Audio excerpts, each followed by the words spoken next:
Michael Jordan has it all. He has a team success portion, 6 titles and 6 finals appearances. Greatest individual player and the greatest winner of all time, man.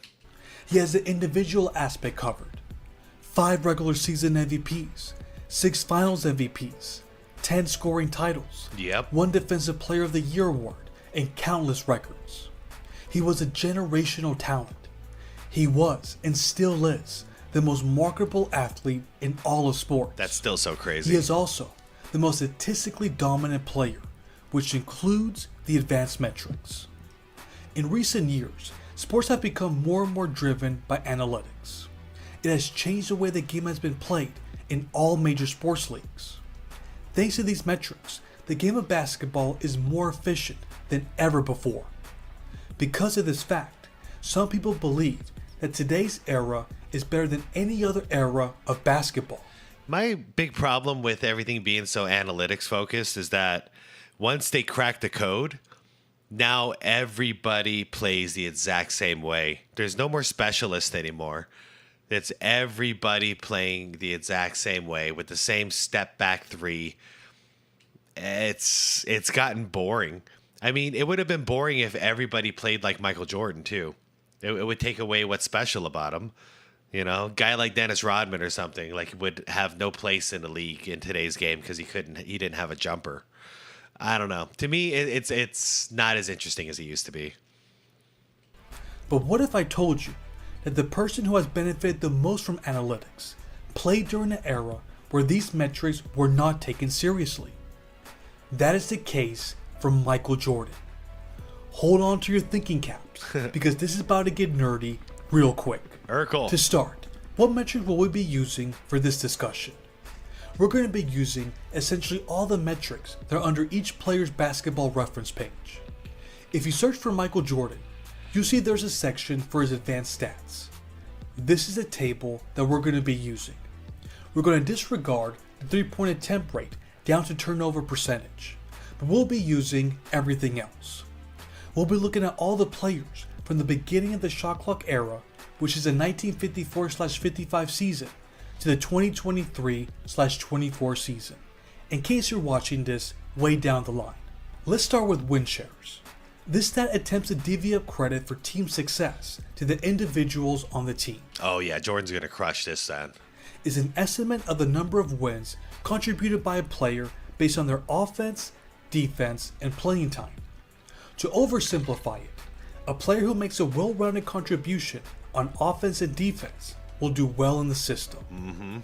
Michael Jordan is known as arguably the greatest two-way player of all time, so he benefits tremendously from this. See, I don't even know why it's something to argue about, because hands down, who's the greatest offensive shooting guard of all time? MJ. Hands down, who's the greatest defender that's a shooting guard of all time? MJ. So it shouldn't be an argument. Not this one, at least. Stat. Before we get to Jordan's numbers, there's one caveat that we have to mention about win shares. His biggest flaw is that it's a counting stat. This metric benefits the players who are on the court a lot. That's why the top 7 players with the highest win shares for a season belong to only Kareem and Wilt Chamberlain, who regularly play the entire season and average over 43 minutes per game. This is still a very helpful stat, but it should come with context. Let's take a look at the top 20 highest win shares recorded for a season. Michael Jordan is on this list 5 times. The only player with more appearances is Wilt Chamberlain, who has 6 total. Michael's career high came in the 1987/88 season when he earned 21.2 win shares. That is the highest out of any player since the NBA/ABA merger, which is what's considered the modern NBA. But that's not all. He also has the second and third highest for a season. There are 3 times when he earned at least 20 win shares. LeBron James and David Robinson were also able to earn that many win shares, but they've only done it once. Now let's go into specifics on how valuable he was on both ends of the court. Let's start with offensive win shares. Oh God, this is going to get good. If you look at the top 20, Jordan has 5 total appearances. That is more than any other player. His career high came in 1988 when he earned 15.2 offensive win shares. That's the 6th highest overall and the highest since the merger. He also has the 2nd highest for the modern NBA, which occurred in the 1990-91 season. He earned 14.7 offensive win shares. Now what about defensive win shares?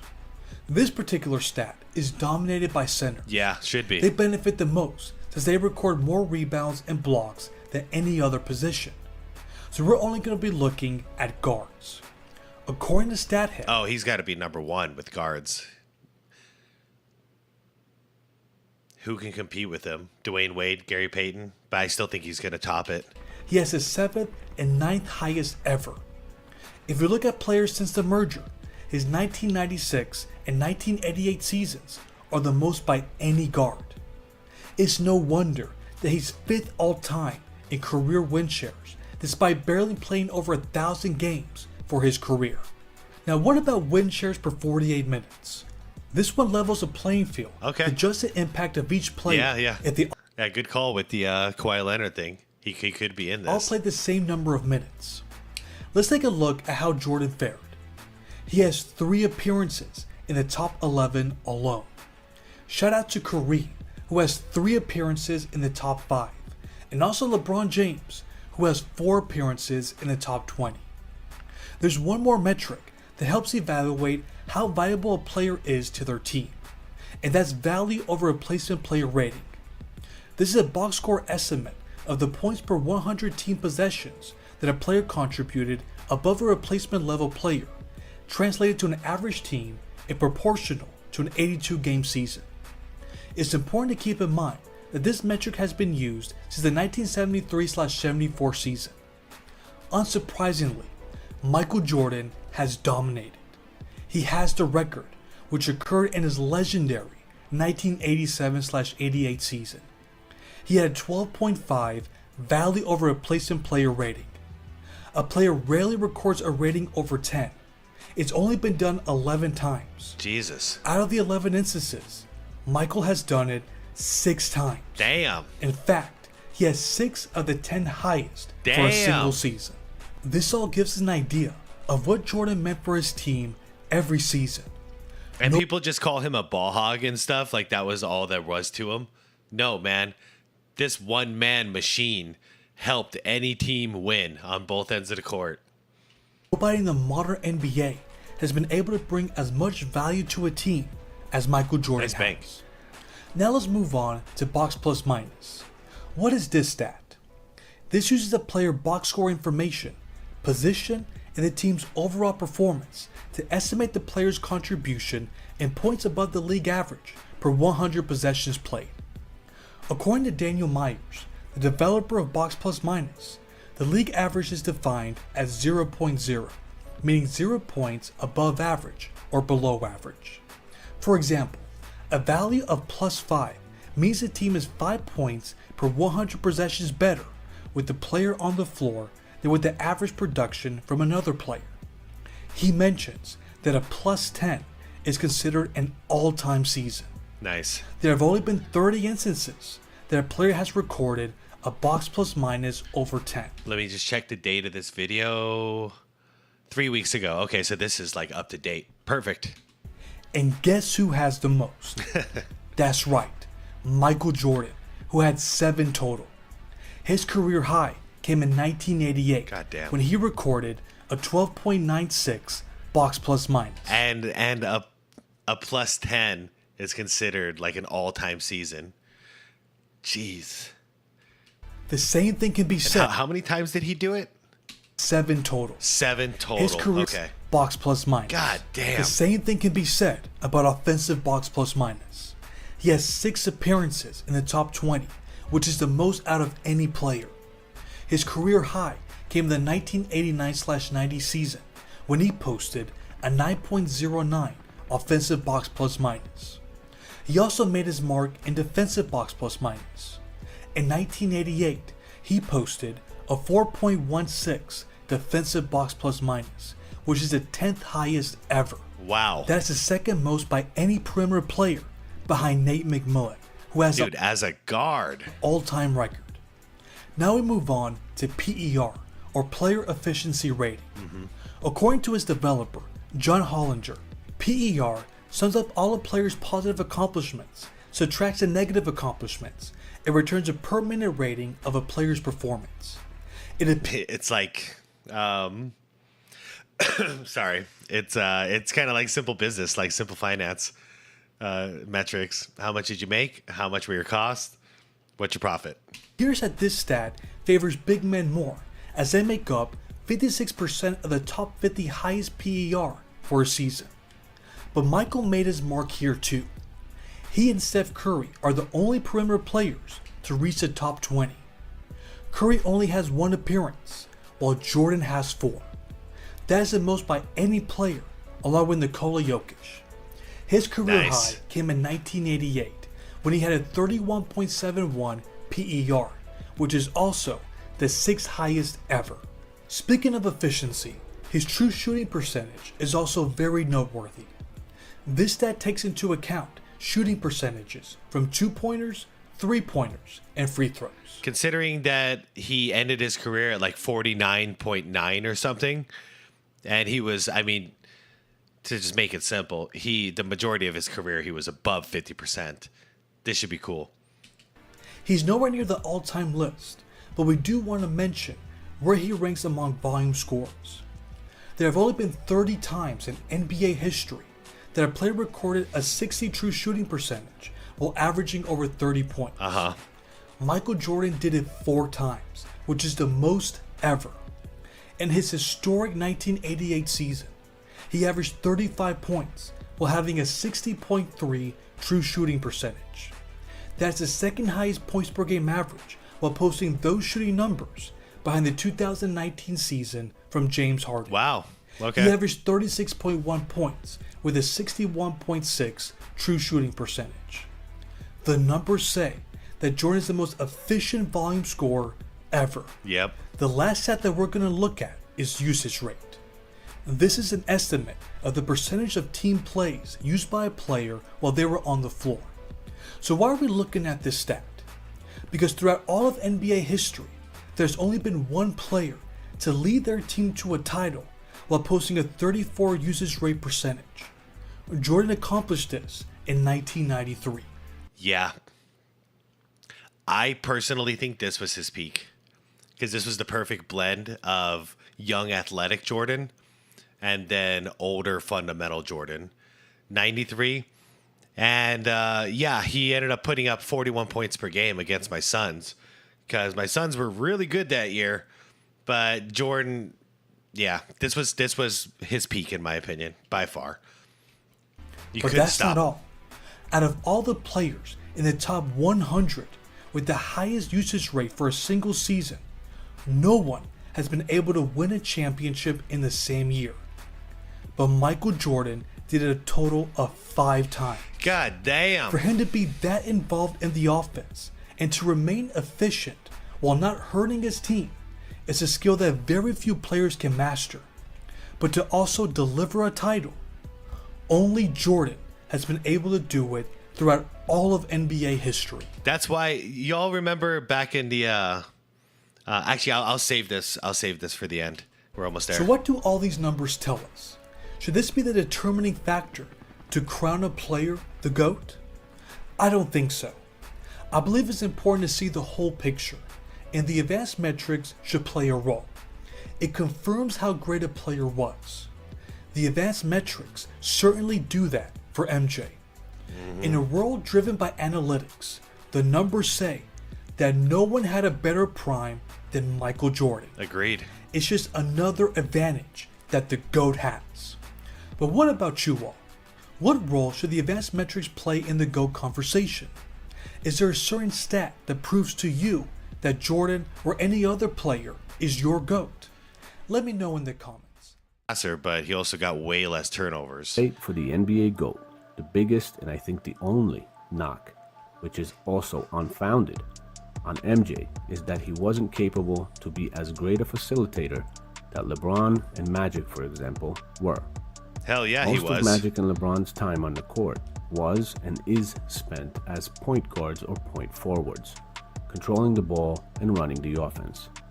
The stat that never reaches up to LeBron and Magic and other facilitators is in assists. Well, this video will destroy that whole narrative and prove that when put in a position to play as the point guard, even on a not very talented team, MJ was a spectacular facilitating beast. Do you guys remember MJ and Shaq being on an all-star team together? Do you remember the two-man game that they played? When Jordan has somebody good to feed, he will feed them. It was just his Bulls teams didn't really have that dude. Scottie Pippen, not a great shooter. Let's talk to second era. So, like, Scottie Pippen, not a great shooter. Ron Harper, reasonable shooter. Luke Longley down low. Good luck.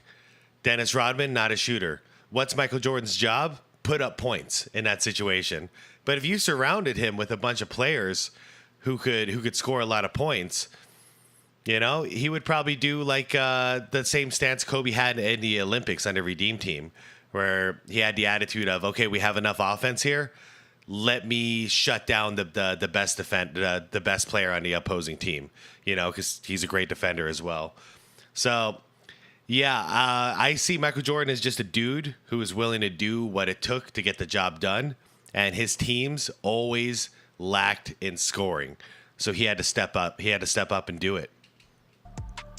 If MJ actually would have played point guard his whole career, he could have been the greatest point guard in history as well as the greatest player of all time. I think so. At the end of the 1988-89 season, Michael Jordan was very displeased by the lack of help on offense from any of his teammates.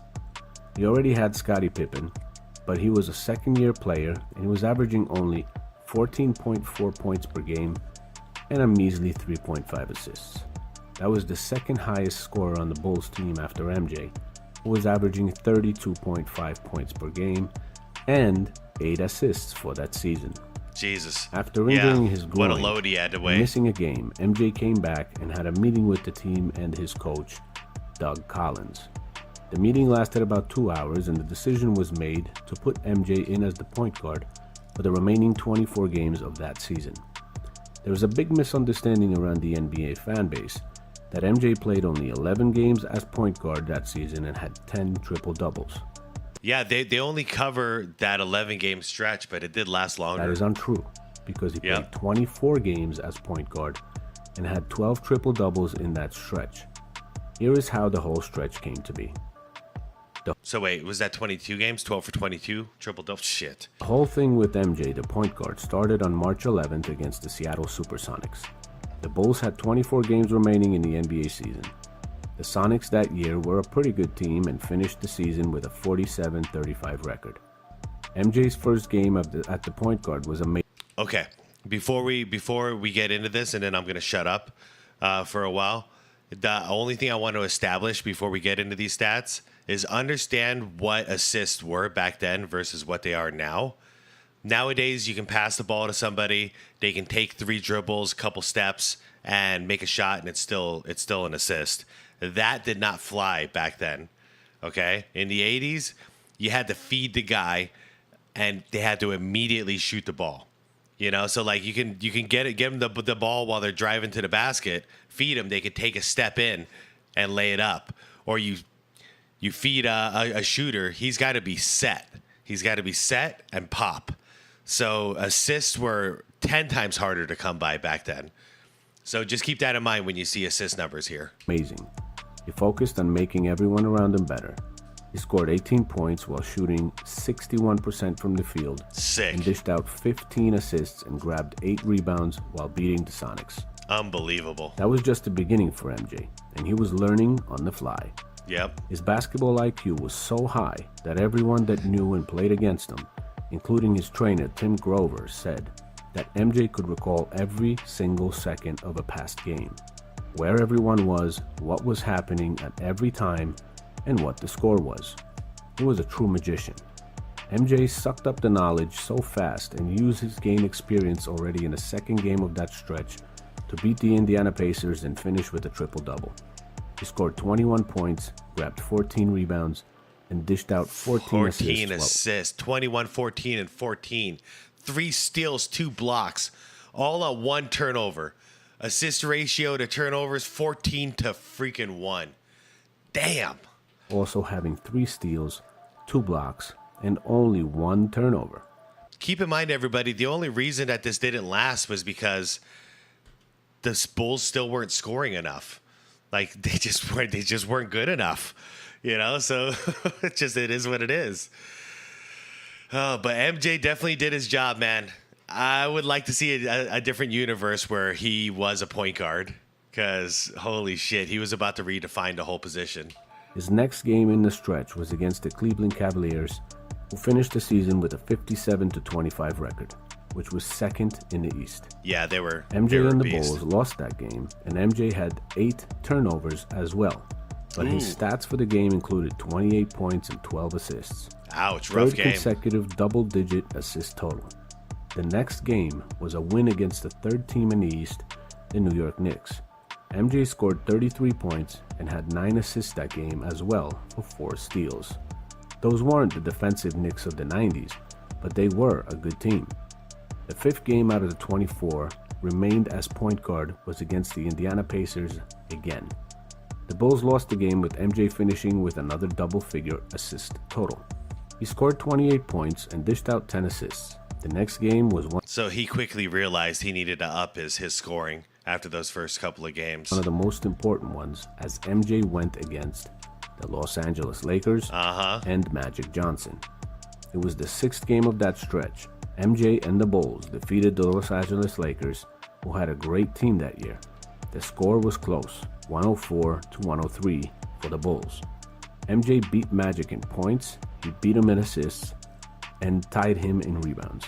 Damn. Jordan beat the assist machine at his own game. Yeah. The stats for both were Magic 20 points, MJ 21. Magic had 12 assists, MJ had 16. 16 assists, They both man. finished with 8 rebounds. Yeah. When they met up in the NBA Finals, in the 91 Finals, that was also Michael Jordan beating Magic at his own game.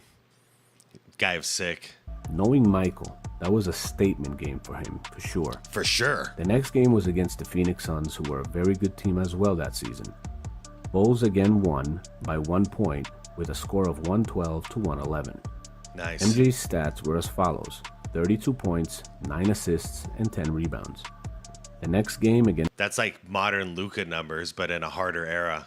the Blazers, MJ scored 34 points, had 17 assists, God and damn. 7 rebounds, as well as 6 steals. Amazing. 17, the 34 points, it's Michael Jordan, whatever. 17 assists and 6 steals? God damn, MJ. This is it. This is the big one. The 9th game of that 24-game stretch, which started the 10 triple-doubles in 11 games. In that stretch of 11 games, starting now, MJ averaged 33.6 points, 11.4 rebounds, and 10.6 assists, 2.9 steals, and 51% from the field. That's disgusting. Insane. The first game of that stretch was against the disgusting. Seattle Supersonics, the team that MJ started this whole experiment against on March 11th. This time the Bulls also won, and MJ recorded his first triple-double out of that 11-game stretch. He finished with 21 points, 12 assists, and 12 rebounds in 40 minutes. The next one was against the Golden State Warriors. MJ was against spectacular, and even though he had an offensively limited squad, he was able to record another 11 assists with 12 rebounds and 33 points, while beating the Warriors 115-106. The next game, against the Milwaukee Bucks, MJ got another triple-double with 32 points, point triple-double, 10 assists, and 10 rebounds. Another game, the Cleveland Cavaliers were too much for MJ and his Bulls. God damn. But even though the Bulls lost, MJ recorded another triple-double. Talk about production, man. With 37 points, 10 rebounds, and 10 assists. The game against the New Jersey Nets, the Bulls were able to win and improve on the season. Michael Jordan recorded here another triple-double with 27 points, 14 rebounds, and 12 assists. Next were the Charlotte Hornets. The Hornets came into the game with a record of 17 wins and 55 losses, and had a really bad team that year. But nonetheless, MJ had another triple-double and won. The stats 33. for that game were as follows: 33 points, 12 assists, and 10 rebounds. That is 6 consecutive triple-doubles at point guard. That's with most disgusting. games also scoring over 30 points. The next game was against the Detroit Pistons. Another big one. The Pistons were a nemesis that MJ was never able to beat as far and not able to get past, but still managed to have an amazing game. Even though the Bulls lost this one, 108 to 115. 31 point. Hey, anybody watching? Do you guys remember this stretch? Like, actually remember this time period? And especially if you were in Illinois at the time, do you remember the media covering this as far as like him being a triple double machine during this time? Were they making as big of a deal out of triple doubles as we do now back then? I'd love to know. Thank you. So that's another 31, 10, and 13 performance. God damn. MJ finished with 31 points, 10 assists, and 13 rebounds while playing 43 minutes. Against that the is Pistons. 7 straight triple-doubles now, with 5 7 of them straight triple doubles. 7 straight triple doubles. At point guard. including 30 points as well. Next duel was against the Detroit Pistons again, and MJ must have really wanted to win this one. Although he was able to get 11 assists in this game, he recorded only 7 rebounds, which was 3 short of a triple-double. He did score 40 points and got 2 steals and shot a whopping 61% in that game. Dude, shooting 61% over Joe Dumars is unfathomable. Against a stifling Piston defense. Against the Atlanta Hawks, the next game, MJ scored another 40 points and had a triple-double as well while dueling with Dominique Wilkins. Those 40 points were accompanied by 12 assists and 10 rebounds. Against Indiana in the next contest, MJ was literally Superman. So that was a 40-point triple-double. He scored 47 points Okay. on 57% Okay. shooting, had 13 assists, 11 rebounds, and 4 steals. 4 steals on a 47-point triple-double. He's getting better. Could you imagine if he had a couple of years at the position? What a monster he would have become. Next, against the Nets, in a loss, MJ another triple-double, the 10th one in the 11 games as we know it. The stats for that game were 29 points, 12 assists, and 10 rebounds. I think the only reason it stopped at the Nets game is because Doc Collins, his coach, started playing MJ only 27 minutes a game from 40 minutes per game for that simple reason he wanted him rested for the NBA playoffs. A few games, he still played high 30s as well. Just imagine what could have been if he continued with his regular playing time. In those few final season games, with limited minutes, MJ had 3 assists against the Cavs, 9 assists against the Knicks, just missing another triple-double versus Washington. Another triple-double, though, came against the Bullets with 34 points, 11 assists, and 14 rebounds. MJ had 3 assists in the last season game against the Cavs with 25 points. As we can see with everyone else, MJ had an amazing mind for the game of basketball.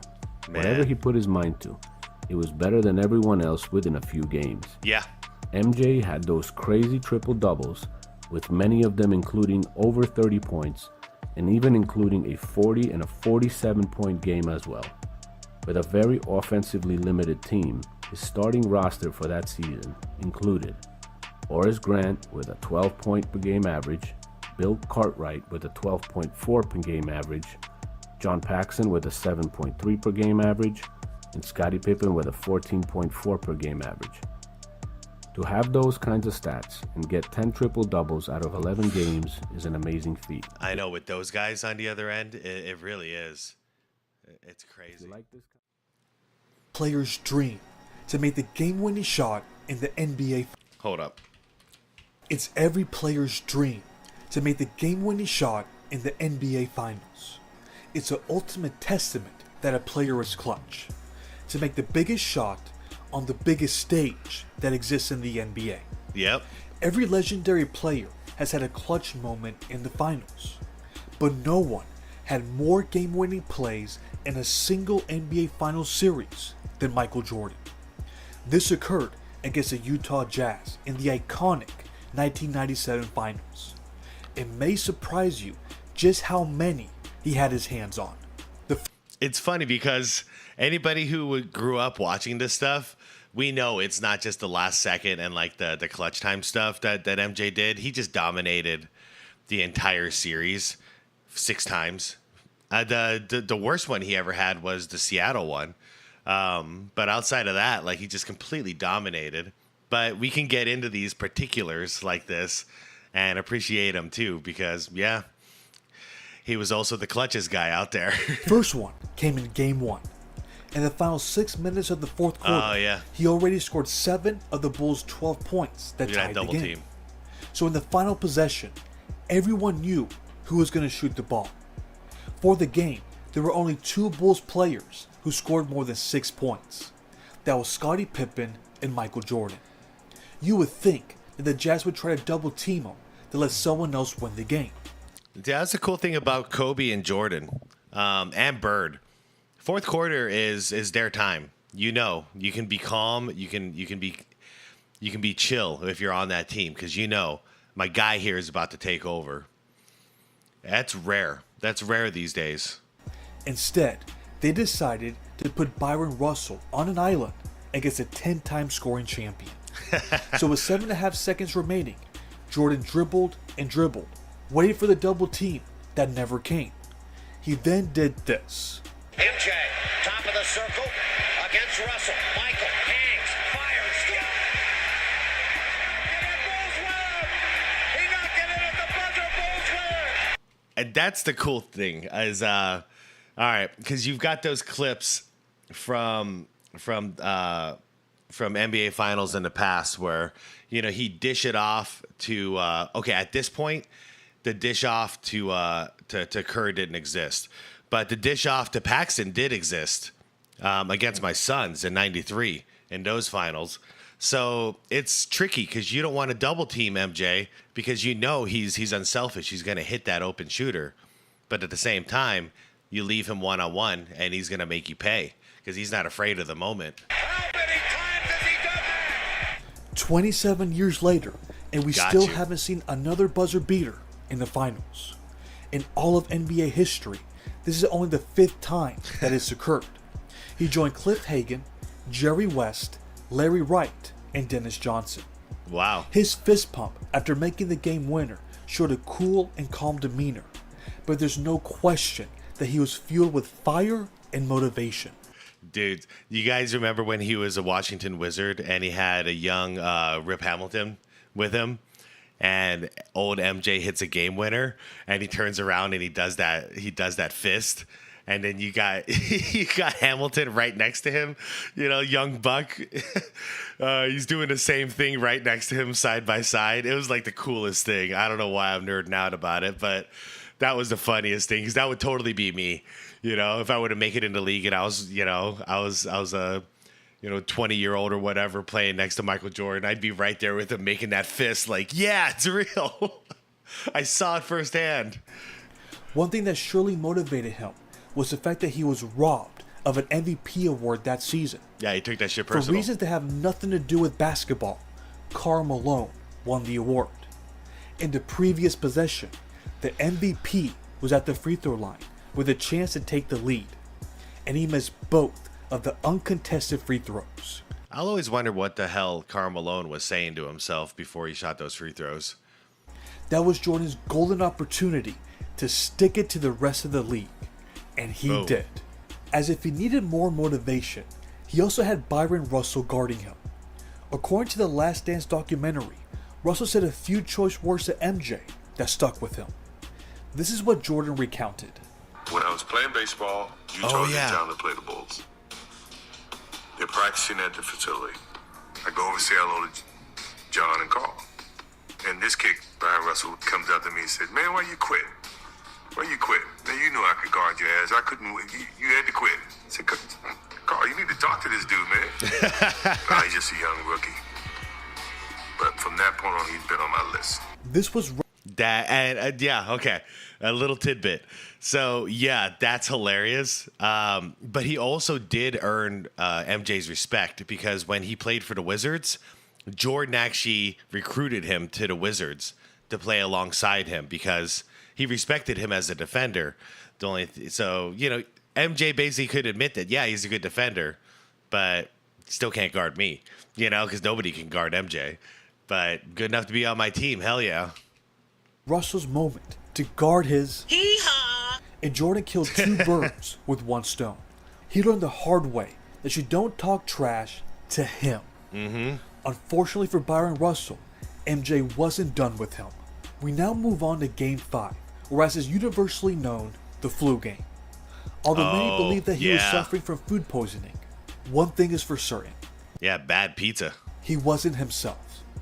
It was reported that he had spent the hour before the game lying in a dark room with a bucket nearby to handle the nausea, that he had been dehydrated and sapped of strength, and that his coach and teammates had not expected him to play. You could tell that he was out of it right from the start of the game. He was lacking energy, and the Bulls quickly went down by 13 points in the first quarter. I remember watching that game. I've rewatched it too, but watching it live, you've never seen a man dripping sweat just sitting down so much. Like, he was really sick, but the guy didn't stop. And it's not like his team was good enough to go out and like win it for him. No, he had to go out there and still be Michael Jordan in order for them to take this. The vultures were already circling this team. They looked old, fatigued, and dead in the water. But when Jordan is doubted, that's when he takes his game to another level. He proceeded to score 17 points in the second quarter, and he was able to help Chicago stay within striking distance. Then in the fourth quarter, he was as clutch as ever. He ended up scoring 15 points on 60% shooting. That includes this play. 10 on the shot clock. Pippen making corner set. Those jackasses double teamed Scotty in the post. Big mistake. Big mistake. Shooting. That includes this play. Look at this, man. Let him go.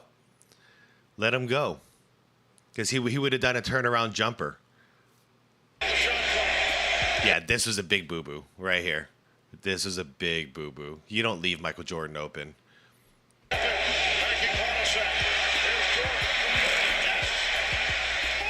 Even if he's sick. He made a 3-pointer that ultimately won the game. Look how tired, man.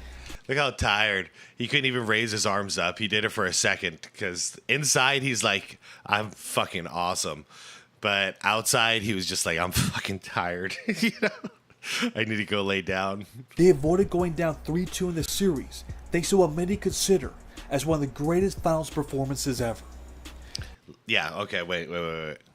So, where is it? I want to see the numbers. Consider as one of the greatest finals performances ever. All right, 13 for 27, so he still shot about 48.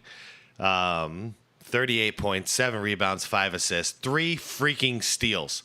3 freaking steals. A guy who's like barely standing out there is still giving it, not just offensively giving you 38 points, but still giving it to you defensively as well. My God, that's my GOAT, man. That's my GOAT.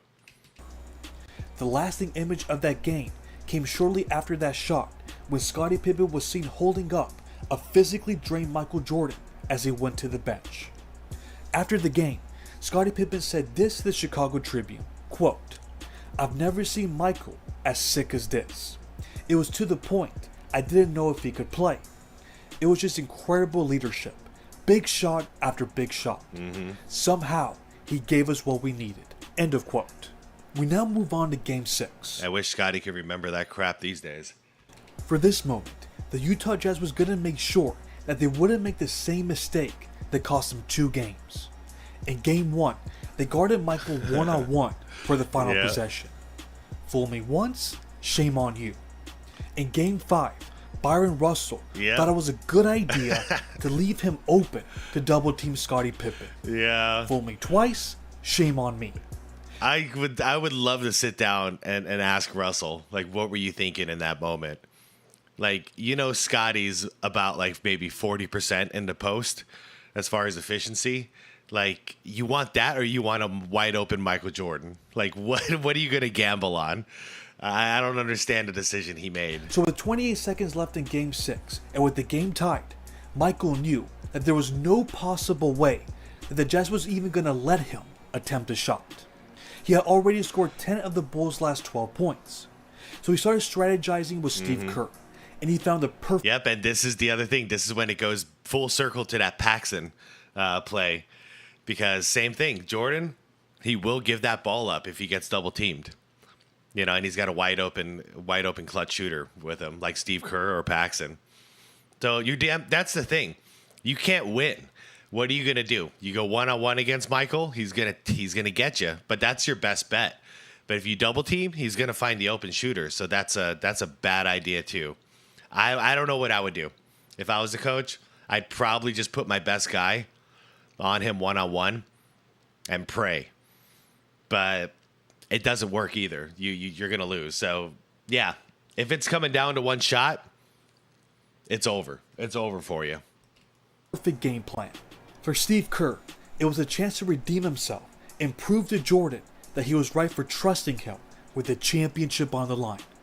In Game 4, after John Stockton made his famous one-handed cross-court pass to Malone, he missed an open three-pointer that would have taken the lead and most likely the game. During that possession, John Stockton also came over to double-team Michael. However, Steve Kerr assured MJ that he was going to be ready this time. With the clock ticking under 10 seconds, this is how the play unfolded. Checks the clock, 5 on the 24th. Here's Jordan. Did not have the shot. Kerr takes it. 5 seconds remaining. As he has proven time and time again, he doesn't always have to take the final shot. He always made the right play in clutch moments. Yeah, he did. In various cases, he would pass it to his teammates. That includes when the title was on the line. He did it in 1993 with John Paxson, and he did it again in 1997. Yes, sir. I'm sure it was his dream to make the shot that would win his team a championship, but his time would eventually come. And it did in the following year against his very team. So let's recap. Michael Jordan scored 2 game winners, including the last buzzer-beating shot that we witnessed in the finals. Yeah. And then he assisted on the shot that ended up winning the title. That's true. 3 out of 4 of those wins were Michael Jordan making an awesome decision in the clutch, either scoring the basket or facilitating the score directly, too. These are old school assists. These aren't modern assists where you literally have to feed them the ball right before they shoot in order to get that assist. Man. Damn, I miss old school basketball. That's 3 game-winning shots that he was a part of in a single NBA final series. How many top 75 players can say the same thing? We all know the answer to that question.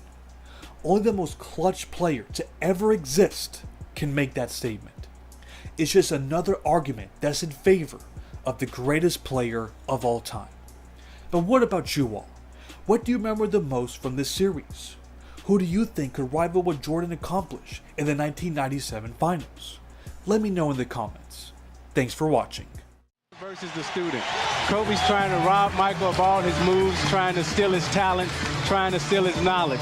Michael's trying to teach Kobe a lesson, trying to give him the experience, the youth, to the wisdom that what he once had.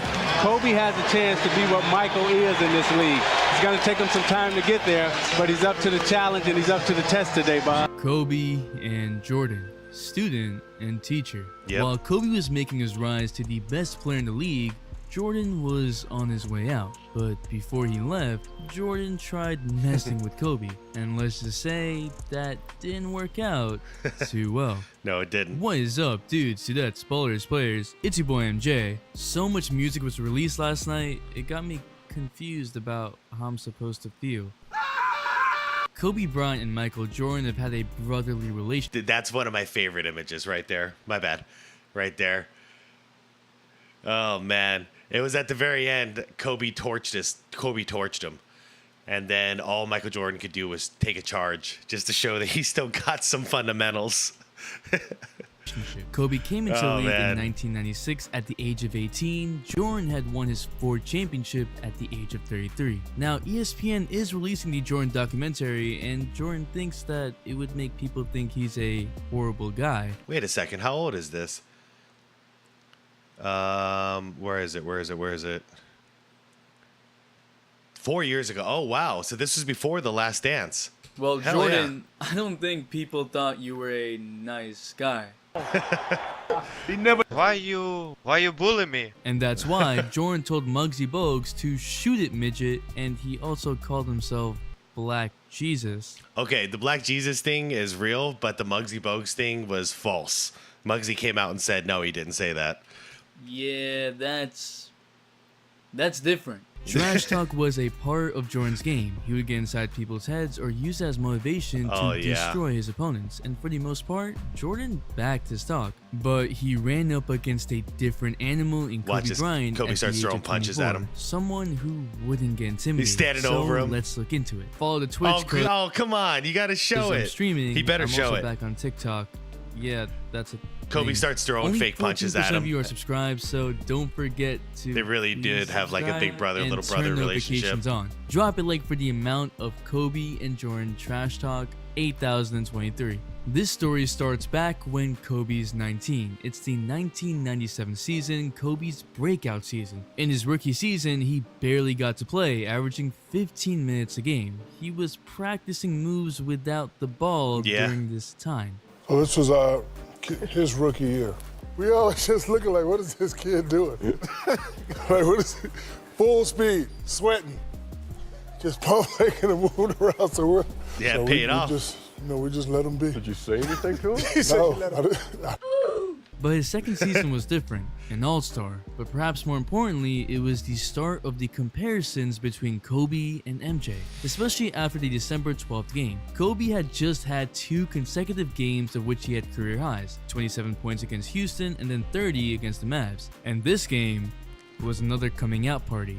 Jordan came out guns blazing and Kobe came and answered. Both were hitting jump shots over each other and Kobe hits this fade on him. It's the game where this famous clip happens when Kobe is asking Jordan for advice. Yep. Kobe gets a new career. Yeah, we've covered this one a couple of times, and as you can see, right clip here, Kobe didn't fill the defense with the back of his legs, and that's what MJ was actually teaching him, because Kobe asked, like, how do you read the defense when your back is to the basket? And that was Jordan's advice right there. And it's so funny seeing this because later on in his career, once he mastered it, his fadeaway looked as close to Michael Jordan's as I've ever seen anybody else do. It's over each other, and Kobe hits this. So here it is. All right, he's gonna feel him with his back instead. It's the game where this he's pushing with his back. Happens when Kobe is asking Sorry, Jordan I nerd out for with advice. this stuff. Kobe gets a new career high with basketball. 33, Jordan gets 36, and the win. It started the conversation on Kobe as the future. That carries into the next matchup, and this time the matchup is all about Kobe and MJ. The Lakers win in a 25-point blowout, and Kobe scored 20 while Jordan had 31. Yes, Kobe and Jordan would face off more and more, and they would go at it. Not they as did. student-teacher, but as competitors. They still hadn't really talked off the court, not until Phil Jackson wanted to arrange a meeting between the two. I missed this era where we got to see Jordan and Kobe go at it like this. That was no greater thing for me as a basketball fan. 1999, Jordan's retired again. Jackson wanted Kobe to be a little more patient. Kobe's heading to stardom at the age of 21, but Phil wanted him to set up the offense for Shaq instead of doing the normal 21-year-old thing and take over. So Phil gets Jordan to come to Staples Center after a game. Jordan and Phil are chilling in a room. Kobe walks in for this meeting, and the first thing he says to Jordan is, "You know, I could kick your ass one-on-one." Yeah. Kobe. That is true. That really happened. That's Kobe freaking Bryant right there. The greatest of all time walks in and Kobe's just challenging him. You're reckless. He's 21 years old and straight up calling out Jordan. I'm mad. The weirdest part of this is that Jordan replies with, "You know what? You probably could." Jordan is 36 at the time, so you know what? Maybe it makes sense. Phil Jackson specifically said Jordan defused the situation immediately by saying that Kobe still wasn't established and Jordan was the GOAT. That's when their brotherly relationship started. They were still rivals, but Jordan became a sort of big brother. He said that Kobe would call him in the middle of the night to ask him questions and pick his brain. That it would get annoying, but he understood it because that was the passion for the game. And then Jordan made his return to the Wizards. The freaking Wizards with Kwame Brown. Like, this is the roster he decided to return to. It was a trash roster. MJ Trash had the roster. perfect ending. Hey, man, but everyone disses that era. That was awesome. That was a gift. I stand by it. That was an absolute gift, an encore from the greatest of all time. I will cherish those 2 years of basketball because nobody expected it to happen. Nobody. 6 championship, an NBA Finals game winner, Finals MVP, League MVP. It was just everything. But honestly, contrary to the perception of Jordan being trash on the Wizards, he really wasn't. No, he balled wasn't out. MVP Jordan, but he was a true all-star. He averaged 22.9 points, which was 8th in the league, and 5.2 assists. The Wizards were 19-63 before Jordan joined, and then went 37-45 with him. Kobe and Jordan bantered in the 2002 All-Star game. At this point, Kobe had 2 rings, averaging 28 points a game, and he was showing the talent that everyone was talking about a few years ago. It was all fun and games until the next season. The Lakers faced the Wizards on November 8th, 2002. Kobe had 27 points, Jordan had 25, but the Wizards come up with the 1-point win. 25 points in 30 minutes, 9 for 14. You see, people badmouth him, you know, like he was trash on the Wizards, man. Go watch the footage.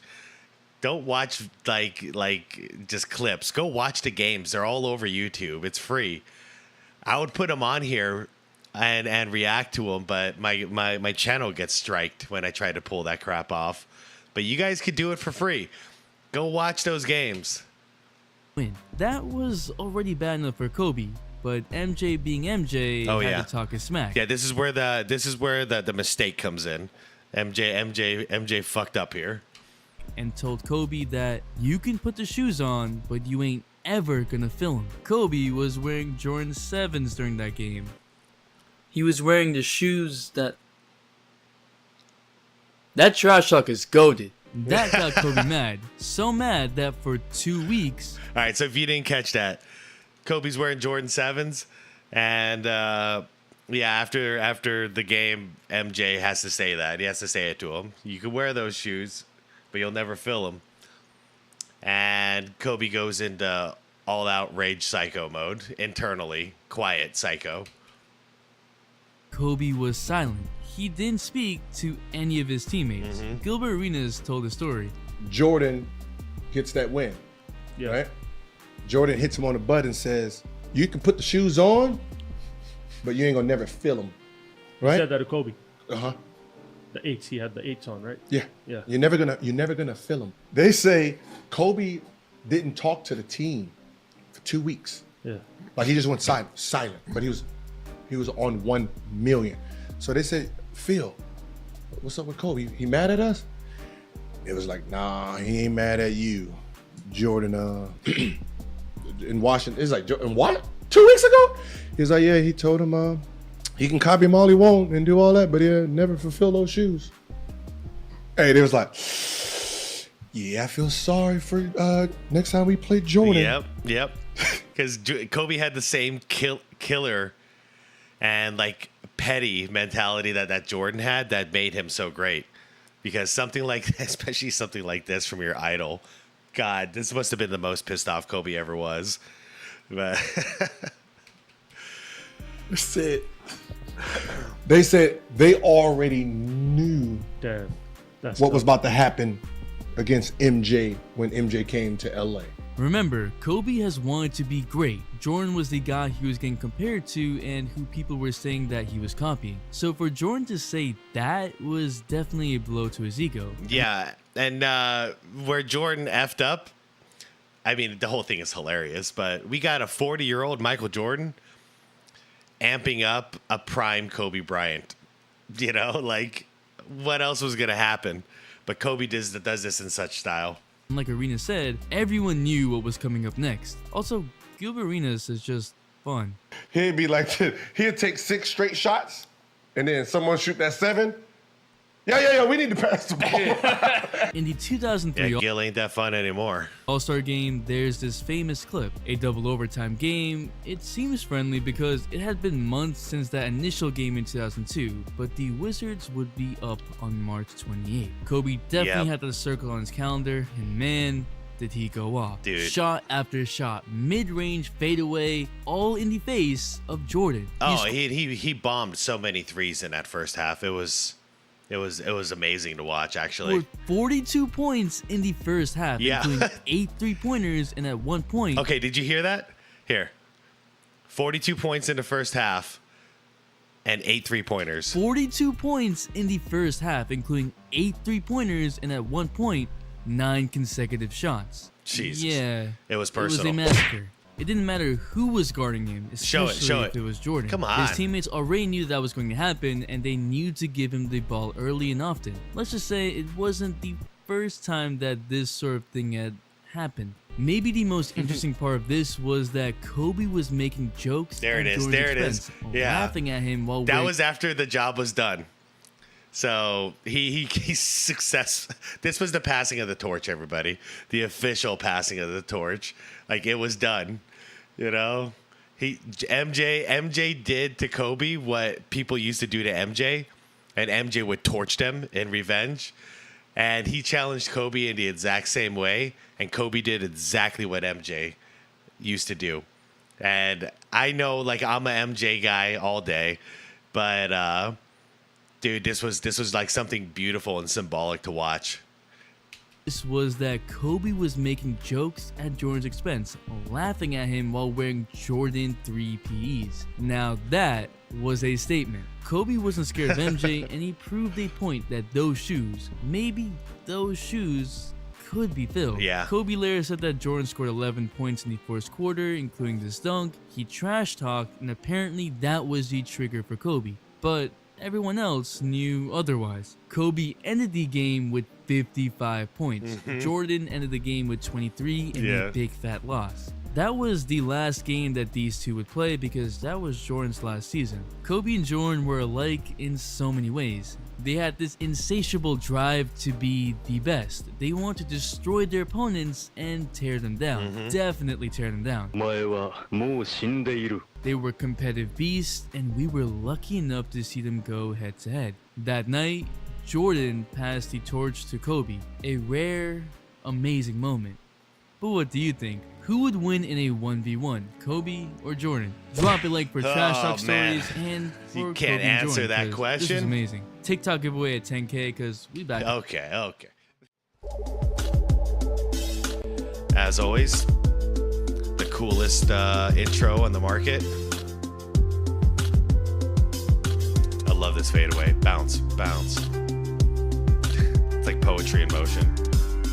All right, here we go. When I say that Michael Jordan was one of the greatest shot blockers in the history of the game, what is your reaction?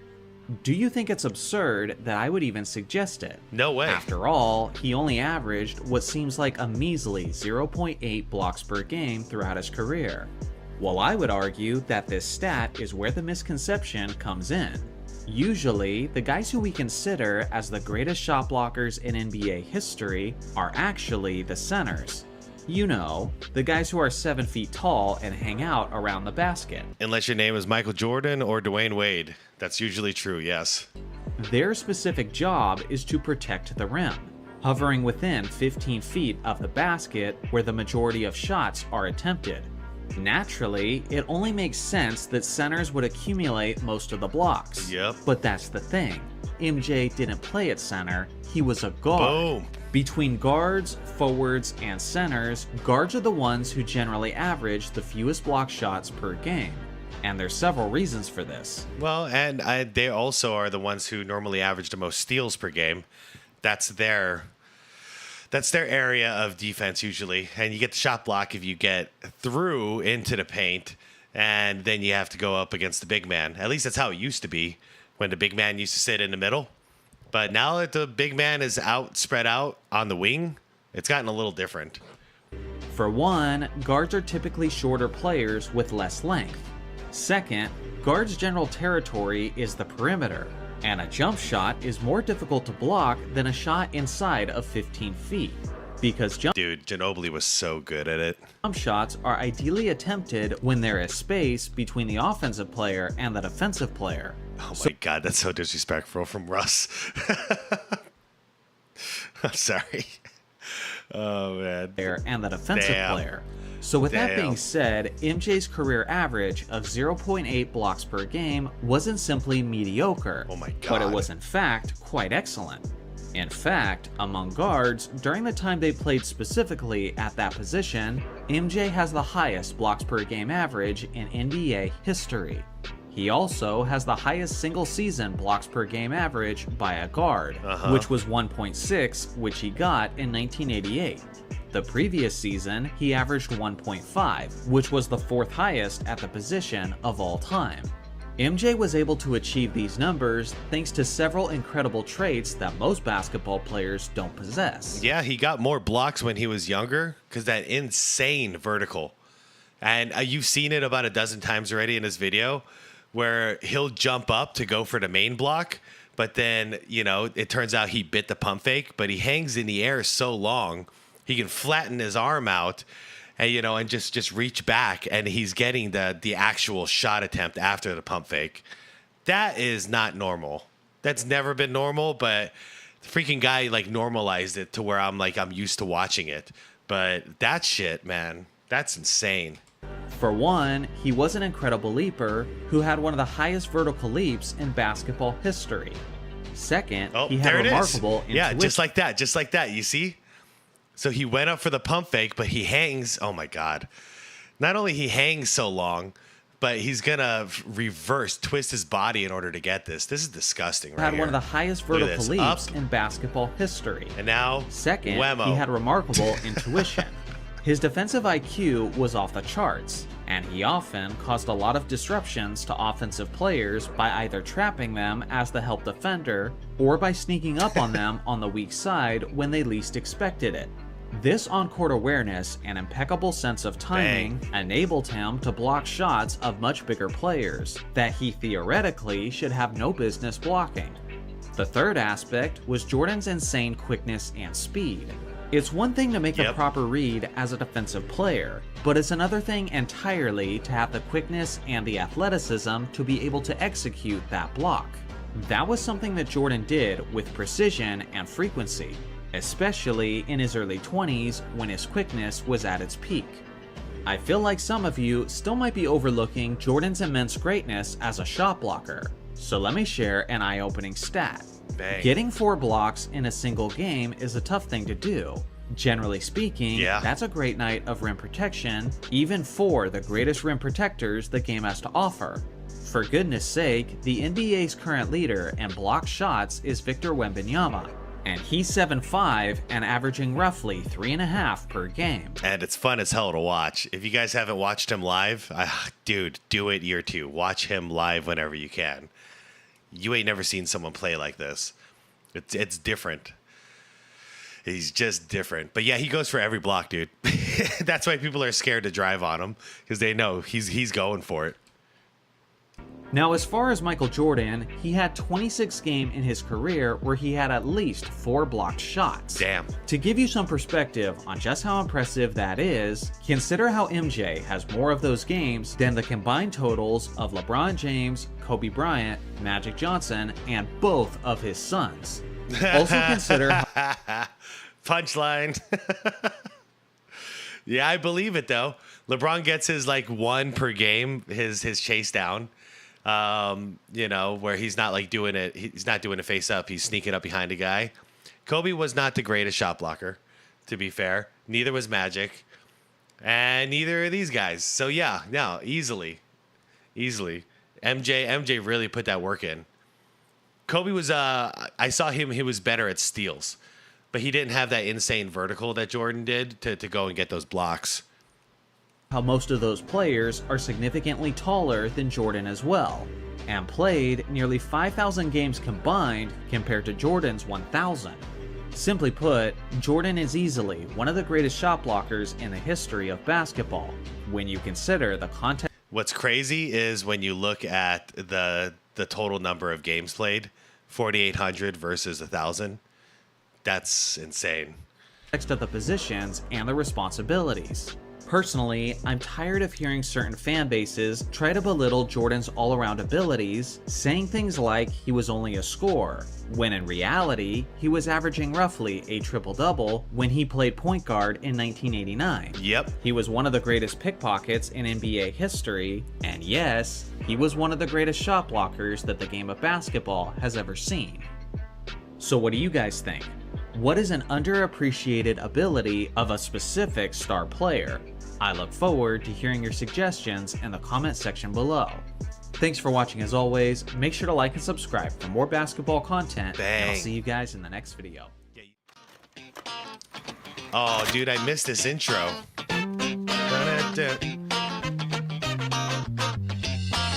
Bam. Dude, that's classic. When is this? When was this from? 3 years ago. No wonder why. Yeah, I love that intro. Hey folks, how's it going? I'm Sean David. Thanks for tuning into my show. Let's talk some old school basketball. All right, in this episode, I want to talk about one of my favorite rivalries between the New York Knicks and the Chicago Bulls, and how a certain player with the name Xavier McDaniel challenged Michael Jordan and kind of had to pay the price for that. But before we start with the show, I want to give a quick shout out to my Patreons. Thanks a lot, you guys, for supporting the show. It's really appreciated. And enough said, let's dig right into it.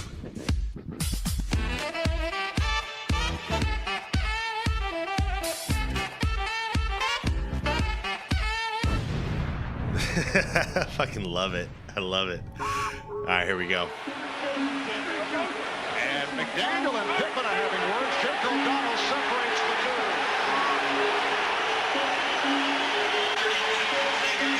That's number 2 on the X-Man. The timeout was called. We used to call him the X-Man. That was his nickname. Had some awesome posters back then. Going at each other, Michael Jordan and Xavier McDaniel having words. Double technicals were called on McDaniel and Jordan. Yeah, he's standing up for Scotty, man. Now, if you haven't heard of Xavier McDaniel, let me give you the backstory. I got you covered. Xavier McDaniel was the 4th pick of the 1985 NBA draft. And after 4 successful years in college, Xavier was on the list of many NBA teams. The 6'7" small and sometimes power forward had a great all-around game. Drafted by the Seattle Supersonics, Xavier got a lot of responsibility right from the start. And he paid everything back, averaging 17 points and 8 rebounds in his rookie season. Nice the following year, he even dropped those numbers and started to average 23 points per game as well as 9 rebounds per game. The Seattle Supersonics at that time were a team that on good nights could beat the NBA champ, but on other nights also lose against every other team. In 5 years with the Seattle Supersonics, Xavier McDaniel would always average over 20 points per game, except for his rookie season, of course. Another thing that was really special about Xavier was that he was a player that nobody wanted to mess with. He was one of the most feared players in the entire league, and therefore also loved to get in fights. Oh yeah, he fit right in with that era of New York, the New York Knicks. McDaniel runs the floor. There's little Muggsy. Swats it away, but McDaniel prevails, and he's got 6. You guys remember Muggsy Bogues in NBA Jam back in the day? The dude would steal everything. And it was true, though. That's really how he played. It's almost by Charlotte. Muggsy right there again in the midst of everything. Oh, wow. Larry Johnson leveled Xavier McDaniel, and now more may break out. Well, I predicted this was going to be a tough game, and Xavier McDaniel's right in the midst of it. Another thing that also stood out about Xavier McDaniel was that he was always ready for a challenge. This guy was simply fearless and loved to go head-to-head with the greatest players in the league. Sometimes he came out on top, and sometimes he didn't. One of the most remembered stories next to the Michael Jordan one that we will talk about soon was his duel with Larry Bird. I get a charge when I tell someone on the opposing team that I'm going to hit the last second shot and then do it. That's what it's all about. High game, 13 seconds to play. Celtics basketball. During the timeout, I'm going through a play, and about that time, Larry steps in and says, Coach, why don't you just give me the ball and tell everybody to get out of the way? If he wants the ball, he wants the ball. After the timeout, we walked back on the court, and then Xavier was guarding. So he tells Xavier, he says, I'm getting the ball. And I said, I know I'm going to be waiting. And All right, this is a bonus for a bunch of you guys. In response to the greatest trash talkers ever, y'all are in my comments saying Larry Bird. I agree with you 100%. Greatest trash talker ever. But this is just one of those, like hundreds of stories of Bird doing that exact same thing you guys were talking about in my comments. he said, I'm going to get it right here. I'm going to shoot it right in your face. Yep. 10 seconds. 5, and Bird has the Double team on him. Look out. Bang. Larry Bird just phenomenal the way that And he came out when right about that exact spot and shot a shot right in my face. And, you know, he was like, I didn't mean to leave 2 seconds on the clock. I wanted to shoot it with 0 seconds on the clock. I walked back to the sideline like, damn. Now, as we all know, when Pat Riley took over the New York Knicks, fans in the beginning were very skeptical, to say the least. How would Showtime basketball work in New York? But what nobody knew was that Pat Riley had a different philosophy in mind. The New York Yeah, he went with the Detroit Pistons philosophy, the bad boys. Knicks should become a fearless, no-nonsense team with many enforcers who could punish every opponent. Pat Riley already had Patrick Ewing and Charles Oakley. Now they wanted to have Xavier McDaniel. He would be the perfect fit, a tough-nosed player that could also score and play 2 positions. Great. Only problem was that not too long ago, Xavier McDaniel and Knicks power forward Charles Oakley kind of had a situation not too long ago. Because on Saturday night at the Garden, Charles Oakley advanced his reputation as NBA tough guy as a result of his fourth-quarter tussle with Seattle's Xavier McDaniel. A reputation such as this is expensive to maintain, $7,500 each and a 1-game suspension effective. This is the 90s, folks. This is what it looked like. People were freaking warriors. Riley still wanted Xavier McDaniel, and so he became a New York Knick. The Knicks were a title contender in 1992 and would face their bitter rival, the Chicago Bulls, in the Eastern Conference semifinals. A series that would become one of the greatest battles in NBA playoff history. And before the series even started, McDaniel said that he was not afraid of Michael Jordan and he was a lot tougher than MJ. And when the season started, it looked at first that McDaniel was right. We just came off a very convincing series against Miami. We thought we could waltz right through New York. Yes, sir. Oakley just... Yeah, it was bad boys all over again for the Bulls. They never got a break, dude. They never got a break from teams like this that were just freaking wrestling out there. Came over and annihilated Bill Cartwright. And showing tenacious defense. 3. B.J. Armstrong was spot up that shot. That's a violation. It'll be the Knicks' ball. We anticipated them playing them a certain way, and they came out totally different. Physical, hungry, aggressive. Chicago is a confident, cocky team. They've sort of breezed through the league all season. They breezed through the first round of the playoffs, and right now they're being challenged. Big jam by Ewing. They are stunned here in Chicago Stadium. Surprisingly, the New York Knicks would win the first 2 games in Chicago. And even though Jordan still got his buckets, the Knicks made sure that they would beat MJ every single opportunity they get.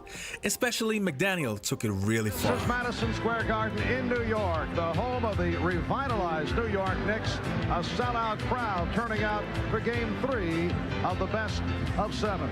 Yeah, a lot of people don't realize who didn't get to see the era that the numbers itself don't tell the story. So, I mean, it's super impressive. Jordan was always getting 30 points a game and shooting 50%. But imagine doing that while getting hit constantly, thrown on the ground, all kinds of crap happening like that. You know, you're getting pushed, shoved, hit, thrown, you know, body slammed, and you're just getting up over and over again like it's a freaking Rocky movie. And you just keep getting up, and and you're still that efficient. That's what makes Jordan different than anybody else, you know, that we consider a GOAT.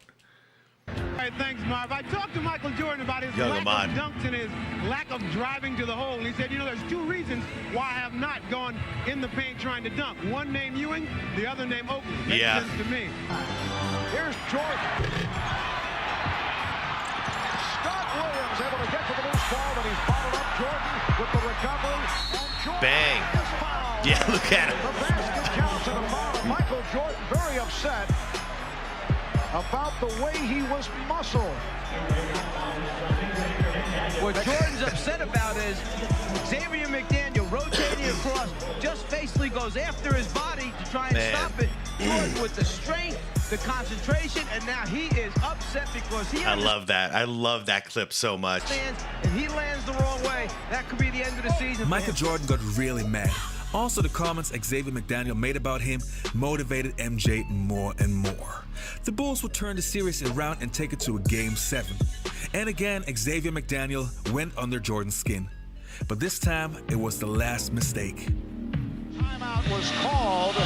Both clubs going at each other. Michael Jordan and Xavier McDaniel having words. Double technicals were called on McDaniel and Jordan. What we said a moment ago down on the baseline foul that Jake O'Donnell was stepping in to send the message. This is step number 2 in the message sending process. The next one, someone's going to be ejected from this basketball game, which is a very serious step. To the center position. And actually, Cliff Levingston first warned the official as Greg Anthony ran into his first screen in the backcourt, and then when he did it again, the whistle blew. Yes, and a count. And this first half, Pippen with the steal. Here's Jordan. Yes. King missed the first 2 games of the series with the flu. Sat out Thursday night with a bad throw. Here's God. Jordan. Yeah. Splitting throw. Damn. Jordan with the steal. And a steal. And then it's stolen by Oh, yeah. Starks. Watch the swipe. McDaniel. Bang. By Jordan. It's a clean block. That's what it looks like, man. Best on both ends. Whose game is it? It's Michael Jordan's game. Michael Jordan would drop 42 points that game and sent the Knicks back home. Again, MJ proved that he's simply the GOAT. And the Bulls, of course, went on to win another championship. Alright, you guys, that's it for today's episode. I hope you enjoyed this video. Do me a favor, if you want to hear podcasts with me and former NBA legends, please check out the Basketball Time Machine podcast. You will find it on iTunes and on Spotify. And if you want to be up to date what's happening in the NBA right now, you can check out my website. It's basketball-timemachine.com. Enough said. Take care and goodbye. He beat Magic for his first title. Magic was 73. Okay, I find. Matt, come on. I'm going down the list. Going down the list. If you look at the 16 LeBron and MJ finals appearances, and we ranked all of the opponents, the 7 hardest belong to LeBron James. That's the point he's making, and he's right about it. Dropped his head. We've actually checked a video, I think it was by Jimmy High Roller. This proves that 1,000%. He's actually had, I think it was all but one, were amongst the easiest championships of all since we've been keeping track. How quickly do we forget that Michael Jordan and the Bulls had to face the greatest point guard of all time? Or that the Lakers had the same number of Hall of Fame players as Chicago? Did we all of a sudden forget that the Lakers were favored by many basketball experts to win the series? 100%. We must have. If we go by the results, it seems like the Lakers were another quote-unquote weak finals opponent. They weren't. Which is ridiculous.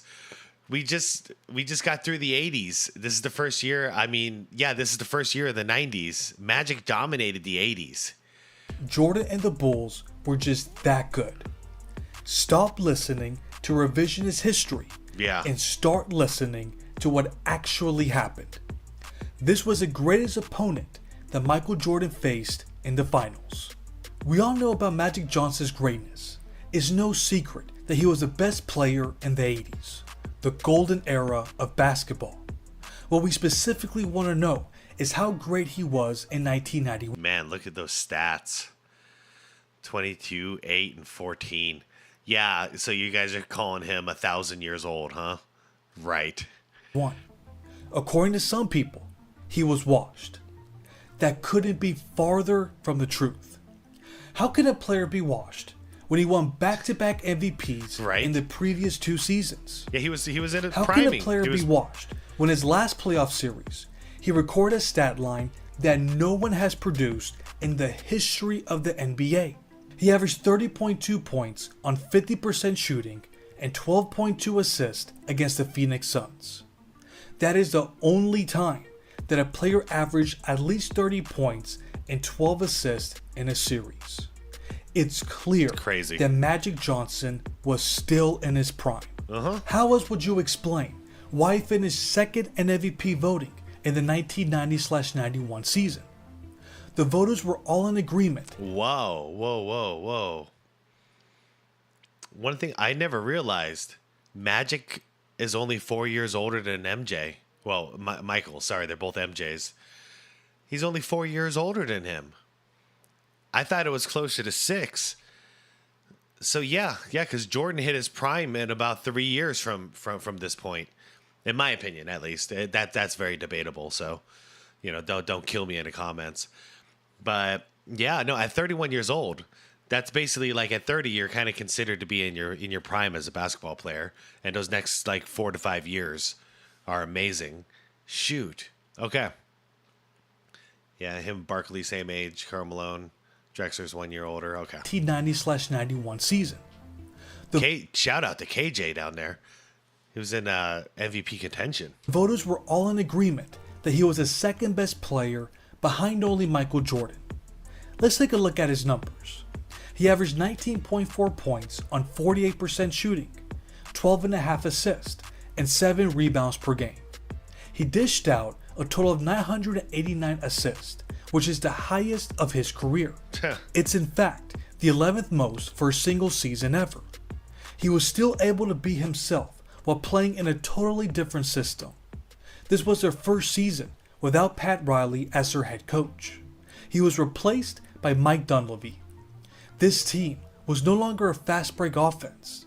Instead, they played a style that was a staple of 90s basketball. They slowed it down, they played a half-court offense, and they became a more defensive-oriented team. Here's what the numbers say. They played with the third slowest pace in the league. Wow. They finished second in opponents' points per game. They were fifth in defensive rating. Although they were about average in points per game, they finished fifth in offensive rating. At this point, it was clear that Magic could be dominant no matter the system he was in. An advantage the Lakers had was that they could play 5 big and long players at the same time. They had their version of the death lineup. They would often use Magic at the point, who was 6'9", Jeff Teagle at the 2, who was 6'5", James Worthy at the 3, who was 6'9", Sam Perkins at the 4, who was 6'9", and Vlade Divac at the 5, who was 7'1".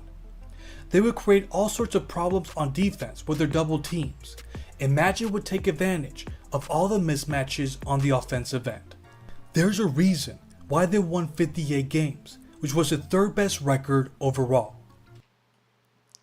And they beat the Trailblazers in the playoffs, if I'm not mistaken, to get there. So they took out the top team in the league that year to get to the finals. Yeah, doesn't sound like a wash team to me. Even with the stylistic changes, this was still the same core that won 3 championships in the previous 6 years. They still had James Worthy, Byron Scott, and AC Green. And guess what? They were all under 30 years old at the start of the season. This team was not old. This was a legitimate title contender. So much so that the New York Times picked them to win the series in 7 games. That was considered a wise prediction. Yeah, if I remember correctly too, Vegas heavily favored the LA Lakers on this one. Basically, it was like the general consensus everywhere that there's no way in hell Michael Jordan and the Bulls are going to win this, because experience. This is this was the Bulls' first NBA Finals, and Magic Johnson, shoot, I don't know, I've lost count how many times he'd been there at this point. I think this was his number 9, 8 or 9, something like that, and he won 5 of them. They had the experience, they had the personnel, and they had Magic Johnson. The NBA media just wasn't convinced that the Bulls were ready to defeat a team led by such an iconic player on the biggest stage. Yeah. As we all know, they were dead wrong. They suffered a gentleman's sweep and lost by an average margin of 12.8 points. That's currently the 8th worst point differential for a final series. And once the Bulls got through those Pistons, dude, nothing scared them anymore. They dominated that. They dominated it, winning by outside of the first game. They gave up game 1 and then they just never looked back. They just dominated. That's right. Michael Jordan destroyed Magic Johnson in the finals. So the question is, how were the Bulls able to make the Lakers look so inferior? It was their supremely underrated defense. Yep. Every team that they faced in the playoffs had a hard time scoring against this team. The Lakers were no different. Let's take a look at the numbers. For the series, they averaged 91.6 points, which was a 14.7 difference from the regular season average. Wow. At the time, it was the second lowest average for the finals in the shot clock era. That's what the Bulls did to an offense led by Magic Johnson. Before we go any further, let me mention this one important detail that played a factor in those numbers. James Worthy was playing through an ankle injury that he suffered in the conference finals. He re-injured it in Game 4 and missed Game 5. Then Byron Scott also missed Game 5 due to a bruised right shoulder that he suffered in the previous game. Ouch. With that being said, this shouldn't totally disqualify them. Injuries had nothing to do with the way Byron Scott struggled before he went down in Game 4. He averaged a combined 15.7 points on 53% shooting for the first 3 series. In the finals, he was contained to 4.5 points on 28% shooting. 28%. Then Magic Johnson. Yeah, it's the oldest statement in basketball. Defense wins championships. It never fails. It's why my Suns never won it. Our best teams were predominantly really good offensive teams. So we never could seal the deal. You got to be a solid defensive team and also be able to get it done on the offensive end. Averaged 43% for the series, which was 4% lower than the regular season. The reality is that the Bulls matched extremely well with LA. They were just as long and athletic. That size advantage didn't work against Chicago. That allowed them to contain the Lakers' bigs, and they were experts in switching and closing out when they double teamed. That's why Byron Scott couldn't get anything going. Then we have the way Magic Johnson was defended. He was defended by the two-headed monster of Jordan and Pippen. Yeah, from how I remember it, predominantly Jordan, but there were certain quarters where Pippen stepped in, gave him some relief. But yeah, if when Jordan is tired, the guy who comes in is Scottie Pippen to guard you, you're fucked. Because those are two of the greatest defenders in the league at that point. But his primary defender was Michael. Yep. The plan was to wear him out. And I'm going to rewind that just because there seems to be a misconception about this. For some reason, somehow the narrative got spread that Scottie Pippen guarded Magic the whole time. Very far from the truth. Very far from the truth. Predominantly Michael Jordan. Secondary was Scottie Pippen.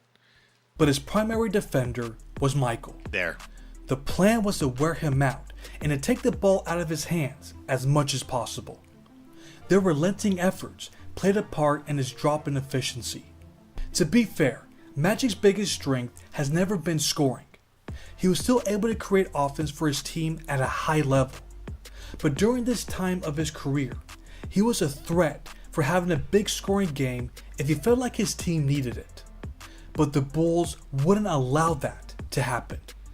They deserve credit for containing him to his second least efficient series out of his 9 finals appearances. Then there's this simple fact. Magic Johnson never... Hold on. Sorry, guys. Then there's this simple fact. Hold on. Magic credit for containing him to his second least efficient series out of his 9 finals appearances. Okay, that's what I wanted to hear. So yeah, so it was 9. So he went 5 for 9 in the finals. Then there's this simple fact. Magic Johnson never faced a player like Michael Jordan in the playoffs. The numbers that he recorded are going to blow your mind. Let's do He it. averaged 31.2 points on 56% shooting, 11.4 assists, 6.6 rebounds, 2.8 steals, and 1.4 blocks per game. There was a strong argument that this is the greatest all-around performance in NBA Finals history. There's only been one other player to average at least 30 points and 10 assists in the finals. That's LeBron James. Here's the difference though. He's never averaged as many assists as Jordan did in that series. But that's no knock on LeBron. In fact, this is the highest assist per game average by any player, not named Magic Johnson. Yeah. Now let's look at the other side of the ball. His 2.8 steals per game average is the 4th highest for a final series ever. And let's not forget some of his memorable moments. We have Game 2 when he hit 13 straight shots. Shoot. We all know which one of those shots was the most iconic. Wait, this was an accident, by the way. He broke this play down, and he said he thought the block was coming, but it didn't come, so he ended up switching hands in midair for no reason, but it sure looked nice.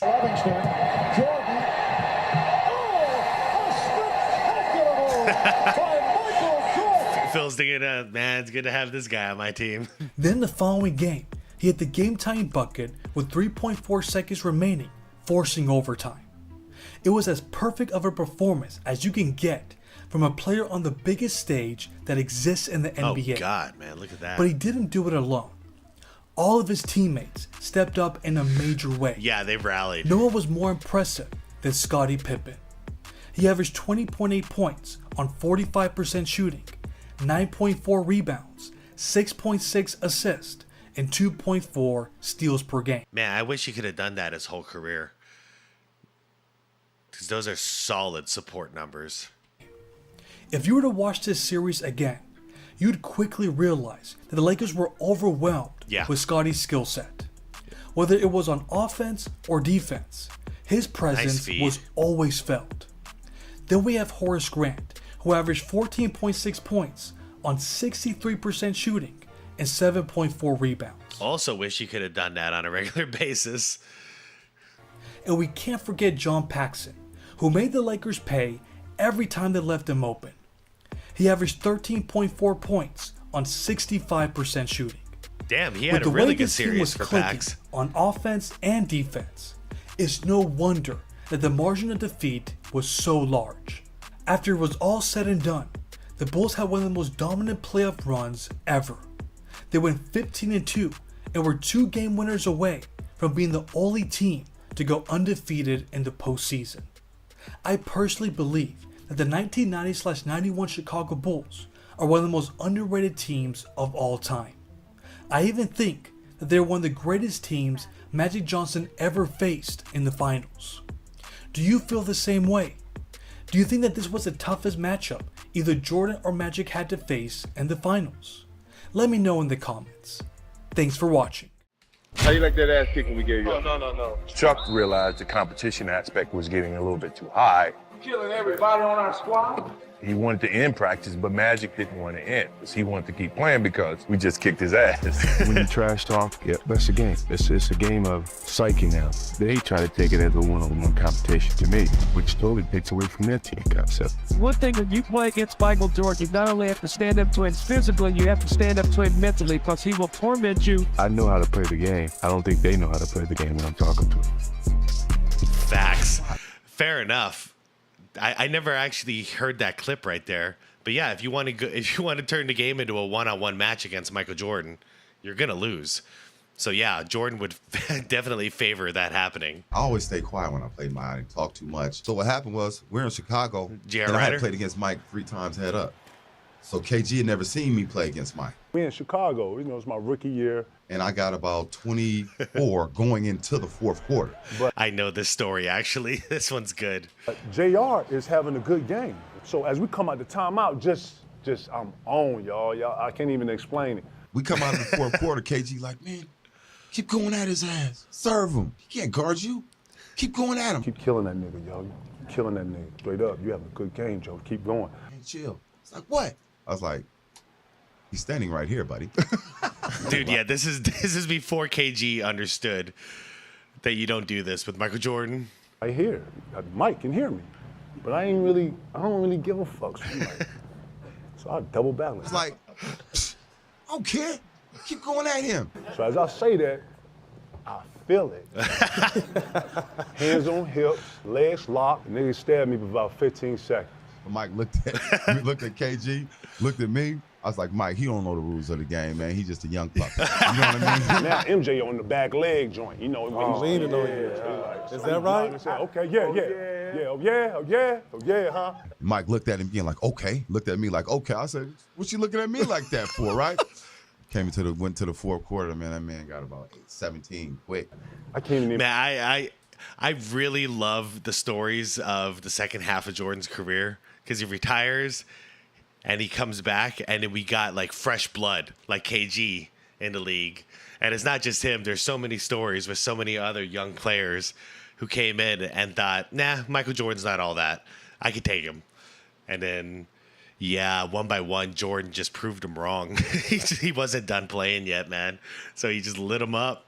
Can really describe the next like 6 to 7 minutes of play, yo. He down 25 now. It was just that. Hold on, let me back it up for you guys. He like that for, right? Went to the fourth quarter, man. That man got about 17 quick. I can't even really describe the next like 6 to 7 minutes of play, yo. He down 25 now. It was just that too. Mike had 18. He had like 40 now. Me all myself, we ain't scored in like about 4 minutes. And I subbed like 3 of the starters. It got bad quick, yo. Come to the bench like this. So I was like, Jay, man, my bad, my bad, John. I'm sorry, man. I'm sorry. He was like, it's cool, man. I told you, just shut your ass up, man. And Mike came down. Okay, young fella. Okay, damn, young fella. Damn, y'all done? Damn, young fella. Never talk shit to Mike ever again in life. Yeah. I seen him at All-Star. Apologize, man. You know I was fucking man. You don't Did he just say that? I seen him at the All-Star and I apologized to him. Never talk shit to Mike ever again in life. I seen him at All-Star. Apologize, man. You know I was fucking man. You don't seem. All right, and that's just a lesson for any young bucks out there, just getting going in your basketball careers, dude. You do not talk trash to your teammates' guy. You know, like whoever your teammate has to guard, you do not talk trash for him. Okay, you don't do it. It's not fair. It's not cool. Unless you're gonna guard the guy who you're talking trash to, don't do it. Don't do it. You're setting your guy up. Like a trash talking kind of guy. I'm not. And I never talked trash but one time in my entire life with Jordan. Oh, all right. So we're with the Dream Team. And what Coach Daly did, he split the team up East versus West. So we would play every day, tie. So this is the 4th day. And we got out on them about 12-2. So finally, we got on a little run. So Michael walking back. I don't usually talk trash, but I had to that time. So I said, Michael, if you don't turn into Air Jordan, we're gonna blow you out today. He started sweating. His eyes got big. You get all dilated and shit. That tongue come about right here, now it's way out. He broke the huddle. He hit a 3 and he's looking at me. He scored about 4 straight threes. Ooh. Oh, that's fresh off of the Portland Trailblazers finals, where he was on top of his game when it comes to 3-point shooting. Oh no. And I went, oh man. Now this is the greatest shot I've seen. He came down the right side, took off. I gotta show you this one. Don't hurt yourself. I won't hurt myself. Okay. So he stole the basketball. He coming down the right side. He takes off. David Robinson took off. And he said, okay, I'm gonna just sit here in the air. So Mike just cuffed him. And he just looked at it. In the air. And he kept looking. He kept looking. He kept looking. He went all the way down, Jack. David Robinson went to the ground. He 360, tongue moving, and dunked it. Bam! And dunked. I said, that's it. Oh my God! No way. He's doubling down on it though. A 360. So he went up against David Robinson. He cradled it, did a 360, and dunked it in 92. Magic really must have pissed him off. That's 87, 88 Jordan stuff. Practice game. He just looked at me too to let me know. Yeah, it's your fault. You know who got me to do this? You. Yeah. And I was just stunned, and all of us were stunned to see him hang in the air that long and 360. So we got upstairs. Larry Bird and I sitting down. So he come in with his cigar. I just want y'all to know. There's a new sheriff in town.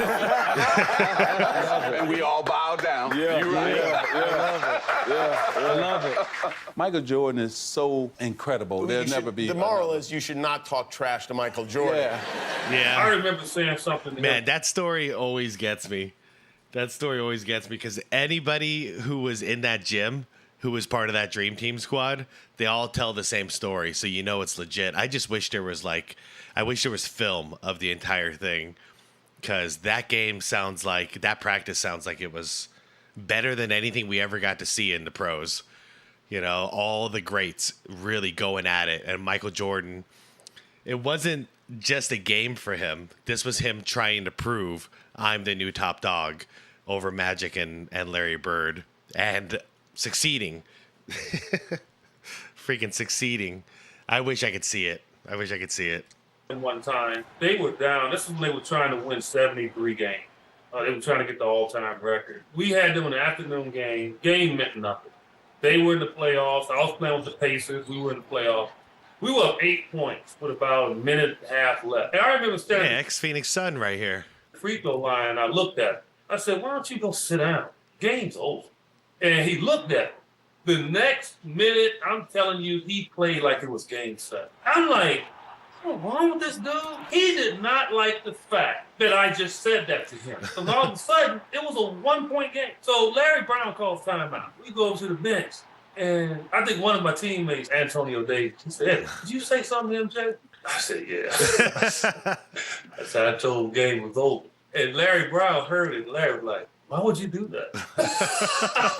We're playing. We go up 9 with about 3 minutes to go. Mike is 4 for 16 from the field. He's having a really rough night. Right. So Derek decided. Oh, we know this story. If actually, I covered this recently. A long version of this story. This one's great. It's because there's about 10 minutes to go in the game and we're winning. He decides to say to Michael Jordan, who's having an off night, "Told you we're gonna whoop your ass tonight." I told you we're gonna whoop your ass tonight. Yeah, it's a mistake. Mike, shit's not falling tonight, Mike. You're having an off night, Mike. Bill Jackson looks down the bench. "What do you want to do?" So Michael ties his shoe up, takes his towel off, walks in. He stands next to me and says, "Little man, I told you about talking trash to me." I said, "Man, we up 9 with 3 minutes to go. You're not beating me tonight." Over the top of Scott. Michael's second in a row. By the way, that's the difference between the old game and the current game. With inflated scoring these days, being down 9 with 3 minutes left is nothing nowadays. You can make that up in like 45, maybe 50 seconds. Back then, yeah, with the kind of defense that was played back then, to make up a 9-point deficit, that was even hard to do at halftime.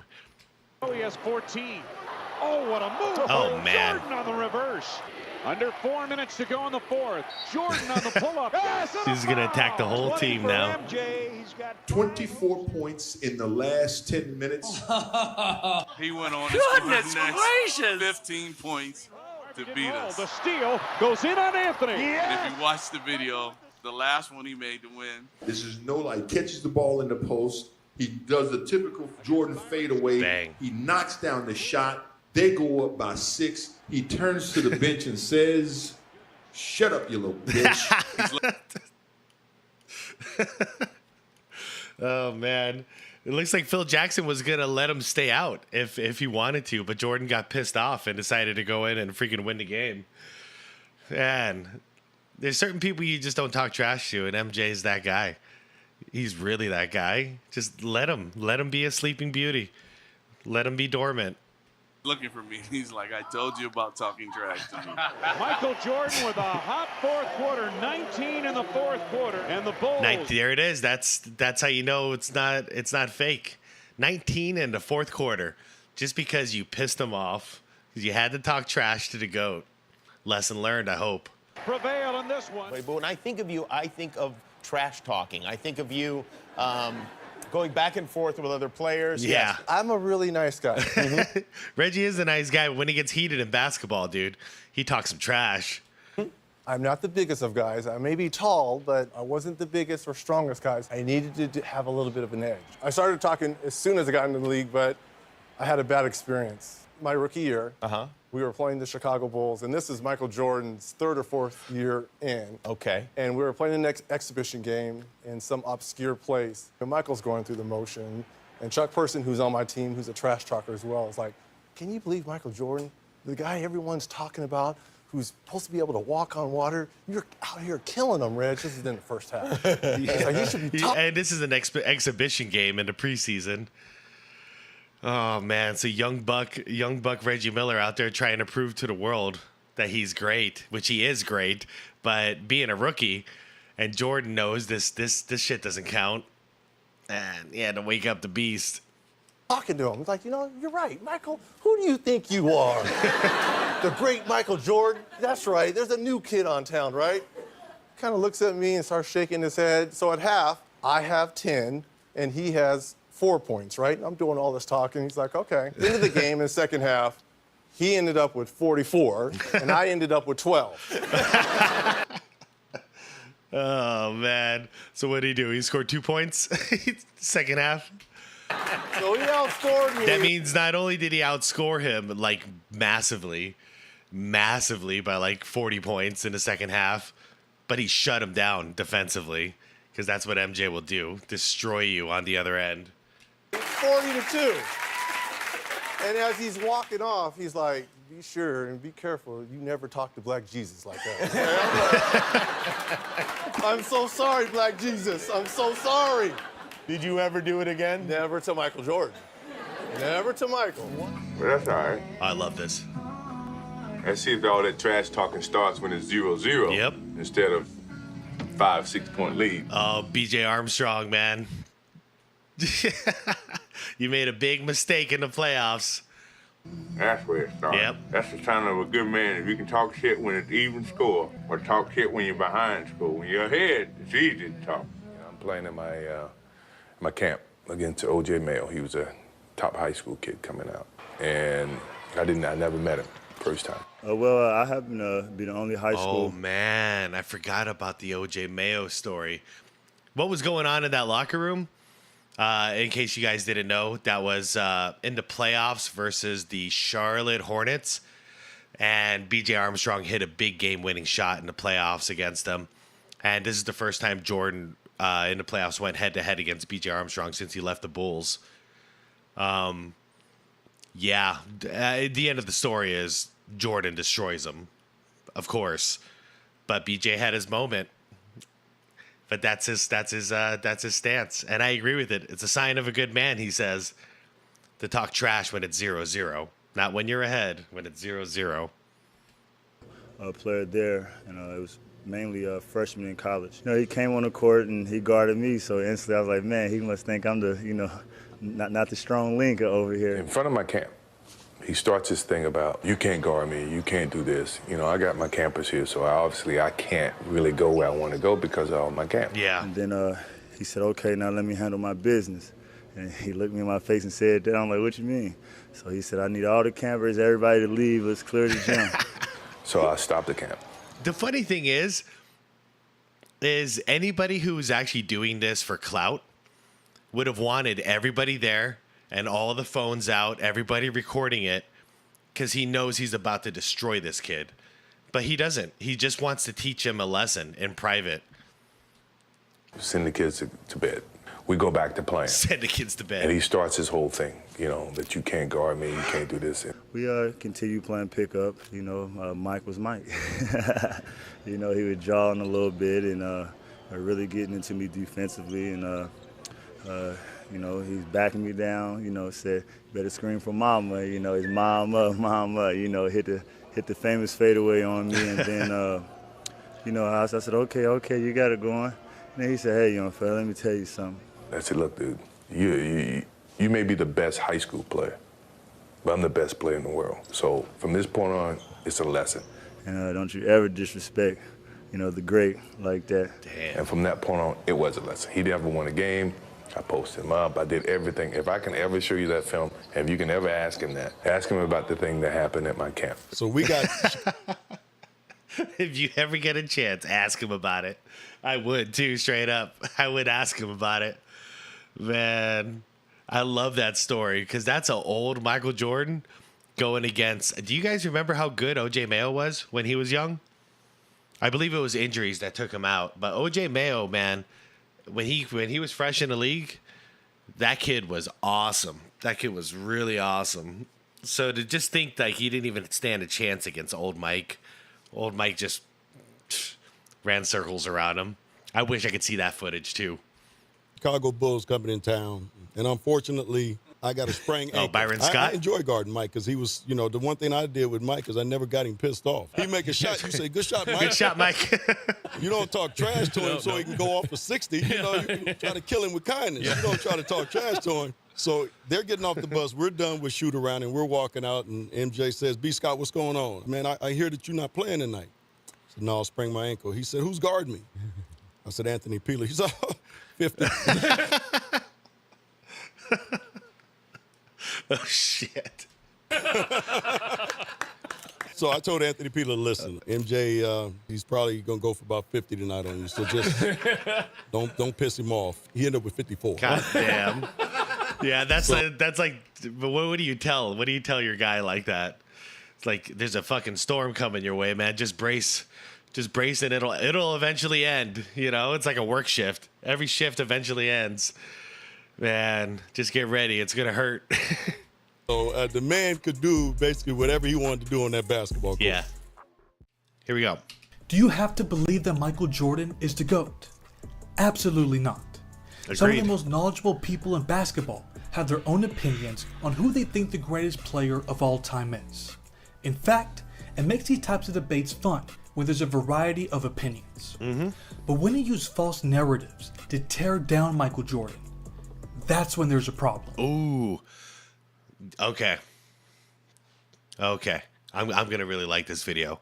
That is my problem, and that's what I'm doing in the comment section. The majority of the time is just hammering down lies. So the irony of it all is, you see me here on my channel. I make a lot of Michael Jordan videos because I think he's the greatest. You know, to me, he's the greatest of all time.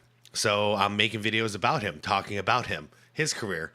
The funny thing is that I found about LeBron fans is that they gave up talking up their guy.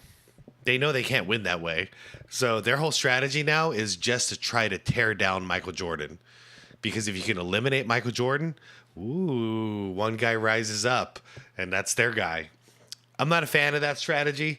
All of the quote-unquote LeBron hate that comes out of my channel is literally just a response to that, you know, just to show them, you know, a little taste of their own medicine. But if I had it my way, none of this would even exist. I'd just be talking about my favorite player, you know? But let's see. Let's debunk some of these lies. And there are many ridiculous critiques on the near consensus GOAT. We're going to go one by one and tear each one of them down by using logic and numbers. Nah, the most popular one that we see is that Jordan went 1-9 in the playoffs before Scottie Pippen was drafted.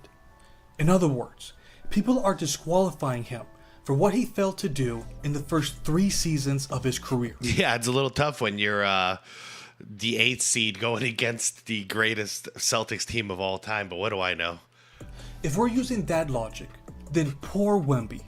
He's already disqualified for failing in his rookie season. So true. His team missed the playoffs, and the Spurs went 22-60. And in that case, Kobe is disqualified because he spent the first couple of years on the bench, right? That's stupid logic. And then, How many years did it take LeBron to win an NBA Finals? A lot, right? So what? I don't know, man. It's so stupid. It's so stupid. They only use that argument against Michael Jordan, not against anybody else. I guess those people don't have LeBron James as their GOAT. Yeah, his they team do. missed the playoffs in his first 2 seasons. At least the Bulls reached the playoffs. Yep. And what about the team that drafted him was the Bulls, and every single year he played for the Bulls, they made the freaking playoffs. Even 2 years where he didn't play, he barely played at all, only at the end of the season. That was his second season, and then his first comeback season in 94. Or 94, 95 playoffs, 94 season. Yeah, complicated. Anyways, after his first retirement. But every single year that Michael Jordan was wearing a Chicago Bulls jersey, they made the playoffs. That was my point. Good, I mean, solid pick. Kobe Bryant? He was coming off the bench Yes, for sir. his first 2 seasons. There we go. What did he do to contribute to the Lakers' success? I seriously hope that you caught my sarcastic tone. Yeah. I believe it's foolish to put that much weight on what a player failed to do that early in their careers. But if you want to have a serious conversation on Jordan's supposed failures without Scottie Pippen, then we can break it down. Yeah, let's do it. In the 1983-84 season, the Bulls won 27 games. In Jordan's rookie season, they won 38 games. All right, improvement of 11 games. Good start. They also made a shit ton of money that year as an organization because that was the hottest show. Executive Jerry. Okay, so Jerry Krause was already executive. Okay. Anything else? Nope. Okay. Which is an 11-game improvement. They went from being the second worst team in the league to a playoff team. Yeah. And they were playing the Milwaukee Bucks in the first round, who won 59 games. Expecting a rookie to carry such a weak team to victory over a legitimate title Sorry. First round, who won 50 game Okay. improvement. Hold on. I They wanted to went get from back the to... Bulls won 83 without Scottie Pippen. I Then just we wanted to can get break to it the down. standings. Hold on. In the 1983-84 season, the Bulls won 27 games. In Jordan's rookie season, they won 38 games, which is an 11-game improvement.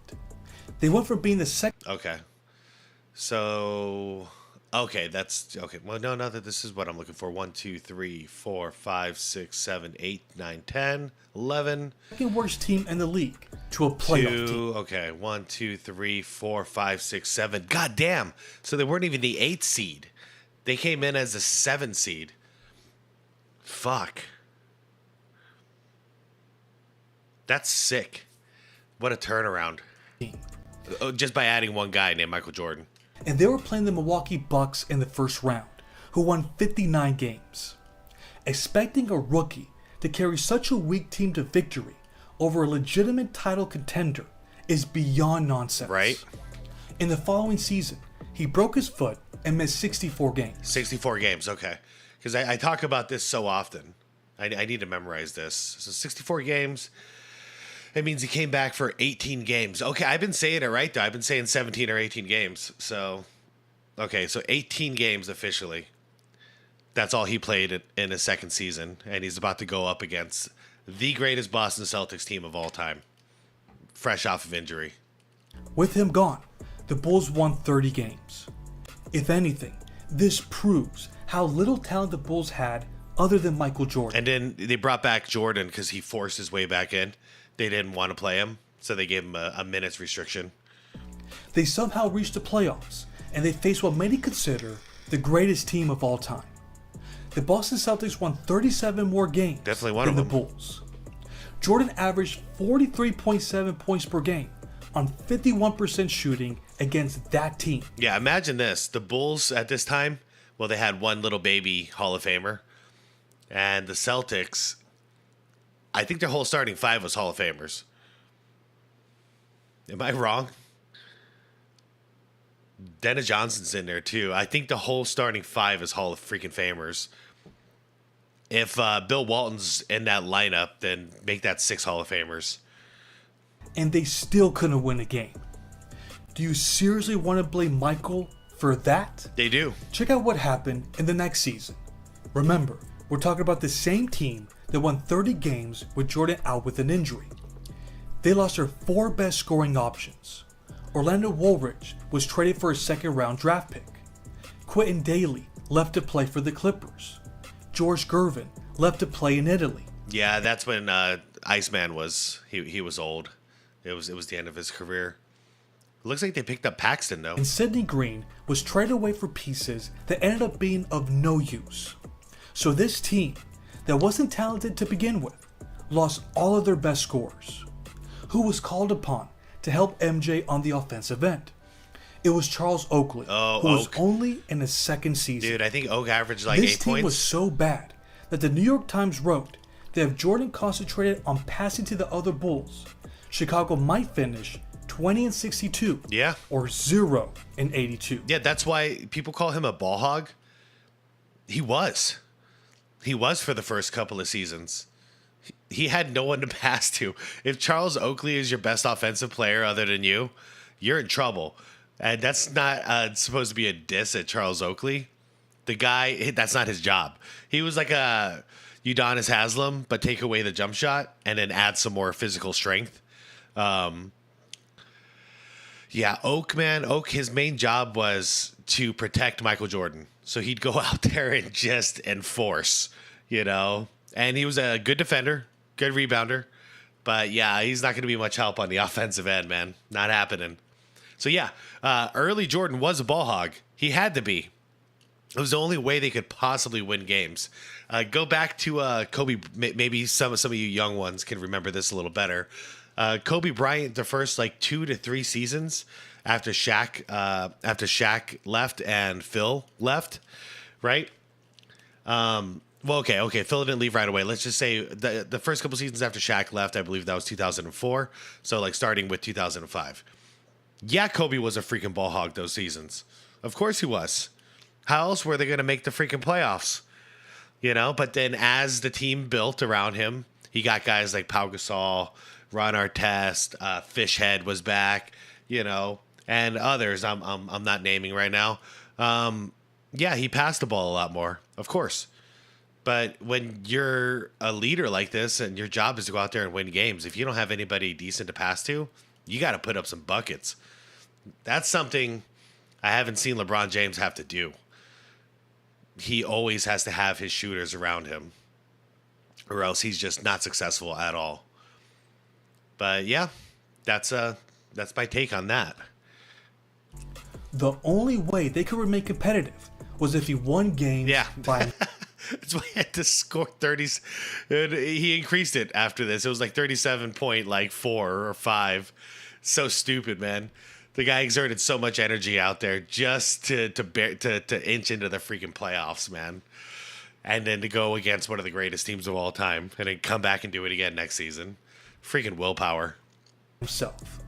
That led him to average his career high 37.1 points, which is still the highest average since the merger. Yeah. And again, they faced the Boston Celtics in the first round.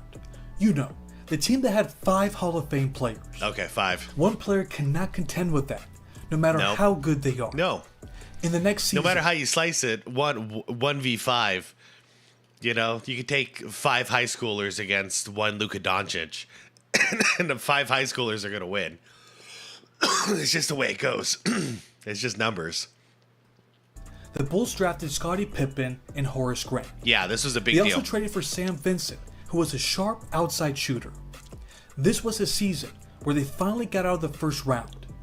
How much did those 2 players contribute to the 1988 playoffs? Oh, they barely contributed at all, but just their presence alone, I think it gave MJ some confidence that hey, we're building here, we're growing, we have potential.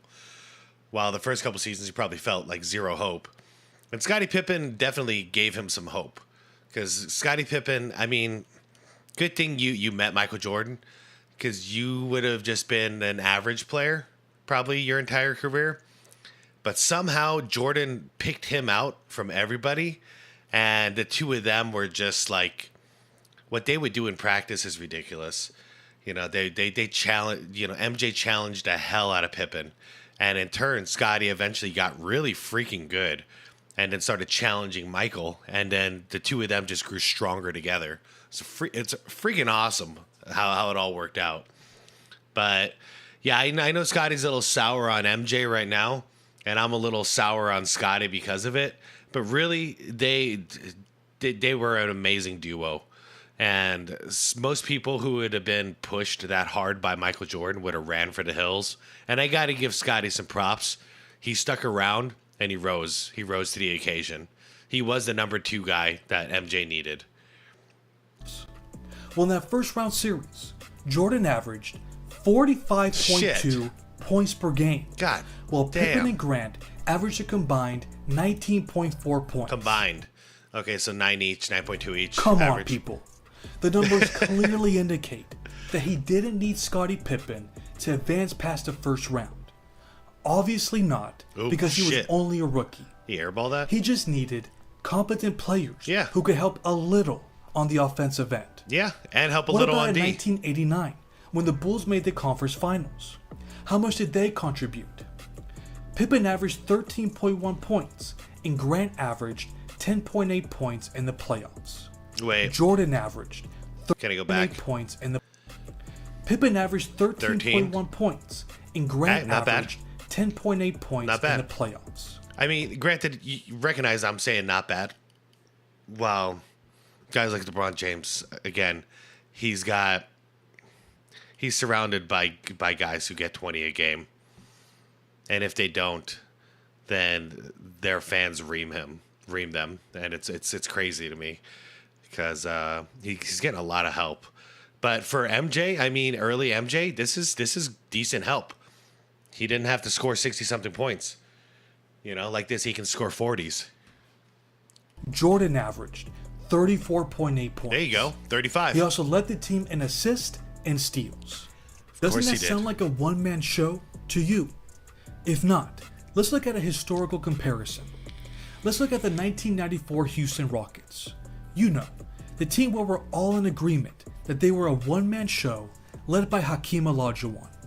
Their second leading scorer. I never said that. I've never said that. But yeah, people do. People do. It's sad for Hakeem because they're trying to like show how great he is, but not really do that. They're just trying to bring MJ down, which shocks. It's disgusting. No, dude.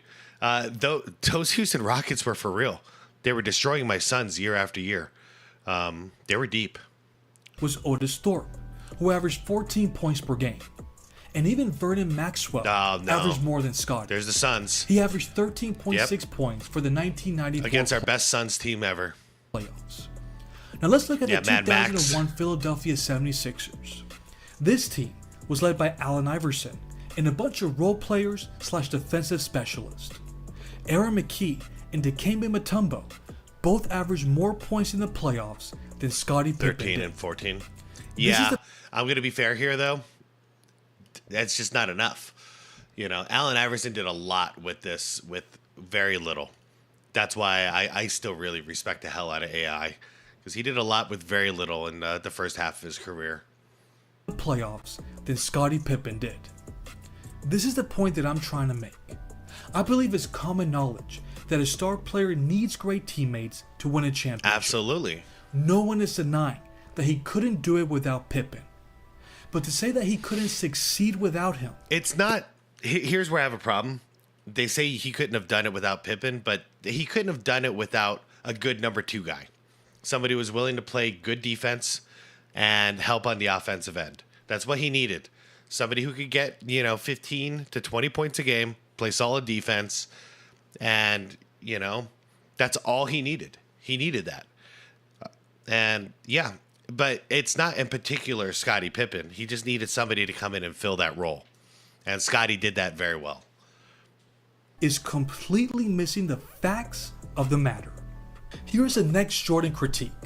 There are some who believe that losing to the Detroit Pistons 3 years in a row should disqualify him as the GOAT. Now, I'm not going to sit here. What about LeBron losing 6 finals?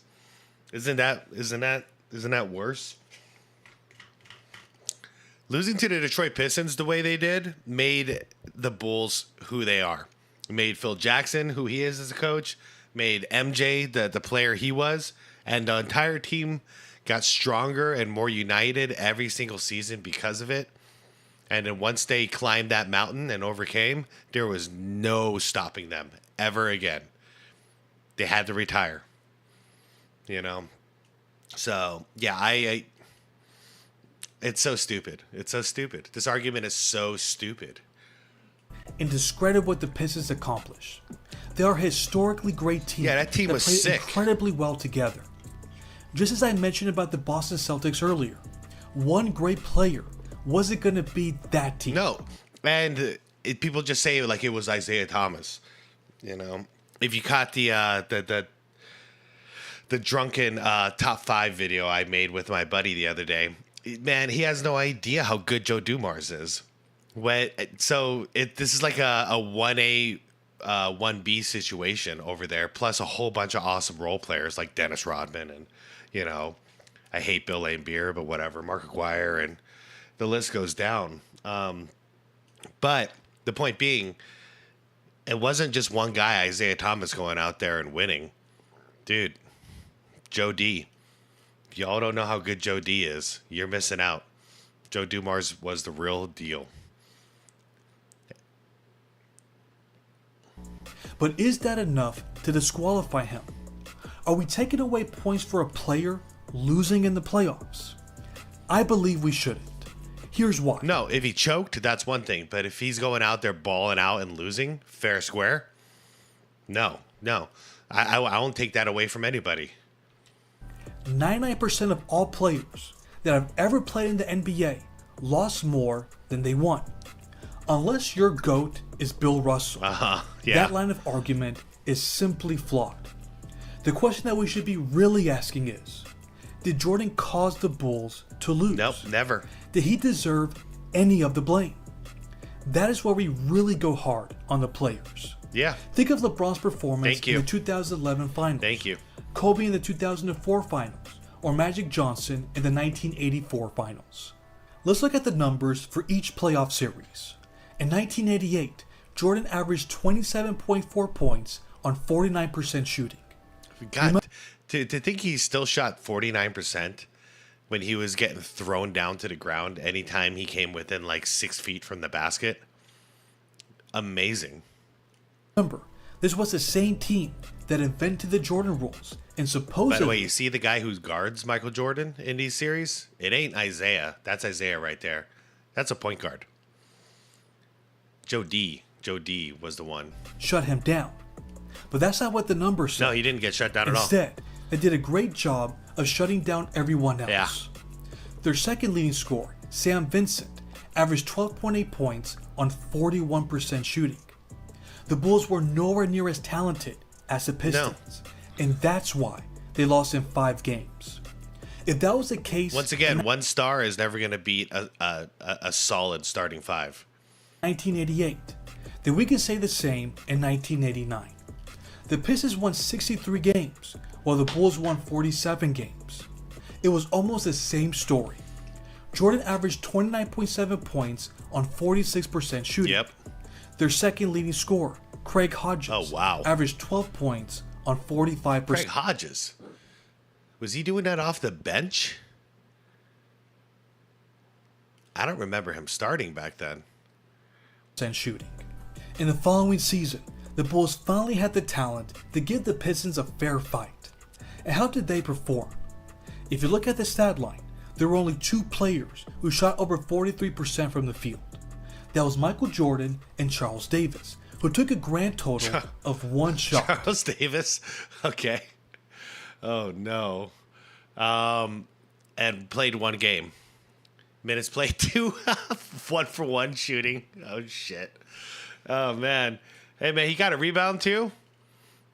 Hey, this guy did pretty good. He did good for 2 minutes. He got a basket and a rebound. Yeah, man. Who the hell? Who is this guy? That series.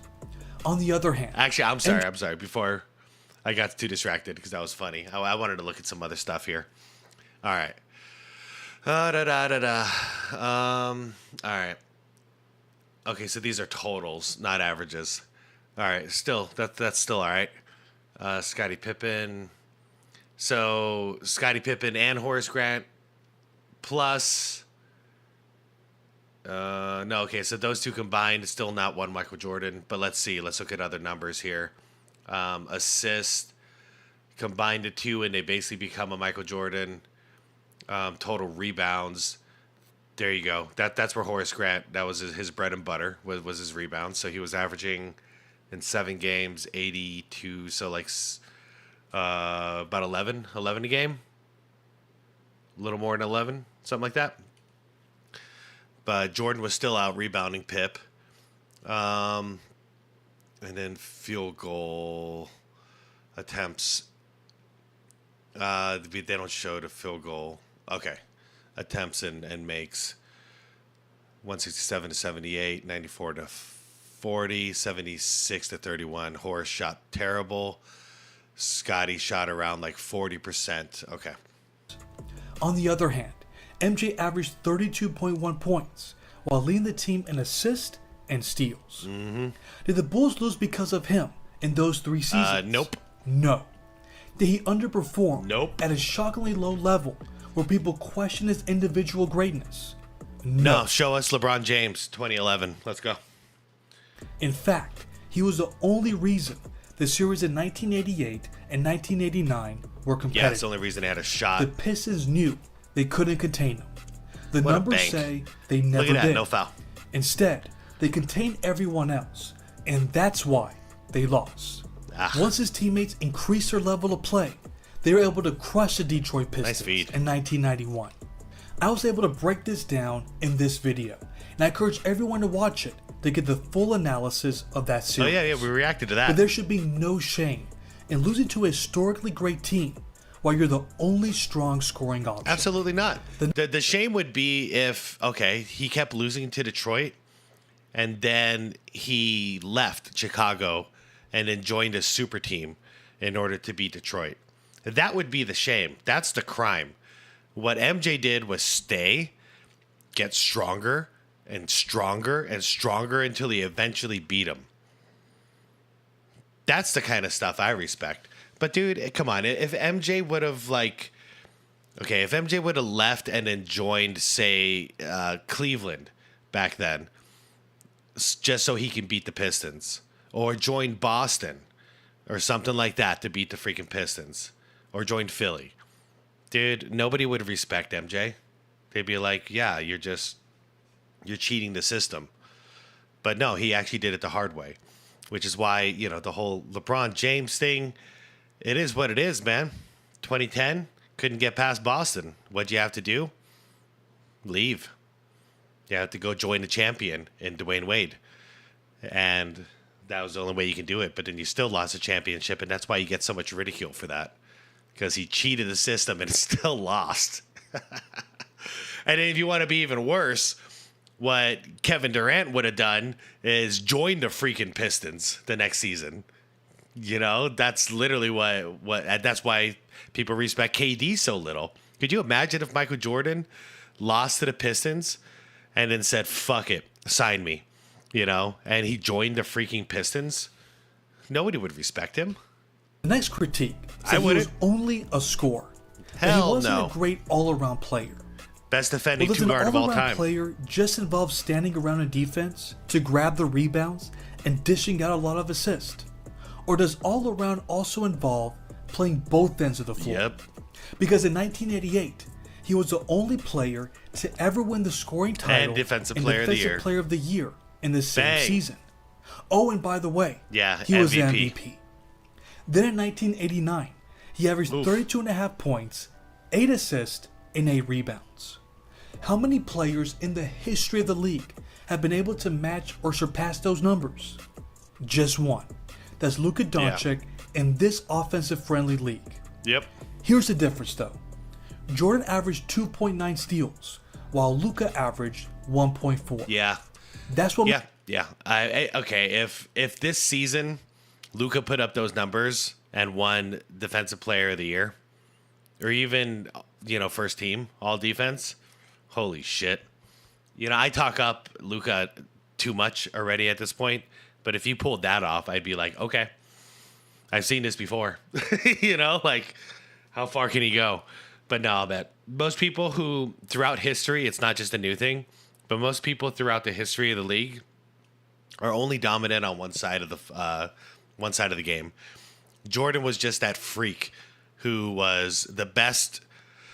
All right, he's the best scoring two guard of all time, and he's the best defensive two guard of all time.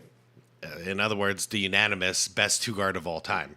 You know, like that's not normal. That's not normal. What's normal is being like, you know, a Devin Booker or something, or a Luka, or a Steph. That's normal, where you're just dominant on one end, or a Dennis Rodman, or a Draymond, you know, where you're just dominant on the defensive end, but you don't contribute much to scoring. That's normal. Make Michael's stat line one of a kind. Then the 1991 finals, Jordan averaged 11.4 assists for the series. Yeah. Do you know how many players have averaged more assists in the finals?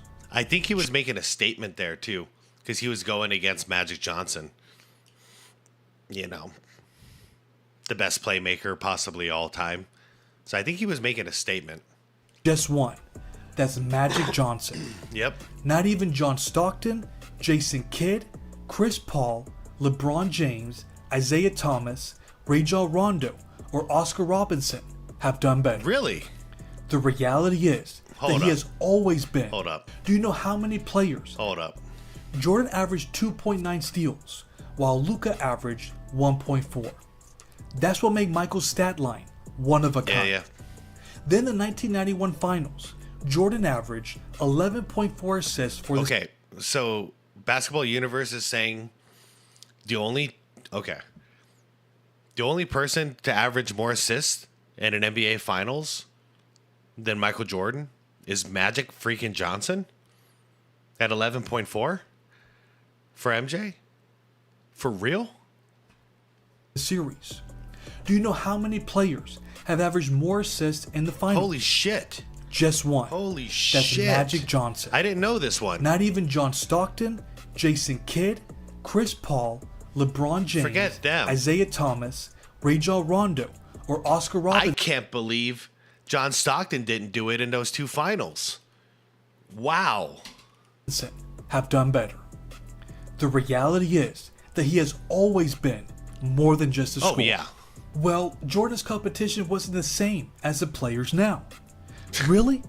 Because in the 1988 season, where he won his first MVP, he was competing against Magic Johnson, Larry Bird, Isaiah Thomas, Hakeem Olajuwon, Charles Barkley, Karl Malone, John Stockton, Dominique Wilkins, Patrick Ewing, and Clyde Drexler. Clyde.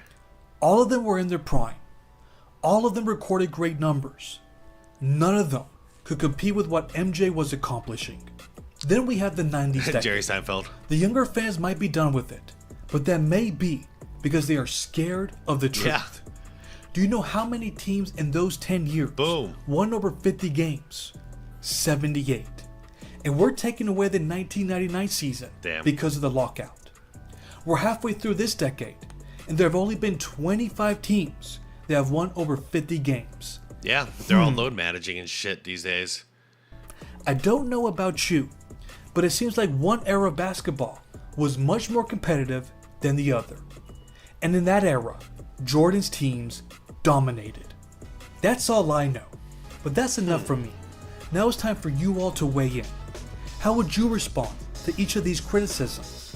What are some of the crazy things that you have heard people say? Welcome to one of the most ruthless, savage Michael Jordan stories that you've ever heard. Oh, let's do it, now, man. You may have heard of this story before, but you've never seen it made Byron like this. Scott. This Terrell video Owens. includes everybody that was involved on this day. What's Terrell Owens got Antonio to do with Harvey, this? Derek Martin, Byron Scott, Phil Jackson, Michael Jordan, on the day that he got his revenge. This is why you never talk trash to the GOAT. Because even if you think that you have the game won, you don't. Yeah. And this is the story. A few things before the video begins. I really want to say I hope you guys are enjoying the MJ series. This is 23 Michael Jordan videos in 23 days. The one thing I'd love for you to do is hit that like button. These videos take a long time to edit and produce for you guys. So if you do enjoy them, please help me out by hitting that like. Yeah, I feel you. Go support Nick Smith if you enjoy the content. A little like or a comment goes a long way for a YouTube channel. Okay, let's get right to the beef here. Releases. All the video footage and credits is located on the screen right now, and also down below in the description box if you want to watch the full videos in their entirety. And I hope you guys enjoy the video. You inspired what many say was one of his greatest comebacks. In a game you would never think that Mike was going to create this comeback, and you sparked the moment. With the Grizzlies, and one of my teammates, Derek Martin, had been in LA with Mike when he was filming Space Jam. Oh, yeah. For those of you who don't know, when Michael Jordan, so Jordan comes back out of retirement from baseball, loses, he played like 17, 18 games and then lost in the playoffs. And he was out of shape and the team wasn't, they weren't all there. So he's doing this movie, Space Jam, and he has them, Warner Brothers, build him this place, which is an indoor basketball court. And the entire summer, he's just inviting NBA players from all over the country to come and play with him. And a couple of them even, appeared in the movie. But yeah, he was training the entire time. And if you see him with the baseball body in 95, and then you see him the next season, it looks like he gained like 10, 15 pounds of muscle. He was in such good shape, but it's just because he didn't take a break. So his summer break was massive training, intense training. Jam. It was the summer after he filmed Space Jam. Okay. 1995. Yes. Yeah. Michael is doing Space Jams. That's right, Space Jam. So he has a court built down for him on the lot. So here in Los Angeles. Yes, here in Los Angeles. For him to play basketball. Right. He's got every overseas guy playing and everything, so he's like, this is not challenging to me. He calls Magic Johnson. Says, hey, you got any guys that play at UCLA? I hear about the UCLA legendary runs. Can you send some of these guys down here? So Magic calls me and says, hey, little fella, can you take a couple guys down there and play? It's Juwan Howard. All right, cool, no problem. So I get Chris Mills, Tracy Murray. So we go down there and play. We walk in. We're waiting our turn. Finally, it's our turn. We come on. It's 6-6, going to 7. One thing you don't want to do is give Michael Jordan bulletin board material. Don't say anything. Yeah. Don't talk trash to him. Just let him be. Yeah. I come down. I'd much prefer Michael Jordan like me than hate me, because Michael doesn't forget, man. I mean, he's borderline psychopath. On the break on the wing and go what we call a hands up move, like I'm going to shoot the shot. Michael jumps up. I go by and lay it up for game. I commence to talking the best trash ever. Don't do it. One layup? Him. Michael, you get out of my town. This is my town. Wow. You're not even the real MJ. My man, Magic Johnson. Man, he won a championship in L.A. Or against L.A. in your hometown, man. Don't do this. MJ, I'm just going so hard that Chris Mills, 6'8", picks me up and my feet are dangling. Little fella. Yeah, hand over my mouth, and he says, Derek, stop. We always say, let the sleeping giant sleep. Yeah, right. Yeah. Don't do anything to ruffle his feathers. And I'm like, no, I'm just going in. 2 games later, he comes back on, and their team beat us. So he's following me around the gym now. He's telling you, and this is all in what you would call like the Space Jam pickup game. Pickup game. Okay. Exactly. Before the season. So now we fast forward to the season. Right. We're about to play Chicago in Vancouver. The greatest player, arguably, of all time, came to town for the very first time. The day was November 30th, 1995. The Vancouver Grizzlies were 2-12, and they were up against the 1995-1996 Chicago Bulls. Oh, literally the greatest team of all time. Wow. Okay, so this story is probably going to be along the lines of Vancouver was going to steal a win against the greatest team of all time, and then he sets off MJ, and MJ punishes him.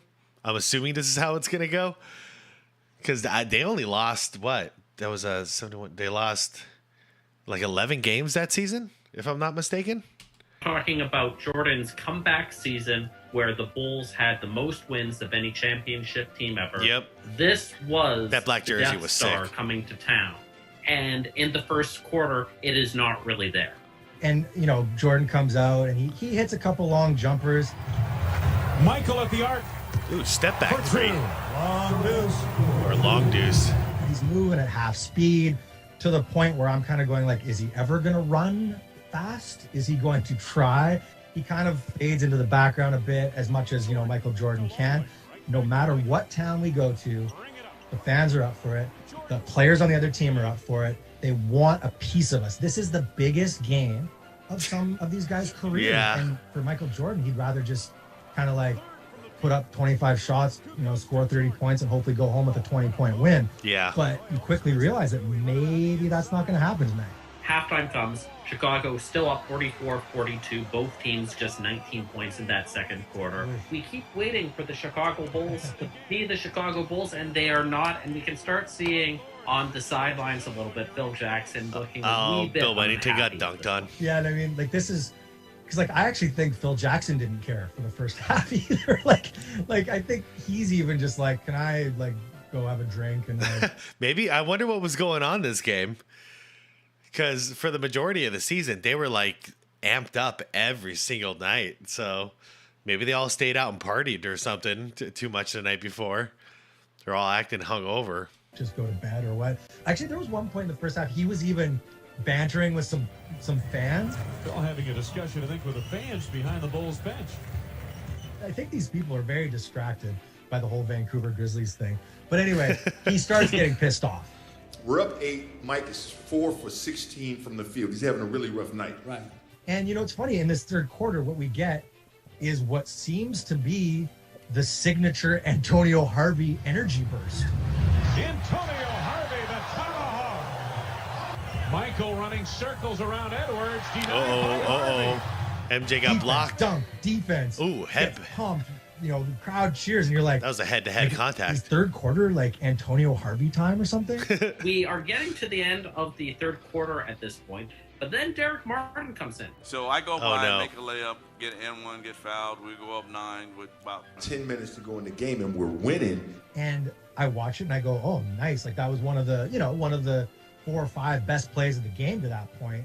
But then quickly my attention turns from the great play on the court to the oh no, like oh my god, what? Yeah, that's fair. He got that up off of I believe Bill Wennington was 7 foot, and Kukoc was like 6'8".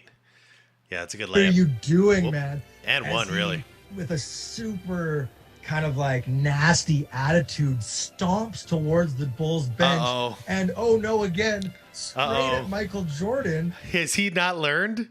He hasn't learned. Okay. All right. He hasn't learned up until this point.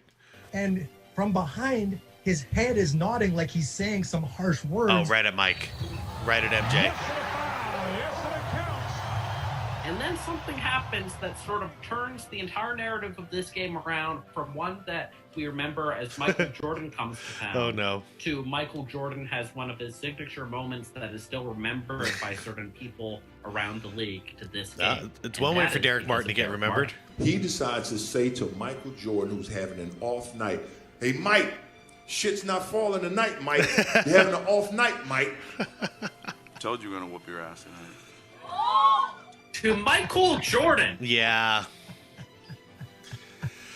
Oh, no. This is the moment I'm going like, dude, I get that you're pumped. I get this is a big moment. And who wouldn't be excited to do that? Yeah, but know who you are and know who he is. Don't. That's like, I don't know. I don't even know what the hell to compare that to. That's like winning your first like featherweight boxing match and then going right into Mike Tyson's face and being like, I'll take you, little punk. You know, I bet you're scared of me, Mike. You know, no, Mike Tyson's going to destroy you. Don't do it. It's just like Michael Jordan. You don't do it. Just don't do it. Even at his old age now, in his 50s, I would not talk trash about basketball to Michael Jordan. I bet he's got something left in the tank. He'll embarrass me somehow. You know, it's just one thing you don't do. Talk trash with Michael Jordan on basketball, or Mike Tyson with boxing.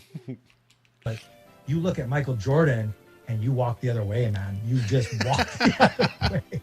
Phil Jackson looks down the bench. Like, what do you want to do?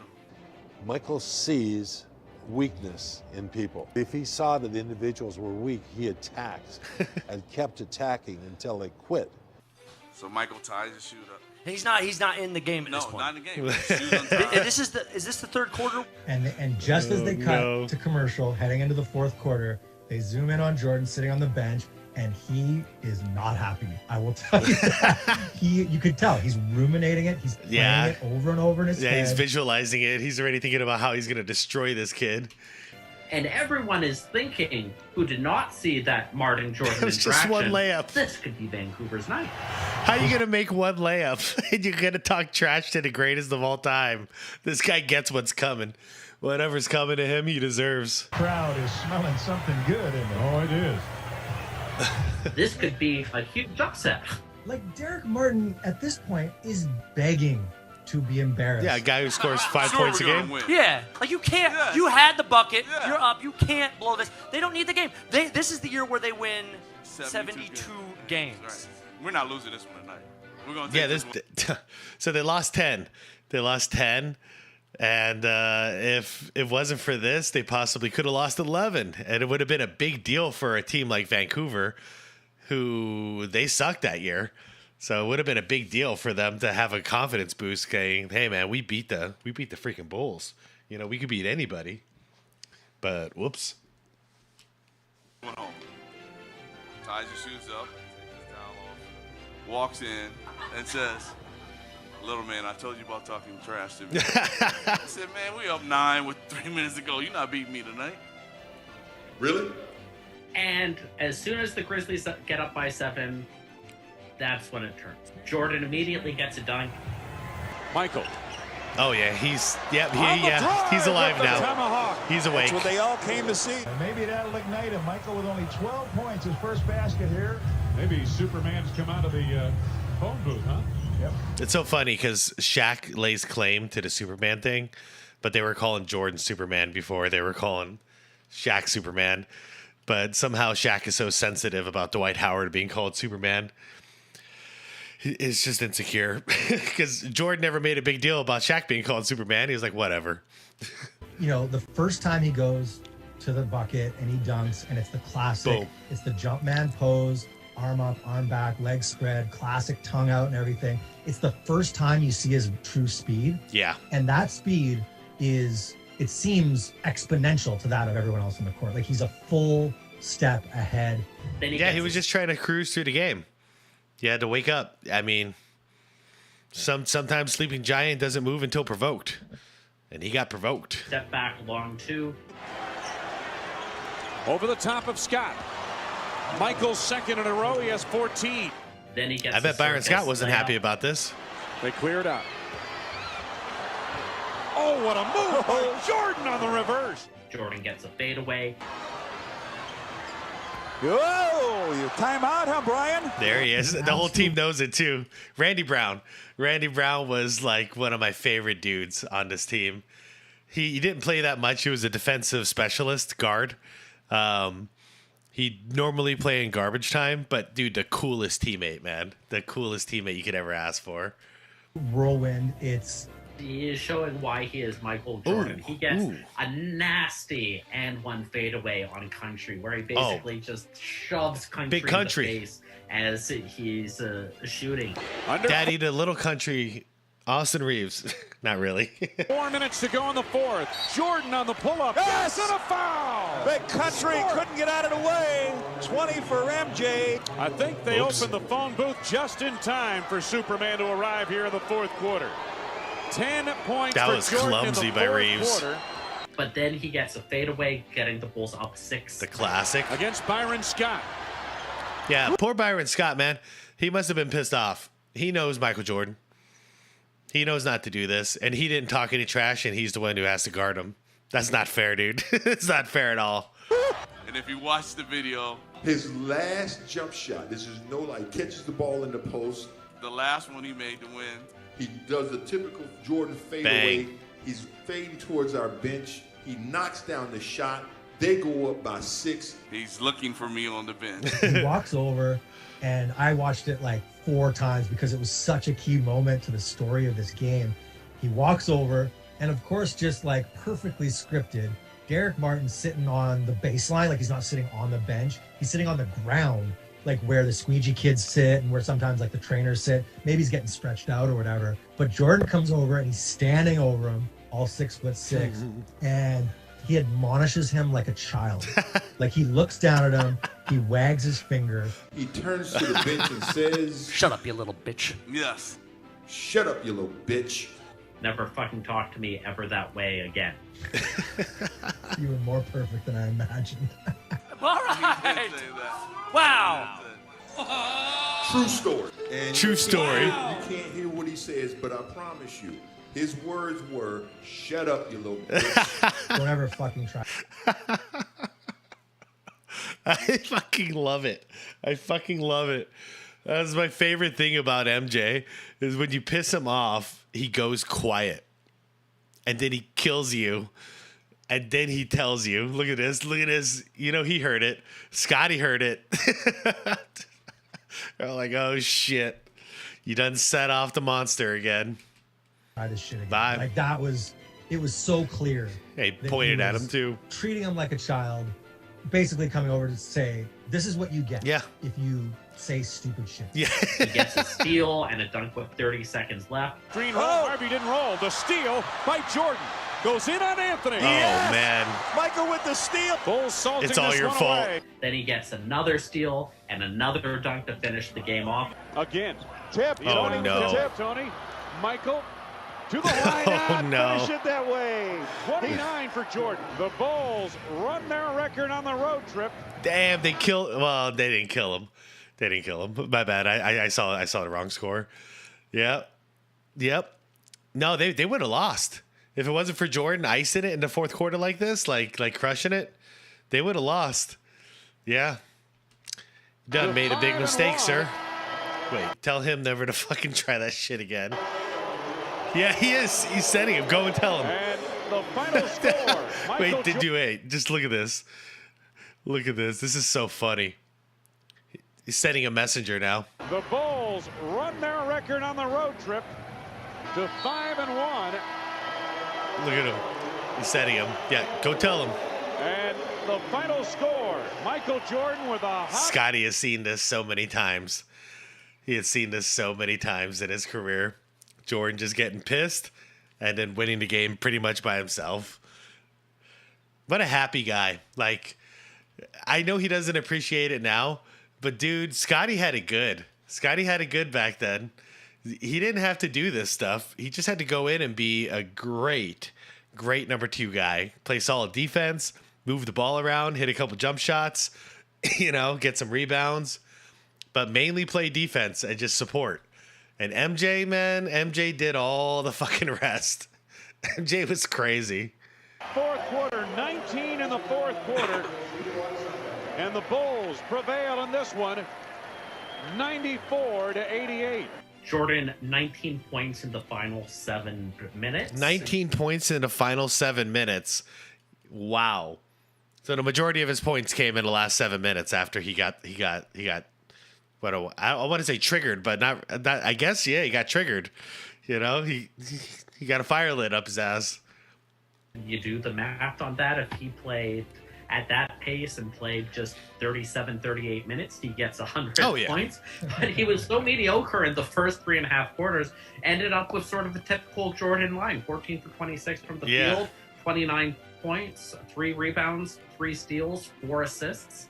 Both teams were bad that game, but all it took was Jordan stepping it on for 6 or 7 minutes there at the end. So those are things that That's why we say, all of us old heads that watched all this stuff say, like, dude, if Jordan was just selfish and trying to rack up numbers, the amount of points he could have scored would be stupid.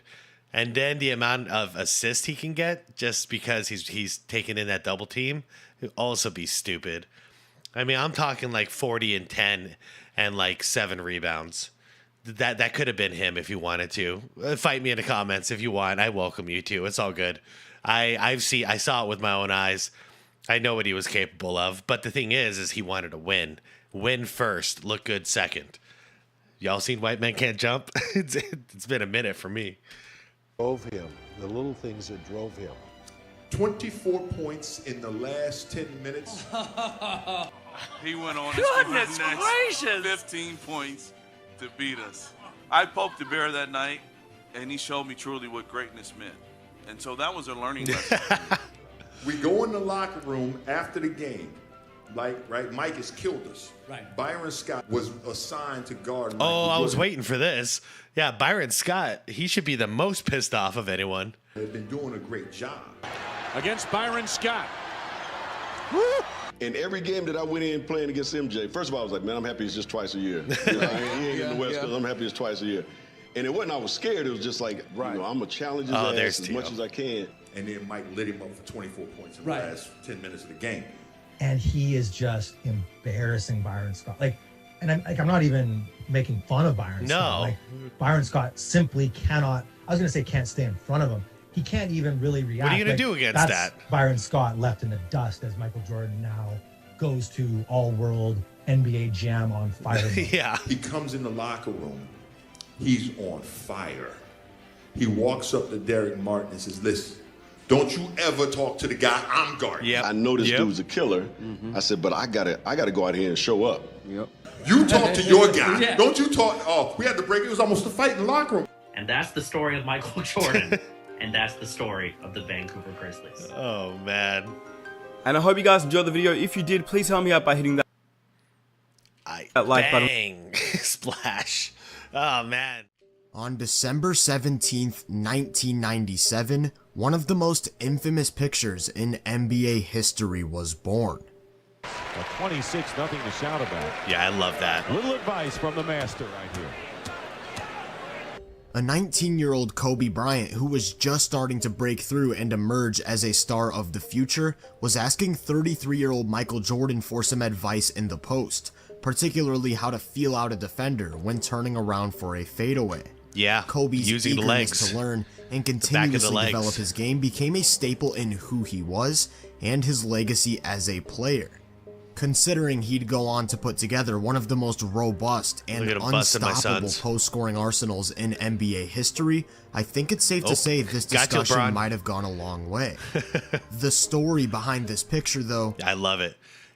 You got a young kid who's literally, he's taking it to MJ in this game. Like, the two of these guys went to war this game.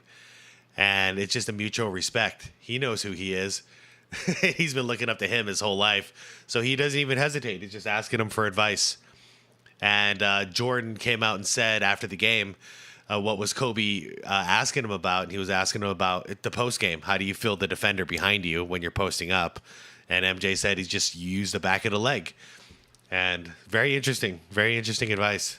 Is so much more than just one star mentoring another. This iconic moment came after a head-to-head duel between the present and the future. Two of the greatest players to ever step foot on a court butting heads at vastly different points in their careers, signifying a passing of the torch. Yeah, it really was. 7 seasons later, there is a new kid on the block, Kobe Bryant. Sadly, so Jordan retires and he passed the torch to Kobe, and Kobe did a fantastic job. I mean, with the pressure of following up Michael Jordan, he did the best we could have ever asked anybody to do. But then Kobe retired, and who carried the torch? Like, nobody officially got past the torch. We have a hell of a lot of good talent right now, though. I'm kind of waiting for LeBron James to retire now so we can focus more on that talent, because there's a lot of talented players in the league currently between Joker and what's his name, Luka, and dude, I mean the sky's the limit. Devin Booker, etc. Call him the heir apparent. The 19-year-old is the future of a rebuilt Laker lineup equipped to end the Bulls' championship run. Heading into this game, the Lakers had been playing for extended time without their #1 guy, Shaq. Yet, still, they'd been an offensive powerhouse running through the competition. On the other side, Chicago was without Scottie Pippen, so this looked to be a box office matchup. Yeah. Remember, it wasn't until year 3 that Kobe became a starter, so while he was patiently waiting for his opportunity to make a difference off the bench, it was Poor Eddie Jones, by the way. Eddie Jones, he was a really solid player, and then Kobe Bryant's got to come around, and you can't argue with it. So Eddie Jones was really cool, though. Eddie Jones was like mentoring Kobe, and he was a really cool dude. Not bitter when he got traded. And then he goes to Miami, and then D Wade comes in. And the same thing. He mentored D Wade, and he was totally cool. So Eddie Jones, I'd like to see some interviews by him. Sounds like a really cool dude. Jones, who had the Michael Jordan assignment. 21% shooting by the Lakers, who had missed 11 in a row before that slam by Eldon Campbell. Great move by Jordan. Oh, man. Took it to the whole team.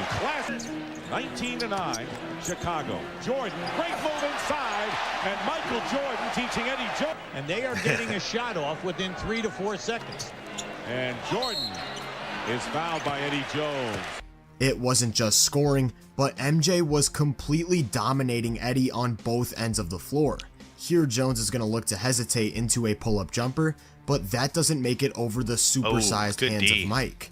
This time it starts away from the ball. Jordan chasing Eddie through a couple screens that don't lead to anything, the possession resetting into nothing. With MJ keeping their leading scorer in a jail cell, no Shaq, and Kobe on the bench, the Lakers offense was struggling to say the least. After hitting their first 2 shots, they missed 9 straight as the Bulls jumped out on a 14-2 run. And to stop the bleeding, in came Kobe Bryant. It's funny to think about that. Even when Kobe was a bench player, out of all the people in the league at that point, Jordan saw something special in this kid from high school who's just chilling on the bench. It's pretty crazy. Right away, MJ started guarding Kobe, and the first thing I noticed was how much he moved away from the ball, just constantly buzzing around the court, almost like a hummingbird, which I think threw Mike off. Yeah, he looks like Steph Curry out there. For example, MJ picks up Kobe away from the ball on the left wing as the Lakers look to set up a little pinch post offense through their big, and as soon as the initial entry is made, Kobe explodes on a backdoor cut for some easy offense at the rim. Yeah, those young legs. This time, instead of cutting towards the basket, he's going to start under it and use a pin down screen to dart out. MJ's able to close the space, but as we all know, Bryant's got no problem just shooting right over. Yeah, no kidding. On the other side of things, it wasn't until Eddie Jones checked out with about 4 minutes left in the first that Kobe first matched up with Mike. It started with Chicago clearing a side of the lane for a post-up, where Jordan throws a little shimmy to set up a post fade over his left shoulder that creates a decent amount of space, but just rims out. And next time down, we got a glimpse of what it looks like when the master teaches the student. First driving right, then pulling back into an up fake to get Kobe off his feet, which ends in a trip to the line. Yeah, Kobe definitely stole that move too. That maneuver to get you off balance and then a pump fake, and then you're just screwed.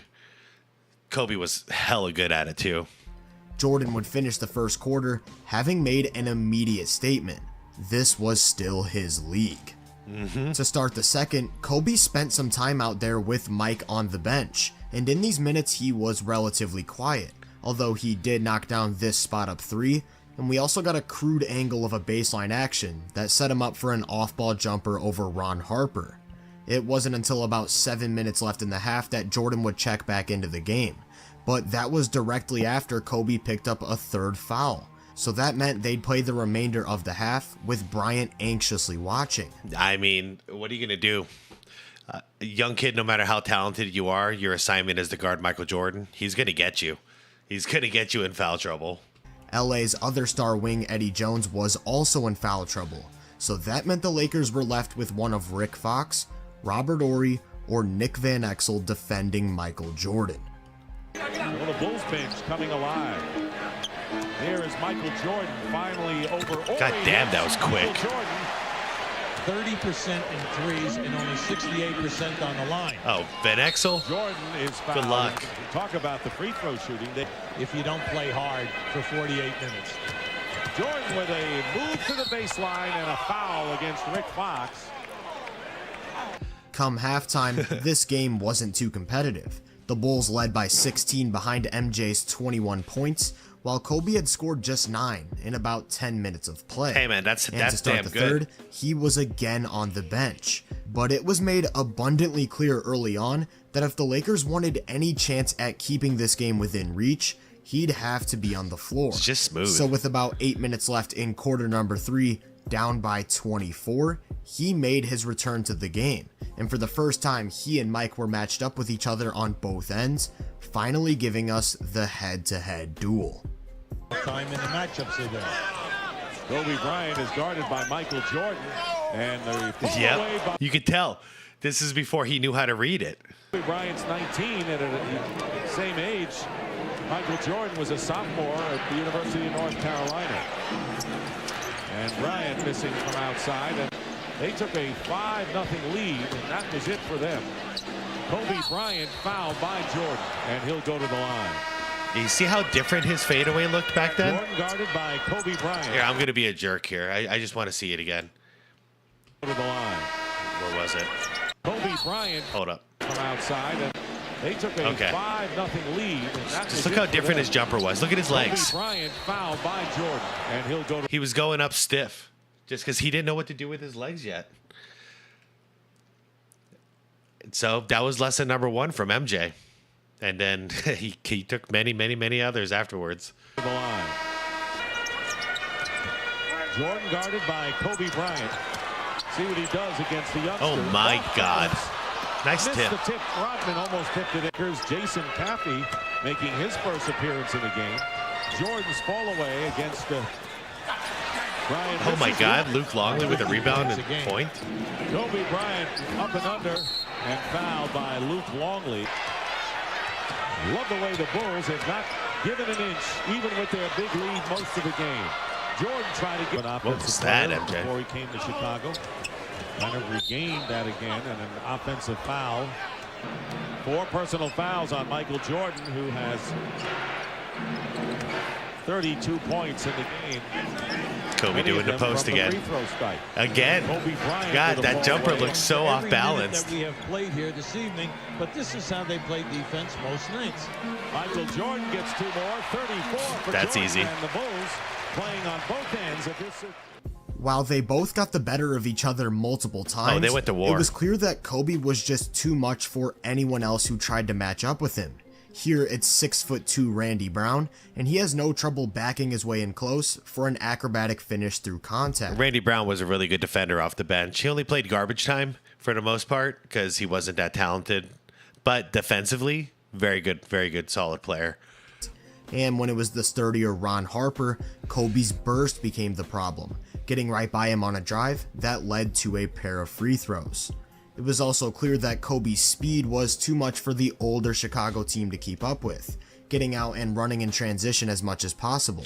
This time actually getting met at the rim and going up and under for a reverse lay. That's a Jordan move. When MJ checked out of the fourth, the win was already secured. And although you could label these extra minutes as garbage time, young Kobe made sure to steal the show. Yeah, he's about to fall. He's just doing this to show off to MJ. I don't blame him either. And put on a last-minute clinic for the fans.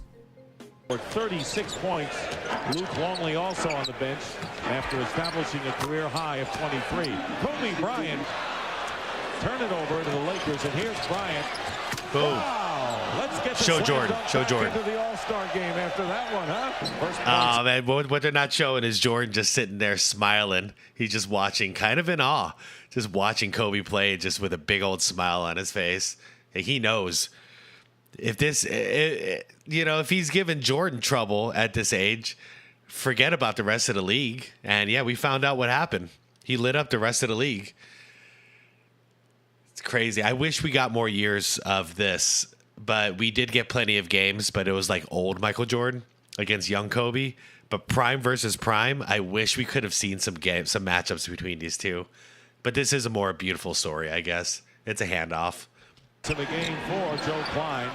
Kobe Bryant fires and hits a three by Bryant. Despite losing the game by 21 points, Kobe ended with a neutral in the plus-minus column, and it's not like that was juiced by garbage time either, as he was just a -5 in the first half, +5 in the second. It was that time he spent in foul trouble that really left the Lakers. 23 minutes, 21 points. 12 of the Lakers' 26 second half points. This is a kid coming off the bench, fresh out of high school. If we didn't know back then he was going to be something special, what was wrong with us? In the gutter, as they just simply couldn't keep up without him. With that said though, who was it that won the individual battle between the two? Jordan ended up playing about 5.5 more minutes than Kobe, so naturally he was able to get up more shots, resulting in more points. But what you'll also notice is that Bryant was slightly more efficient and didn't turn the ball over a single time. Now, these numbers do a good job of encompassing the entire performance, but they don't really tell us much about the success each had when actually defending each other. Yeah, I mean, really these numbers pretty much balance each other out. Couple more points, couple more assists, but then a couple more turnovers. Like, it's pretty damn close. 2 more shots, a couple more free throws. Yeah, I would call this a wash.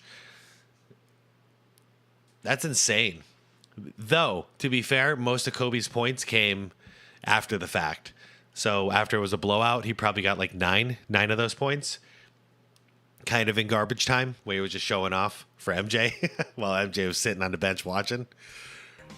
So in going back and watching this game, just for fun, I decided to track the matchup data when they were actually guarding each other.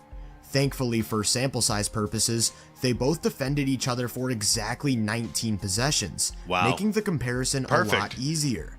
In that time, Kobe was a touch more aggressive, taking more shots and getting to the line for 2 more free throws. And because they had virtually the exact same scoring efficiency, that meant 3 more points. Another big piece to the puzzle is their playmaking. Neither assisted on a single shot with the other on them. Really? But Kobe was able to force Mike into 4 turnovers in just those 19 possessions, which is a pretty obscene rate. That is. As a result, Chicago's... And Jordan, this ain't LeBron James. Like, Jordan would get maybe 1 turnover a game on average. It's not like LeBron's 4 to 6. So this is something different that was something different. I don't know if we can credit Kobe, but I think maybe we can. I think he was playing MJ aggressive. That's shocking. Offense was a complete disaster in this short time, scoring just under 53 points per 100 possessions, nearly half of what the Lakers did. Say what you want about the Bulls taking this game and Jordan leading in scoring, but I'd raise the argument that Kobe actually got the better of him in this individual matchup. So, theoretically speaking, one could label this as a passing of the torch, marking the beginning of a new era, as Kobe would walk in the path that Jordan paved before embarking on a legendary legacy of his own. The official passing of the torch happened when I consider it would be their final game, when Jordan was playing in Washington, and this was the game following Jordan telling Kobe, you could wear those shoes, but you'll never fill them, because Kobe was wearing Jordans. And then Kobe went off and just destroyed the Wizards, like absolutely with purpose destroyed the Wizards on their final matchup together. And the two of them were goofing off and having a good time during the game. And it was really beautiful to see. And you could just see it in Jordan's eyes. Like, he's doing everything he can, but he knows, there's nothing he could do to stop Kobe anymore. He's too old. And Kobe was in his prime now. That was a beautiful moment. This is also a beautiful moment. But I would say that's when the torch was officially passed. This was when we saw the signs. But Kobe was still on the bench. If you enjoyed this breakdown, make sure to drop a like, subscribe, and turn my post notifications on to be first on more content. If you're interested in my more in-depth research, make sure to check out my website and social media profiles. You can find those links in the description. Feel free to let me know down in the comments what you thought of this moment. As always, I hope you all have a great day. Yeah, this is a... And I'll catch you guys. This was a cool vid. To another episode in the 23 stories collection, 23 Michael Jordan stories in 23 days. This video is on Reggie Miller and Gary Payton. These stories are hilarious. They're so funny to watch. These are two rookies that come into the league and think they're playing really well against Jordan. Oh boy. And then Jordan decides to go off. Okay, I definitely remember Reggie Miller's. Gary Payton, I'm not 100% on. This should be fun. This is why you never talk trash to the GOAT. Yeah, no kidding. Especially if you're a rookie. If you're enjoying this series and the episodes, please help me out by hitting that like button. All the likes really do help the channel. These videos do take a long time to edit, so I'd greatly appreciate all the support. Subscribe if you are new for more MJ videos coming to you in December, and hit that notification button so you're notified when a video releases. There is also a playlist to all the episodes so far that is linked below in the description and on the top right of your screen now. I'm gonna have to marathon The other thing I want to mention is that all the video links and footage used in this video is on the screen right now and in the description box below in their entirety. So if you want to... Yeah, see, so he pulls on all these resources and it makes a complete story. It's pretty cool what he does. It's very different. To see that footage in full, be sure to click on the links in the description and on the screen. All right, let's do it, man. I don't want to keep you guys waiting, so I hope you guys enjoy the video. Michael Jordan, what do you remember about playing him when you guys were on the floor and he was guarding you and you were guarding him, and I'm sure some terrific shootouts over the years between just the two of you? You know, looking back over 18 years, you'd have thought that Michael and I, the Bulls and the Pacers, would have played more than once in the playoffs. Right. We only played once, and it was that epic 7-game series. I know the Bulls were always playing teams like Miami, and later on Miami and New York were the major contenders. But yeah, the team that took them 7 games was Indiana. That was a war.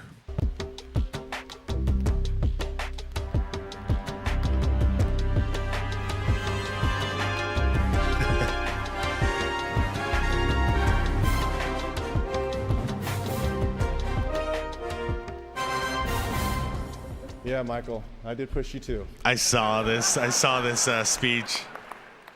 McKee gets it in the middle for the win. Oh, show to push off. Show to push off. That was another game where I felt that we had let slip away because Michael was being Michael and dominating. There wasn't a lot of time left on the clock. At the time, Ron Harper was guarding me, and I knew Michael was going to switch off when I came up top. And I said to myself, well, they're not going to call offensive foul. So when I came up, I would just... Okay, real quick. For all of all those people out there who always said Michael Jordan gets all the calls, watch this. I'm upset that we had let this game slip away from us. Could you imagine if somebody did that to LeBron? They'd call it a flagrant. But he got away with this, man, even though this is the GOAT. He's working on his 6th championship right now.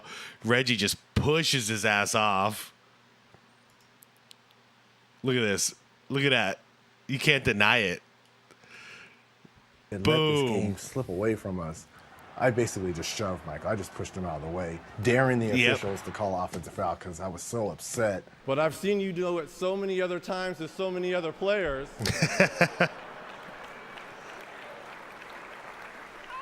I figured it was okay. I wanted what he had, him being the best, the championships. So I watched, I listened, and I tried to learn a lot by playing against him. And what did you learn? What couple things you took away from what he did or how he played or how he acted? Win by any means necessary. And they will do whatever it takes on the court. Yeah, that's a lesson passed down. So Boston taught that to Detroit. Detroit taught that to Chicago. Chicago taught that to a lot of teams. A lot of teams.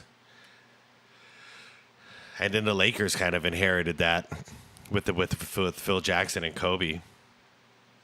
Who's got it now? Thinking. No one. That's why no one's been dominating the league. Interesting. When was the last time we had a dominant team? Warriors? Win a game. And you adopted that. I tried to adopt that, yeah. You had to be textbook when you played the Bulls and you played against Michael. You know, it's funny, a lot of people say, why didn't you ever talk to Michael Jordan? I was like, do you want that tongue coming out at you? I knew that I had to bring it each and every time I stepped on the court when I was going against MJ. Look, I'm a really nice guy. I'm not the biggest of guys. I may be tall, but I'm only, when I came into the league, I was only 175, 180 pounds. My God. So I wasn't the biggest or strongest guys. I needed to have a little bit of an edge. My mouth was my edge. Yep. And... Were you friends? No. Now Michael Jordan and Reggie Miller having a go at it. And I mean, we got fist throwing. Here come the benches. Bo Hill is out there. Bill Jackson's going out there. There'll be fines handed out all over the place here. God damn, I miss 90s basketball. More importantly, what in the world ignited this? We weren't friends. Talk to each other on the floor? I started talking as soon as I got into the league, but I had a bad experience. What was the bad experience? Well, I know MJ will not remember this story, but my rookie year. And as you all know, rookies try to go 110%, and it was a preseason game. We were playing the Chicago Bulls, and this is Michael Jordan's third or fourth year in. Oh God, that's super powered Michael Jordan. I'll jump over your head, Michael Jordan. And we were playing the next exhibition game in some obscure place. Some small town somewhere, as most preseason games are. And most veterans do not like to play in exhibition games. And I'm jacked up. Most veterans don't want to play preseason games, and they want to get to the real thing. I'm a wide-eyed, energetic rookie. Look at him. Look at the hair. I remember. We're playing this exhibition game, and Michael's going through the motion. And Chuck Person, who's on my team, he's a trash talker as well. What's funny about this story is MJ's probably just like trying to, shake off the dust, get ready for the season, not trying to get in a freaking Air Jordan mode. But then you got young bucks like Reggie Miller fucking ruining that. The year before, who was another huge trash talker. We're going against Chicago, and in the first half, I have 10, Michael has 8, somewhat going through the motions. Chuck's getting in my ear, yeah. Can you believe Michael Jordan, the guy everyone's talking about, who's supposed to be able to walk on water? You're out here killing him, Reg. This is in the first half. Like, you should be talking to him. That Chuck Person? Right. So my mouth is moving. I'm jawing at MJ. Michael, who do you think you are? The great Michael Jordan? Overrated. That's right. There's a new kid on town, right? I remember Michael looking at me. I'm doing all this talking. He's like, okay. Into the second half, I have 10. Michael has 8. Kind of looks at me and starts shaking his head. And out the third and fourth quarter. Like, you dumbass kid. Same thing happened with Jalen Rose, too. I remember him talking about it. He called Jordan overrated and then lived to regret it. Well, he looked like Mike, felt like Mike, elbowed like Mike, quick step like Mike. He ended up with 44. And I ended with 12. So you got 4 more points. Oh, no, you got 2 more points. And Chicago just getting it back. And there's Jordan and clear out. Screen, Corzine. Rory Sparrow. Oh, what a move. Sweet move. Sweet move. That's Jordan. Oh, man. I never saw footage of the game. Look at him. Look at this. I never saw footage of it. He's freaking punishing him. And the funny thing is, I wish they would show the defensive end, too, because that means, yeah, he punished him on D, too, because Reggie only scored 2 more points for the rest of the game. Savage. He can shut you down on both ends. And there it goes. Whoop. Go get him. Go get him. Oh, Jordan can't go left. So he outscored me 40-2. Boom. That's when I knew, I better step up my game and let my game do the talking to me. And in my opinion, the best basketball player I've ever seen to date. And as he's walking off, he's like, be sure and be careful. You never talk to Black Jesus like that.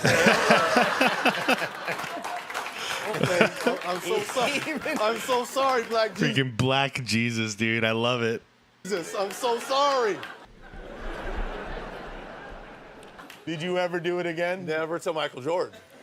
Never to Michael. Real quick, because this is a recent topic, everyone's talking, like the whole nobody fears LeBron, and then like people fear Jordan, and they're dissing people now. Nowadays, they're dissing people from the 90s and the 80s because they're like, oh, yeah, what kind of caliber players are they that they feared a player like Michael Jordan?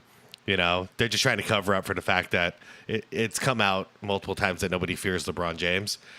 So the thing is you had to fear Michael Jordan because he could embarrass you at any point.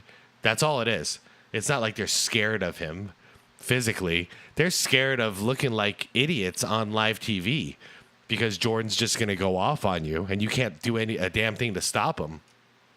That's something that nobody ever had to worry about with LeBron, and that's what it means. So however they try to cover it up in the media, that's really what's going on. You were afraid to get embarrassed by Michael Jordan because nobody was on his level. Nobody could get on his level. LeBron, you could piss him off, and it's not going to be a big deal. You know, literally, I've shown video of this. You can call him a little bitch, and he's not going to respond. Jordan, you call him a little bitch? Holy shit. He'll light you up for 50. He might have been the one player I didn't talk to. Really? Yeah. Because he might have been the one player who could really embarrass you. Yeah. And he could come back at you pretty good, too. Yeah, he could come right back at you. It's fear and respect. Let me say this about Michael. Probably, if not one of the smartest basketball players. You know, you talk about his ability to be athletic and all that, but he was a very smart basketball player. Yep. He thought the game through. Yes. You thought the game through. And he knew what your weaknesses were, and he tried to exploit them. Yeah, he had real basketball IQ. Not like the LeBron IQ, which stands for I quit. I totally stole that from a comment, too.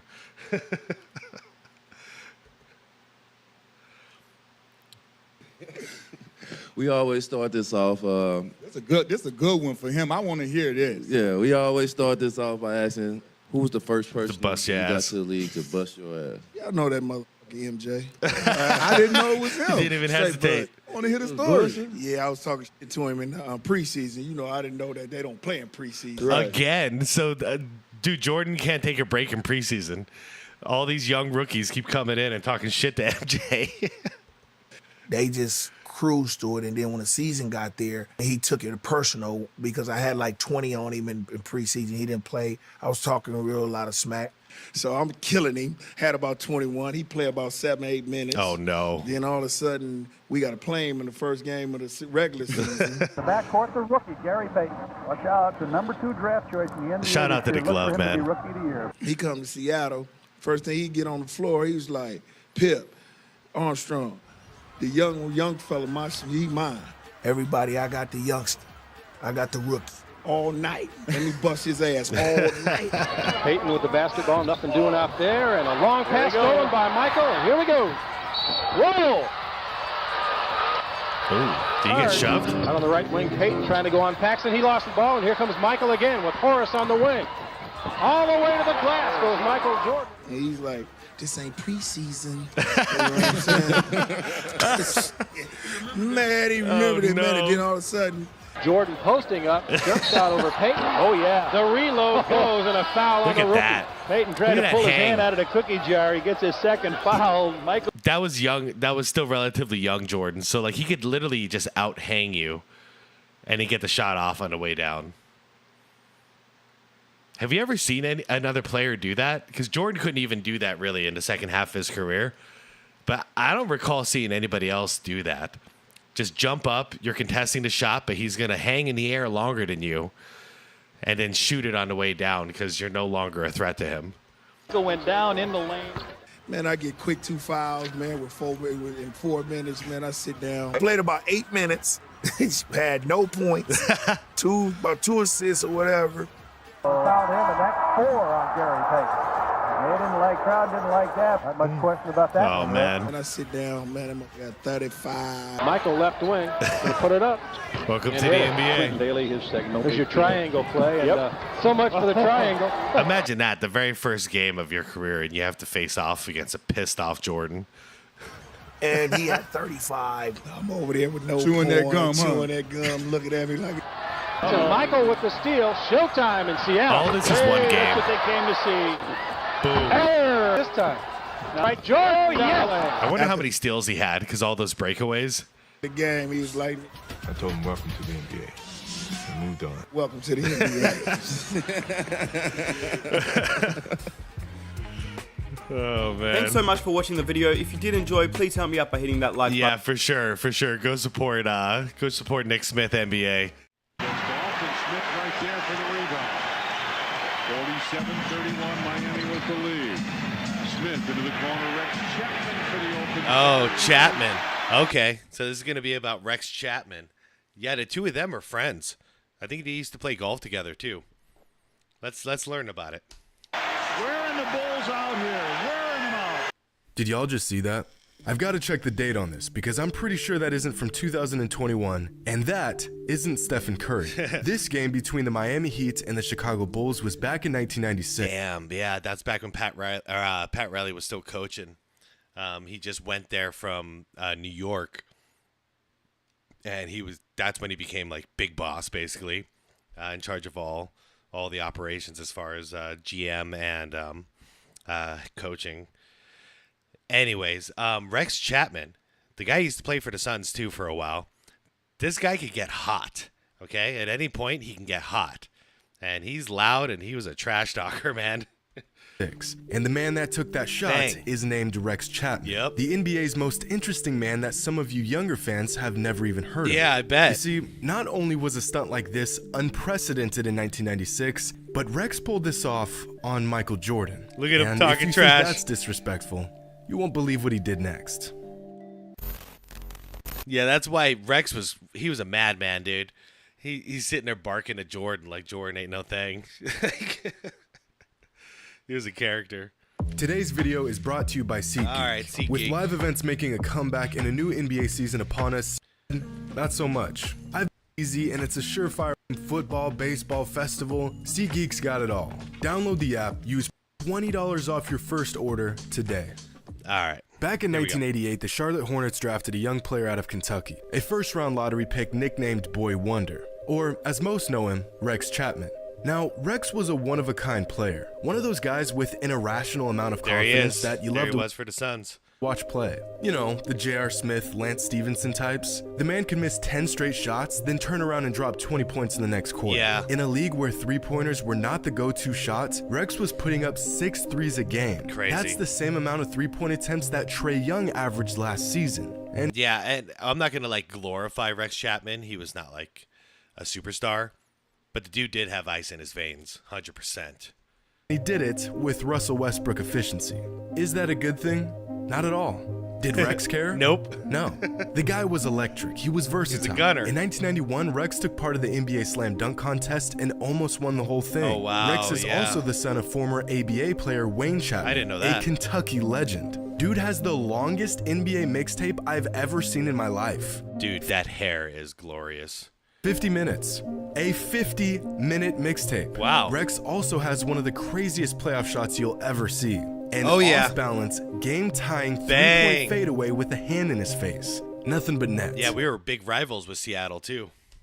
In fact, in that same first-round series against the Supersonics, Rex broke the NBA record for three-pointers in a playoff game on his way to a 42-point career high. Damn. One time, Shaquille O'Neal blocked Rex's shot so hard that the cameras literally lost power. Have you ever seen this clip before? Well, yeah, that's Rex getting a shot beat off the glass. Rex had a weird and crazy... Oh my God, I'm sorry.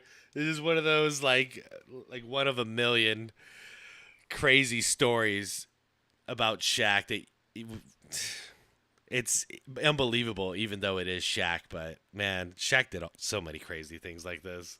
An exciting NBA career. But of all the interesting things about Rex, possibly the most interesting thing was his relationship with Michael Jordan. Michael was a few years older than Rex, but throughout the years, the two of them had developed a close friendship. When Rex was being recruited by look at him. Look at him.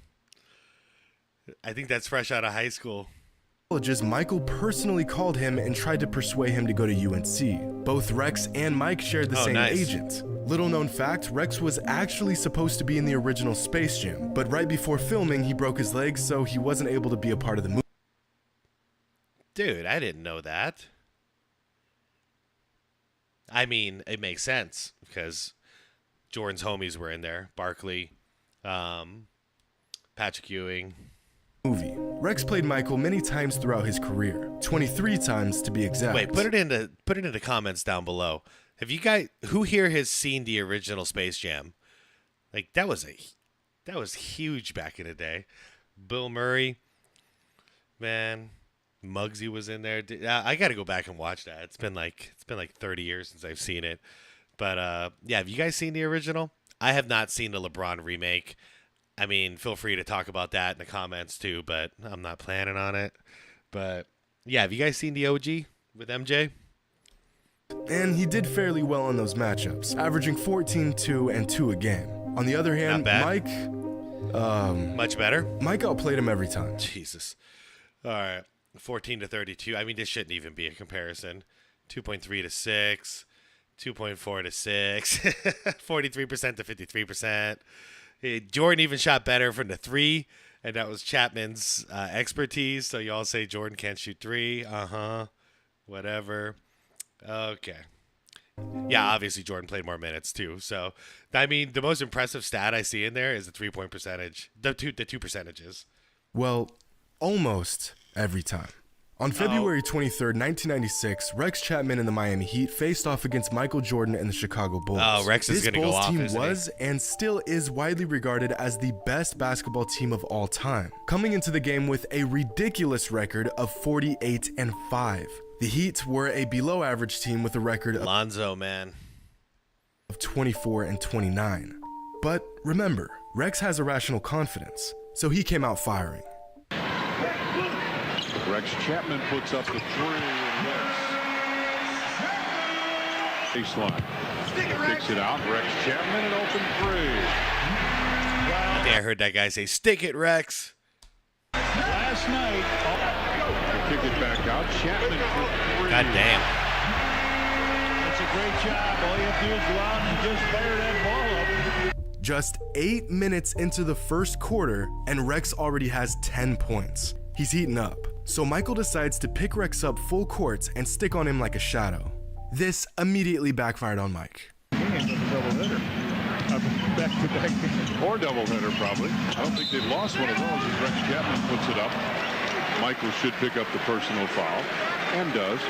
After hitting a pair of free throws, Rex had 12 points in the first. As many points as the entire Bulls roster combined. Wow, the Bulls were ice cold that game. 12 points in the first quarter. Shoot. Man, nowadays they'll get that like in the first 2 minutes. The rest of the quarter, Mike continues to hound Rex up the entire length of the court. Again, Rex was unfazed. Oh, God. Rex Chapman, quick, long pull.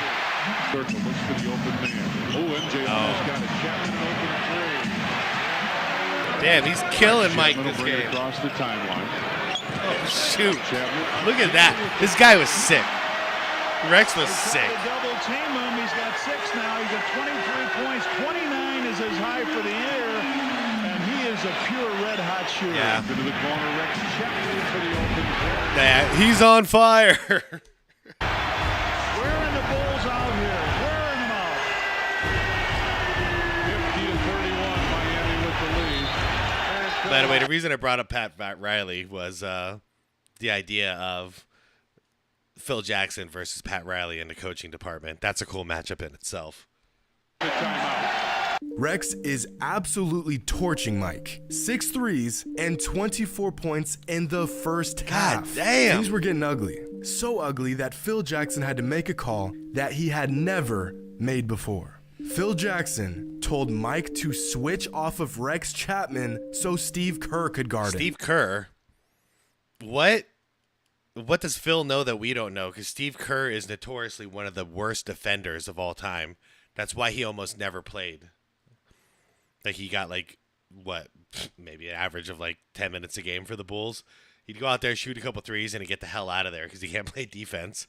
So how the hell is he going to stop Rex Chapman? Let's find out. Old boy Rex was cooking Jordan so bad that Mike's coach made him switch off. By halftime, the entire Bulls roster made a combined 1 3-pointer. Wow. Rex had 6 by himself. Michael's fuming. He can't believe his eyes. MJ's had enough. He gets his defender caught up with a quick jab step, blows past him with his left, and meets Rex Chapman near the rim. Rex doesn't give a damn. By the way, that was fast, even in slow-mo. Check this out.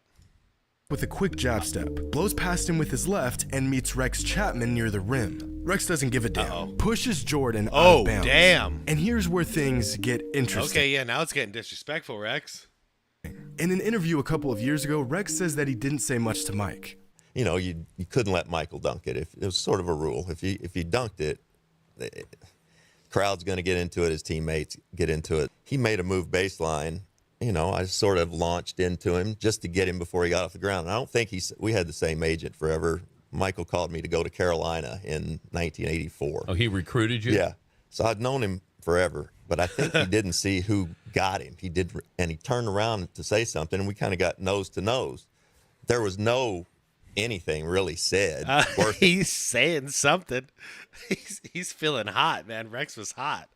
Anything. I think I said something like, you know, I can't just let you dunk it. And so, but it looked like yeah. And so everybody's like. Actually, looking at that footage now, it looks like Jordan was about to whip back and snap at whoever hit him.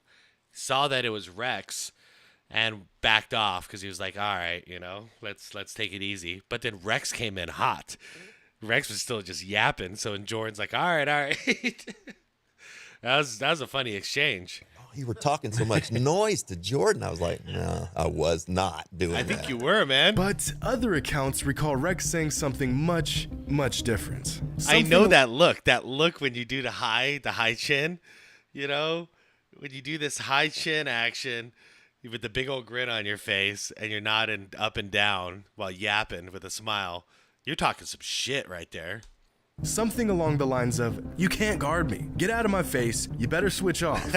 Now, I want to pause here for a second. Rex didn't have to say this. Him and Mike were friends. Good friends. Rex already had quite the Alonzo Mourning is just smiling and laughing. Moment against Mike in the first half. He could have just let it be and moved on. Besides, we've seen this story play out a million times. Guy trash talks Michael. Michael absolutely disintegrates the guy. Yeah, but Jordan was calm. This time was different. Rex in Michael's face now. And Alonzo Mourning in Michael's face now. You let a guy get going in this league, and you got a problem. And I got it going one night, and we got lucky. Oh, he's not going to stop, is he? Is this officially going to be the game that Rex Chapman destroyed Michael Jordan? Is that what I'm going to have to title this? Oh, man. Every dog has its day. Reverse over his head. Rex Chapman off balance three. It doesn't matter. 77-59 now as Chapman double pumps, put it up. It is the Rex Chapman show now. God damn. Defensive rebound. Chapman pounding for three. Absolutely. How many? Bulls want a timeout. Bud Light player of the game, not much question. Rex Chapman, 12 of 17 from the floor, 37 points, a season high. Okay, so he got 37 points, 12 of 17. His average was like 43%, something like that, I think. And 12 of 17. Dude, he was shooting like 65, 70%? He was on fire, basically. For him, he's our Bud Light player of the game. Deserved. Do y'all see this? Michael. Hold up. 1, 2, 3. They're getting killed every quarter. Jordan 17 after 3. So yeah, Jordan was under his average and Chapman was crushing it. Jordan was 17. Rex Chapman, 33. Damn. Not Clyde, not Reggie, not Dominique. Rex Chapman was doing this to Mike. And after Michael checked Rex in the third quarter, Rex popped off again for 15 more points, finishing the game with a 39-piece, tying his career high at the time and sinking 9 threes and shooting 90% from beyond the arc. Damn. At one point, the way scoring was done back then, like 39 points is huge for a guy like Rex Chapman. That's not normal. You know, nowadays anyone could pop off for 50, 60 even. You know, it's no big deal. But back then, Anybody getting like 25 was a big deal, unless you're one of the big dogs, because that was hard. When you're scoring like, at most 100 points a game. But man, a guy like Rex Chapman going off for a number like that is sick. We're up by nearly 30 points on the best basketball team the game has ever seen. Yeah, not that day. Look at the shot. Only a man without a conscience would take a shot like this. For crying out loud, this guy on the sideline is bowing to Rex. Yeah. Pat Riley loves it. The fans love it. Rex Chapman is a god. Michael Jordan and the Bulls were in the building, but all eyes are on the Wonder Boy. Up to this point in Rex's career, these were the best games he had ever played in the NBA. Some 30 bombs here and there, the man could pop off at any point. And here was that game against Michael and the Bulls. Literally, the best game of his entire career. That's insane. And to add insult to injury, the Heat handed the Bulls their 6th loss of the season that night. Rex Chapman did it. He actually did it. He made Michael Jordan back down. Most men would consider this a death wish, but not Rex. Now, what I'm not going to mention is that for the remainder of Rex's NBA career, he played Mike 8 more times. And in those 8 games, Mike absolutely walked him like a dog repeatedly for the next 3 seasons, including a 3-game playoff sweep that virtually ended Rex's time in Miami. Ouch. I won't mention that. Yeah, I was going to ask about that, because if Jordan didn't get his revenge that day, every single time he saw Rex Chapman, he was going to destroy him. So at least that falls in line. Jordan just had a bad day, man. During the greatest season of all time. Oh, but yeah, he had a bad day that day. Because this story isn't about that. This is a story about Rex Chapman, the GOAT. A man who on February 23rd, 1996, slayed the Giants, looked him right in his face in front of 15,000 fans, told Michael Jordan he couldn't guard him, and he actually meant it.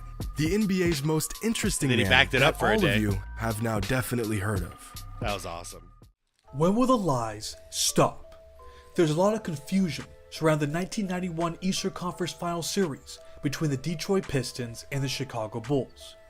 That is mostly due to how badly the Bulls defeated the bad boy Pistons. Yeah, they swept them, didn't they? I'm pretty sure they swept them that year. It was payback. They were swept by an average margin there it is. of 11.5 points per game. Oh, they killed them. The explanation that we've gone for the way they were dismantled was that the Pistons were too old and too banged up. Since they were not at full strength, it almost tainted the Bulls' series victory in the eyes of some NBA fans. I'm here to tell you that is completely false. I have the real reason why the Pistons got destroyed by the Bulls. Yeah, if they're going to make that excuse, then the Bulls can make the same excuse the year prior when Scottie got a migraine, and that was the reason why they lost. Yeah, fact is they lost. The Bulls lost that year. They won the next year. It is what it is. It's all because Michael Jordan dominated the series, right? I wouldn't go that far. His performance was excellent, don't get me wrong. He averaged 29.8 points on nearly 54% shooting, 7 assists, 5.3 rebounds, 2.3 steals, and 1.8 blocks per game. He basically just played his average. He was extraordinary on both ends of the floor, but he was scoring at a lower rate than his regular season average. The most he scored in that series was 35 points. For his lofty standards, that's not considered special. So the Bulls didn't exact revenge on their arch nemesis because of Michael's offensive explosion. There has to be more to it. If we look back at some of the explanations that we've gone throughout the years, it still leaves some question marks. For example, in all the documentaries about Michael Jordan, the Chicago Bulls, or the Bad Boy Pistons, they always credit the mental toughness that the Bulls gained that helped them stand up to the bully, and that allowed them to finally get past the hurdle that the Pistons were to them. I mean, fact of the matter is, if it wasn't for the Pistons being as tough as they were, and I mean downright practically cheating, because they were literally just out there playing like bully ball. Like they were like seriously trying to injure everybody, especially Jordan. That was like their main target. So they were literally just trying to like injure everybody, and it was really dirty basketball. But the fact of the matter is, if the Bulls didn't have to fail against those Pistons for a couple of years the way they did, no way would the Bulls end up being the crazy monster they became. Because once they got over the Pistons, that was it. Nobody else could ever compete.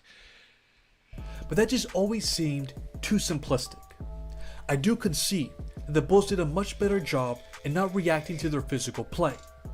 They refused to get drawn into an all-out physical confrontation, but they also stood their ground when it was necessary. Yeah, they got both physical and mental toughness going in on the series, and they never lost it. Horace Grant even admitted to the Chicago Tribune that season that it frustrated the Pistons when they kept their composure. So I believe that aspect was important. From an X's and O's standpoint, it was a supremely underrated defense that made the Pistons look like they didn't belong.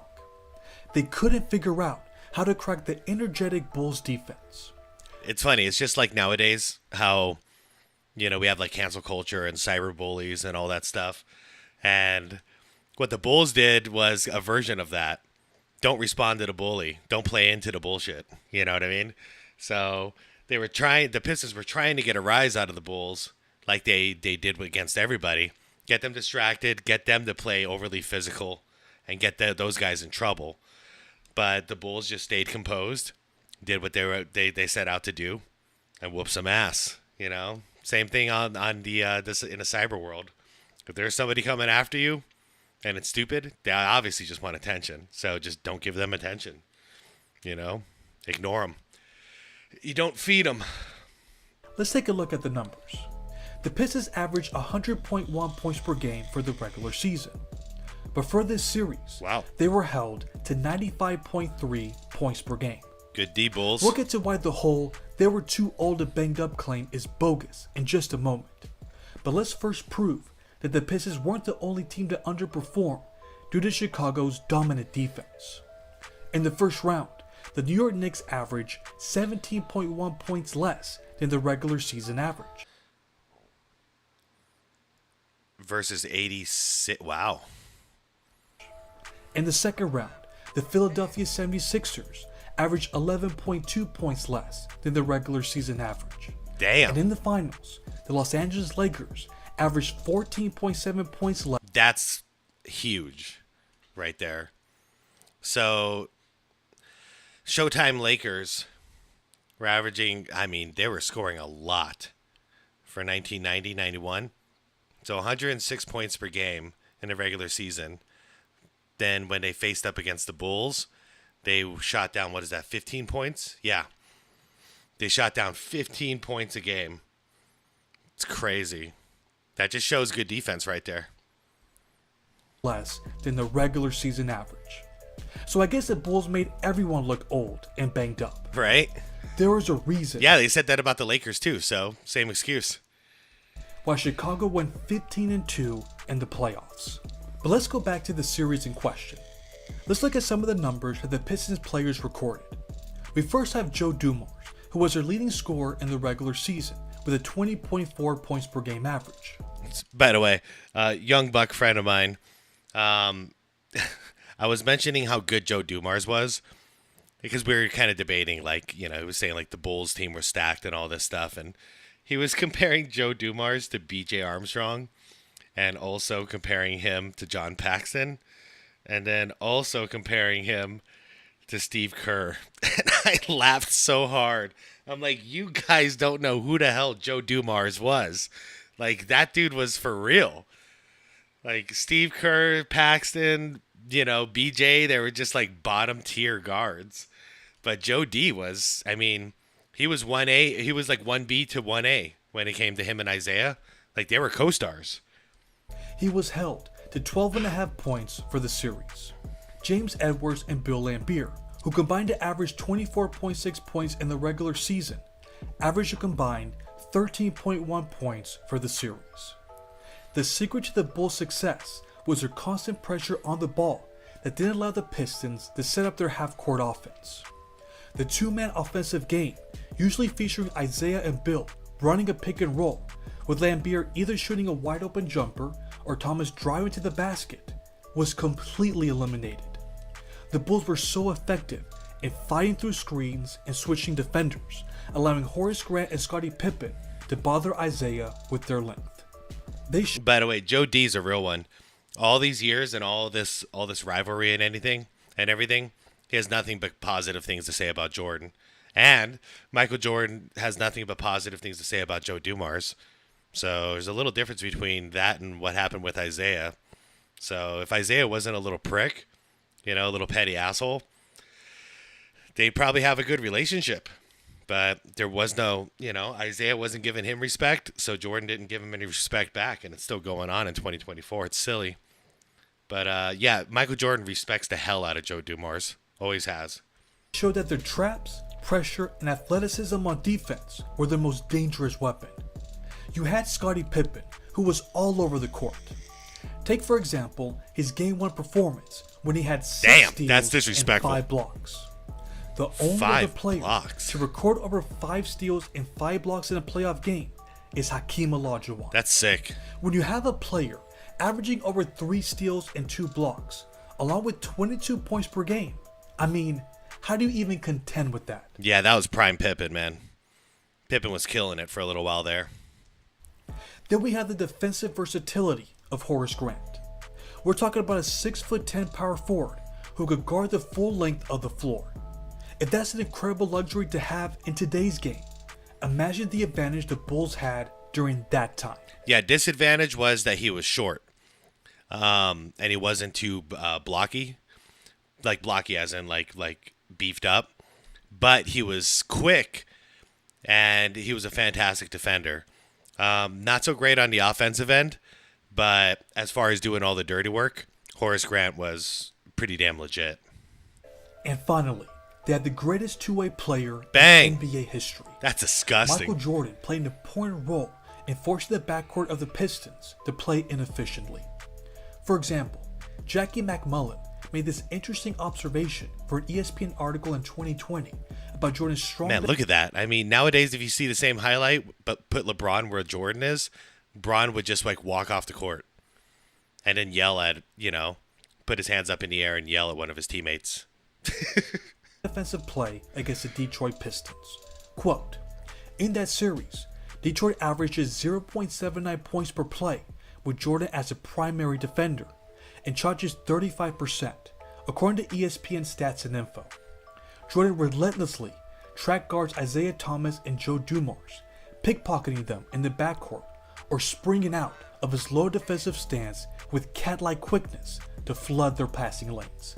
End of quote. Nice shot. And that's exactly what we saw. Joe Dumars him talking shit to Dennis Rodman back in the day. That's great. Was affected the most by Jordan's stifling defense. That's a cool image right there too. I like that. Those two guys never talk trash to each other, by the way. Joe Dumars said it. Because Jordan was a big trash talker. But he was like, no, we respected each other. So he never said anything to him like that. Except for hey, how you doing? How the family? Yeah, those are two of my favorites in the 90s and the 80s.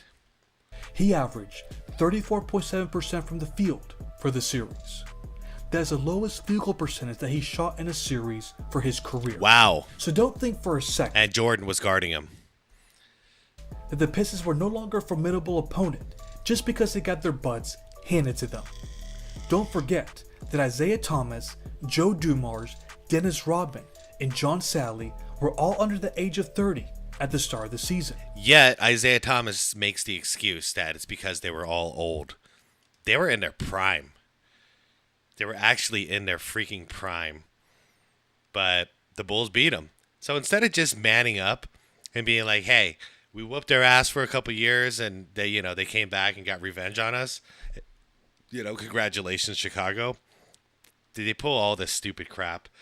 Just making excuses and being disrespectful. Not a fan. It's sad too.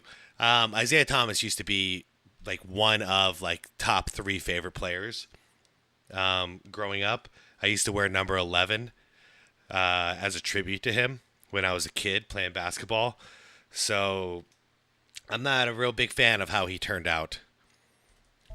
This wasn't like the Bulls were playing the 1999 Houston Rockets. No, yeah, those are old, washed up guys. The series wasn't close because that's how good the Bulls defense was. If you think I'm guilty of revisionist history, check out this quote from the Washington Post back in 1991 before the start of the playoffs. Quote, why will Detroit be so tough to beat again? Isaiah and Dumars are still the best backcourt in the league. They were. Rodman is still the best defender. Yep. Sally is a dunking/swatting monster. Aguirre, a 25-point scorer for his career, Oh, dude. is certainly Mark Aguirre was badass. capable of filling Vinnie Johnson's old role. Yep. And there's always Lambeer. End of quote. Lambeer's a piece of crap. Vinnie Johnson was a badass too, by the way. This team was expected to be a threat. This team was expected to give the Bulls problems, but they ended up being exposed. For the record, I understand that Isaiah Thomas was limited. He has said multiple times that his quote, career-ending wrist surgery was a reason why they were swept. I understand that the Pistons were a bit banged up throughout the year. But come on, Bill Lambier and Dennis Rodman played all 82 games. Look at this guy wearing number 45. Little did you know Jordan was going to wear that number after a while. Joe Dumars played 80 games. Mark Aguirre played 78 games. Yeah. And John Sally and James Edwards played over 70 games. They weren't as banged up as you think they were. Nope. They simply lost to a better team. I have no respect for people who lose and then just blame shift all over the place. I have zero respect for it. The Bulls never did that. Every year they lost, even though they were basically getting cheated against by the Pistons, they never made that excuse. They said, we got to come back tougher. And then they did. Even if they were 100% healthy, the result wouldn't be much different.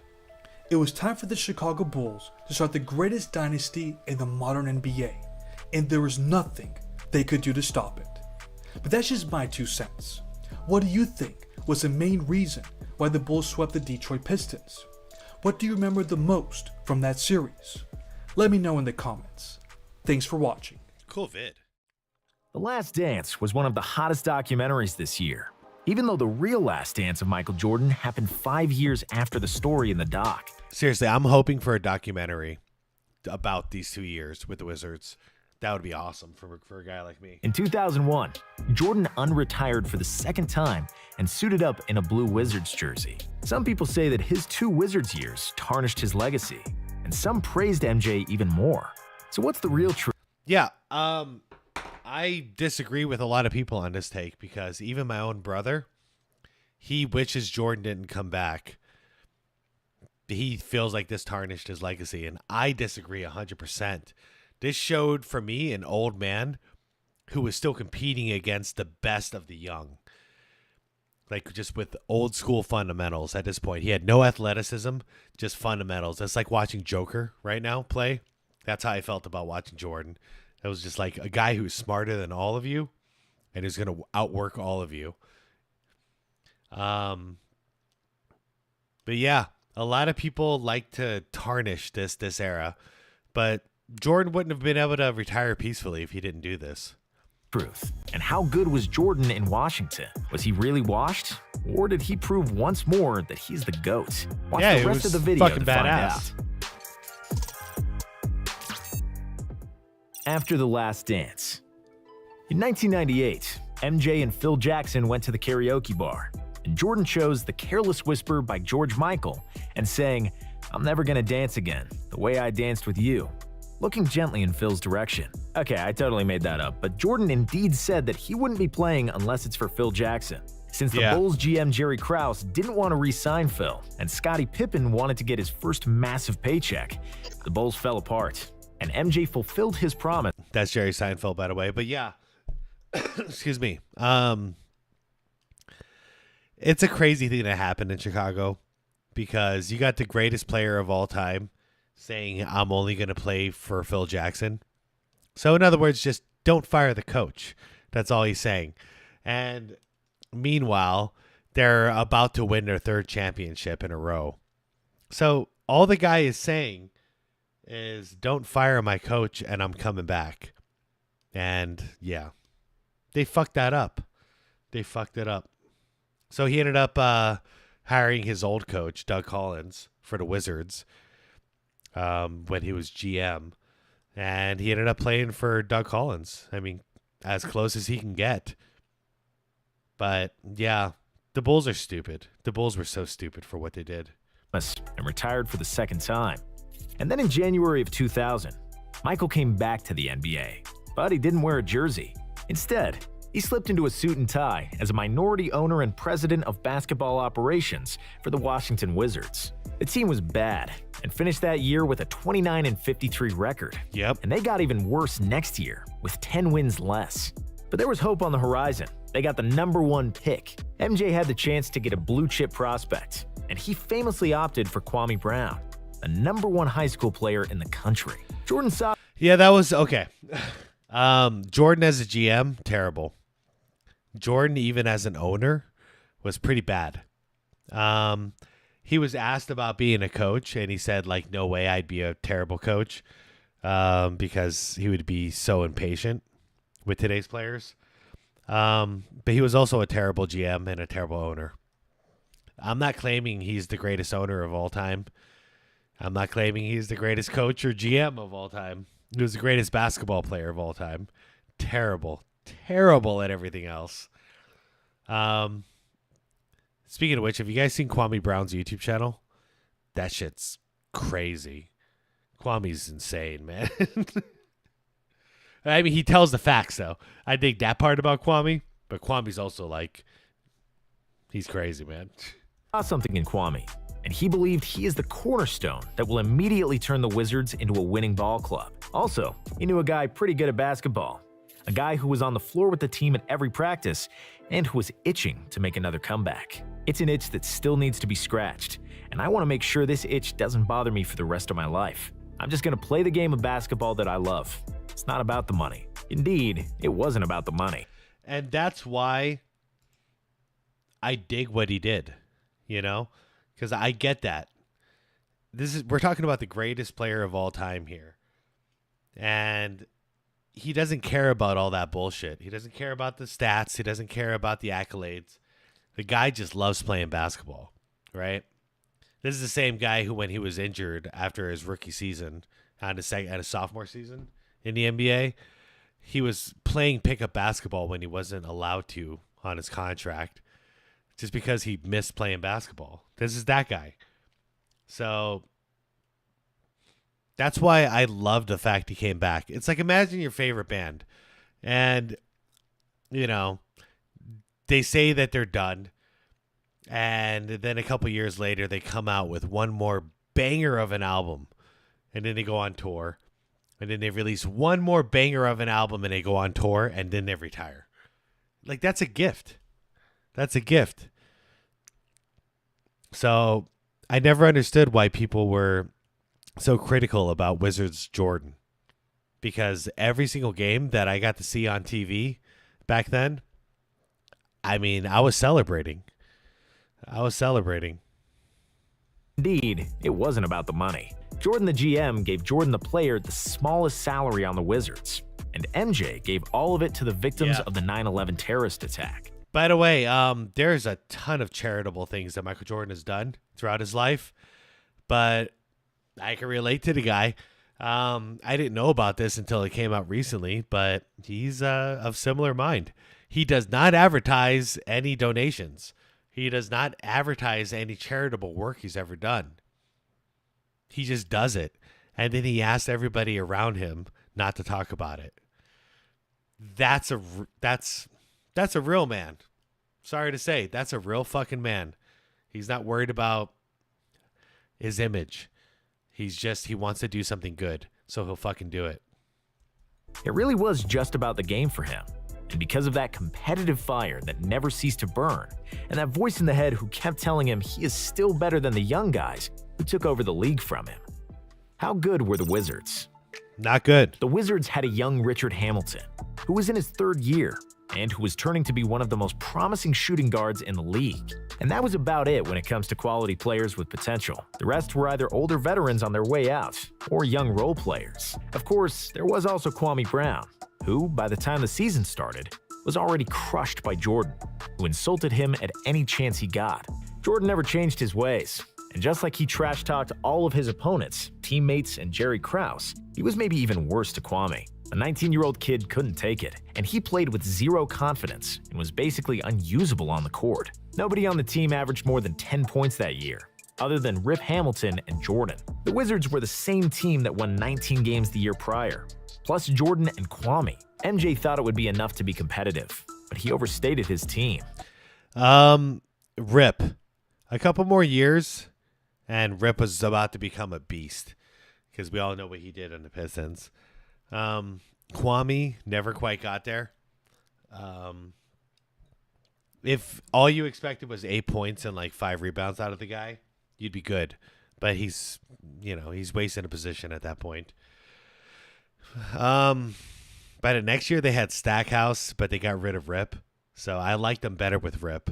Rick Hamilton, that is, for all you don't know. Yeah, they weren't going to be good no matter what. The Wizards were not ready to be good yet, even with Jordan. Ant himself. Return of the Mac. Before the season. That's a cool image right there. That's a cool image. I'll give it to him. Return of the Mac. Before the season, Jordan was working tirelessly to get himself in shape. He trained every day with his personal trainer, Tim Grover, and held private training camps with various NBA players to get himself in game shape. So, stick it in the comments below. Do you think Nonstop is going to mention the whole Ron Artest situation? How Ron Artest broke MJ's ribs around this time? Let me know. Here we go. Season started. Jordan wasn't rusty. In the first 2 weeks of the season, Jordan scored over 30 in 4 of his 8 games. Crazy. In the 9th, he poured 44 on the Jazz, picking up right where he left off in 1998. After the first 10... Dude, a small forward Jordan was insane. Just get down on the block, post up, make some shit happen. There's no better player in NBA history for that job than Michael Jordan. He's got so many ways to score from the post. So if his job is just go out there and get like 10 rebounds and 30 points, if he wasn't broken, if he didn't have a broken ribs and a broken, a fucked up knee, dude, it would have been easy pickings, less responsibility. But his team was so young. Games. He averaged 27.4 points, 6.3 rebounds, 4 assists, and 2 steals. That's sick right there. But this is the stuff that most people won't talk about because they weren't actually watching. So the Jordan that came back before the injuries, he was almost prime Jordan. Like, give him another couple of months, he would have got that up to 30, so he would have hit his average. And he's getting actually more rebounds, same amount of steals because he's a fucking monster, probably the same amount of blocks, and his assists are average, But he would have basically been hitting his peak numbers and just taking less responsibility. But he had nothing but kids around him. And it seemed like he had never left. Yeah. His stats were virtually the same to the 1998. It was a joy to watch. Regular season. He was in the MVP race and made it easy for the world to fall in love with him once again. However, his play wasn't reflected in the team record, as the Wizards only notched 2 games in the win column. They started the season 5-12 and were at the bottom of the Eastern Conference. Also, Jordan's stellar play at the beginning of the season wasn't sustainable at the age of 38. He was still Michael Jordan, but he wasn't Air Jordan anymore, or at least not all the time. And even though his totals were still looking good, Mike became an inefficient volume scorer on a bad team. He shot 40% in those first 17 games, a landslide from his career average of 50%. MJ was still fundamentally sound. He could still see every play, and he was still 6'6", strong and confident. But he didn't have the same speed, and he didn't have the... This All-Star game I covered in a previous video called Kobe ruined Jordan's perfect ending or something like that. From a while ago. Go check it out if you haven't seen it, because man, seeing washed up, end of his career Jordan versus prime Kobe was awesome. And I still hate Kobe a little bit for winning that game, but I also don't. I really hate Jermaine O'Neal for blocking or for fouling Kobe on that 3 after Jordan hits the. Is it a Legs shot? under him to shoot efficiently. Yeah, But it's a if you shot. know anything about Jordan, you know When that Jordan hits the overtime game-winning shot, just like a second or two left on the clock, and then Jermaine O'Neal fucking fouls Kobe Bryant for a 3, gives him 3 free throws, then they go to second overtime, and Kobe just leads his team to victory. But he ruined a perfect ending for All-Star games for Michael Jordan. Jermaine O'Neal, I'm not mad at you, Kobe. You're psycho. You're insane. Jermaine O'Neal, fuck you, man. Why'd you have to do that shit? that he hates losing more than anything. After those 17 games and a 5-12 record, the Wizards won 9 in a row. Then they lost a couple, and in the second of those 2 losses, MJ had the worst game of his career. In 25 minutes on the floor, he shot 2 out of 10 and finished the game with 6 points, which snapped his record 866 game streak of double figures scoring. Shit, man, I covered a video on this too. So yeah, that happened, and Doug Collins benched him, benched all the starters. And then the next 2 games, he scored like 50-something and 40-something. Lit him up. But yeah, this did happen. It was the first game in a lot of games that Jordan didn't score at least 10 points. And the media went ballistic. After the game, Jordan was down on himself. On the bus ride from the arena, he sat next to Doug Collins, whom he hired to be the coach, and asked him, "Do you think I can still play?" Collins said, "Yeah, of course. I only took you out because we were down by 25 in the 4th and wanted to keep you fresh for the next game." MJ was satisfied and said he did the right thing, but he needed the confirmation and the assurance that his coach still believed in his abilities. Yep. 2 nights later, he responded in a bit. That's a cool image. Him going against 3 defenders. Holy shit, dude. That should be a basketball card. Comment down below. And if you guys have some Wizards Jordan basketball cards, because I didn't until recently, but hanging out with my homies from work, I'm gonna take a quick look back. Oh yeah. No, I've got like 5 or 6 of them now. Wizards cards. And the crazy thing is, I got them for like $1 each at the card shop because nobody wants them. But to me, I was like, holy shit, this is gold. That's an awesome era to remember. Anyways, that's a cool shot. That's all I'm saying.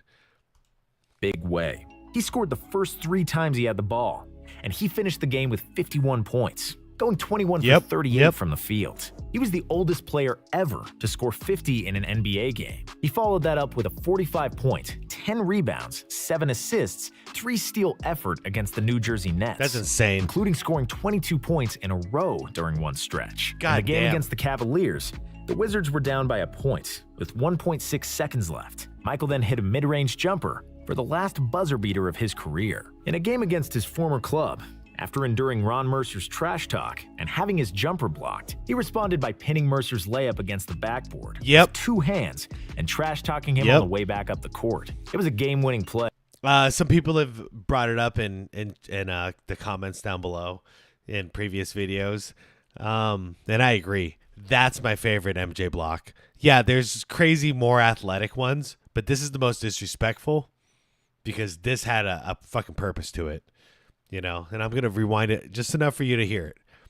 Why it was. The Wizards were down by a point with 1.6 seconds left. Michael then hit a mid-range jumper for the last buzzer beater of his career. In a game against his former club, after enduring Ron Mercer's trash talk. All right, so here we go. Having his jumper blocked, he responded by pinning Mercer's layup against the... I know it's low def, but seriously, old man. What he's about to do. Bang. He responded by pinning Mercer's layup against the back. Right there. There it is. Look at that. That's just fucking disrespectful. But that's payback. That's because this wasn't regular basketball anymore. He was pissed.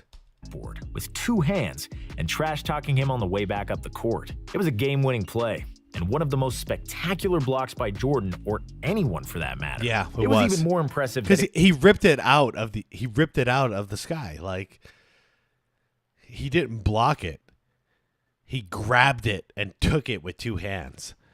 Like, that's fucking serious. It was done by a 39-year-old who spent his last 3 years playing golf, drinking, and smoking cigars. By the end of the season, Jordan notched back-to-back 40-point games, but also 4 more games where he failed to reach double figures. And that's where the answer lies about Jordan's time with the Wizards. Yeah, he could still play, and yes, he could still be dominant, but it wasn't the kind of dominance we grew accustomed to, and it didn't happen every game. Jordan finished the year early due to a knee injury that required surgery, and the Wizards didn't make the playoffs with a 37-45 record. He's not going to cover the broken rib.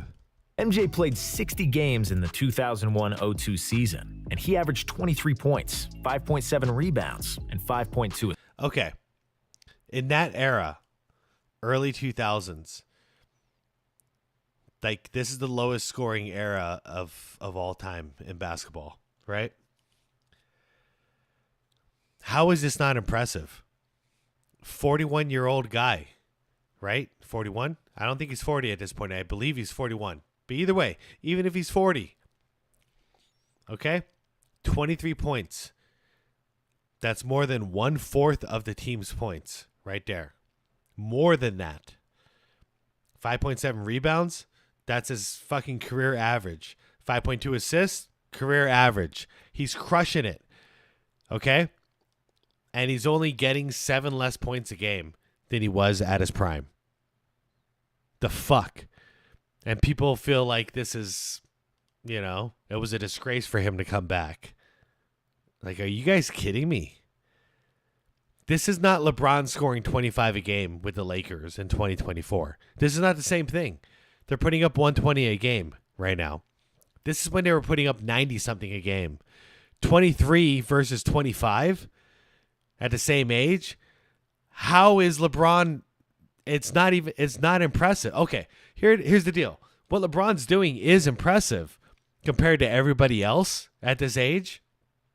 Because at 40, 41, most people, they're completely washed. Physically, so am I. I get it. Most people, their body fails them in their 40s. So LeBron is punching it through at 25 a game. But Jordan back in this era, where they only scored like 85 to 95 points a game, had 23 a game, and we're going to pretend like he sucked?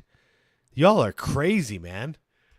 Assists. Those numbers look great in a vacuum, but when you look at Jordan's efficiency, you can quickly tell he didn't have an overly successful season. Jordan took 22 shots per game, far more than he should have for a player shooting 41% from the floor. Unfortunately, though, it wasn't true because the rest of his team sucked. He had no one to pass to. And 19% from 3. He was second to last in effective field goal percentage out of all players who qualified for the stat. He was basically like Allen Iverson in Allen Iverson's early years with the 76ers. Same situation. He just had to shoot because nobody else on his team could shoot. Simple problem in basketball. And 169th out of 177 qualified for true scoring percentage. The real last dance. In the offseason, Jordan the GM wanted to help Jordan the player. He traded the best young player on the team, Rip Hamilton. Short term, this made sense. Long term, big boo-boo. For a more experienced Jerry Stackhouse, trading away Hamilton was a mistake.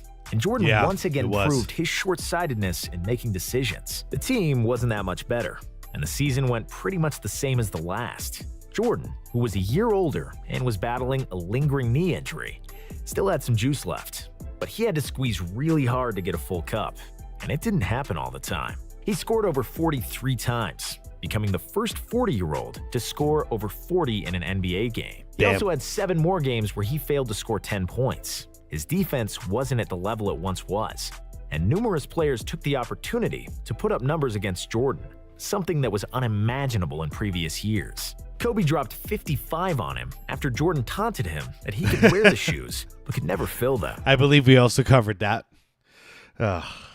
Michael was more rational with his shots in the second year and shot 44% from the floor, and it was enough for 20 points, 6 rebounds, and 3.8 assists for the season.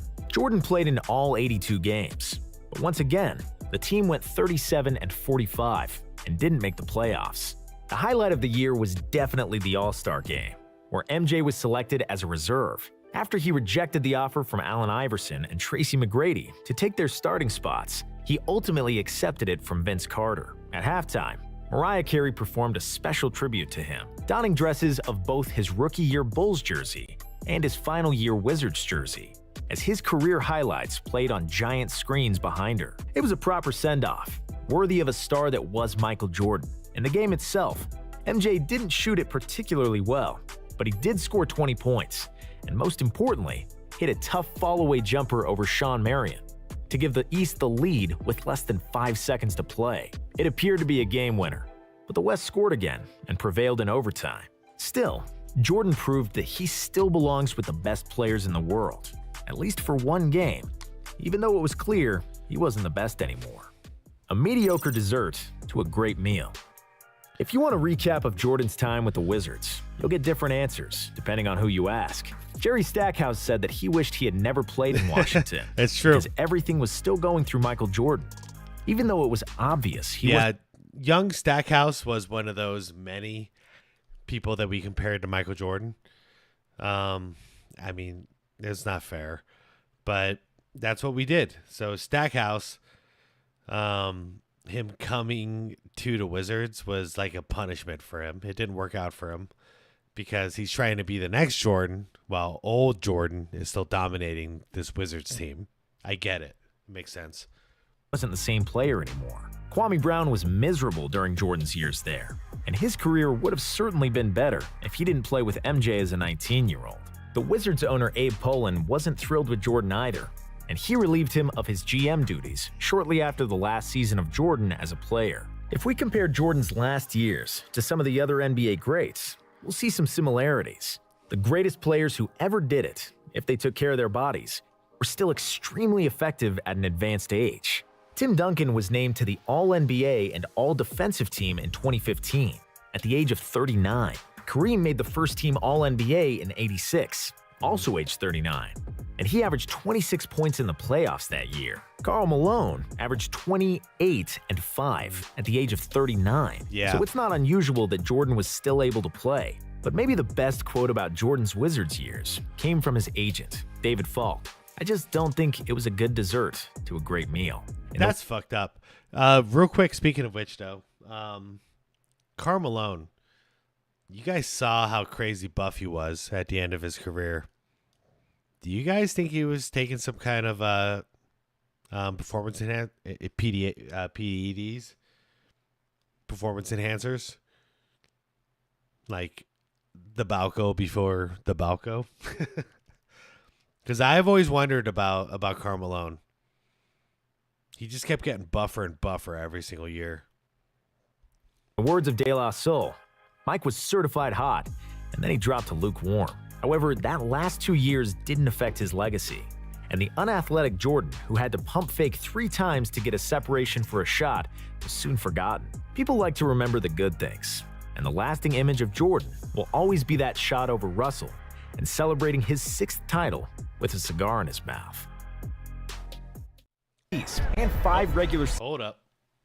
There we go. We all know Michael Jordan won 6 championships, 6 finals MVPs, and 5 regular season MVPs. But here are some of the craziest stats and records that you don't know about Jordan. When it comes to getting buckets, nobody did it better than Jordan. And that's why many consider him the GOAT. Jordan led the NBA in scoring for a record 10 times, and with 30.1 points per game. MJ has the highest scoring average out of any player in NBA history. Which is crazy, because we're including those 2 Wizard years. And outside of those years, what did he play, 13 seasons? Crazy. He's also the best scorer in the playoffs, with 33.5 points per game. Yes, sir. Luka Doncic is second on this list, with 32.5 points per game, and the only other player averaging more than 30 in the playoffs. Different But if you era. think that's amazing, wait for some of Jordan's other stats, which are truly unbelievable. Out of 179 games in the playoffs, Jordan scored less than 20 points just 6 times. Yeah. And he is the only player never to score less than 15 points in a playoff game. Jordan played 37 playoff series and outscored every single teammate and opponent he ever faced, except one. It was Terry Cummings in 1985, and he scored just one more point than Michael, who was still in his rookie season. 85, yeah, I was going to say 85, that would be his rookie season because he was drafted in 84, the playoffs era in 85. So really, he was only outscored once? Damn. And after this Braun coverage I've been putting out, showing him scoring like 0 points in a fourth quarter. How do you compare him to Jordan? How do you do that with a straight face? In the 1960s, when the pace of the game and the number of attempted shots was the highest in NBA history, Elgin Baylor, Jerry West, and Rick Barry averaged 40 points per game in a playoff series once. And Bernard King did it one time in the 80s. Oh, yeah, Bernard Jordan King. is the only player. Hey, shout out in the comments. Do you guys remember Bernard King? That dude was killer. Killer. If it wasn't for a guy like Jordan coming out and just dominating, Bernard King would be remembered differently. Kind of like I don't know who to compare him to.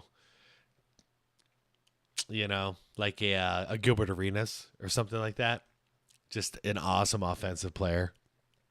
But just, we won't remember him because, you know, they didn't do much winning.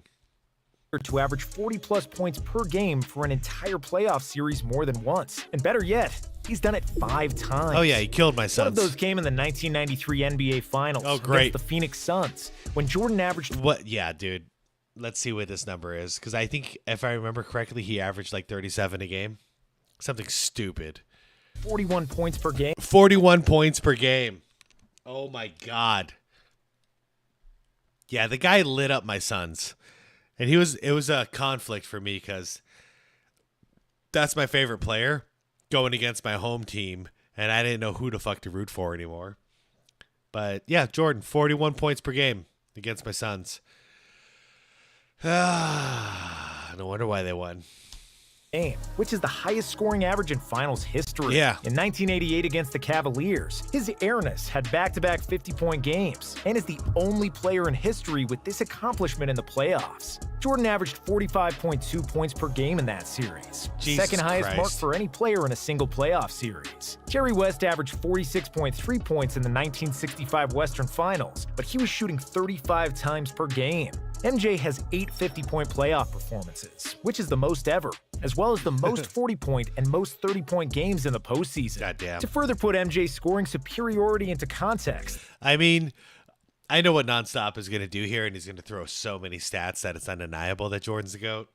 But straight up, he's the only guy we've ever seen that stepped it up like that in the playoffs, especially in the finals, who just dominated, straight up dominated.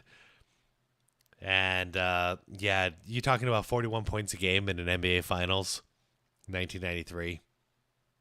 It's insane, especially with who was considered a Jordan killer back then, guarding him, Dan Marley.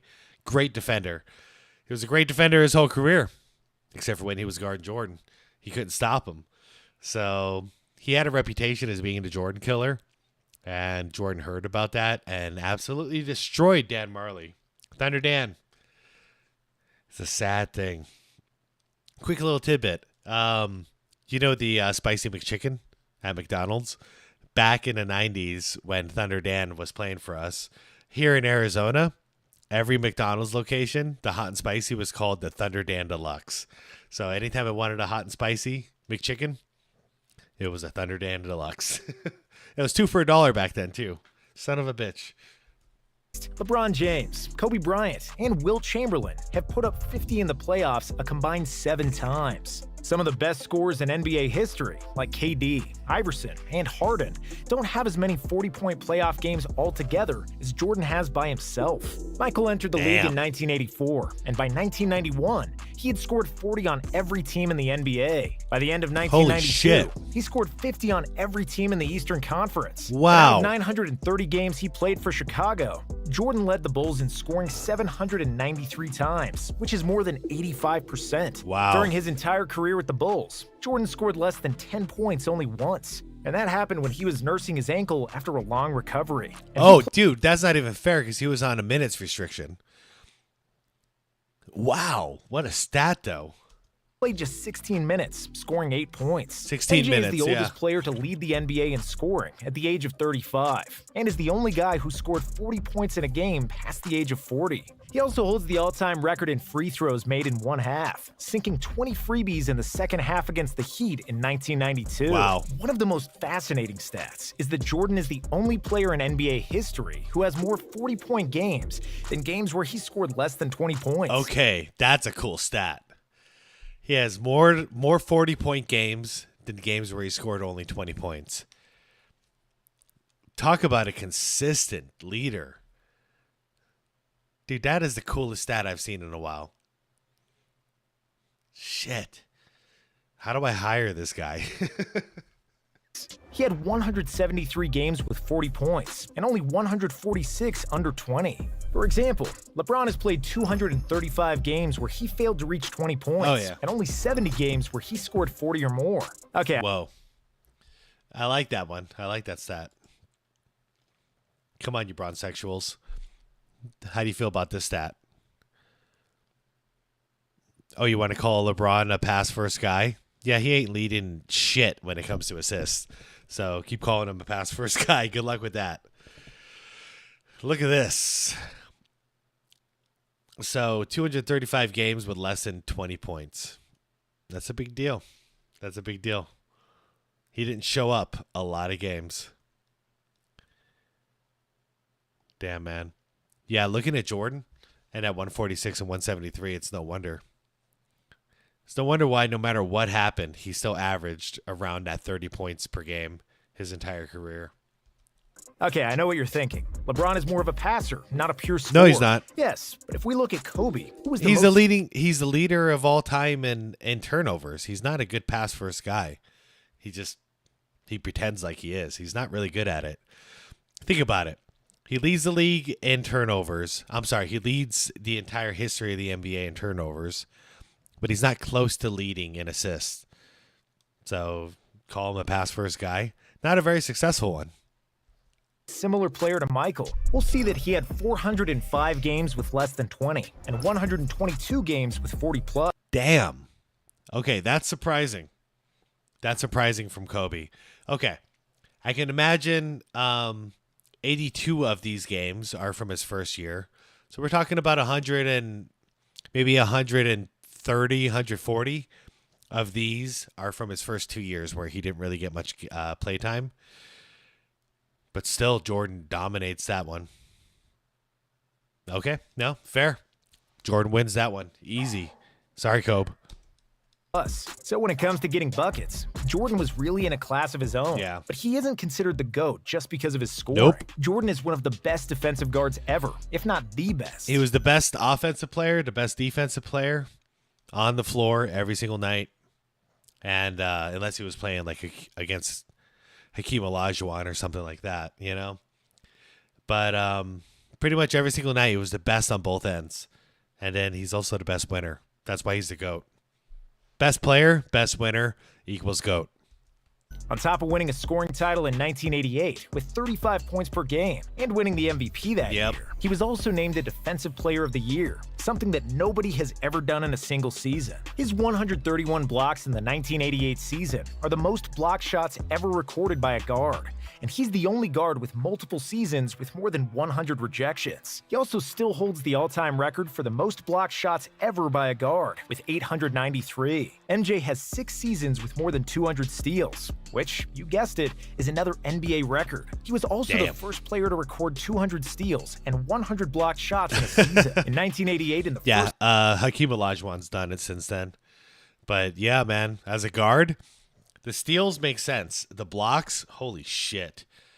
The only other guard I've ever seen in NBA history that would block the hell out of people and steal the hell out of people, like Jordan did, was Dwayne Wade. But that only lasted a certain amount of years. His prime didn't last nearly as long as MJ's.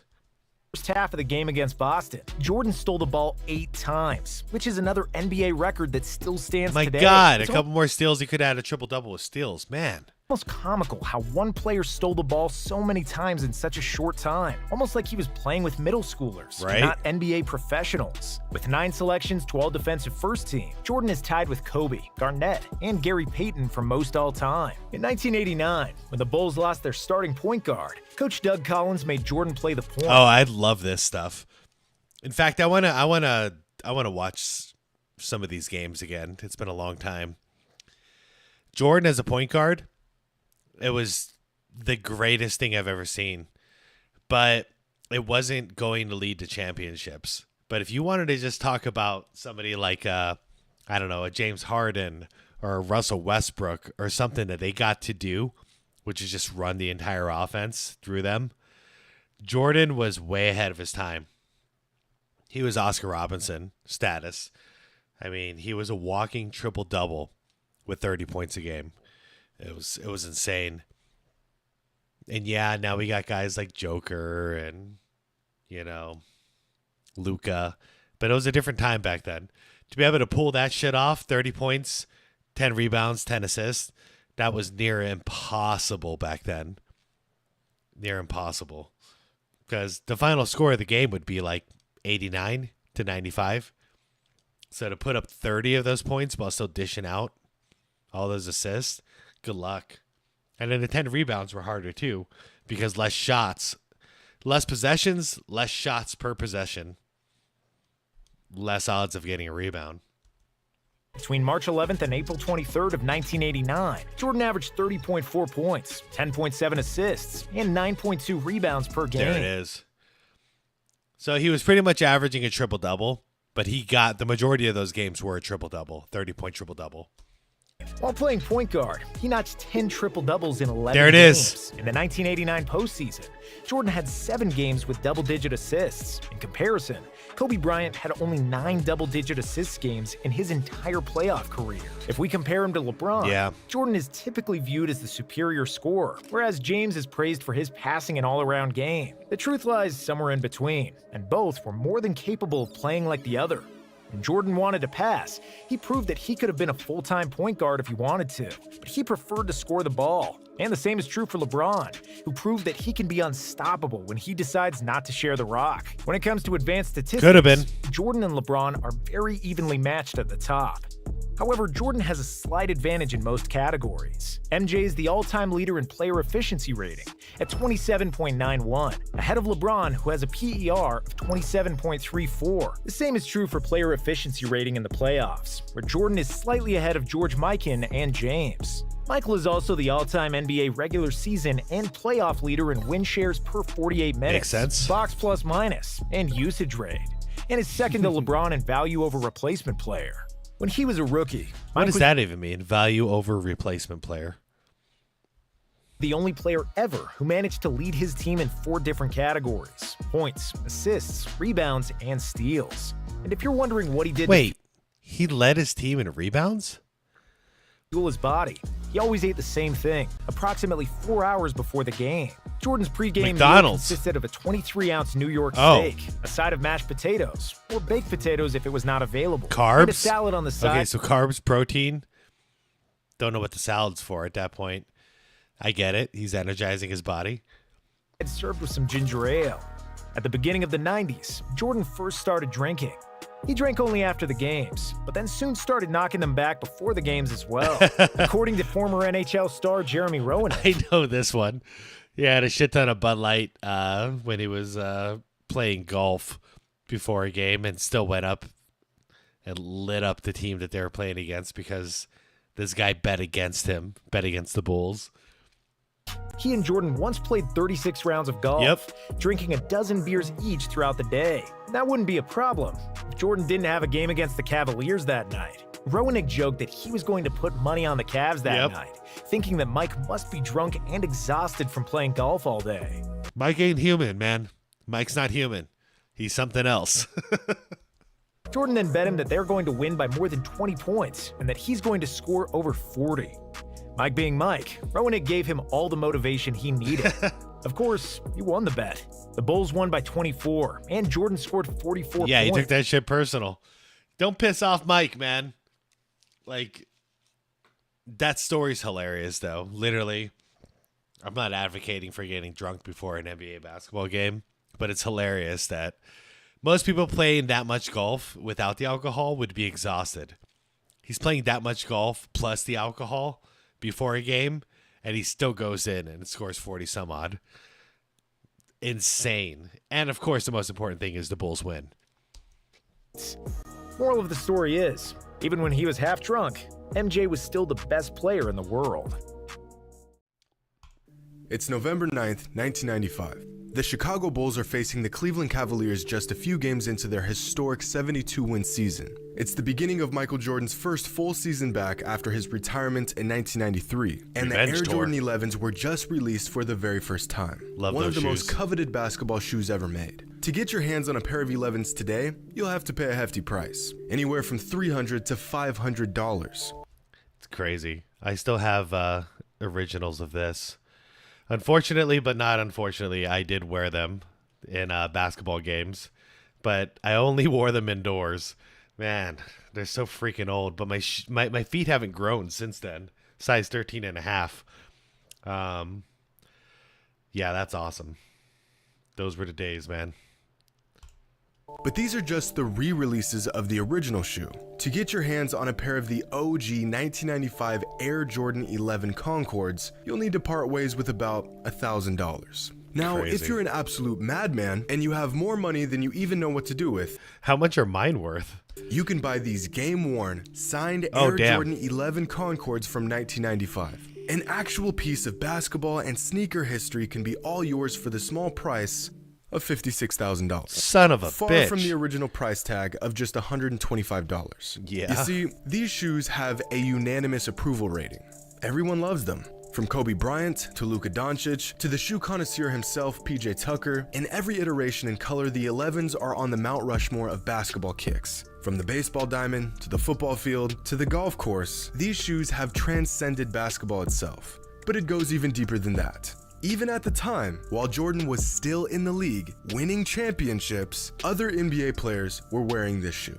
Even Michael Jordan's opponents were wearing the 11s while guarding Michael himself. Everyone needed a pair of the Air Jordan 11s.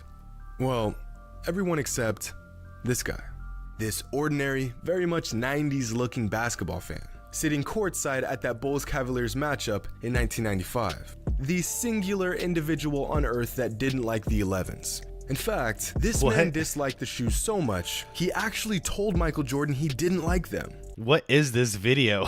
What the hell is this? And he did it right to his face. But let's back this up for a moment. This Bulls-Cavs matchup was just the fourth game of the season. Michael coming off of a relatively bad performance against the Celtics, scoring just 15 points earlier that same week. Straight off the bat, Jordan always got pumped up for when he went up against Cleveland, so he's already pumped up. Let's see how this goes. This is also his first week back on the court after losing to the Magic in the second round of the playoffs in the previous season. Yeah, that was a big mistake, Horace. But for a brief period, fans didn't know if they would ever see the Michael Jordan again, or just the baseball-playing, movie-making Michael Jordan. Just the idea of a watered-down MJ was a dream come true for most of the league, especially for Cavaliers fans. Unfortunately for these fans, and this man in particular, this dream quickly became a nightmare. Now, the Cavaliers-Bulls rivalry wasn't really much of a rivalry at all. You guys remember Mark Price? One of the top point guards out there. Leading up to the 1995 season, the Cavaliers hadn't beaten Michael in 2 years. At this point, the people of Cleveland were just happy Jordan was in town, except in their previous matchup. The Cavaliers lead by 1, and Chicago trying to figure out a way to get the ball in the hands of Michael Jordan. I don't know why Chris Mills is even up on Scottie Pippen, although the inbound passer is very dangerous. He should be off in a passing lane somewhere where Michael Jordan's going to go. Next foul will put the Cavs over the number. Here is Jordan with the... Oh, man. It does not happen here this afternoon. Oh, yeah. That's 45, Jordan. A 1-point victory for the Cavs coming at the hands of a rare missed potential game winner from Michael himself. Especially against Cleveland. He's got so many game winners against Cleveland. It's poor Cavs fans. Outside of that 1 year with LeBron. Poor guys. What am I talking about? I'm a freaking Suns fan. We've won nothing. Ever. Cavs fans were shocked and beaming with newfound confidence, which leads us to this eventful matchup in November of '95. This game was set to be a good one. Jordan prepared to redeem himself of the missed game winner and bury the Cavs once again. The Cavaliers prepared to do everything in their power to stop him. In the NBA, and Michael Jordan, everybody talks about, he's bigger. He played basketball all summer long with Chris Mills out in a special gym that they built for him out on the set in Hollywood, California. So Jordan's committed this year, and that's probably not good news for the rest. You know, I got to find some video footage of that era, because that whole offseason, yeah, he was recording Space Jam, but one of the stipulations was he had them build him a makeshift gym. So he's lifting weights constantly, and like he literally he was playing pickup basketball against NBA players like pretty much the entire time while they were shooting.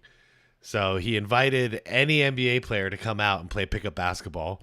And I saw some footage a while back.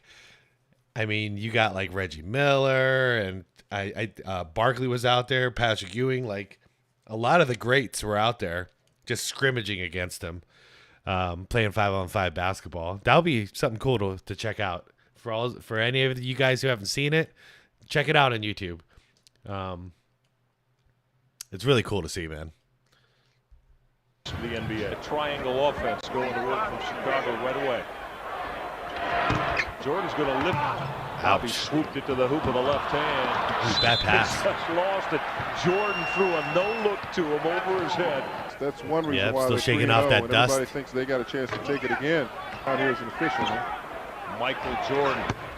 Ooh, flat, man. The shot is flat Perry, at and this Michael point. Cage. Jordan with an open look at it, had it rattle on him. Michael now just 3 of 10.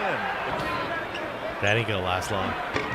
Jordan with Shooting pull-up threes, like Jordan he was out of his game. And then hung, and Wennington couldn't handle it. Now, how many times have we seen that through the course of Chicago Bull history with Jordan's teammates not being able to deal with his dishes? With over half the game played and just reminds me of Eli Manning back in the day. Perfect passes right on the money, right in the chest, and drop. As 5 minutes left in the third quarter, Michael is once again having a bad night against the Cavs. They're doubling him at every available opportunity, forcing him into bad jumpers. With just 17 minutes left in the game, Michael has just 11 points on 5 for 14 from the field. The Cavaliers are up by 3, on their way to their second straight win against the Bulls. Michael just wasn't feeling it, and the Cavs were well on their way to winning this game. Until he happened. After the half, Michael with another subpar performance unfolding, this Cavs fan begins to feel dangerous, a bit cocky. So he starts to do something that only a few men have dared to do. He talks trash to Michael Jordan. Remember those Concord 11s we spoke about? Yeah. The $56,000 pair of shoes? Well, these are those shoes. Oh, and this guy can't stand them so much that he went out of his way to say this.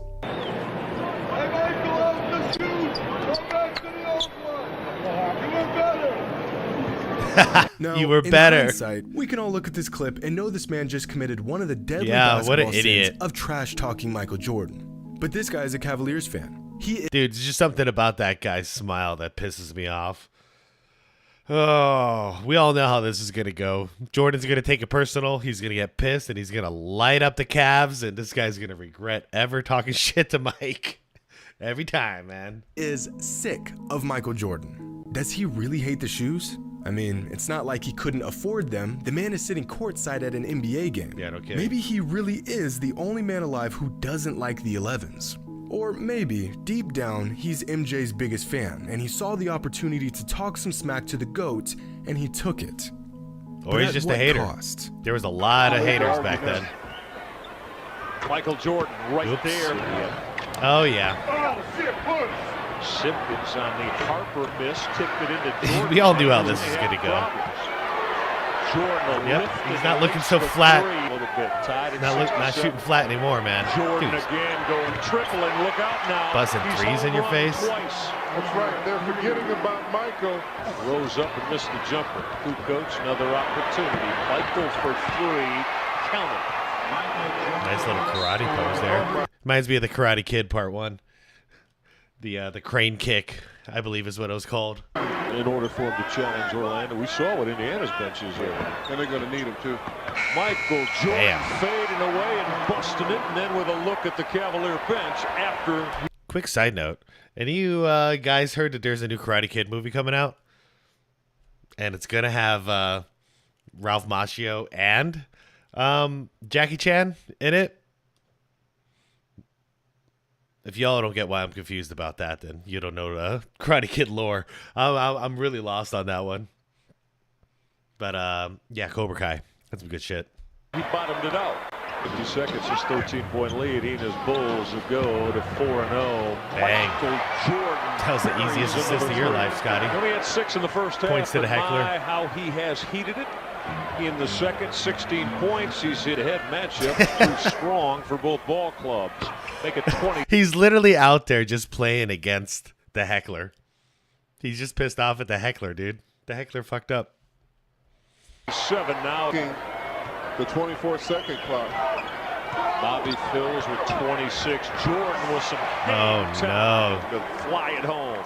After scoring just 6 points in the first half and hearing enough out of the sideline heckler, Michael Jordan flipped the switch and took it personally, scoring 23 points in the second half, knocking down shot after shot. It's been told that the game itself sometimes wasn't enough to get Michael fully engaged. He would oftentimes manufacture stories that would motivate him to take his game to another level. This is what us normal people would call a psychopath. But we're not Michael Jordan. Getting back at the Cavaliers after missing a game-winning shot to break a 2-year winning streak? Nah. Doing everything in your power to prove to the random sideline heckler that you are the GOAT and your shoes are awesome? Yeah. Yes. After being down 3 points in the middle of the third quarter, the Bulls were propelled to an 18-point victory thanks to Michael's scoring barrage. The Cavaliers literally lost this game because of this guy. Because of freaking After heckler. going... Yeah, him and Spike Lee should become friends. They'd probably get along pretty well. And Reggie Miller and Michael Jordan will be hanging out at a different table laughing at him. Berserk in the fourth, and sealing the victory, Mike heads to the bench in the final moments of the game. Now, pay attention to where he looks before he sits down. Right at our friend, the heckler, and the icing on the cake, a quick gesture to remind the guy to never step out of line again. Oh, he shushed him. I mean, yeah, this is just embarrassing. Mike just disassembled your whole team purely out of spite, then shushed you like a 3-year-old in front of 15,000 people. You might as well enter witness protection at this point. The Cavaliers... See, one thing I always respected about Mike was that he'll do it first, and then he'll tell you to shut up. There's so many stories about this where he'll take it personal, he'll destroy you, and then at the very end of the game, after he beat you, he'll be like, "Don't you ever talk to me like that again, bitch," or whatever the fuck he's gonna say. Like, there's so many stories like this, but he doesn't talk that trash until it's over. You know, I respect that. I respect that. Played the Bulls 3 more times that season and got washed every single time. Yep, you reactivated Their best them. shot to beat the Bulls was in that November matchup, and they probably would have beat the Bulls if this guy didn't make fun of Michael in his shoes. The irony? Don't make these fun shoes of a man's might shoes. just be the most sold basketball shoes of all time. Widely regarded as Those are the mine. best basketball shoes ever, breaking Nike's sales records again and again and again.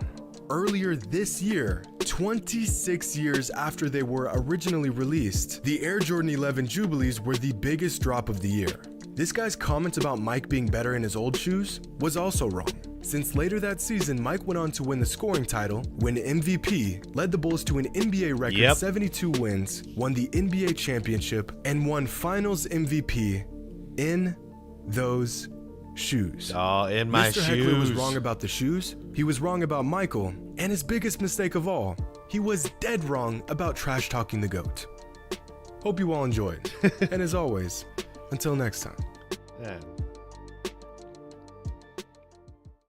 When you think you have heard it all, when you think you have heard every argument and every angle of this ongoing debate, I present to you a new twist, a new line of argument that could put this heated debate to rest for good. Before we get to that, let me first present the premise. Surely, you've heard many of the Michael Jordan supporters point to the 6 titles that he has over LeBron's 4 titles. I'll admit that's a lazy argument, simply because there are a variety of factors to consider when a team wins a title. See, a lot of people say like that's the only argument, but it's not. That's the argument that states that he's one of the greatest winners of all time, team player. It's him as an individual that makes him also the GOAT. You combine the best individual player and one of the greatest winners of all time. Like, other than him, you got Bill Russell. But who's going to win in a game on one-on-one? Bill Russell or MJ? MJ's going to win that. So that's what makes Jordan the ultimate. LeBron James isn't the better individual player, nor is he the better winner. So for me, the conversation's very simple. Very, very simple. LeBron doesn't own anything that it takes to be the GOAT. There's the fact that it's a team achievement. Then you have to consider the competition, the era they played in, and injuries, just to name a few. However, have we really considered why Michael Jordan was responsible for so much team success? Let's put aside their individual greatness, numbers, and accolades for this discussion. Let's analyze their stylistic approach to the game and how much that had to do with winning. At the beginning of their careers, they were both stuck with rosters that did not have players who could create shots for themselves well. So the Chicago Bulls and the Cleveland Cavaliers relied heavily on their star players to win games. At first, Michael's approach was to score as many points as possible. Yeah, it was. He had the energy and the skill to score at will, while effectively guarding the other team's best perimeter player. In the middle of the 1989 season, he was moved from shooting guard to point guard. He essentially always had the ball in his hands. That allowed him. He was basically LeBron James at that time. But yeah, a little more, I mean, I don't want to say more successful. His stats look better. But yeah, he got to play point guard like LeBron usually does up until the last couple of years. He was dribbling the ball up the court. He was making the plays, and he was racking up. I mean, he looked like Michael Jordan combined with Magic Johnson. Let's put it that way. To average 32.5 points, 8 rebounds, and 8 assists that year. In LeBron's case, he worked extremely well with Cleveland's read and react offense. He was blessed with excellent basketball instincts, nice pass, and he displayed man. a great balance of taking over games and getting others involved. The offense revolved completely around him, and they were thriving. They even had back-to-back 60-win seasons in 2009 and 2010. This is where we stop and start to analyze their stylistic approach in the next phases of their careers. In Jordan's case, the Bulls named Phil Jackson as their head coach. Yeah, another big difference between LeBron and Jordan is Jordan, he proved that he was the greatest individual, so then he became a system, a winning system, and then kept winning and winning and winning. LeBron never fit into a system. He keeps getting his coaches fired, and if he can't get them fired, he leaves.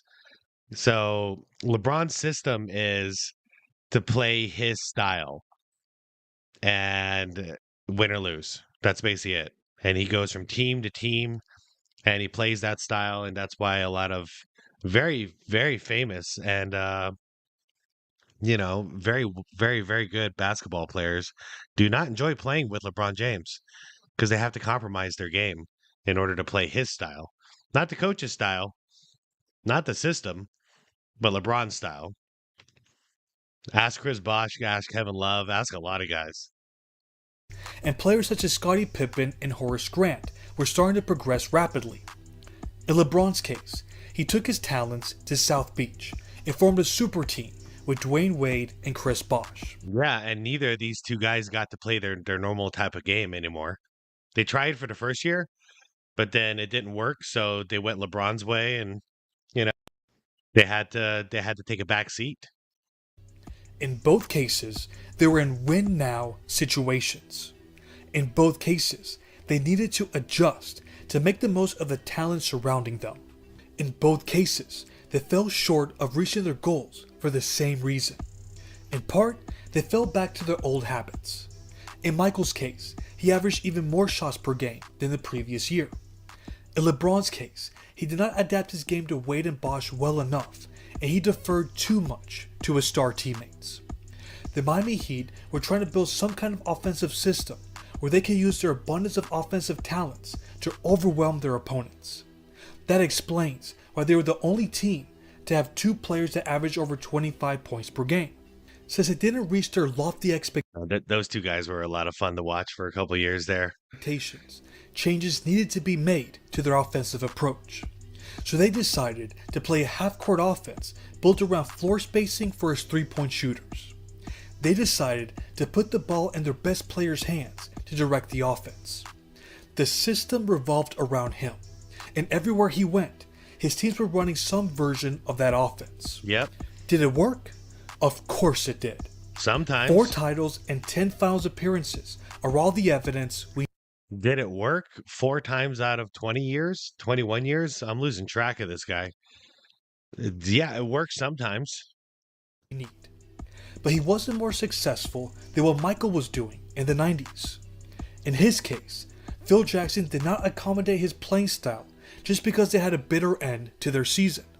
The triangle offense that he implemented could only be successful if all 5 players worked in unison. Yep, they doubled down. Everyone needed to be involved. The system does not cater to one player. And to his credit, he bought into the triangle offense. Instead of making Scottie Pippen sacrifice his game as Dwayne Wade needed to do, he was allowed to grow as a player. In fact, his scoring and assist numbers went up for the next 2 years. In Jordan's case, his numbers continued to go down as the years went by, with a few exceptions. Yep. So he did the opposite of what LeBron did. Once again, instead of going the more selfish route, y'all need to play my style. Ball needs to go through me. Jordan decided, okay, what's going to be my role here? And on the offensive end, he controlled the game from the post. And not a lot of people have done that, especially guards. But that's what he did. He controlled the game from the post. And outside of that, it was he was a defensive monster. But he wasn't looking to just beef up his stats, which is the funny thing, because he still ends his career with, it's like 29.9 points per game, something like that, or 30 right on the money. But the majority of his career, he actually held back because winning was more important to him than just, scoring 35 points a game, because he could have done that for the majority of his career. For example, his assist numbers went down in the late 90s because he was no longer bringing the ball up the court. There he is. He would direct Controlling the it from offense the from the post instead. Hey, I like this guy. This is more than just a personal preference of which style is better. History says that you could win a championship by revolving your offense through one player. But history also says that you can't be a dynasty that way. Yeah. You also can't be a dynasty if you jump ship every time you lose, like Braun does. So the Miami Heat could be a dynasty. Who knows? But we'll never know because Braun left, stayed there for a couple years, lost and bailed on everybody. And the same thing in Cleveland, the first stint. If he would have stuck around, eventually gotten over the hump like the Bulls did, he could have possibly built a dynasty with that team if everyone was happy and they wanted to keep going. But that's how it was with the Bulls. Everyone was happy. They wanted to keep going and they kept winning. But you got to stick around for that. That's like rule number 1. Stick around and build. Russell's teams down to Steph Curry's teams. You have to be a part of a system Steph did it for a right team too. to reach immortality. For that to happen, you need certain pieces around you to succeed. That we can't deny. But your star player also needs to give a little to allow the other pieces to shine within that system. And it just always seemed like LeBron's teams could never function when he wasn't on the court. Even when they had Hall of Fame players such as Dwayne Wade, Chris Bosh, Kyrie Irving, and Kevin Love, who has had multiple All-Star appearances. For this next stat, we are excluding the 2018-19 season when LeBron missed the playoffs. From 2011 to 2020, LeBron's teams went 15-34 when he didn't play. It's funny because that narrative is switched. Now he is such a detriment to his own team that the Lakers have a better record without LeBron right now. When he doesn't play, the Lakers are crushing it. Crushing it. How can a team that has Kyrie and Love go a combined 4-23 from 2015 through 2017 when James wasn't on the floor? How does that work? That is because when you take away a player who is the entire system, the team is going to be completely dysfunctional, even when the team has plenty of talent to make up the loss of one player. But that never happened with the Chicago Bulls. Yeah, it just shows the when dysfunction. Jordan retired in 1993, the Bulls went from winning 57 games to 55. In 1997, when Dennis Rodman missed 27 games, Tony Kukoc missed 25 games, and Luke Longley missed 23 games, the Bulls ended up winning 69 games. And when Scottie Pippen missed the first 35 games of the 1998 season, yeah, that punk did that because he didn't want to get a surgery in the offseason. So he left Jordan out there all alone.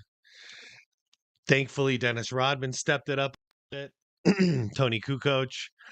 But that was a dick move, man. the Bulls went 24-11, which was the best record in the East. So without Pippen, Jordan was still doing it. That's awesome. I remember some of those games too. Jordan looked young. Jordan looked like 10 years younger all of a sudden because he knew he had that extra responsibility. So he stepped it up.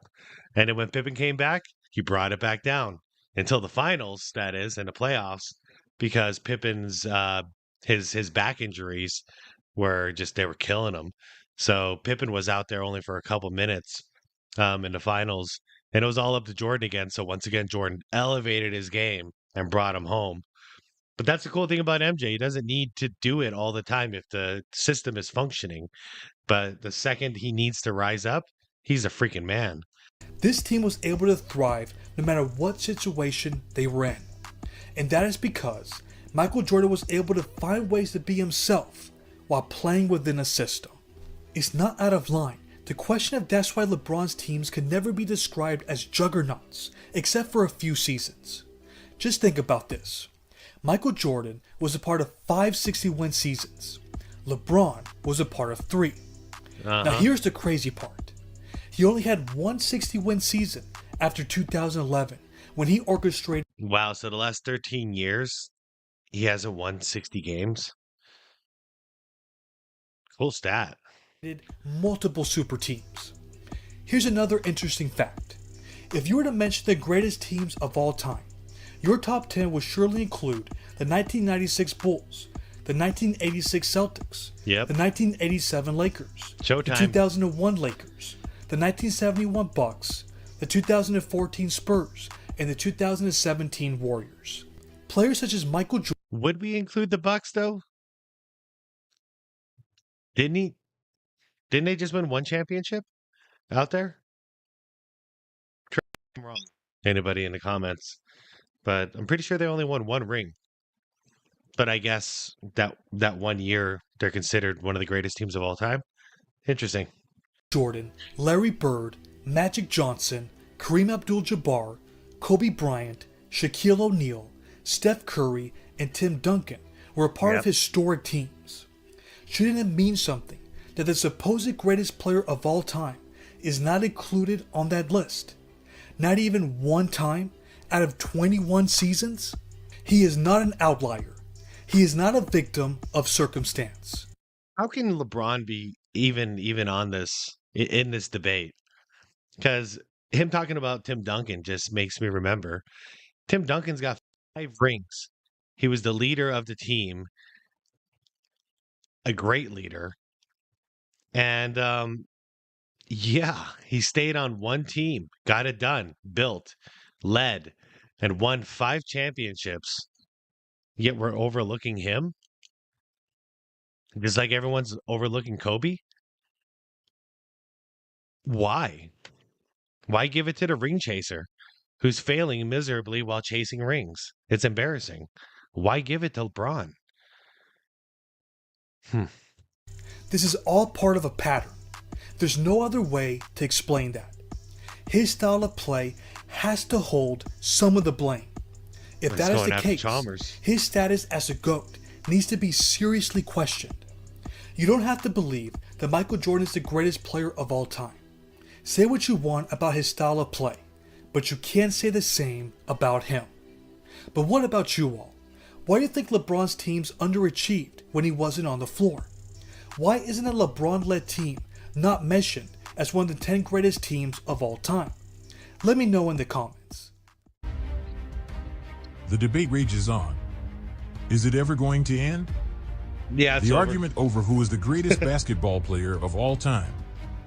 Is the decades-old consensus of Michael Jordan being the GOAT legitimately being challenged by the achievements of LeBron James? Nope.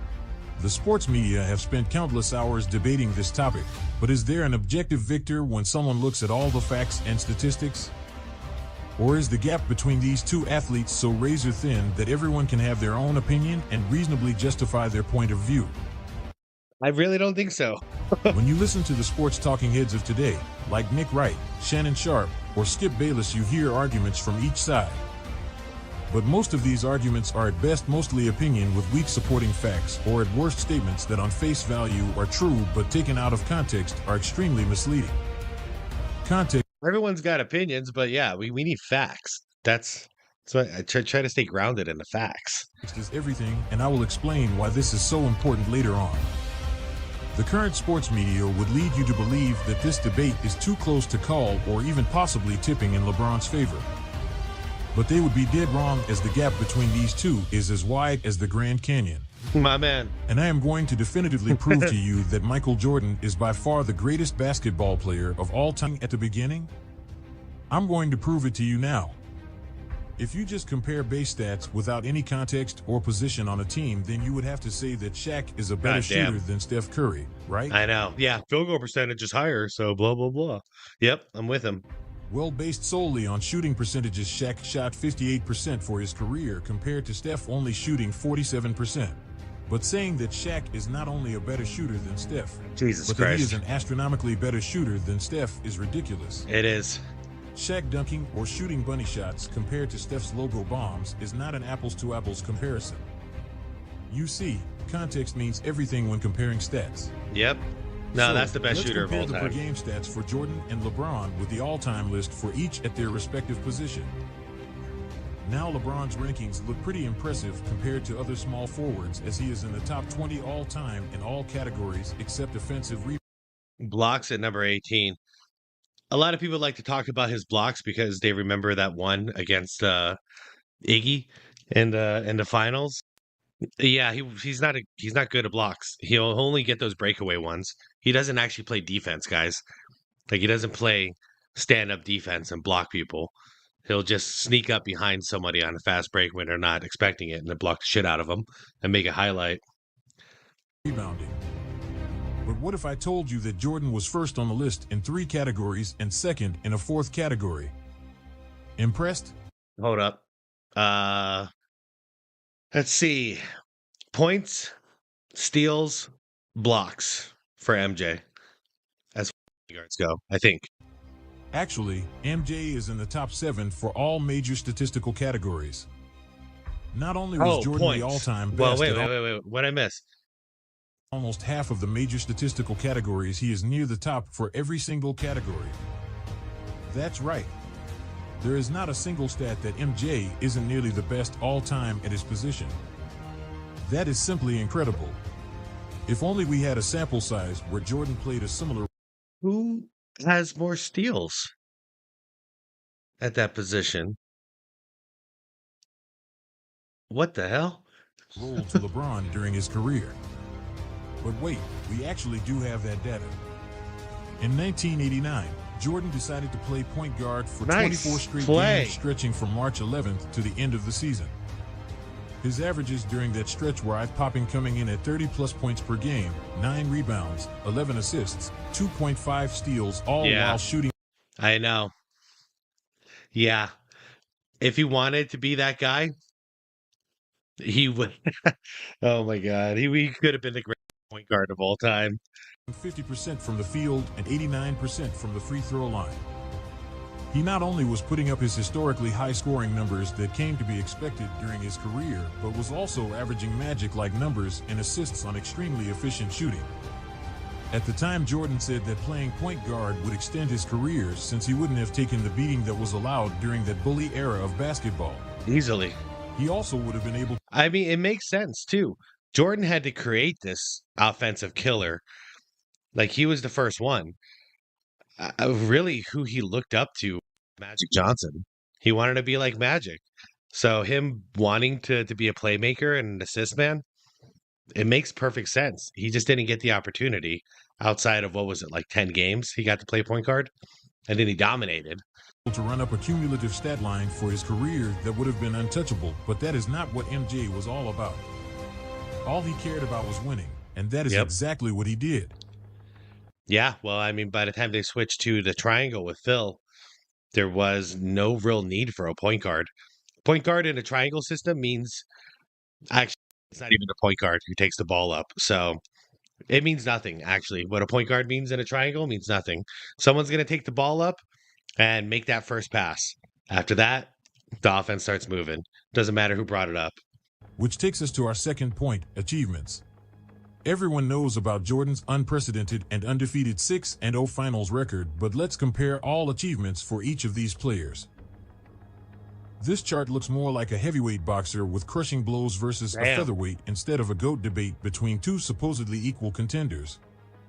Jordan has more championships, more finals MVPs, more regular season MVPs, more Defensive Player of the Year awards, tremendously more scoring titles, and more steals titles. The only thing LeBron has over Jordan is an assist title, and that is just one time. Jordan has vastly more individual and team achievements. What was the bottom of that? And more. Oh, slam dunk champ. Yeah, LeBron, you dropped the ball on that one. You really should have got one. But yeah, okay, I got you. He didn't feel the need to mention it because that's just fun. That's fun stuff. But yeah, I mean, look at the discrepancy here. So you want to call LeBron the greatest scorer of all time? Yeah, no. It's just that this guy only played 13 and a half years. LeBron's a better defender. Sure you are. Sure you are. I don't see anything there to signify that. Assists? Okay, well, you better be. He should have had way more than this because the ball is always in his hand, and he's the leader. And like literally every game I watch, LeBron has the most turnovers. So the fact he doesn't have the most assists, that's not a good wash. That's not a good wash at all. I would agree that the players of today are more athletic and can jump higher, but let's not equate individual player athleticism as better. If that were the case, then why do Luka and the Joker, two of the least athletic dudes in... Yeah, props for going here. Because, yeah, it's not the most athletic players who are dominating right now. It's two guys who look clunky as all hell, but they're just smarter than everybody. The league right now completely dominate and land in the top 5 players in the NBA. That's like he because went in skill slow and motion. fundamentals beat out athleticism every time, and this has always been the case. Larry Bird is a prime example of this as being a top 10 player of all time while being as slow as a sloth with hops like an elephant. Yeah. There are numerous examples of teams stacked with individual dominant athletic players getting beaten by a group of guys that play as a cohesive team. Yeah, that Pistons team was badass. Chauncey was the closest thing to a star there, but really, they were one cohesive team. Just look at the 2004 Lakers with Shaq, Kobe, Karl Malone, and Gary Payton losing to the Pistons. Screw you, mailman. Or what about the 97 Rockets team with Hakeem Olajuwon, Charles Barkley, and Clyde Drexler, or the 99 Rockets where Pippen was added to replace a retired Drexler? Both of these teams weren't even able to get to the finals. Yeah, this is when we should have started realizing that Pippen has an ego problem. Really, we should have realized it when he refused to go into the game for Tony Kukoc. No, I'm sorry, he refused to go into the game in the playoffs when the play was called for Tony Kukoc for the last second shot. That was a huge ego flare. But here, like, he couldn't play with Chuck. He was just too busy fighting with Chuck the entire time. He wasn't even really caring about winning anymore. All because of his damn ego. And yeah, Hakeem was like, what the hell did I do to deserve this? Played hard my whole career for this. Oh, man. But anyways, this is not about Scottie Pippen. And what about teams LeBron himself has been on? How did the super team of LeBron, D. Wade, and Bosh lose to the Mavs? Or better yet, how did the 2004 Olympic team, JJ Barrera, baby, filled with a number of future Hall of Famers in LeBron, Tim Duncan, Dwayne Wade, Allen Iverson, and Carmelo Anthony, only manage a bronze medal while stumbling to losses against Argentina, Lithuania? I'll tell you how. There's no leader on this team. No offense, AI. But yeah, there's seriously, there's no leader on this team. No one's going to go out there and do the dirty work. It's just not that kind of team. Well, you got like the original Dream Team, and you've got, I mean, you had multiple people who were ready to do everything it took, starting with Jordan, then Magic, then Karl Malone, Scottie Pippen, like you name it. They were all going to do anything it took. David Robinson. Yeah, this was a different beast. That's why they had to recruit Kobe, because they needed a leader. And Kobe came in and led by example. And Puerto Rico. Yes, lowly Puerto Rico was able to beat the U.S. team. And not only beat them, but crushed them with a 92-73 win. None of these teams had any future all-time greats, but by playing as a team, they were able to beat a U.S. team that was far superior in both individual talent and athleticism. He is proving a point, though. Who was the most talented team? Obviously, the United States. Like, they had freak of nature athletes. Yeah, I mean, and you need a leader, and you need like a cohesive team, and you need to play defense. God damn it! I'm sure you are starting to see that in every aspect, Jordan's case for being the GOAT is far superior to LeBron's, and it's not even close. But let's assume for a moment that the argument was remotely close. How could we separate the two if they look to be on an even playing field? Well, we could look at the weaknesses of each and the times in their careers where they had meltdowns that were drastically below their typical outstanding play. Oh, this is going to be so lopsided. LeBron, at the peak of his athleticism at the age of 27 and coming off 2 consecutive regular season. Can I just see that one again? Because I know he played bad against the Mavs, but yo. Well, we could look at the weaknesses of each and the times in their careers where they had meltdowns that were drastically below their typical outstanding play. LeBron, at the peak of his athleticism at the age of 27 and coming off 2 consecutive regular season MVPs, played the Dallas Mavericks in the 2011 NBA Finals. He was teamed up with 2 other future Hall of Famers in Dwayne Wade and Chris Bosh on the Miami Heat, and with a heavy... Yeah, the Mavericks had no business winning this series. Well, I'm glad they did. Sorry, D-Wade, you're my boy, but you teamed up with the devil, man. During the finals, he guarded an almost 34-year-old Jason Terry, who completely decimated a bewildered LeBron James. Jason Terry outplayed the... Okay, here's how you know he's not a killer. Because can you tell me going against Jason Kidd on a fast break why he didn't dunk it with 2 hands right ahead? Can you tell me? 2 other future Hall of Famers in Dwayne Wade and Chris Bosh on the Miami Heat, and were the heavy favorites. During the finals, he guarded an almost 34-year-old Jason Terry, who completely decimated a bewildered LeBron James. Stop Jason shooting Terry threes, outplayed LeBron. the 2-time reigning MVP by averaging 18 points on almost 50% shooting compared... Yeah, Jason Terry out. Yeah, this is where this comes from. Kids, this is where it comes from. When we talk about LeBron choking, what do you know about Jason? Huh? He is not a top 10. He's not a top 75. He's not a top 200 player of all time. Jason Terry schooled LeBron in the finals. Okay. While LeBron was on a super team after claiming he was going to win 8 championships with that super team. Jason Terry outplayed him. And LeBron was supposed to be the best player of all time, right? Not just that year, but of all time. But then Jason Terry outplays him. Yeah, D Wade had better stats. I believe Chris Bosh had better stats, and Dirk had better stats. LeBron was like 4th or 5th best player in that series, and you could never once say that about Michael Jordan. He was always the best player in every fucking series, especially in the finals. That's why he went 6-0. He never lost. He always elevated his game to be better than everybody else. LeBron, he shrunk. Because if I'm not mistaken, that season he was averaging 29, probably like 7 and 7. But yeah, that's what he did here. And it's not even that he was shooting that bad, it's that he was scared. So he was shooting 48%, but he only got 18 points.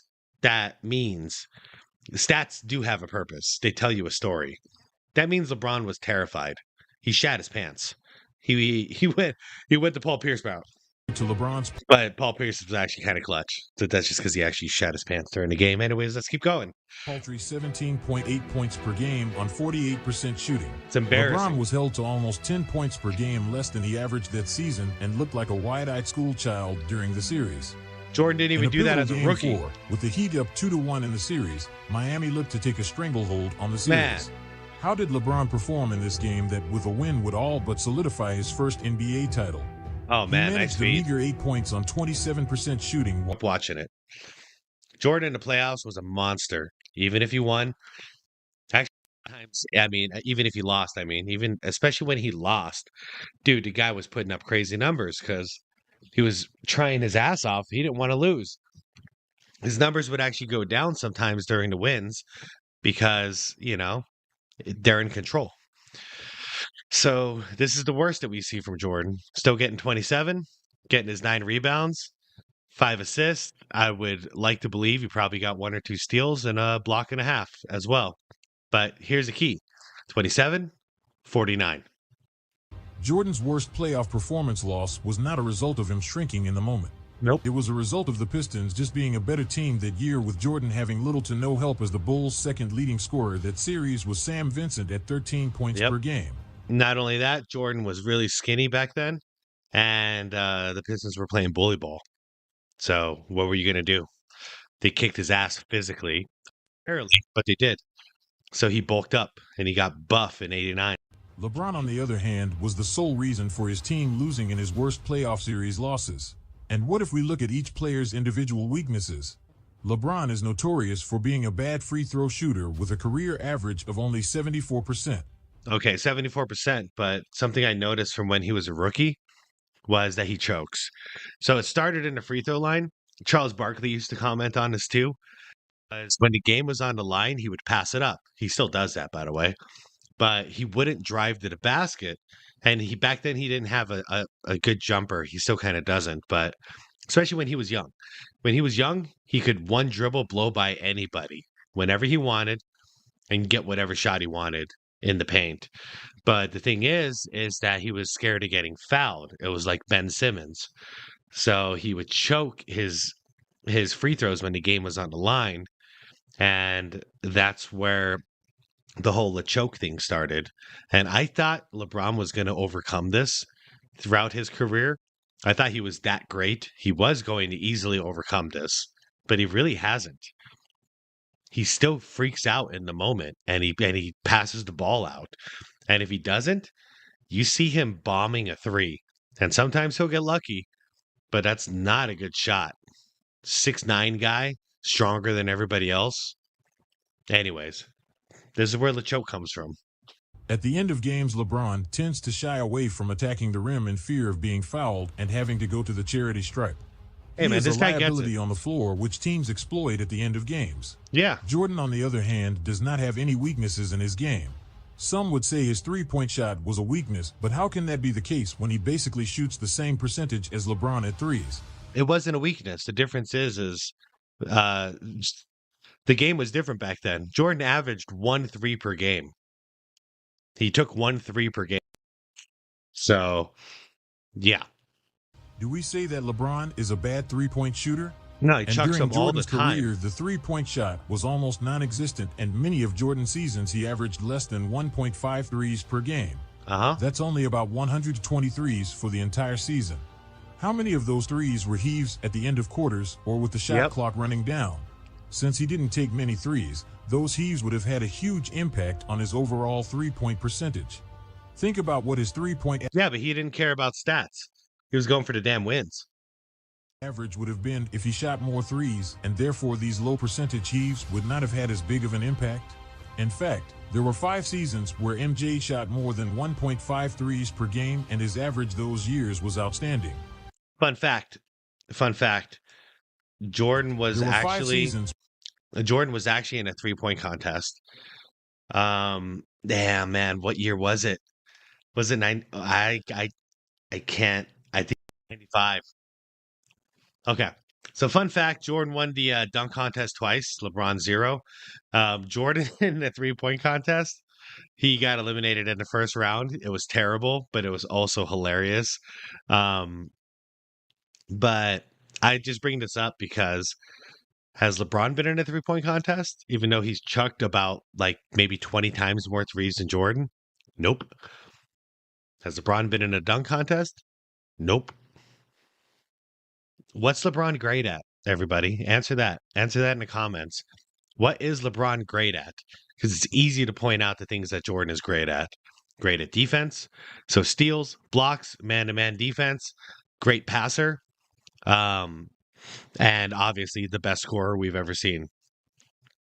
Yeah. Best fadeaway jumper we've ever seen. What's LeBron great at? Please answer the question. Please. Where MJ shot more than 1.5 threes per game, and his average those years was outstanding. Therefore, if we look at each of these players and compare them, we see that Jordan is a better scorer, better at steals, better at offensive rebounds, better at free throws, Oh, yeah. commits less turnovers, has more NBA championships, more finals MVPs, more regular season MVPs, more defensive player of the year awards, more scoring titles, more steals titles, a better defensive player with more first team defensive awards, played with much less help on his team, faced tougher playoff opponents, had 0 weaknesses, delivered in the clutch, and never, ever shrunk away from the biggest moments. I guess LeBron is only better than Jordan at assists and defensive rebounds, the same as Russell Westbrook compared to MJ, and we certainly don't consider Westbrook to be the GOAT. Russ gets more assists and rebounds than LeBron. The gap between Jordan and LeBron is enormous, and it won't be closing anytime soon. If we put Jordan's numbers and achievements prorated in terms of total years that LeBron has played, LeBron would need 10 NBA championships with 10 finals MVPs, 8 regular season MVPs. That's the thing. There's so many things. I keep saying that's the thing. It's like Charles Barkley. Like, first of all, kid. No, first of all. And then he does the second point. No, first.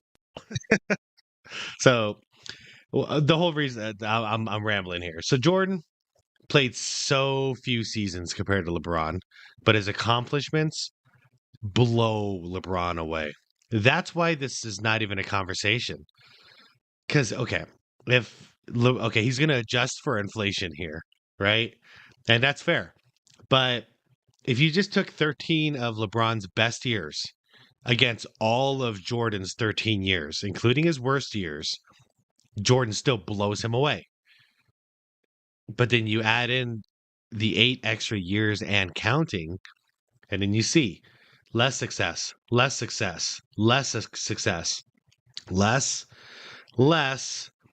Ooh, he got one. Less. Yeah, he better have gotten more of these just for being around all NBA teams. But look at this. First team all defensive. Jordan still beats him in that. So y'all want to talk about LeBron being a good defender? Get the hell out of here, man. MVPs, 2 Defensive Player of the Year awards, 16 scoring titles, 5 steals titles, 16 First Team NBA awards, and 15 First Team All-Defense awards. Yeah, that ain't happening. The gigantic gap between Jordan and LeBron can only be filled with 6 championships, 6 Finals MVPs, 4 regular season MVPs, 2 Defensive Player of the Year awards, 15 scoring titles, 5 steal titles, 3 First Team NBA seasons, and 10 First Team defensive seasons. But LeBron's been to 10 finals, even though I want to pretend like he didn't lose 6. So he's got to be better, right?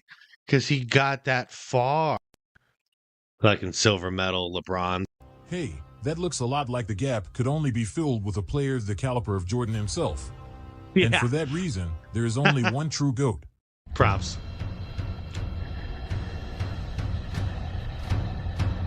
Props, man.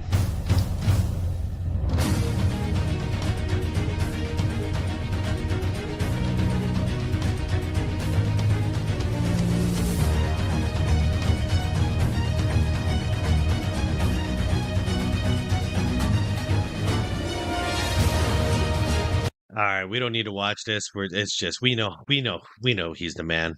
We know what he did. We know who he is. We know he dunked on everyone. We know he's the greatest of all time. All right, everybody. Let me just see if he ends it with something. Ooh, he ends it with the shot. That's a good last image. All right, guys. Part 2 really definitively just put the nail in the coffin for me. He pretty much hit every point I wanted him to hit. So for this channel, definitely earned a sub from me, and I'm very impressed. Well done. So link's going to be down below in the description for this vid, and let me know in the comments. Is there anything LeBron could possibly do to ever actually be the GOAT? Now that he's like, is there anything he could possibly do? What is it? Because I think it's over. It's already over. That's why he's just pushing for longevity stats and not playing any defense, just trying to get some more points. But anyways, thanks for watching, everybody. Comment down below with your take on that. And if you wouldn't mind, give me a like and a subscribe. It really helps my channel grow. And I'd really appreciate it so I can keep doing this. I really enjoy doing this. So, all right, everybody. I'll see you all tomorrow. Thanks for watching part 2. Peace. Welcome to the day that Kobe Bryant ruined Michael Jordan's perfect ending. Yeah, this is the story that NBA legends and players cover that break down what happened during the 2003 All-Star Game, Michael Jordan's last All-Star Game in the league, and when Kobe Bryant was dominating with Shaquille O'Neal. If you enjoy these types of videos, get ready for December when we're dropping 23 Michael Jordan stories in 23 days. So look out for that. I've been working so hard during this month, and I think you guys will love it. If you think you will, be sure to hit that subscribe button. And if you enjoyed this video by the end, help me out by hitting that like button. All the likes really go a long way to supporting the channel. Really cool. And without further ado, Really good stuff. Welcome to the day that Kobe Bryant ruined Michael Jordan's perfect end. Just so you know, this one's not for me. This one's for you all. This one hurts. This memory hurts.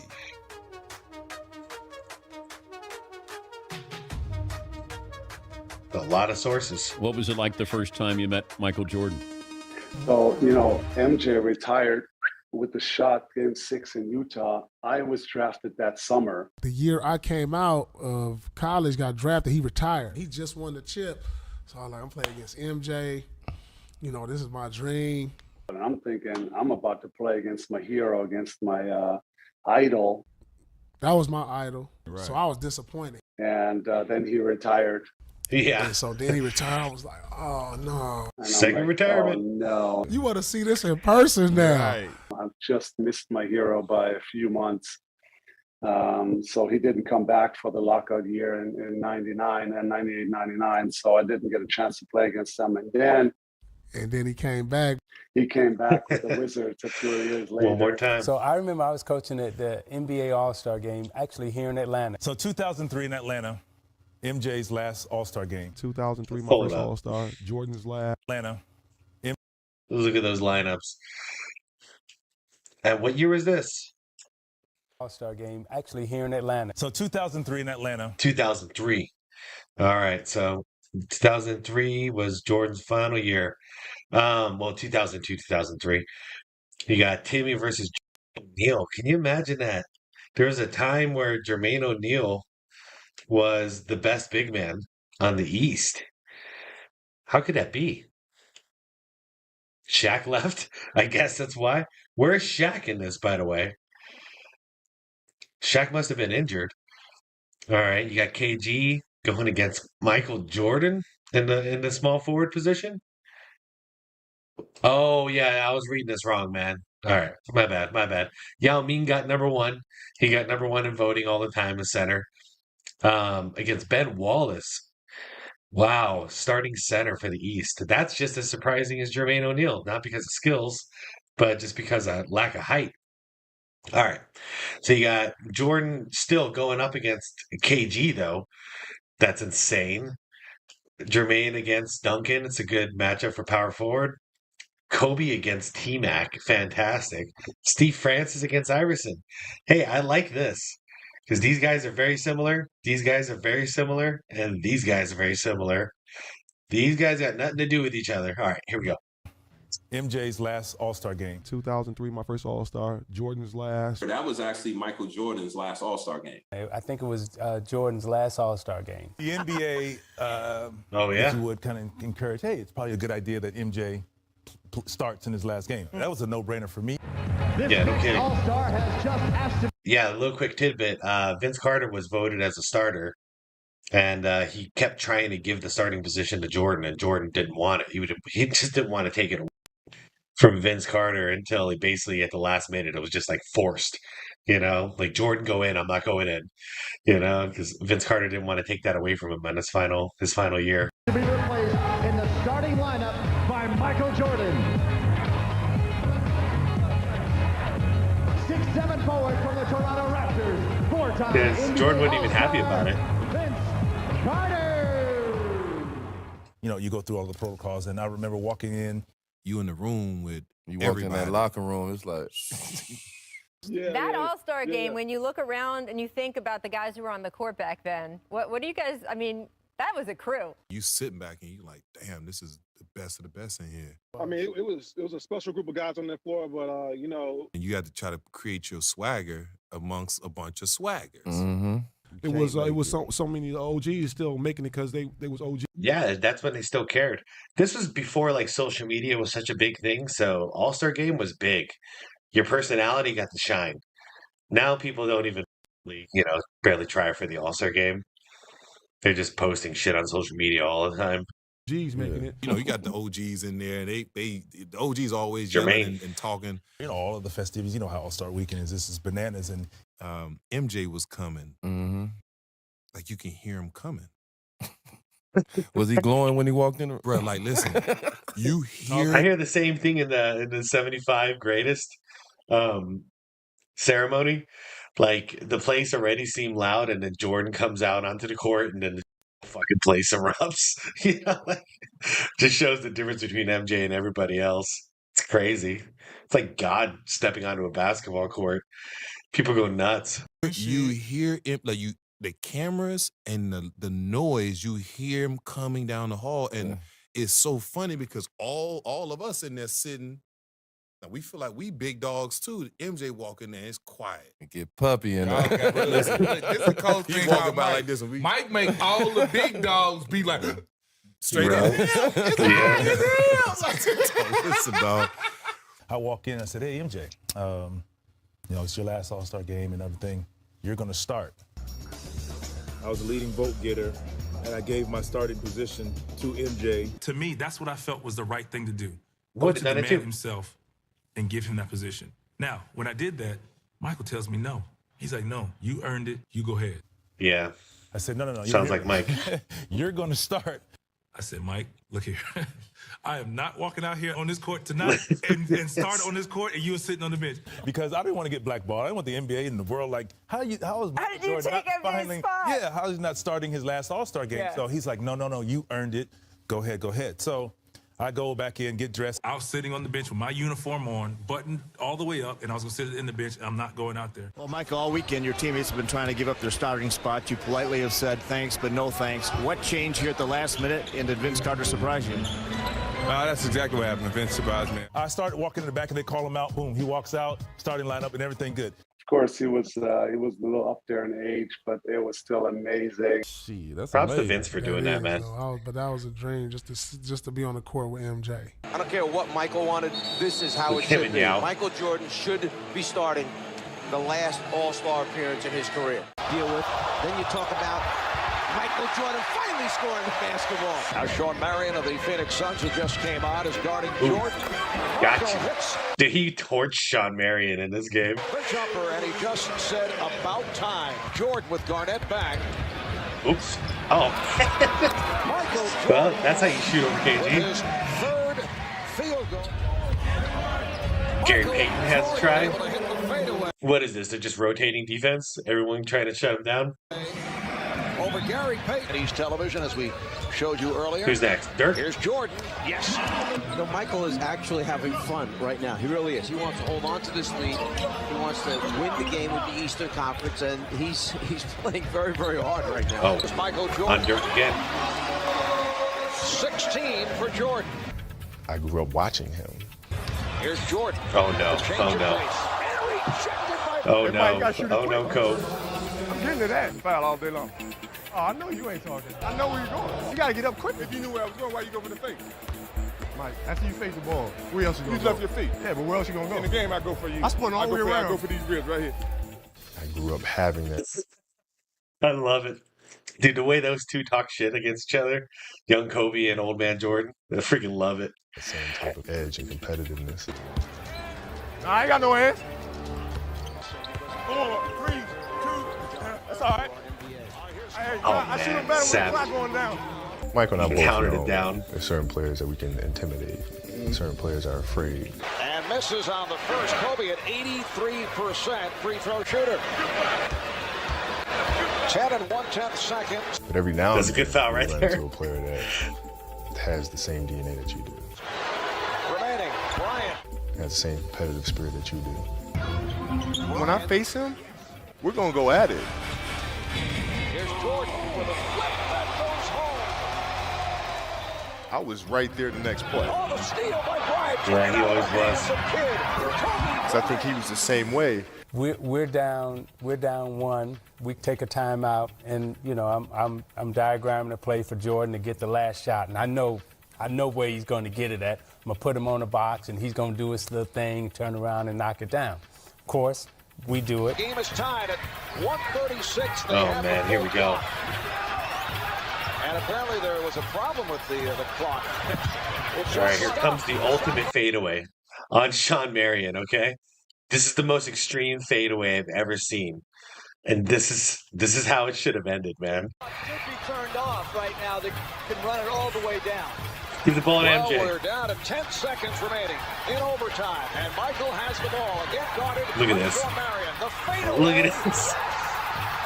Has just Holy given the shit. East a 2-point lead. I jumped out of my seat when I saw that live. Historic fadeaway. Yeah, but it was a wild fadeaway. The fadeaway. That's insane. Anytime that All-Star game is played on TV or talked about, that memory sticks to me because it was just historic in my mind, historic for all the fans who are watching to see MJ do his thing one more time in an All-Star game. I mean, that was an overtime game on the line. Jordan does that with that kind of defense on him. Man, in my head, that's how it ended. But then a little devil called fucking Kobe Bryant. We tried our best. We're yelling, stop the game, stop the game. Right? Next play, they call a timeout. I called them over. I said, hey, 3 seconds. You know, this is Jordan's last All-Star game. You know, it'd be nice to let him go out on top. It would be nice, but Kobe ain't nice, bro. He looked me dead in my eyes and goes, oh, he got to earn it. Yeah, I'm not going anywhere. Garnett will inbound the East. He got to earn it. By 2. And so when we matched up, I think he understood that. Up by Kidd, played by Yeah, look at that. Jermaine O'Neal. Worst foul ever. I blame Jermaine as much as I blame Kobe because Kobe went at it and Jermaine was probably shocked he was actually going for it. But what was Kobe gets fouled in the corner by Jermaine O'Neal. Now Kobe's going to the foul lines. Hits both free throws. I think he understood that. What was that? Why would you do that? Kobe gets fouled in the corner by Jermaine O'Neal. Now Kobe's going to the foul lines. Hits both free throws. We went in overtime and they beat us. Yeah. Lose. Yep, they lose. Yeah. Yep, they went into overtime because Kobe made his free throws. And then the West wins. Like what? Getting congratulations now from Kobe Bryant, who made the free throws to send it into the double overtime. And I think he saw that level of respect. You know, Kobe made a couple of free throws. He could have easily made 3 in a row to end the game, but We had a chance to go into overtime, and they had more energy than we did down the stretch. That was a $20,000 fine right there. I remember that. That was a $20,000 fall. We would have won $21,000. We won that game. Oh man. Oh my we gosh. ended up losing that game, Look at but the smile on it his face, was memorable just watching MJ for the last time in the All-Star game. Damn, man. You know, I grew up That fadeaway. I still I want that to be his last game winner for the All-Star, man. MJ and shooting the fadeaway, and It he is in my hits head. right there in that moment. It's my own All-Star head canon. game. We were like, NBA, this is it. This is how you close Kobe. in an unbelievable career from MJ. But Jordan stands out because it was his last one, but Mariah Carey stands out too in that dress. Yes. Oh yeah. Look inside you and be strong, and then you finally see the truth. See that a hero lies in you. That is a cute dress with that Wizards 23 on there. So many great stars still in the game. So many great stars rising and playing the game. I have passed on the things that Dr. J, some of the great players, Magic Johnson, Larry Bird, has passed on to me. I pass on to these all-stars here, as well as the rest of the players in the NBA. I thank you for your support. Now I can go home and feel at peace with the game of basketball.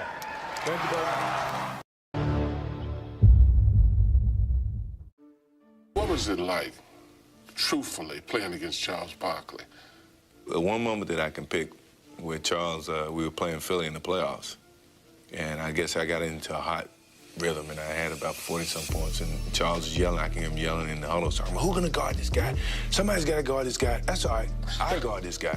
So I go in, and we're playing, and we got into a switch, and Charles jumps out and guards me. And yeah, I never known Charles as a defensive stopper. So the first thing he does, he breaks down in this defensive position, hands up.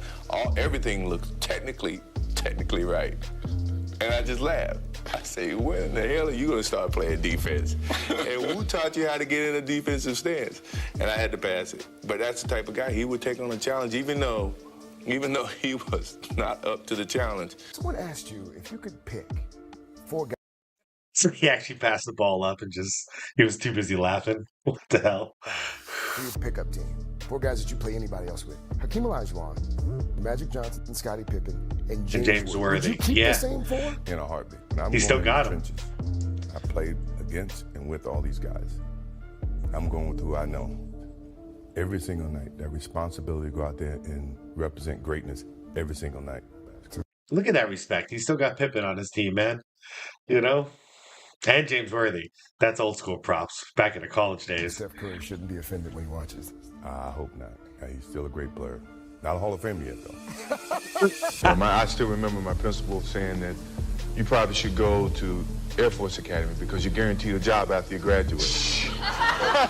I chose not to take his advice, but once I made that shot, it made me feel like, hey, I made the right choice for Michael Jordan, and this thing is going to turn out to be a positive situation, and I just gained confidence from that point forward. Mm-hmm. Now, you've made a lot of incredible shots. Did you ever feel lucky? Did you ever, hit one and just go, whoo-hoo-hoo?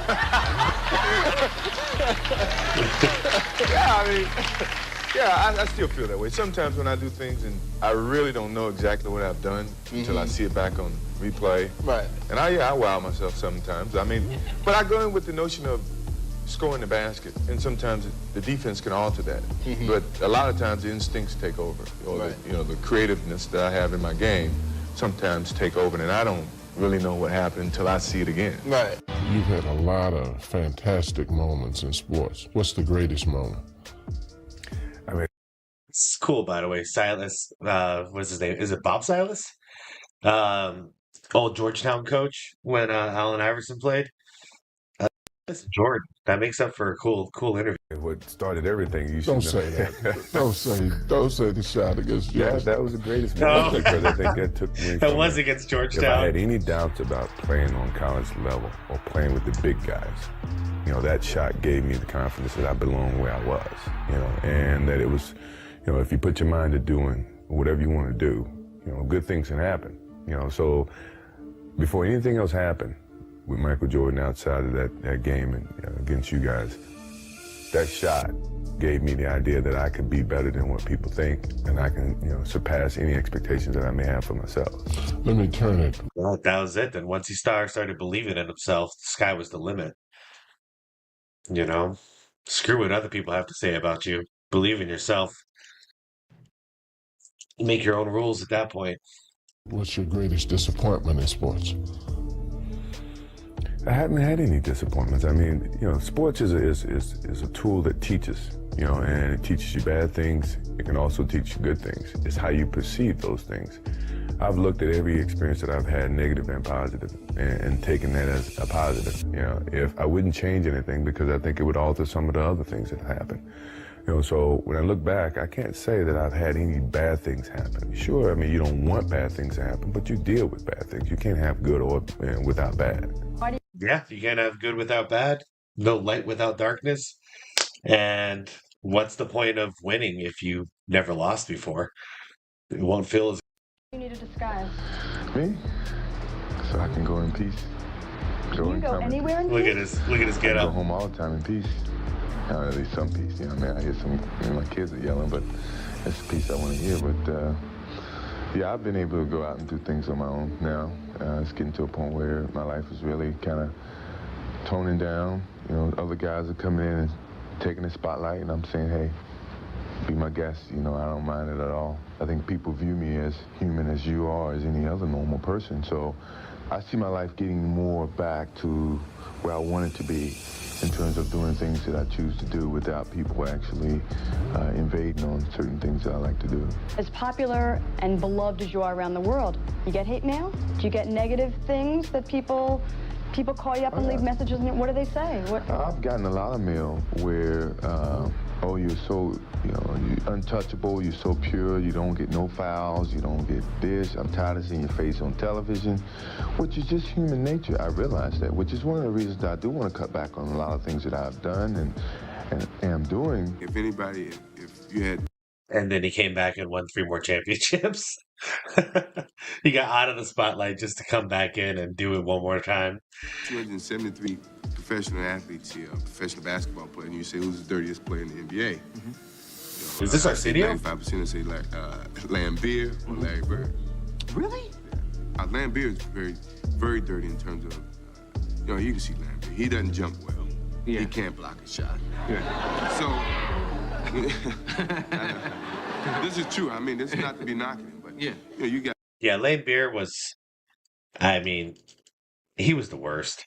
He was straight up just the worst. I'm glad he didn't kill anybody when he was playing. Because, yeah, he wasn't a guy who had like a bunch of talent. He was just freaking dirty and strong, Yeah, let's say myself on the break and he's on the break. He's not going to block my shot. Right.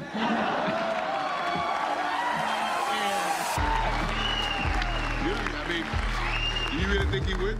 So to see him coming at me with full steam ahead, it's only to knock me over, knock me off balance. Can't block my shot. I already said that. I got Air Jordans on. He's got Adidas on. That's because we know he can't block shot. But Larry is good with, he can play you kind of slow, and then all of a sudden he'll grab your pants and then get open, get a layup, get a 3-point play. That type of thing. That's smart. Yeah. That's not really cheap, but that's smart. Oh, yeah. So Larry Bird is a very bright ball player. Yeah, he's bright.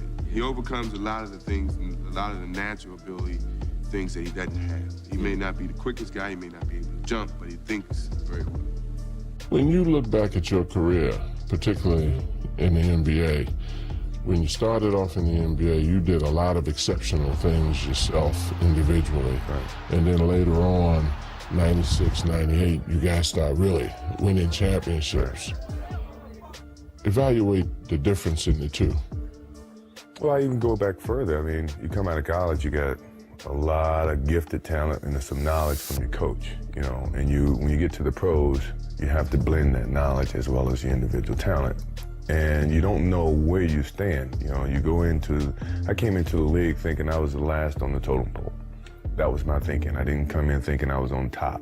So I had to work my way past all my teammates, and they're all guys within the league, to prove and establish myself as a basketball player. So You know, I was gifted, I was talented, you know, I knew how to play the game. I didn't know how to play the game on the professional level. I had to learn that. And it took some years of learning and watching Magic Johnson, watching Larry Bird, see how they can play, you know, impact games when they're not scoring. Or, you know, they score 4 points, they still make the, you know, the big plays down the stretch. These are things that you learn in the process of maturing in this league, you know. And as I watched, I began to adapt, and I became more complete. You know, I wasn't one-dimensional. The one thing I never wanted to be was one-dimensional. You know, everyone saw me as just a scorer, one-on-one player, but I knew I was better than that. I came from a great program at North Carolina, teach you how to do more than just one thing. I mean, when I'm hanging out with Charles, I mean, I can say whatever I want to Charles. They never won. He's second place finish. This is our conversation. I mean, but he knows there's a certain rapport that it's not demeaning to Charles. Right. I'm motivating Charles to get on my level. Right, but he can only talk trash up to a certain point, right? You know, Charles is a great, he's a great speaker. He's a witty guy, and but every time when he gets out of his arena talking about winning, I have to bring him back to reality. Could you play with lessened abilities? Because No. Dr. J is real foremost in your mind, isn't he? I cannot do that. I cannot do that coming off the bench, playing limited minutes, not playing up to what people expect of me. That's all it boils down to. That's funny. Back then, that was about the mid '90s. Looks like '94, and he had this perspective because he had that much pressure. He had to just go out on top, and that's why people don't understand why he came back as an old man, 39 and 40, to play with the Wizards. Why that was so cool that he just checked all this BS, all this ego BS, and said, I can contribute, I can help a team win. All the opposite of what he's saying right here. You know, came off the bench for some of it too, but all he wanted to do was go out and help. It wasn't about, you know, being God's gift to basketball anymore, and it wasn't about being the greatest, you know, player in the league at that time anymore. And it wasn't about anybody else's expectation. He just wanted to help the Wizards win some games. You know, it was cool. He grew up a lot. You know, I've set such a standard for myself that if I don't play up to that capability or to that consistency, then everyone's going to say, hey, he's losing his step. It's time for him to move on. Have you lost a step? Maybe. I won't let you know that. If it is, if I consider myself a step slower, then that means I'm gonna get down there and work harder and see if I can get that step back. You know, that's the determination of myself. But if I feel that I've lost my step and other players who I used to dominate starts to pass me and dominate me, it's time for me to leave the game because psychologically I can't accept it. Do you have any rituals? He really did grow up a lot after that. That you do? Because somebody told me that you still got the Carolina shorts, yeah. Like you wear your old North Carolina shorts. Hey, shout out to Arsenio Hall. You guys remember this? And any old heads remember Arsenio? And Magic Johnson used to the show all the time. Forget that. Any of you guys remember the Magic Johnson show? Now that was a disaster. Under your Bulls shorts. I wear them all the time. I got them on now. Get out of here! No way. It's just a sense of home, North Carolina, the university, what it meant to me. Actually, it gave me an opportunity to be here, to be a lot of places. It unites me with home and the sake of being and That's memory. great, man. I wear them all the time. Really? I thought it was just doing it during basketball games. He's on the Arsenio show and he wears it all the time. Wayne Gretzky has been called the Babe Ruth of hockey. You used to be called the Babe Ruth of basketball, but now more people are saying that so-and-so is the Michael Jordan of whatever sport that is. How does it feel to be on the same plane? I remember I used to call Michael Jordan the Wayne Gretzky of basketball in the beginning. Now that's changed, hasn't it? Shoot. And we were calling Tom Brady the Michael Jordan of football and all this. Crazy how the standard changed. On a huge scope as Babe Ruth was in baseball. Well, I mean, it's gratifying, without a doubt. I mean, but you're talking about different eras. You're talking about different responsibilities, different challenges. And, you know, at this stage, in this modern day era, it's a privilege, but it's hard to accept because there's a lot of different components when you start comparing eras to eras. Look at him. He's attracting again. Once again, he's doing the opposite of the LeBron. You know, LeBron wants to be called the greatest. You know, he even calls himself the greatest and has his wife call him the greatest, the GOAT, and all that. I've never seen this clip right here, but every single time Jordan is ever asked what it's like to be the greatest, he detracts and he says it's not fair to call him the greatest. It's crazy. I don't know what this interview is.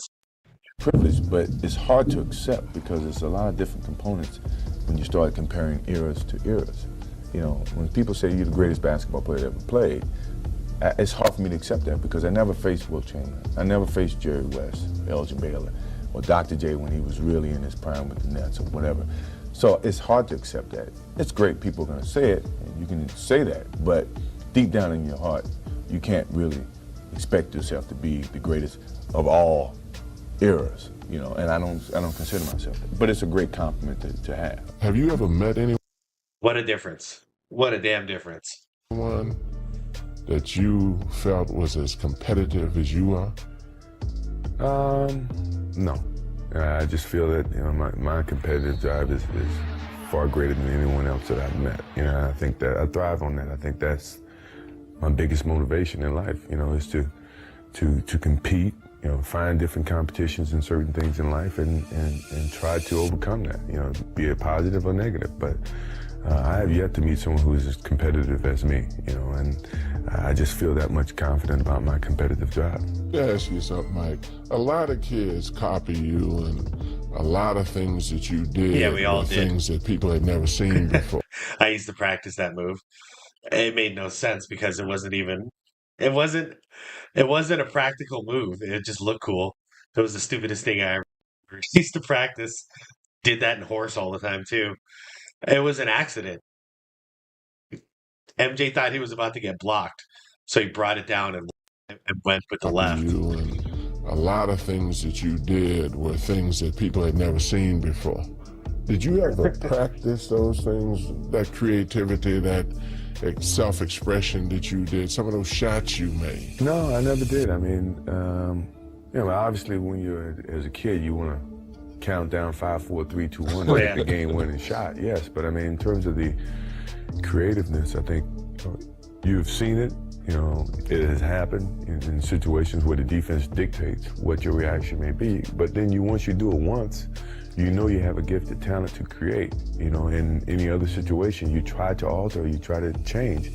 But all it was the expansion of Elgin Baylor, Dr. J, all the guys who was creative before you. And I grew up watching them, so the vision was there. It's just the creativity expanded with my talent. There he goes, respecting his elders again. What role does ego play in all this? Ego's everything. Ego's a part of determination. If you don't have ego, you can't have a sense of determination to achieve. That's all a part of success. You cannot find a successful person in life who don't have an ego. You know, that's just a part of the whole scenario. How big is your ego? It's big, but it's controllable. I won't let anyone else feel it or sense it or feel threatened by it, because I am very sensitive to other people's thinking of myself and of my personality and of the way that I carry myself. So my ego would never take it to a point where it imposes on other people around me. What motivates me is the unknown. Interesting. No one knows. You know, they can all speculate, but no one really knows. And you know, when you look at my career from high school all the way up through the pros, no one knew what Michael Jordan was capable of. You know, and myself, I didn't know. You know, but I didn't let that stop me. You know, and I let that motivate me more so than anything. That as long as it's unknown, that means I have a chance. You know, and that's the way I pursued my whole career. Have you ever gone on the court and been afraid? No, I've never been afraid. I mean, obviously you're nervous, but afraid means you're not confident in your skills. I have total confidence in my skills, so I'm not afraid.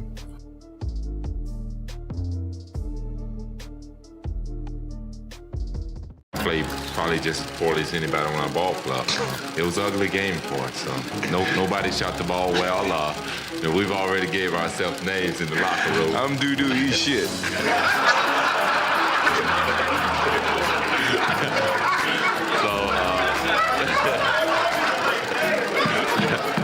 I don't remember this. What year was this?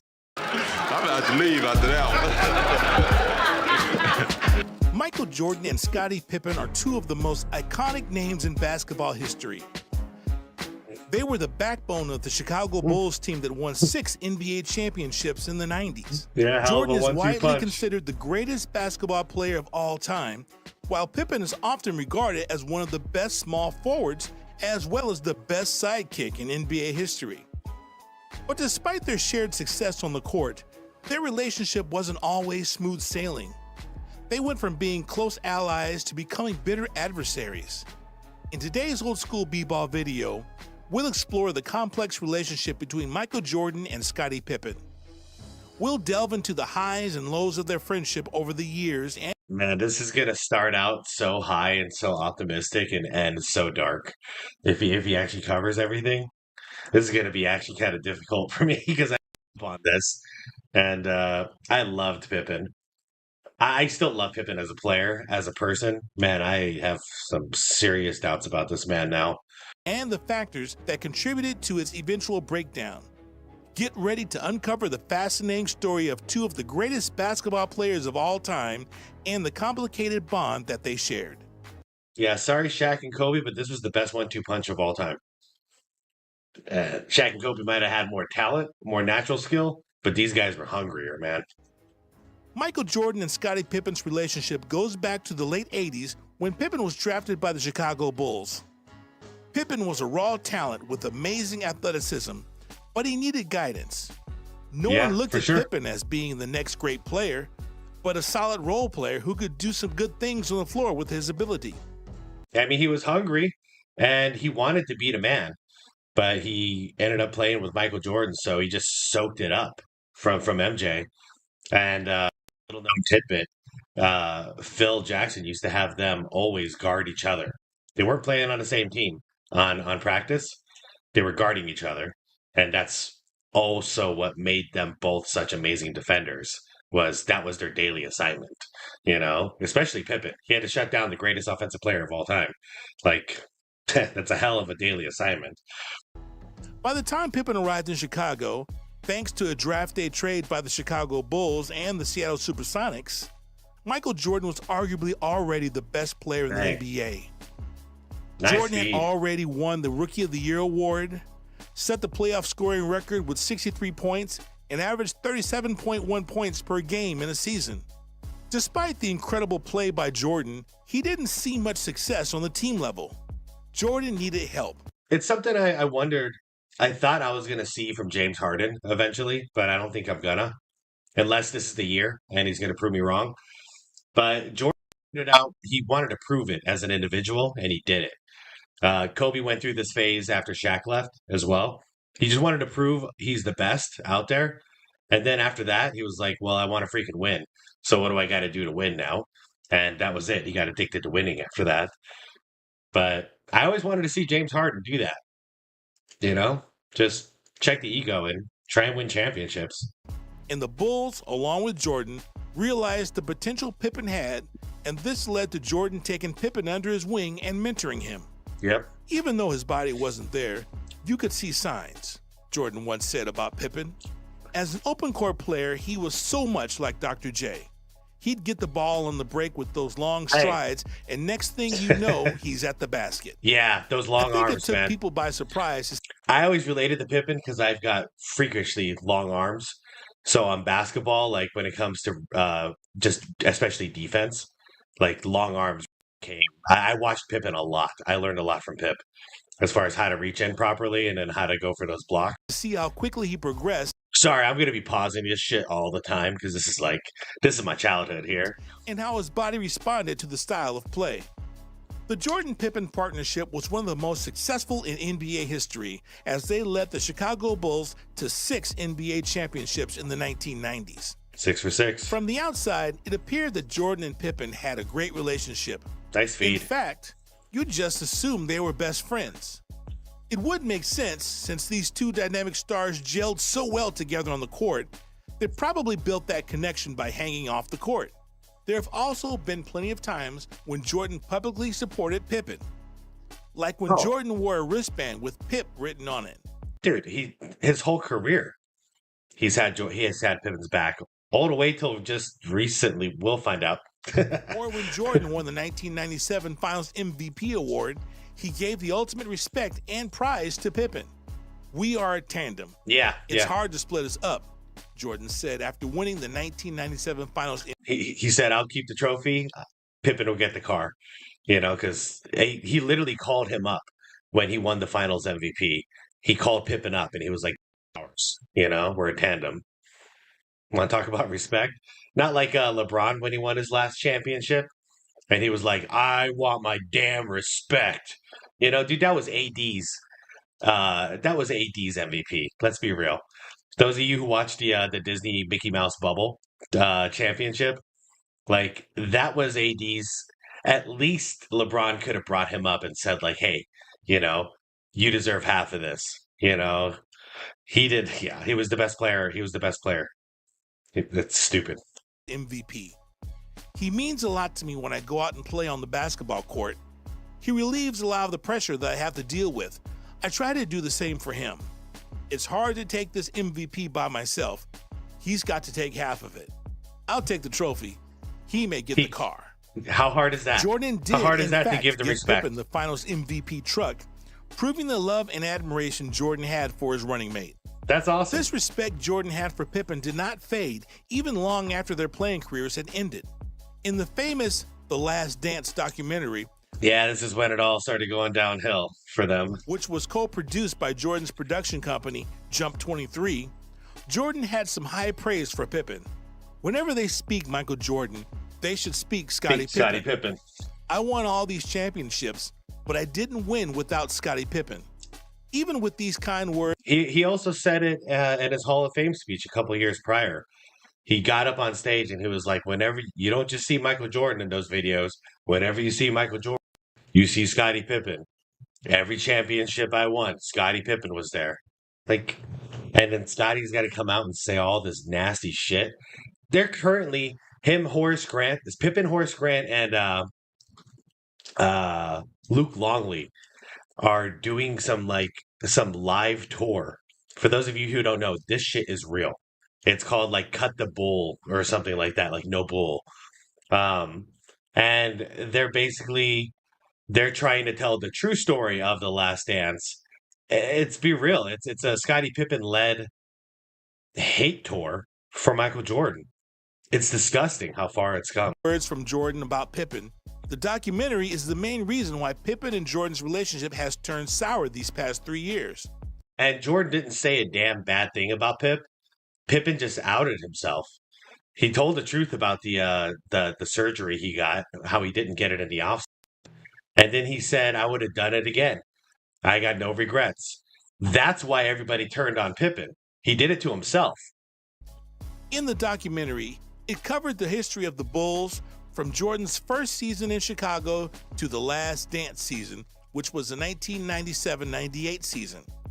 In the documentary, it touched on one of Pippen's worst moments during his entire NBA career, which was his refusal to enter the game on the last play in Game 3 of the Eastern Conference semifinals. Yeah, this was Jordan bad. was the leader of the Bulls the entire time he was playing, and he was the team's most clutch player. Also the most clutch player in the entire league.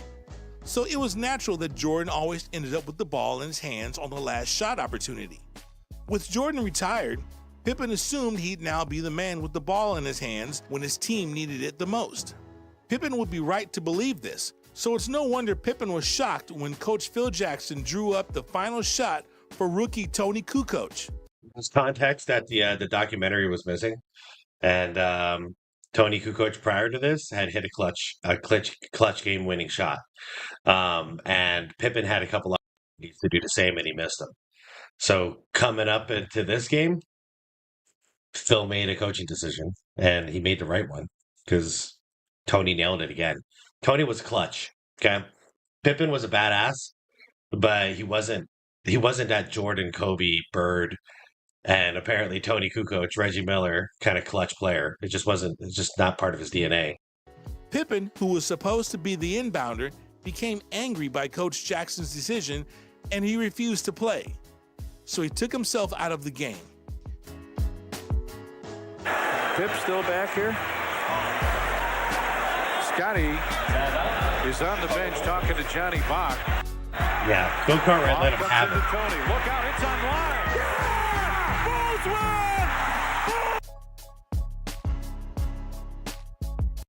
Talk about selfish. All right. There's BJ yelling at him. Or is that Bill Cartwright? He calls Jordan selfish. This was the most selfish I think I've ever seen in a basketball game. Yeah, that's Bill. Jackson, being the Zen master he was, continued on with the play, adding in Pete Myers as the inbounder. Myers found Kukoc, who promptly nailed the game-winning shot, giving the Bulls the 104-102 victory. It wasn't pretty much Phil taking me out of the game. It was like, we exchanged words and I just took a seat. So it was your decision based on frustration? Excuse me? Scotty, Phil just said you weren't in because you asked out of the play. Yeah, pretty much. Where you weren't involved in it. Exactly. When you say I think the only respectable thing is at least he admits it. exchange words, what happened? This decision would haunt Pippen for. But then he'll come back and call Phil Jackson a racist for that exact play. He calls Phil Jackson a racist for that.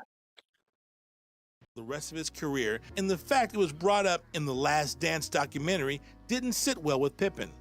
According to Pippen, the Last Dance documentary wasn't so much a documentary on glorifying the 1990 Chicago Bulls and their historic run to 6 NBA titles, but instead a documentary to glorify Michael Jordan to help keep Jordan relevant in today's world.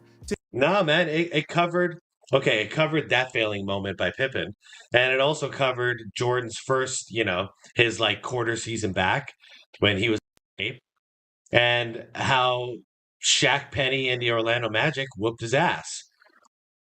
That's what made this such a good documentary, was the fact that it shows the growth, it shows the failures, and it makes the successes that much more powerful. Same with Pippen. That was a growth moment. That was a bad leader moment. That was a terrible thing. But then he came back and won 3 more championships with MJ. So that's not where it ended, To have younger fans who never seen MJ play recognize his greatness. So, because this was the main focus of the documentary, according to Pippen, the 1993-94 season, in which Jordan was not a part of, thanks to retiring to play baseball, should not have been included. Jordan had the final say on what was or what was not included in the documentary, so this led to Pippen placing the blame solely on his airness, calling him selfish. That's bullshit. If Jordan had retired and Pippen was leading the Bulls to championships without him, Jordan wouldn't have come back.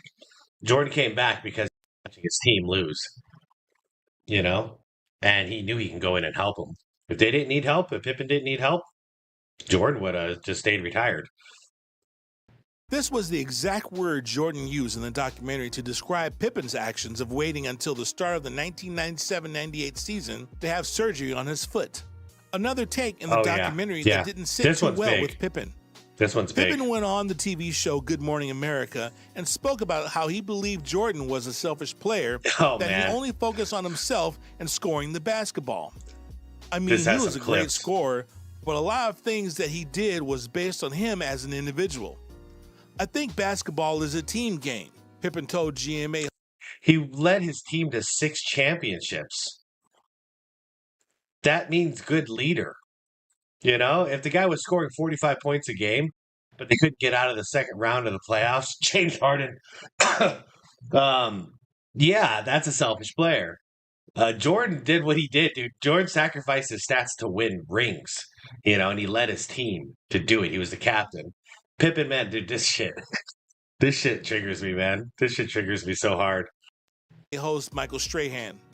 Pippen would be so disgusted with Jordan's documentary and his take on the 1990s Bulls that he decided to tell his side of the story in a memoir titled Unguarded. Pippen's tell-all received a lot of... All right, stick it in the comments. Anybody actually read this trash? I thought about it, but I couldn't stomach. I couldn't stomach it. I knew it was just going to be filled with. Anybody read Unguarded? Let me know in the comments. praise and criticism similar to Jordan's Last Dance documentary. In Pippen's Unguarded, he touched more on how he believed Jordan was selfish. "You want to know what selfish is?" Pippen wrote.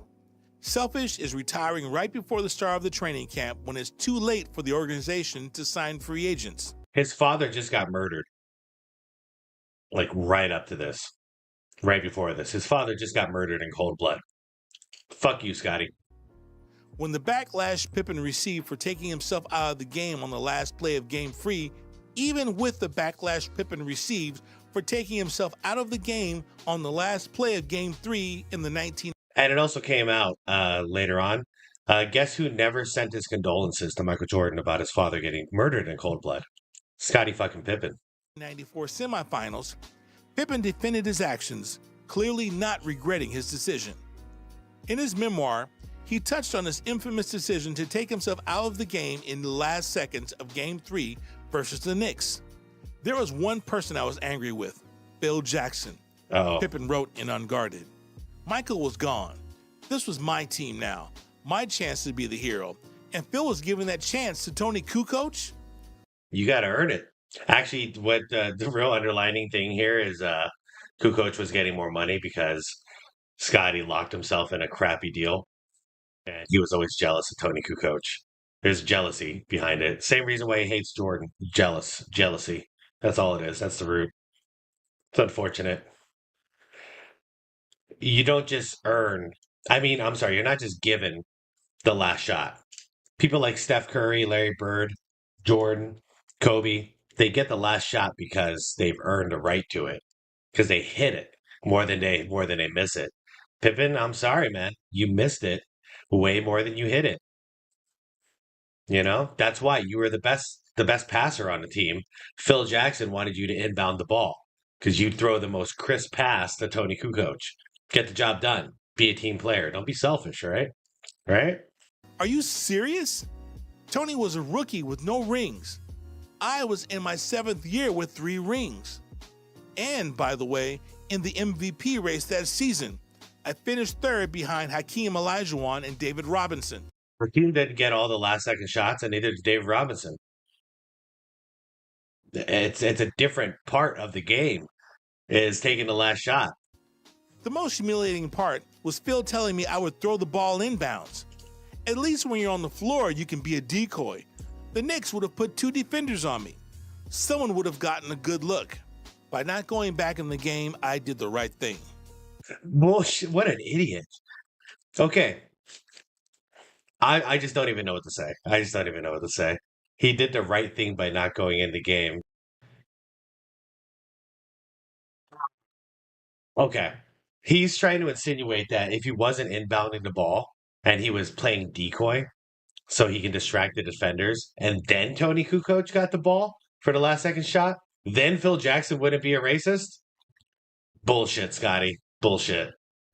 Pippen's decision to sit out at the end of the game tarnished an overall incredible season he had without MJ backing him up. The Bulls incredibly won just 2 less games in 1993-94 without Jordan, 55 wins compared to 57 wins in 1992-93 with MJ on the roster. Pippen also dominated individually. He averaged 22 points, 8.7 rebounds, 5.6 assists, 2.9 steals, and 0.8 blocks per game. I know. They almost had it that year. They were pretty damn solid. But after that maneuver that Scotty pulled, that ended it. Year was a catastrophe until Jordan came back out of retirement. That's why he had to do it. It was a complete catastrophe. They weren't even going to make the freaking playoffs, you know? So it was very short-lived.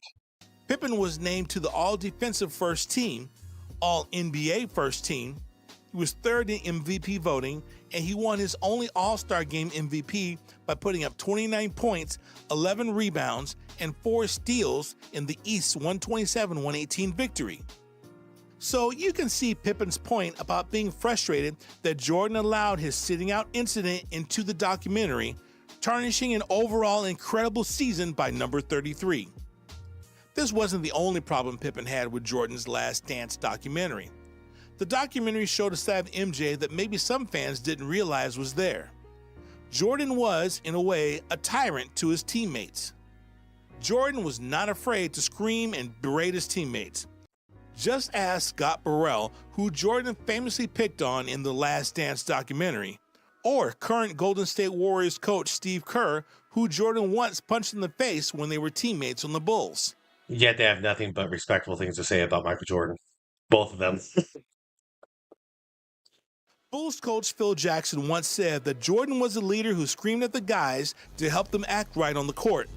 And after Jordan screamed, Pippen would pat them on the backs and tell them they were doing an excellent job. Good cop, bad cop. It was a good duo. This was basically the good cop, bad cop routine, Yes, and sir. it worked to perfection. This is yet another reason why the Jordan-Pippen duel might be just the best duo in NBA history. Yeah. Jordan screens weren't just reserved for... Yeah, you didn't get that good cop, bad cop shit going on with the Lakers. The Kobe Shaq Lakers. It wasn't. The two of them are fighting. It was a power struggle. Players like Scott Burrell or Steve Kerr. No, even Jordan's right-hand man, Scottie Pippen, wasn't safe from Jordan's verbal attacks. In Roland Lazenby's book, Michael Jordan, The Life, Lazenby wrote about a time when Pippen was a rookie and he missed practice once because his beloved cat had passed away.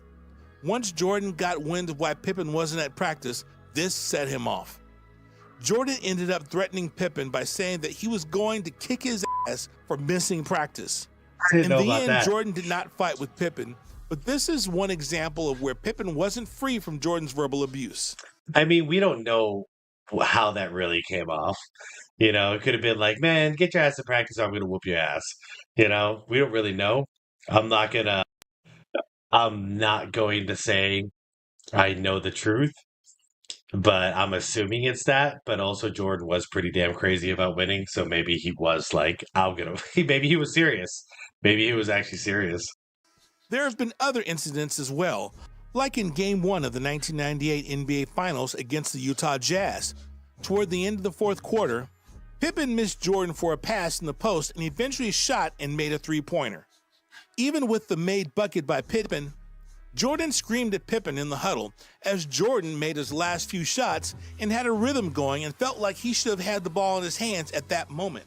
And finally, former Bulls guard Craig Hodges once recounted a time in practice when Jordan went at Pippen, who was one of the best defenders in league history, so hard that Pippen had to tell Jordan to slow up.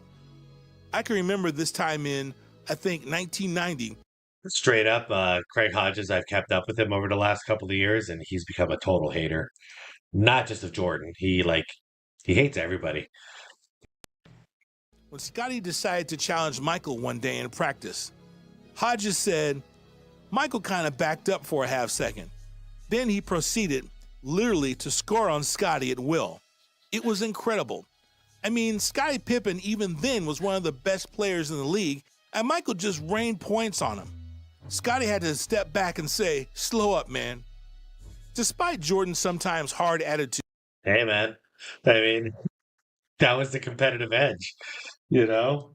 He had to show him. There was a celebrity game, a charity game Scottie Pippen held while Jordan was retired. And he asked Jordan to come in because it's a charity game, so they made a lot more money for the cause for Jordan coming back. It was a big deal for Jordan to come back. No one's seen him play basketball for like about a year at this point. And Pippen stacked the teams. So it was Pippen's team versus Jordan's team, and Pippen's team was so much better than Jordan's. Jordan took that personally, like he always says, but it was the truth. He took that shit personally. And then he lit up Scottie Pippen. Like, he lit him up. You know, he was playing like it was Game 7 of the NBA Finals. And it's, you know, that's just who Jordan was. There was never any evidence back in their playing days that the two didn't get along. It was quite the opposite. This is why the Pippen-Jordan feud is one that hurts every 90s kid's hearts. We grew up seeing these two players. That's why I ramble so much about this.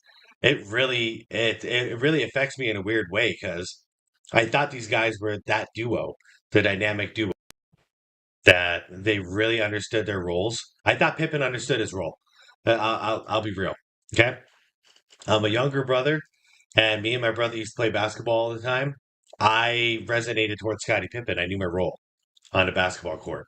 All right. Big brother, little brother. Same here.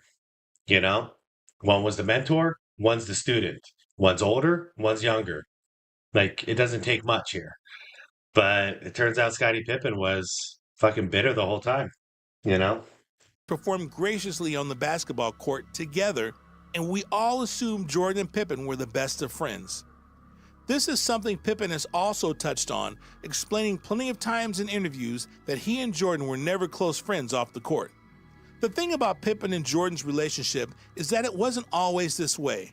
In fact, Pippen had stated plenty of times in the past that he and Jordan were close and that he appreciated his relationship with Jordan.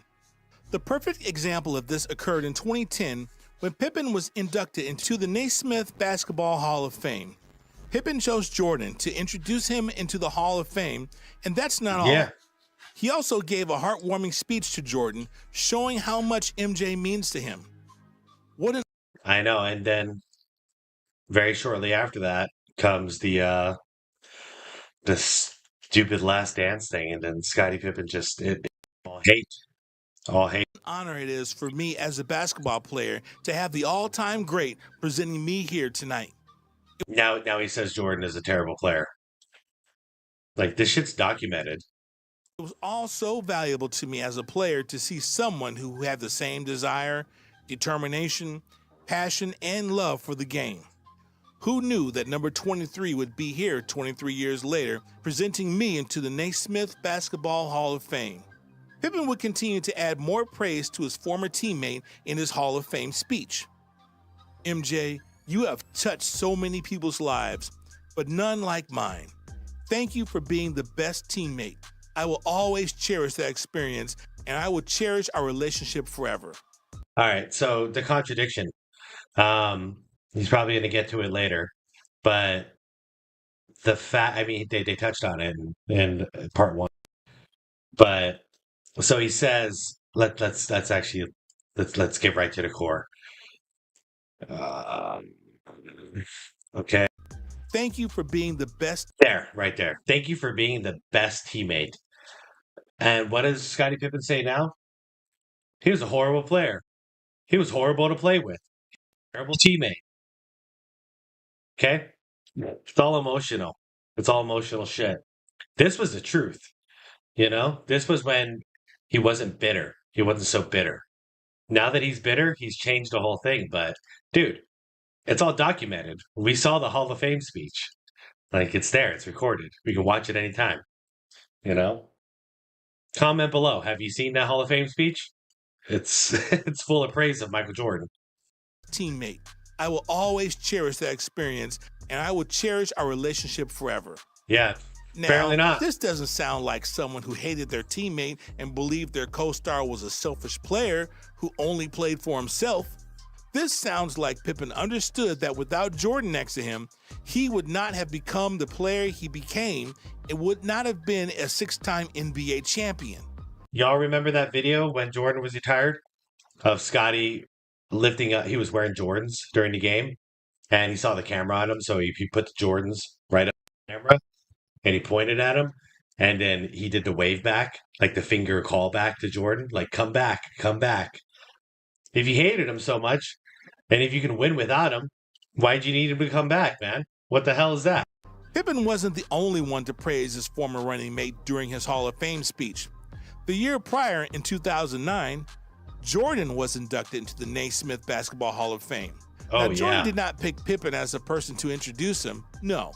MJ selected former NBA star David Thompson as his inductee. Thompson was Jordan's basketball idol as a child. While most kids in the 90s wanted to be like Mike, a young Jordan wanted to be like Thompson. Still, Jordan didn't forget his teammate who was beside him for all 6 of the NBA championships he won. Right off the bat. In all the videos, you never just saw me. You saw Scottie Pippen. Every championship I won, Jordan explained. That's what I was talking about in part one, right there. Pippen and Jordan would share the Hall of Fame floor one more time together in 2011 when the greatest team ever assembled, the 1992 United States men's Olympic basketball team, known as the Dream Team. Yo, if you guys remember that series, or I'm sorry, the 92 Olympics, Jordan was the showcase, and then after that was Magic and Bird. The MVP of that was freaking Charles Barkley, man. That guy he went psycho during the Olympics in 92. Like, he was balling all out. Team was selected to the Hall of Fame.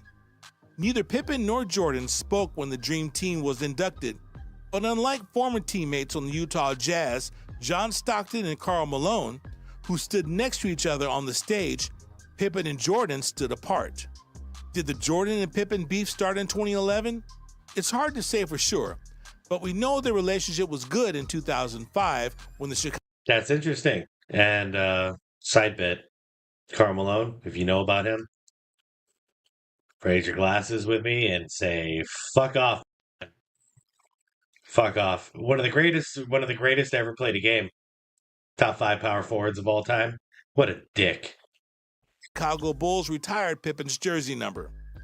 First, Jordan spoke about Pippen and what he said was nothing but love. When we went into battle, I knew I had someone to watch my back, Jordan said. Scottie Pippen, he's my guy. I love him like a brother. He pushed me to be the best basketball player every day in practice. Yeah, he had one of the Jordan. That's what I was saying. Jordan had one of the greatest defenders of all time, Scottie Pippen, guarding him every day in practice. And in turn, Scottie Pippen had probably the greatest guard defender of all time, guarding his ass. Like, they pushed each other. And I pushed him to be the best Scottie Pippen he could be. Yes, sir. He is truly deserving of his number hanging in the rafters, and even more. I'm very proud of Scottie Pippen and his wife and his kids. I wish him the best. If you ever need as a back, for you, brother. I appreciate it. Pippen also spoke, saying that he joined the greatest player to ever play the game in Jordan. And he said, to be alongside him means so much to me. Pippen and Jordan also shared a touching moment together in 2017 at Jordan's famous flight school basketball camp. Jordan was there with his campers, and he surprised them by bringing Pippen out. Oh, Jordan and Pippen went on to compete against each other in a shoot-around game with campers as their teammates. No way. The winner of the game would earn their camper a pair of free sneakers. Dude, I think he did this with Chris Paul, too. I didn't know he did this with Pip. I got to find that footage. Pippen and Jordan were all smiles as they were together on a basketball court for the first time in over 15 years. It was a great thing to see as fans of these players, and it brought back another memory of when Pippen invited Jordan to play at his Pippen All-Star Classic. I was talking about this. Let's see. Classic. Back in the summer of 1994. By the way, I have gone back and rewatched this whole game. Highly suggest it. It's insane to see Jordan in retirement an ass like this. When Jordan was retired and playing baseball, the Bulls were getting ready to open their new arena, the famous United Center. Before the Bulls played in the United Center, they played in the old Chicago Stadium. That's right. I totally forgot. I forgot what this game signified. It was the final game ever played in the old arena, which was built in 1929 and known as the Madhouse on Madison. The reason for this nickname is because of how loud the crowds would get in Chicago Stadium. It wasn't just the crowds, it was the actual building. Chicago Stadium was built in a way that the crowds cheering bounced off the walls and ceilings. Chicago Stadium also had a 3,663-pipe baton organ that made the arena even louder, which helped to inspire the Bulls players, especially Michael Jordan. In fact, when Jordan returned to the NBA after a stint in baseball, he didn't like the United Center because, despite being a newer, more modern stadium, the fans' cheers don't bounce off the walls in the same way as they did in the old Chicago Stadium. I want to play as many games away from the United Center as possible, Jordan said in an interview during his return to basketball in 1995. It's going to take me another year to really get comfortable in that place. You can't blame Jordan for feeling this way. When he last I mean, look at this guy. This guy's retired and pulling this crap off.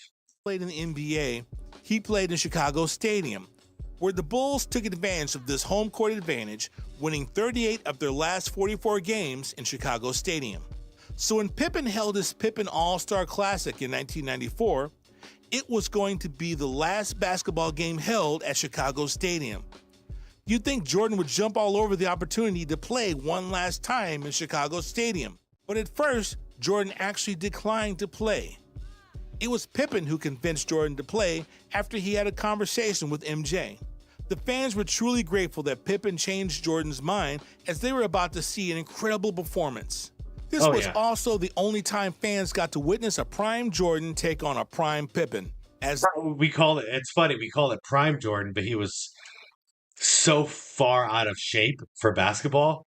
It's ridiculous what he was able to do. By the way, I recommend this over 90% of the All-Star games ever played. This is cool. They were on separate teams. Jordan and Pippen would go at each other on many occasions, but Jordan got the better of his running mate. Jordan scored 52 points on 24 for 46 shooting. 24? Was it? Did he say that? Hold on. But Jordan got the better of his running mate. Jordan scored 52 points on 24 for 46 shooting. 24 for 46. So he was shooting over 50%. And he put up those kind of numbers in a charity game. You know? In a charity game. While Pippen scored 24 points for his team.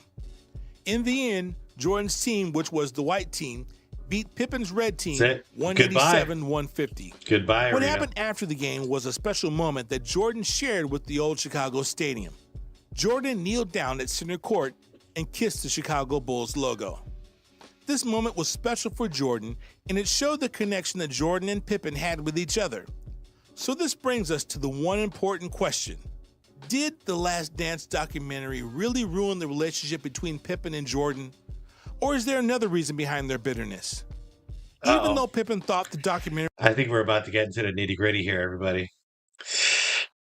And it involves Larsa. ...was cruel to him by showing his refusal to enter the playoff game in 1994 and his decision to have surgery late before the 1997-98 season, the documentary was fair. The Last Dance touched on other sensitive topics. It really was fair. It bashed everybody equally, and it praised everybody equally. Okay? Even Steve Kerr got a segment. You know?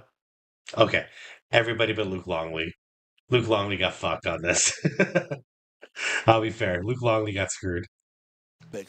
Including Jordan's gambling problems and the murder of Jordan's father, James Jordan. Pippen's criticism of his former teammate seems to be a little unfair.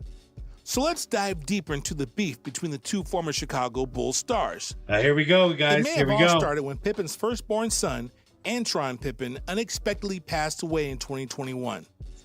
Antron was just 33 when he passed away, and he was born to Scottie Pippen and his first wife, Karen Pippen. Antron dealt with severe chronic asthma, and this was the reason for his passing, according to what his father wrote in his memoir. This tragedy certainly took a huge toll on Pippen, as he said Antron was his best friend. On top of losing his firstborn son, Pippen had been dealing with a lot of drama with his second wife, reality TV star Larsa Pippen, in which... Yeah, Larsa really did him dirty. I think Pippen was already he was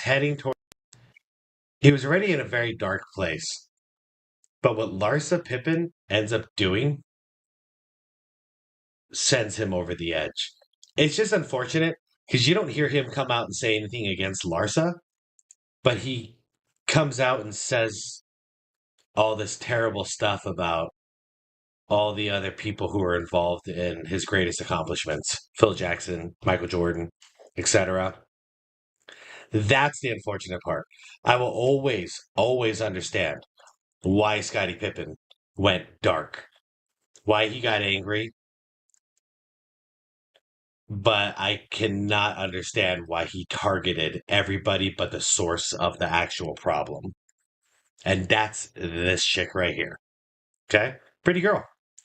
Pretty girl. At least she was back then. You know? Pretty girl.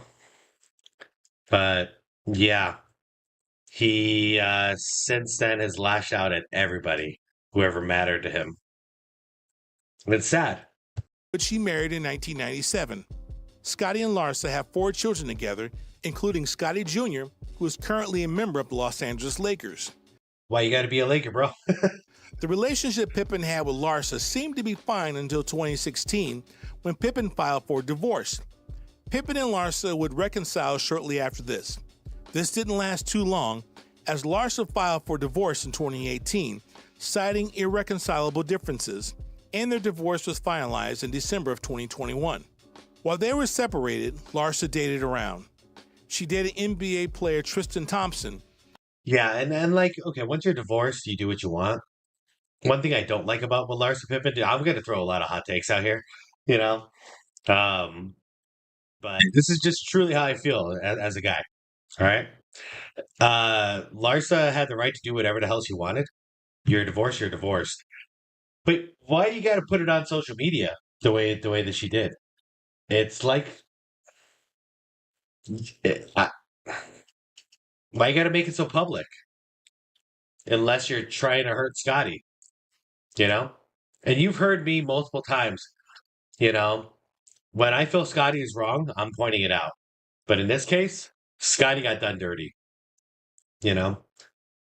Like, I don't care how this relationship ended.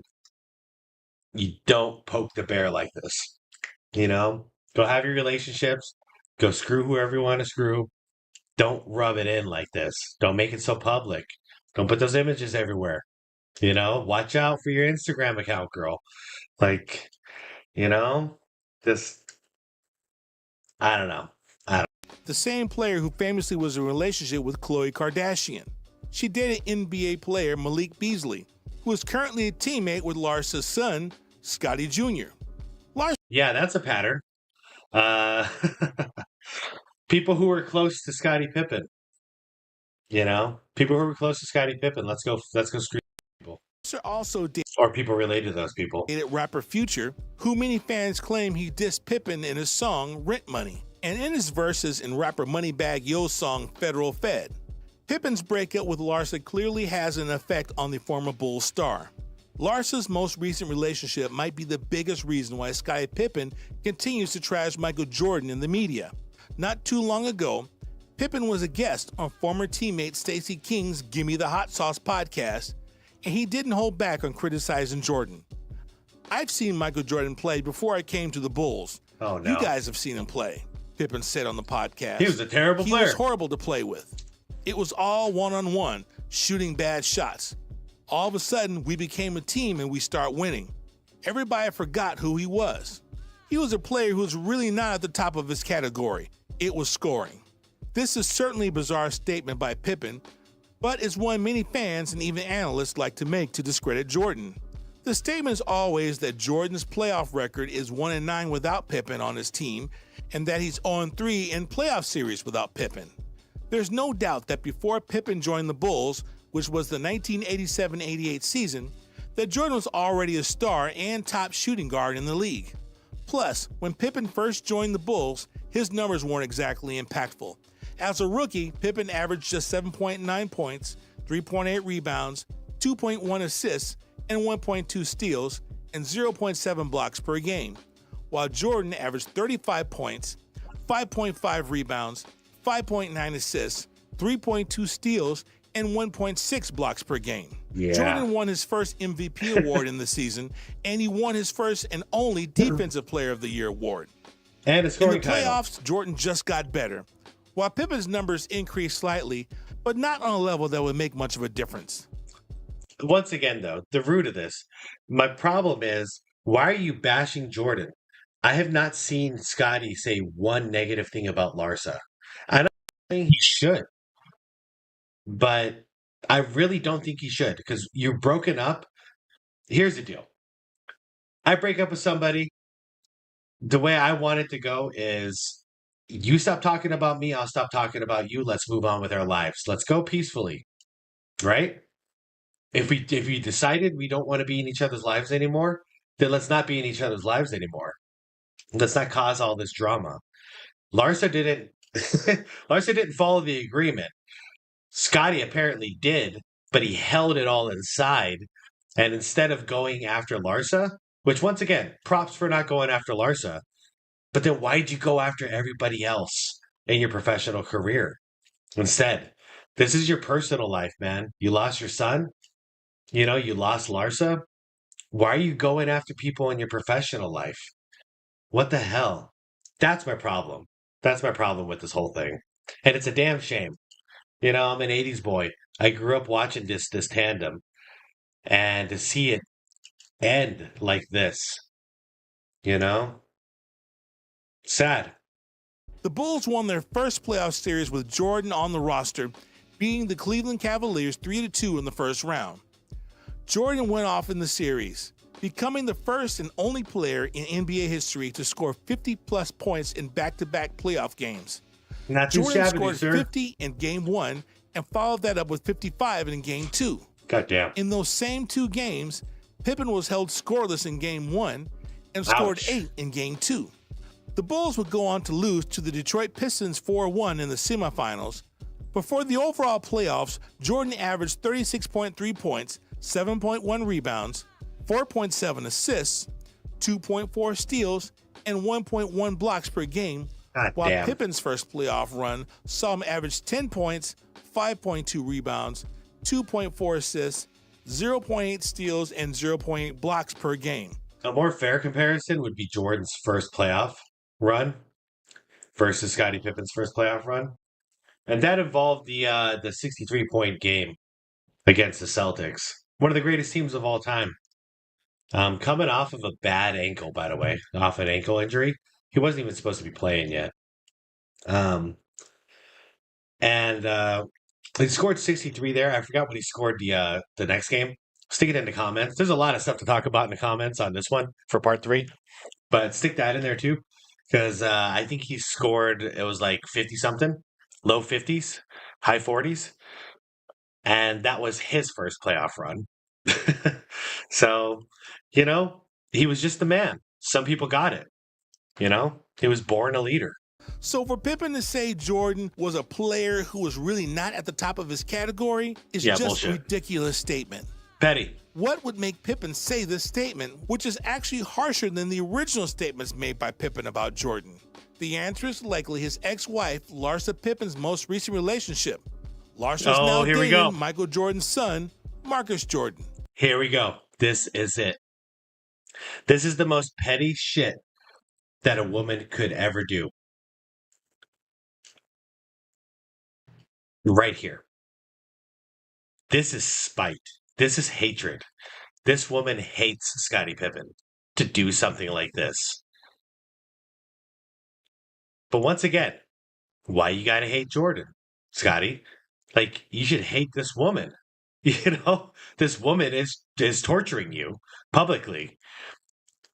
Obviously, after already beefing with his former teammate, to now have to see his ex-wife, the mother of 4 of his children, be in a relationship with Jordan's son has to be maddening. Larsa and Marcus started to gain the attention of possibly being together in September 2022 when they were spotted at lunch together. Then in November 2022, the two were spotted attending a San Diego Chargers football game together. The very next month, the two were spotted together again, this time in Miami, on what looked like a date.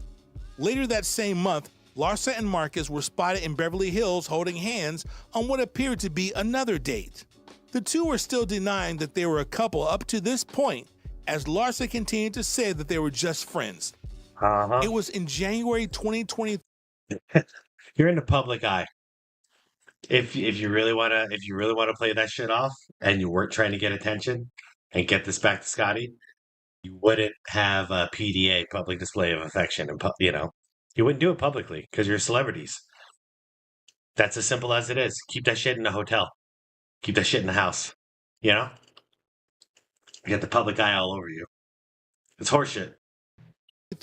When the two officially announced that they were more than friends and, in fact, in a relationship when Larsa posted a pic of them together on her Instagram page. The couple has not been shy about showcasing their affection ever since. And even though Pippen hasn't publicly come out with a statement about Larsa and not one word about Larsa, but Phil Jackson's a racist and Jordan is a terrible player. He was terrible to play with. Marcus's relationship, it's been reported that Pippen is not too happy with Lars's relationship. Yeah. On the other hand, reports have come out stating that Michael Jordan approves of the relationship. Oh, BS. Paparazzi asked him, dude, you got to cover this, old school. I hope you cover this part because you've been pretty accurate so far. No, paparazzi asked him straight up, do you approve of their relationship? And he just said, no. And he kept walking and got in his car and walked away. Like straight up, no. And he's talking about his son here. You know what I mean? So obviously he's made it clear to his son, I don't approve of this, but you're a man. You do what you got to do. But he made it. He's been more publicly outspoken about this than Pippen, which is the crazy thing, and saying he does not approve. Pippen hasn't even said a damn thing about it. He's been hiding and just stewing in hatred. Damn, Pip. I hope you get sober, bro. Hope you get sober. I hope you get clean. I hope you make some apologies. Hope you figure it out. You were one of my heroes, man. It's almost certain Jordan's approval has reignited Pippen's beef with the GOAT. Things have gotten so bad between the two former Bulls stars. Where's the proof of the approval, though, old school? I'm sorry, man. I don't recall it. I've been following this. That when the NBA 75th anniversary team was announced during the 2022 All-Star Game in Cleveland, Pippen reportedly didn't show up because Jordan was at the ceremony. This is... Oh, dude, is that Luka and MJ? That's great. Once again, a huge change from the past. In 1997, the NBA celebrated its 50th year and the 50th anniversary team during the 1997 All-Star Game, which so happened to be in Cleveland as well. In this celebration, Cleveland, this is for you. Jordan and Pippen were both there, which was, of course, because they were playing in the game. Still, the Bulls teammates were together and everything seemed right in the world. The pair also made history together when Jordan became the first player in NBA history to record a triple-double in an All-Star game. Jordan's 10th assist, which gave him the triple-double, was a pass to Pippen on a fast break, where Pippen finished with the layup. In 1997? I didn't know MJ did that. I'm going to have to watch that. I rewatch it. I watched it as a kid. Oh, how times have certainly changed. Overall, the Scottie Pippen and Michael Jordan beef is a testament to the fact that even the most successful partnerships can have their ups and downs.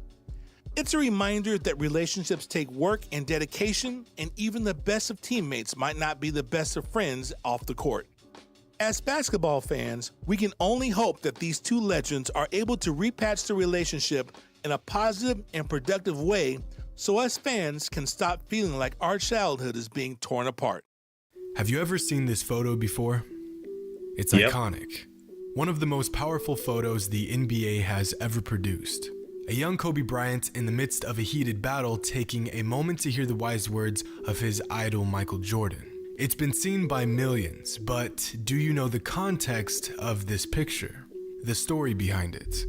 It's December 17th, 1997. The Lakers were 18-5, dominating the NBA behind superstar Shaquille O'Neal and a 19-year-old soon-to-be All-Star Kobe Bryant. On the other end of the court, you have the Chicago Bulls, reigning NBA champs, coming into the game with a record of 14-9 with the best player in the league. The league's two best teams facing off in the Staples Center. Coming into this game, Kobe Bryant wanted to make a statement against the great Michael Jordan. This was the season he would break out as a legitimate NBA talent and prove to the world that he wasn't just another student of MJ's. And with Shaq sidelined, this was Kobe's opportunity, and it wouldn't take long for him to get his point across. Real quick, the cool thing about Kobe was, I mean, he was so competitive when it came to Jordan. You know, I mean, to the point where he was almost an asshole in the very beginning.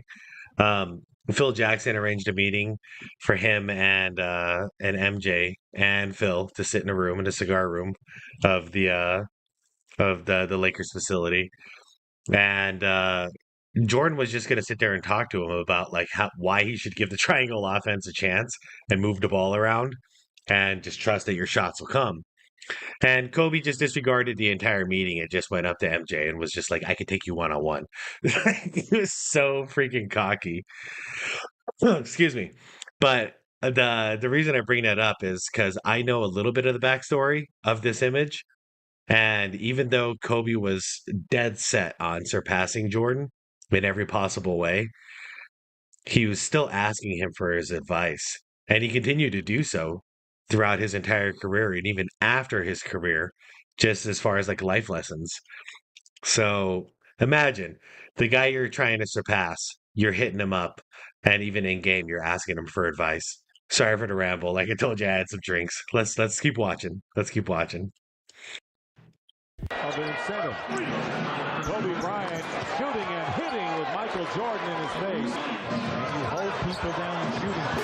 Oh shit, he's going at MJ. Better than a lot of backups in the NBA center. Guarded by Michael Jordan. God damn. And they fall away by Kobe Bryant. That's a ridiculous shot. And even Michael Jordan will tell you that Kobe Bryant, the future of the NBA. That look on Jordan's face, by the way, you rarely saw that.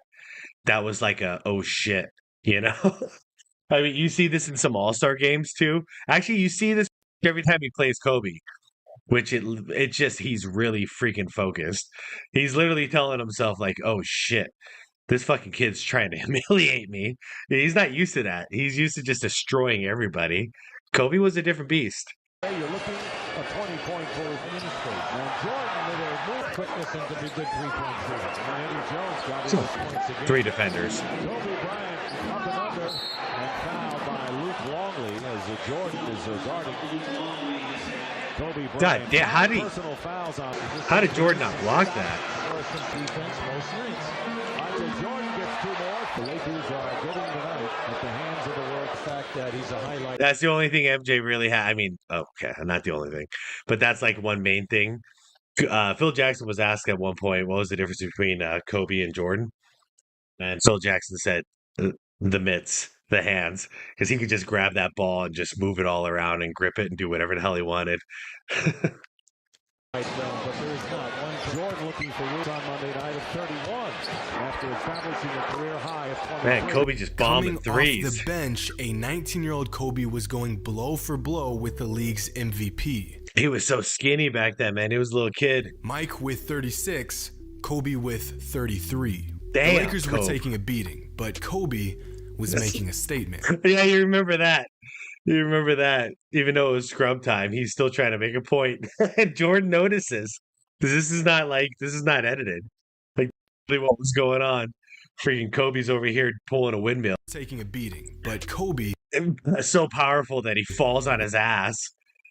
And MJ's on the bench while it's scrub time because they destroyed the Lakers, just going like, holy shit, this kid reminds me of me. Was making a statement. Look at that look. With 7 minutes and 9 seconds left in the game, in the middle of this intense matchup, with Bulls small forward Scott Burrell at the line, Kobe approaches Michael and sparks a conversation. And a 23 minutes, 21, damn, almost a point a minute. As a kid, 12 Lakers, 6 in the second half, man. Kobe, even before he was really Kobe, he was showing signs. Photographer snapped this photo. Kobe asked Mike a question about his jump shots, and Mike gives Kobe advice that, without a doubt, stuck with him for the rest of his career. But pay attention to Kobe's demeanor. Yeah, fill the defense with your legs. I wish I had that advice when I was playing ball when I was younger. That's great advice. How do you anticipate the defense? With your legs? Shit. Michael is doing the talking, and Kobe is all ears, listening attentively. A moment for a young kid to hear from the man that he shaped his entire game after. One of the most subtle. Look at that respect. I'm sorry for pausing so much. Just like, this is huge for me. You know, I wasn't planning on covering something like this, but tonight kind of just spurred it. That's one of those things where I've known a lot of guys and a lot of people who, when they want to emulate someone or be better than somebody, they try to destroy that somebody. And I disliked Kobe in the 2000s because I was such a Jordan fan, but I got to give it to Kobe because he didn't try to bash Jordan. He respected Jordan all the way to the end of his life. And that's because instead of trying to crush him, he was actually like through respect, he was asking for advice from the guy. And I mean, this whole thing, like Jimmy X says, this whole interaction just shows it all. Like, he's not being cocky. He's literally asking a question. Like, how do you feel the defense? How do you anticipate the defense? And Jordan's just telling him, and Kobe's just soaking it in like a sponge. Kobe advice that, without a doubt, stuck with him for the rest of his career. But pay attention to Kobe's demeanor. Michael is doing the talking, and Kobe is all ears, listening attentively. A moment for a young kid to hear from the man that he shaped his entire game after. It's like a big brother, little brother. But memorable moments in Kobe's career. And there are... And if you don't know, like, Jordan literally refers to him as little brother. You know, to this day. Moments like this throughout the history of the game. When a single photo captures the essence of a player, a game, a legacy.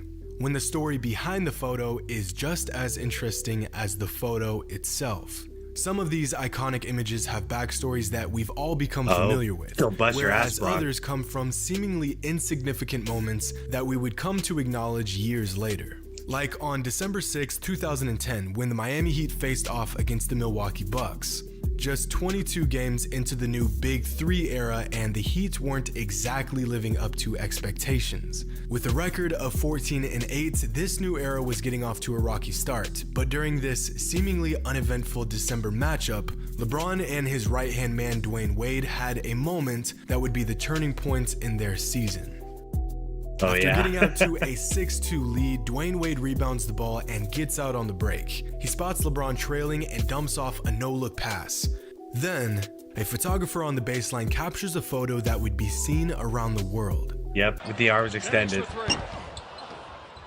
Lamute got a touch, but it goes to Wade. He has Arroyo in front. And follows. Yeah. If you miss, that's such a classic picture. That's such a classic picture. D-Wade knew Braun was going to dunk that shit. With his trademark tomahawk. D-Wade with his arms out, a look of confidence like, yeah, that just happened. He didn't even look. A single moment that encapsulates one of the greatest duos the league has ever seen. Following this game, the Heat would win 17 of their next 18 games and establish themselves as the best team in the NBA. And it was in this moment that we would all come to realize just how special the Heat would be. Speaking of dominant dynasties, the Los Angeles Lakers... I just wish we talked more about D-Wade. I'm always going to do it on my channel, but so many people are forgetting about D-Wade. You know? They think D-Wade was like nothing without LeBron. It's just ridiculous. LeBron went to Wade to win. Like, nobody knows the fucking history.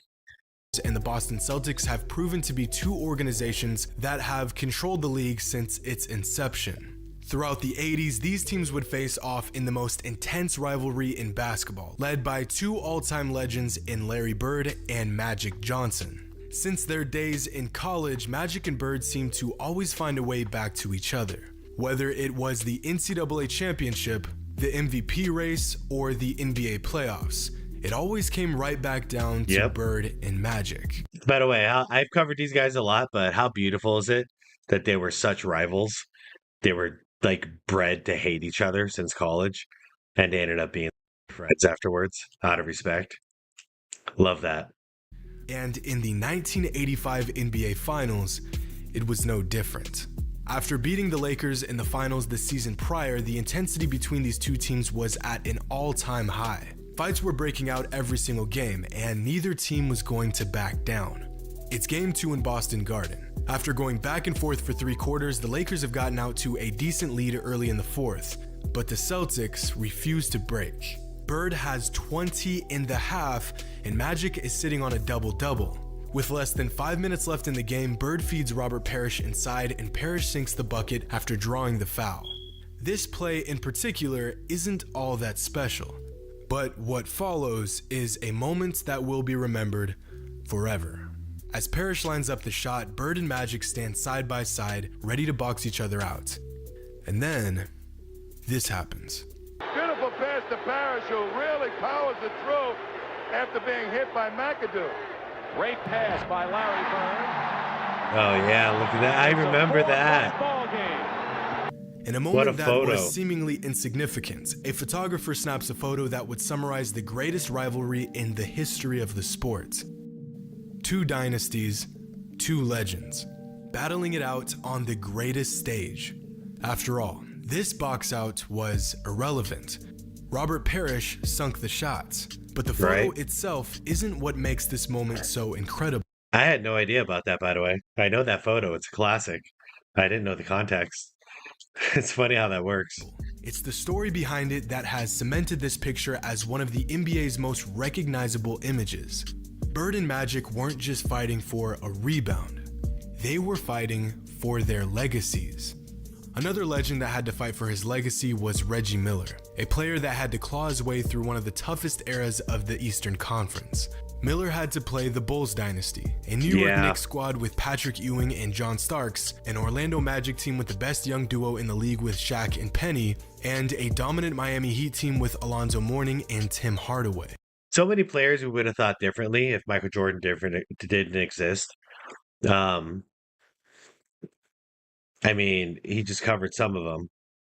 And, Reggie Miller, Penny Hardaway, young Shaq, prior to Kobe, Tim Hardaway, Alonzo Mourning, those guys, like Patrick Ewing, John Starks, and the crew, like they all were title contenders, but Jordan just fucking sold their dreams, man. Anyways, let's get back to this. I'm sorry. That's a cool fucking dunk pose right there. Like it looks like he's gonna pull a hip. All four teams having 60-win seasons throughout Reggie's prime. But despite Miller being the best shooter in his day and leading the Pacers to the top spot in the Eastern Conference on 3 occasions, he was never able to get them over the top. He got close again and again and again. But close was never close enough. However, of all the incredible... The same thing as the Suns guy, I can say cool close. So same thing I can say as the Suns guy if it wasn't for the damn Rockets. Man, I hated the Rockets in the 90s because the Suns could have gone to multiple finals. I'm talking 3 or 4 finals in the 90s when we had Barkley. If it wasn't for the damn Rockets. Y'all remember Mario Ellie? Man, that guy broke my heart.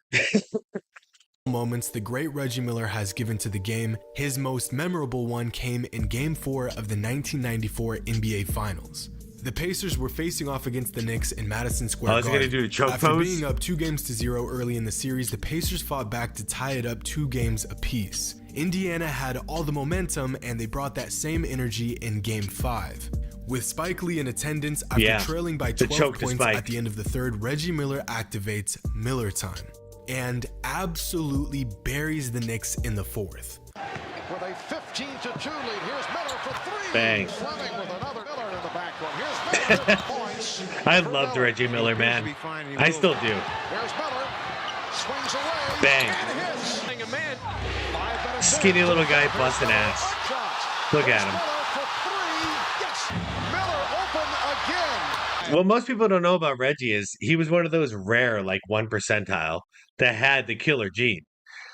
Like, he would bust your ass. And Mike Lee was stupid for setting him off. That's like setting off Jordan, Kobe, Luka, Bird, one of these guys. Like, you don't piss him off, dude. And New York would have won this game if it wasn't for Spike Lee.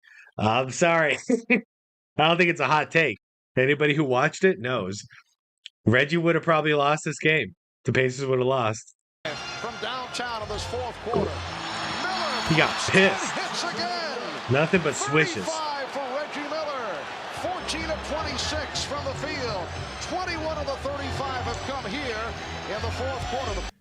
Miller 21 of his points came in the fourth quarter because Spike Lee pissed him off. You understand that?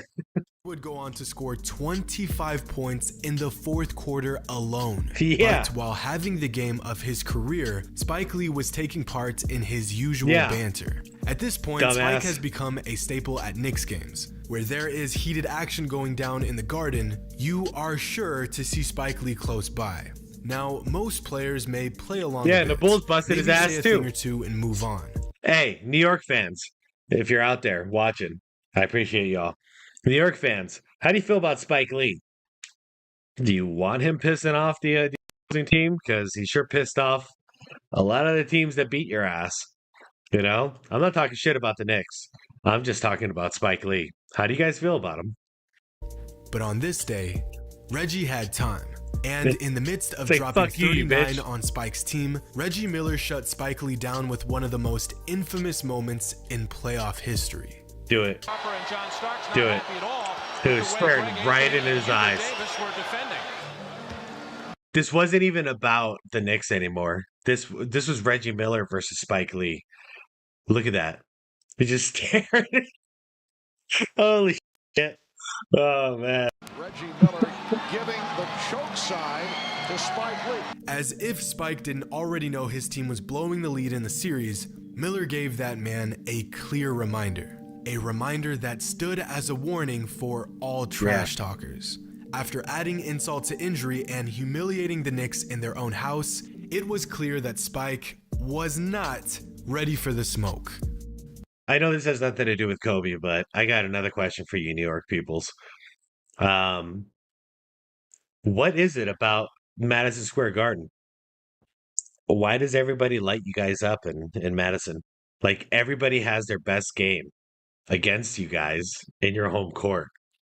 Like, is there something to this? Because it ain't just Jordan.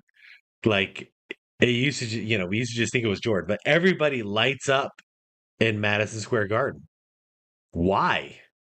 What the hell is it? Just look at him. Pathetic. Now, I want to end this video with a brief story about the most recognizable photo in NBA history. This one.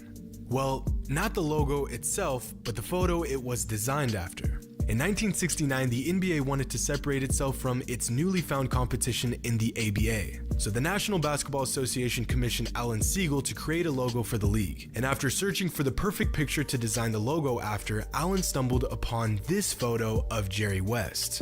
Thus, the famous NBA logo was born.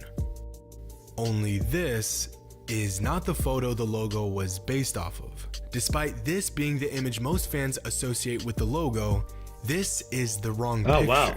The actual image that inspired the logo is this one. A photo of Jerry West driving to the basket circa 1966. In fact, when you put the photo side by side with the logo itself, the resemblance is uncanny. Why this image has been tagged with the logo image is a mystery. Some fans theorize that the league wanted to distance itself from the idea of designing a logo after one specific player, so they found an image that was similar enough to give inspiration to the design, but not so similar that it can definitively be one player in particular. But again, when looking at the NBA logo and this specific picture of Jerry West, wow. One more rant before this video is over. First of all, I'm going to do a second video. I think I'm just going to like fire these off, even though it's late. These videos are going to underperform. I'd really appreciate some comments and some likes and all that stuff. Share it with your friends if you could. I'm just doing this because of how I feel about all the Kobe stuff today and the statues. By the way, I only saw one statue. I thought there's supposed to be 3. I wonder what they're going to do about that. But do you guys think it's about time that we move on from Jerry West? Like, this is a classic logo. I appreciate this, Jerry West. But I kind of feel like it's time to move on and put Jordan in there. What do you guys feel about that? It's no disrespect to Jerry West, but this day and age, 2024, I think it might be time to update this.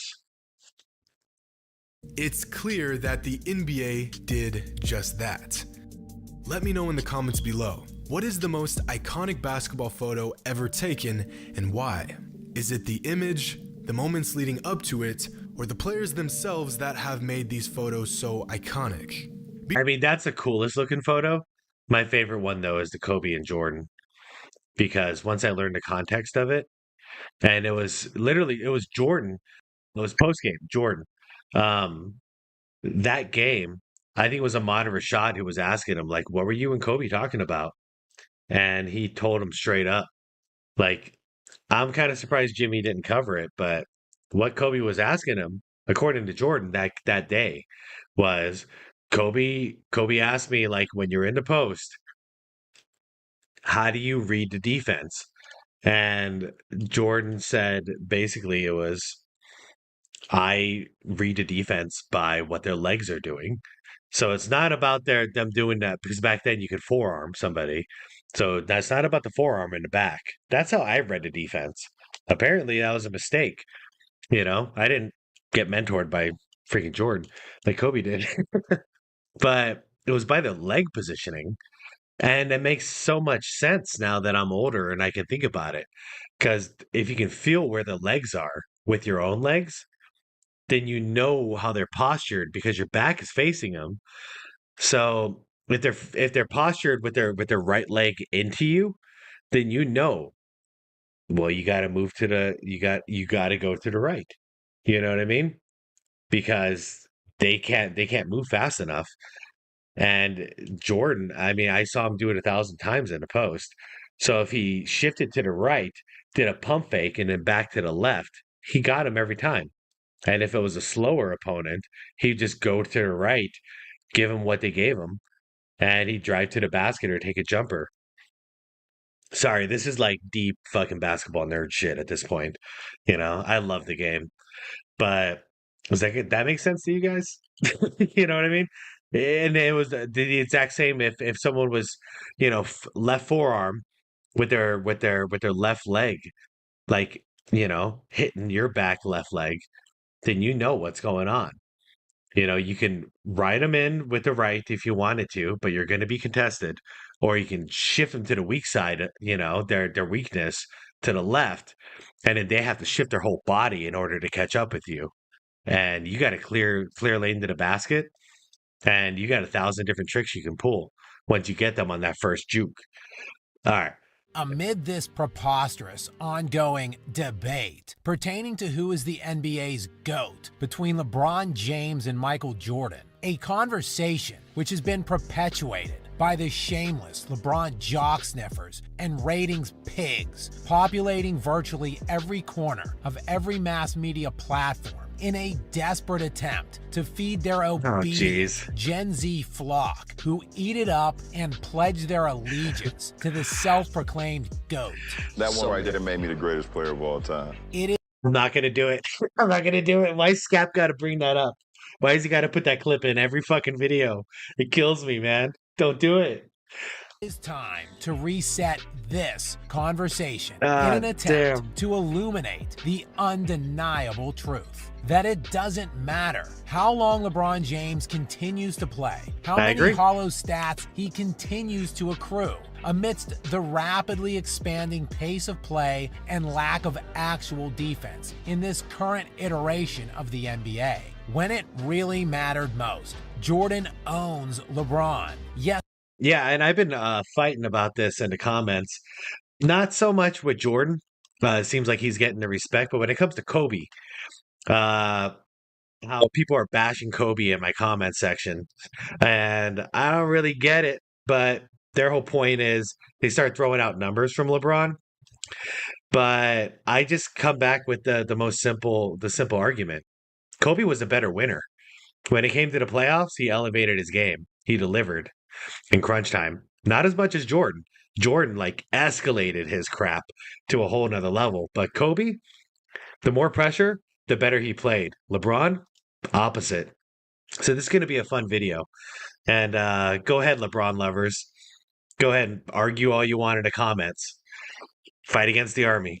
Yes, the primary point of contention, inevitably, in LeBron's fabricated GOAT case are the many failures he has incurred throughout his playoff career, winning just 4 titles in 21 seasons and counting, while the counterpoint in recent years has become the tried and trusted plumber defense. Oh, well, he was being guarded by plumbers and firemen. To call out the perceived lack of competition Jordan faced along his way to a sterling 6-0 record in the NBA Finals, in what amounted to only 12 full seasons. In order to fully comprehend the totality of Jordan's complete obliteration of LeBron, you need to be able to grasp the competition these players faced, as well as the supporting casts they had around them. And in the first title run by Jordan's Bulls in the 1990-91 season, his playoffs began by sweeping the Knicks, then beating the 76ers, before reaching the Detroit Pistons in the Eastern Conference Finals. 2 Hall of Famers. Who had just been to 3 consecutive NBA Finals and won the last 2 straight titles. The Bulls would sweep them. Yeah, everybody acts like there was no competition. Barkley, Hall of Famer. Who was next? Knicks. Patrick Ewing, Hall of Famer. After that, got the Detroit Pistons. At least 2 Hall of Famers. Joe Dumars, Isaiah Thomas. Yeah, he played against nobodies, right? Them on the way to Jordan's first finals appearance, where he would meet the Dennis Rodman, Hall of Famer. That's 3 on the Pistons. Sorry, let's watch. 58-win Los Angeles Lakers, who, yes, no longer had Hall of Famer. But they did have 31-year-old Magic Johnson, who finished that season second in league MVP voting, as well as 29-year-old Hall of Famer James Worthy, who along with Magic made that year's All-Star game. Who did not make the All-Star team that year was Scottie Pippen, or any of Jordan's other team. I put that argument in comments in another video too. James Worthy was, all time Michael Jordan's favorite team. But, he's got to say Pippen because the 6 rings. But he loves James Worthy. James Worthy was awesome. So the argument was, if Jordan had James Worthy instead of Pippen, he would have at least been exactly as successful. I wholeheartedly believe it. Not dissing Pippen. At the same time, I'm not dissing James Worthy. People just don't know. Teammates on the Chicago Bulls that season. No problem though for Jordan, as he would beat the Lakers 4-1 in the finals, while easily being named finals MVP, as he led the team in points, assists, steals, and blocks, averaging 31.5 points, 11.5 assists. God damn. All right, so his first time in the NBA Finals. Did he choke? Nope. 31.4, 11.4 assists. Good God. 0.4 assists? Son of a bitch. 6.6 rebounds, 3 steals a game, 1.4 blocks, and he shot 56%. Oh, man. Talk about the best player on both ends. And, he rose to the occasion. 6.5 rebounds, nearly 3 steals, and 1.5 blocks per game on almost 56% shooting from the field. Insanity. The Bulls were 15-2 during that postseason run, while Jordan beat Patrick Ewing, Charles Barkley, Joe Dumars, Isaiah Thomas, Dennis Rodman, Magic Johnson, and James Worthy throughout the playoffs. 7 top 75 players who are all in the Hall of Fame. And damn, so I knew they were all in the Hall of Fame, but they're all top 75 too. Shit. Yeah, he had it easy, didn't he? Real freaking easy. And this playoff run is typically referred to as one of Jordan's bad or easy runs. Meanwhile, in LeBron's first NBA Finals appearance against the San Antonio Spurs, he not only lost, but did so, dropping per game averages of 22 points, 7 rebounds, almost 7 assists, nearly 6 turnovers. Wow, look at that, nearly 6 turnovers. So Jordan had more points. More rebounds or matched him on rebounds? I can't remember now. Assists, less turnovers. Jordan never got more than 1.5, 2 turnovers a game. Oh man. And his shooting percentage. Fuck. Yep. A little different. I'm not saying the Spurs were not a badass team, but I mean, LeBron could have at least played good himself, right? On just 35% shooting from the field, 20% from 3, and 69% from the free throw line. It's garbage! And despite the Cavs' defense being Did he break down his percentages? And 35% shooting from the field. 35% shooting from the field. That's what I wanted to hear. Wow. 20% from 3, and 69% from the free throw line. It's garbage! And despite the Cavs' defense being fantastic It is garbage. that season and postseason, holding the Spurs to just 86 points per game on 44% shooting from the field for the final series, LeBron was humiliatingly swept. Oh, Damn. and he got all the way to the Eastern Conference Finals that season without even beating a team that had a winning record, as the Wizards Wow. and Nets, the Cavs' first and second round opponents, were both just 41 and 41 that year. And in the Eastern Conference Finals, he beat a Pistons team that no longer had Ben Wallace, their defensive anchor. Nor Yeah. did they have a single player that averaged over 20 points per game in that season. Despite I didn't all know of that. LeBron's first finals appearance is routinely painted as a sterling example of him single-handedly carrying a team to the finals. Yeah, that was a walk in the park then. Up until he got to the Spurs, because obviously the Spurs were going to whoop his ass. I mean, that team was stacked. Of course, because as the narrative goes, LeBron just never has enough help and is constantly playing superior opponents. He's still But in crying all, about help. Jordan played 16 50-win teams of the 24 opponents he faced during his 6 finals runs. Thus, 66% of his competition across all playoff fields were 50-win teams. Comparing that to LeBron, who in 4 title runs faced just 7 50-win teams, or in a shortened season, a team that had a winning percentage, which would have paced out to 50 wins in a full 82-game year. That is 7 of his 16 total opponents. So while Jordan played a 50-plus win opponent 66% of the time during his title runs, LeBron only played a 50-plus win opponent 44% of the time in his championship run. Hold on. Sorry, I missed that by a second. All right, title runs, 50-win opponents. All right. So, okay, wow. Man. Okay, so LeBron's got 10 title runs, and only 7 times he's matched up against a 50-win opponent. And Jordan, he went to the finals 6 times, and he matched up against 16? Am I reading that right? Yeah. Damn. That's night and day. Oh. And the series amount, 24. Oh, wow. LeBron only played a 50-plus win opponent 44% of the time in his championship runs. But I know, the reason LeBron didn't win many more titles is just because he played such drastically more difficult competition than Jordan. And Yeah, right. since the LeBron fan base likes to talk up his 10 finals appearances, let's expand our examination to all 10 of those playoff runs. Real quick, 10 finals. Okay. I've got friends who argue this too, that 10 finals appearances is more impressive than 6 and 6. Okay. Remember all those gold medals that Michael Phelps won? You guys remember that? Swimmer? Do you guys remember who won silver? I don't. I dare anybody. Name it. Who won silver? And does anybody care? No disrespect, but you played a game to win.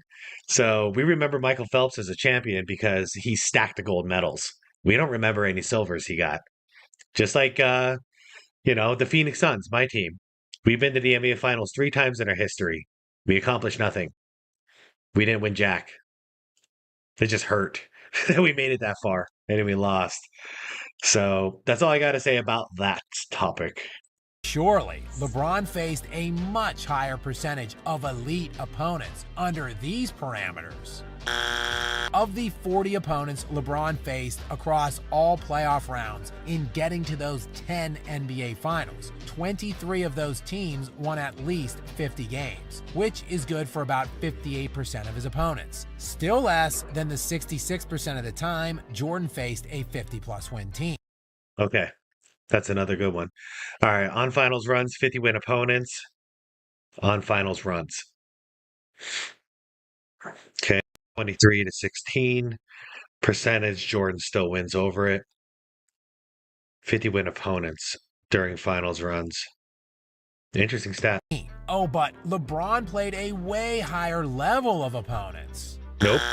Of the 40 playoff opponents LeBron faced in his 10 finals runs, 6 of them won 60 games or more, which is 15% of the time. Jordan played 7 60-plus win teams of his 24 opponents, good for 29% of the time. Okay, that's drastic. That's drastic. That's the big one in my mind. 60 win opponents. So those are like real title contenders. LeBron in 40 series only faced 6 of them. Jordan in 24 series faced 7 of them. And that's why, I mean, Jordan was the killer of dreams in the 90s. I got a video about that totally busted. But it's the truth. In the 90s, Jordan killed everyone's dreams because we're talking teams that were legit title contenders. And Jordan just crushed them. 60-plus win teams of his 24 opponents, good for 29% of the time, nearly twice as much as LeBron. Any way you slice it, Jordan played better teams than LeBron more of the time, in fact much more, during his playoff runs. But who faced the better players? Well, this is impossible to answer in terms of Hall of Fame players faced, as many of LeBron's opponents are still active. He played Kevin Durant and Steph Curry multiple times in the postseason, but they aren't technically in the Hall of Fame at this time. Also, how many Hall of Famers someone faced doesn't necessarily indicate how good that player is the season they faced them. The best way to review this is by looking at the all-NBA players each player faced for each playoff run. There are who is the best in that year? Teams selected every year and only 15 total players selected league-wide. This will show elite players faced every year during their runs. In LeBron's 10 finals appearances, he faced a total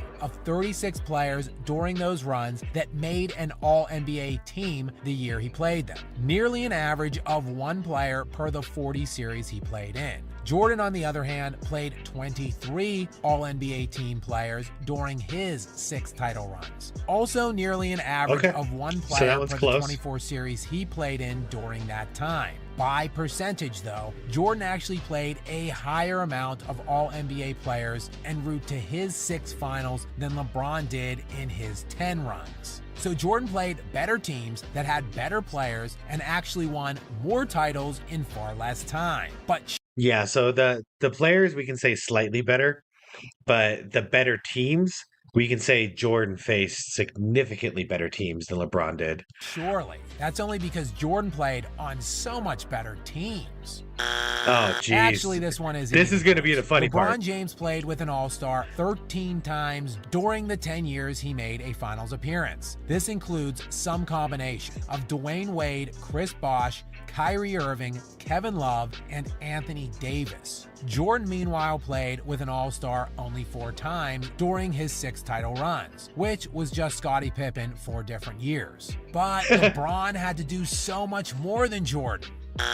Nope. LeBron James scored 5,911 of his team's 21,008 points during his 10 finals appearances. That is good for this just is gonna above be a massacre. 28% of his team's total points. Jordan, on the other hand... Hold up. Jordan's going to rack in like high 30s in this stat. Maybe low 40s.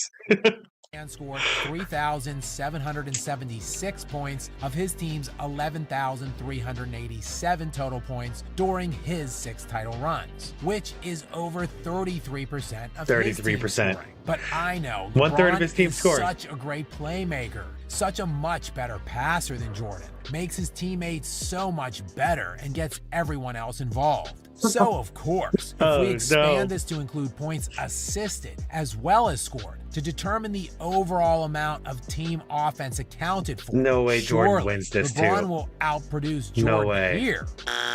No While way. it does narrow the gap in the favor of LeBron, looking at total percentage of offense accounted for Holy and adding shit. in assists. Hold up. No way.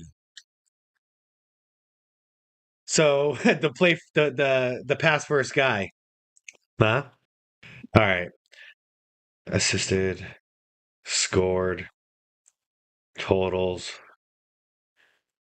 team points. That's the percentage. Incredible.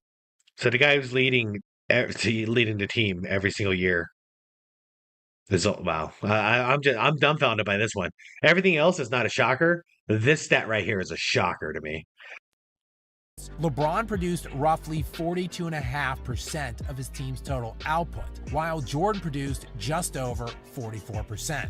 There is also the dominance factor of the individual player against their peers. How forcefully did they reign over their generation of player, and how thoroughly did they dominate their specific eras? While LeBron James won back-to-back titles only one time in his 21-year career, Jordan won 3 consecutive titles twice. But that doesn't really illustrate the totality of Jordan's era-specific domination. Jordan played only 6 full seasons in the decade of the 1990s. Yeah, I use this argument all the time. In the 90s, he played 6 full seasons. He won 6 championships. I'm not even going to get into detail. I don't need to. Retiring for the entirety of the 1993-94 season and the vast majority of the 94-95 season, before retiring again at the end of the 97-98 season and sitting out the last 2 years of the 90s. But during these 6 full seasons he played, Jordan led the league in scoring every year while being named All-NBA First Team and First Team Defense all 6 seasons and winning the championship every year for 6 straight years. This, while LeBron's most dominant run consisted of him losing more championships than he won and losing 3 of his 4 head-to-head matchups in his era with the other top player during that time frame. And speaking of those Warriors teams, of course, they are routinely bandied about as the reason LeBron doesn't have more titles, or as an example of the kind of opponents Jordan never had to face. Firstly, LeBron never beat the Kevin Durant Warriors. James faced them twice in 2017 and 2018, losing 4-1 and 4-0 in those 2 series. The other 2 seasons he played the Warriors, they had just Steph Curry and Klay Thompson. Jordan, meanwhile, played the legendary 80 Celtics in back-to-back seasons himself, including one of the best teams ever assembled in 1985-86, a team that won 67 games, had league MVP Larry Bird, and boasted a roster of players that would include 5 eventual Hall of Famers. Right. Yeah, Jordan lost to that team in back-to-back seasons, but Jordan also had 0 other All-Stars on his own team. Yeah, 5 Hall of Famers versus MJ alone. Real fucking fair. While in 2016 and 2017, when playing the Warriors, LeBron James had 2 other All-Stars on his squad. Jordan would also then lose to the Detroit Pistons 3 straight years in a row from the 1988 to 1990 postseasons. A Pistons team that had 3 Hall of Famers on it in Isaiah Thomas, Joe Dumars, Dennis Rodman, and had 2024 nominee Bill Laimbeer, which would give them a 4th Hall of Famer from that team. A team that went to 3 straight finals and won back-to-back titles. And in the 89 and 90 playoffs, Jordan lost in the Eastern Conference Finals to that team in 6 and 7 games, while the Pistons would go on to dominate the finals both years, sweeping the Lakers in 89 and beating the Trailblazers in 5 games in 1990. 2 teams Jordan would beat over the next few seasons for his first and second titles. If only he had more help early on. Who knows how many more championships Jordan would have had. But he never begged for help, and he never crawled on his hands and knees to another superstar's team to steal cheap rings with them. And that's the thing I respect about him the most. And that used to be actually common, so it wasn't a rare thing. But LeBron is so different. Excuse me. Because Jordan had nothing but scrubs when he first came in the league. He played his ass off. He never took a year off. He never took a game off. He played hard every single day and tried to win. He was trying to win a title every year, even though he had no help. Didn't complain. Didn't leave. No trade demands. Didn't build a super team. And we got LeBron, who's been crying since day one. And now look at what's going on now. He's still causing trouble with the Lakers, crying about not having enough help and manipulating and doing all kinds of crap, demanding trades, and nobody who plays with him feels safe. It's just I just don't respect what he's doing. And Jordan, look at him in his last 2 years with the Wizards. I mean, he just went out there and balled out. He didn't care. He was injured. He played hard. He did his job, tried to win as many games as possible, tried to make the playoffs. No complaints. And he played with a bunch of scrubs. Despite this and the undeniable facts, Jordan faced better teams, better players, had weaker supporting casts himself, and was routinely called upon to do more than LeBron James. Jordan still won 2 more championships, and this is all despite playing in 103 fewer playoff games than LeBron James. Meanwhile, this isn't even factoring in Jordan's collegiate national championship or his undefeated Olympics record in international play. 2 and 2. While LeBron has not one, but 2 bronze medals to his name. LeBron's. And while countless ratings hogs masquerading around as basketball analysts, along with teenagers on social media, and even, pathetically, LeBron James himself, will no doubt continue to awkwardly and embarrassingly force feed his name into these alleged debates. No amount of lies can conceal the fact that Jordan owns LeBron when it really matters. Yeah, he does. And he always will. Welcome to a new episode in the 23 collection of stories in 23 days, Michael Jordan check out edition. all these. This story is about Michael Jordan's revenge. He savagely went in on Ray Allen and his coach, and then Glenn Robinson tried to tell MJ that he wasn't the same MJ, and MJ retaliated. This is the story about the day that MJ went Without in regrets. on the Milwaukee Bucks and dominated after a return to the NBA. If you're enjoying the 23 episodes in 23 days collection of stories by MJ, I'd greatly appreciate if you guys could help me out. They take so much time to edit and produce for you guys, so the one thing I'd love for you to do is hit that like button. It really Seriously, does good support the content, channel. Nick. Can we aim for Good 3,000 content. likes for the next episode tomorrow? If you're new around here, be sure All to hit these that videos, subscribe I button linked the for MJ original, content down every single below. day in December. So if you And want to check out hit his that channel, notification button so you stay up to check date out with his all channel, the give him a like, videos subscribe, when all they that good release. stuff. All the footage used in this video and credits to them is located on the screen right now, and the links are in the description box down below if you want to watch them in full. I don't want to keep you waiting, and without further ado, welcome to the day that Michael Jordan savagely went in on Ray Allen in front of his coach and said he's actually doing a good job. Obviously, Mike is a whole different story for everybody, regardless of your position or whatever. Just to play against Chicago, that's the only time that my Glenn. city really get a chance to see us play. Jordan Big dog. was retired. Michael, almost 2 years ago, you left basketball. You wanted to get away from the media. They had no more challenges. Less than 2 years, you're back. One thing I kind of totally forgot, once I retired 18 months ago, was my love for the game of basketball. As much as I tried to stay away from the game, I mean, the more times that I played, the more times that my appetite got wet. He didn't come back until, I think, maybe the last 20, 30 games of the season after All-Star break. So at the time, and we played them the very last game of the regular season, I believe. I ate my best meal. I got a good night's rest. I read that damn scout report a couple of times. I was just excited, man. I was ready to play. Man, every time I see Q Rich, I can't help but think of those awesome Suns years we had. Man, wish we won a ring. Not only against him, but just to play against the Bulls, man. Down low they go. Robinson in the lane, fades away, and hits. Oh, Back Glenn to Big Dog Robinson. was no joke. Baseline jump shot, Glenn Robinson hits. So, I wasn't, I was like, okay, that's Mike, but I felt like I saw everybody. So I was like, I'm going to bust their ass. I played well. Actually, I had 36 that game. Plus, Jordan had number 45. So he looked a little different. Yep. Look at him. Yeah. MJ came back and he couldn't dribble. And he was like, look at him. He's thin as a toothpick. He had a baseball body. So, like, I don't even know, like, because we did a video a little bit ago, and he was getting like 31 points a game on his comeback. I don't even know how he pulled that off, looking like this and not being able to dribble. Like, that was just brute force. Goes inside, was looking for Tony, going to the basket. Tony didn't do it. Now Robinson comes up. He'll take a three.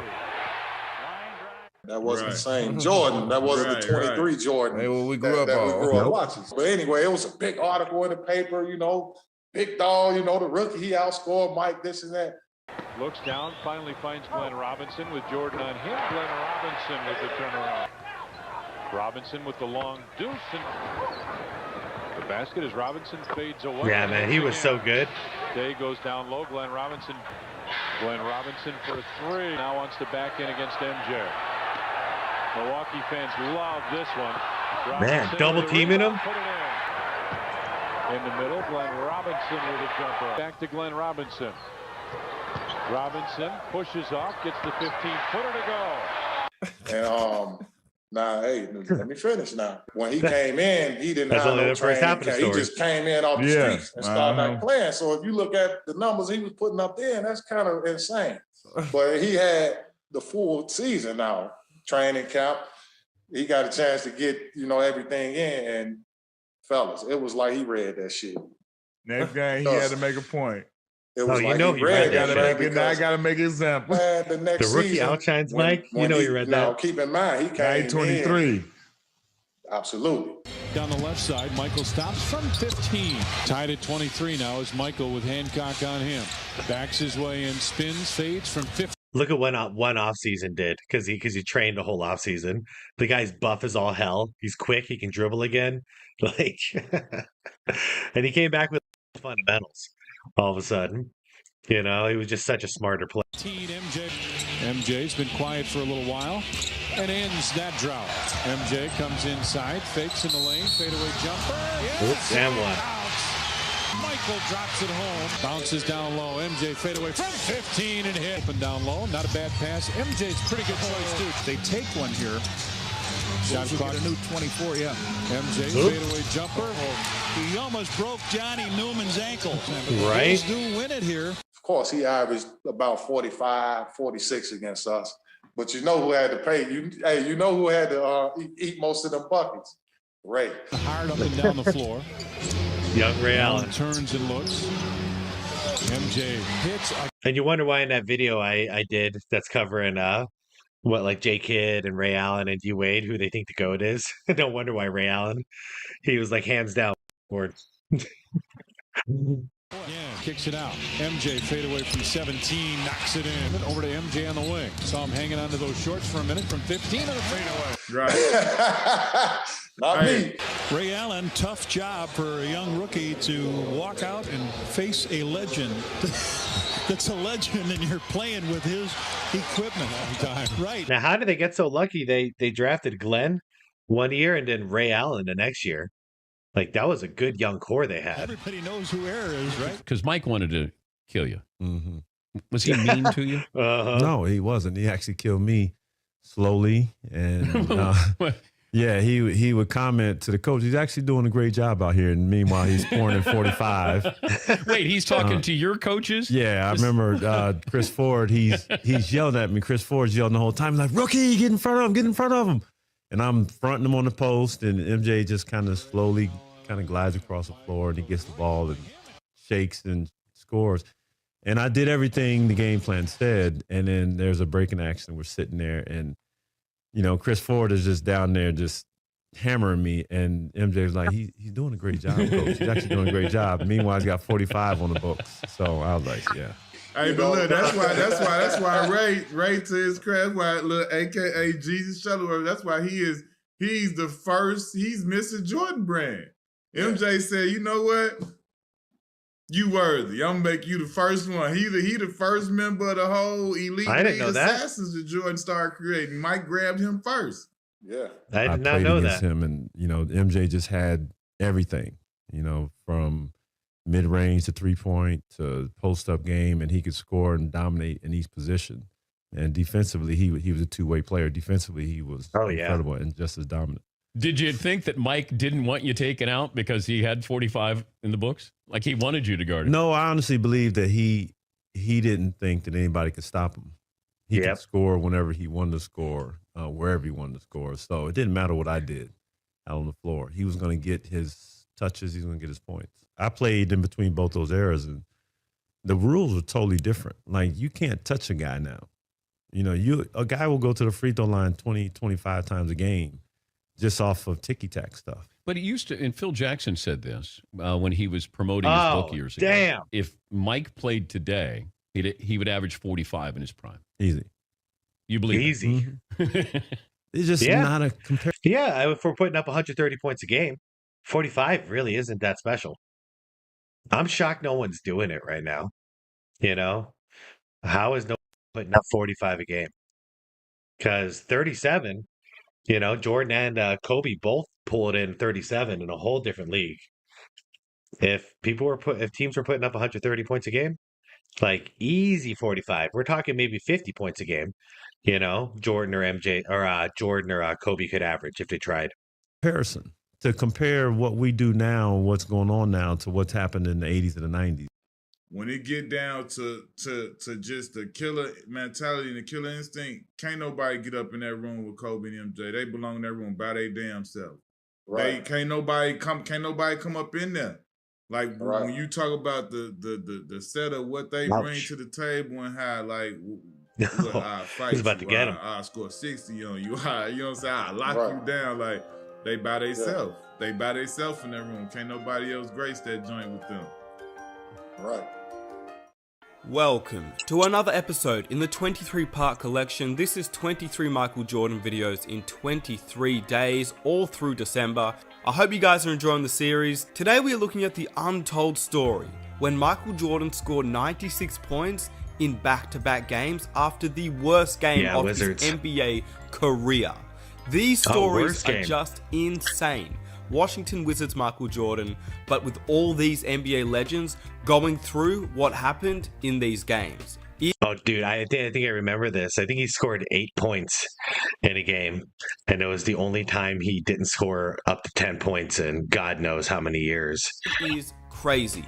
So if you're ready, be sure to help me out by hitting that like button. Let's aim for 5,000 likes for the next episode tomorrow. Subscribe if you are new for more MJ videos through December, and hit that notification button so you are notified when a new episode releases, as we're doing one every single day through December.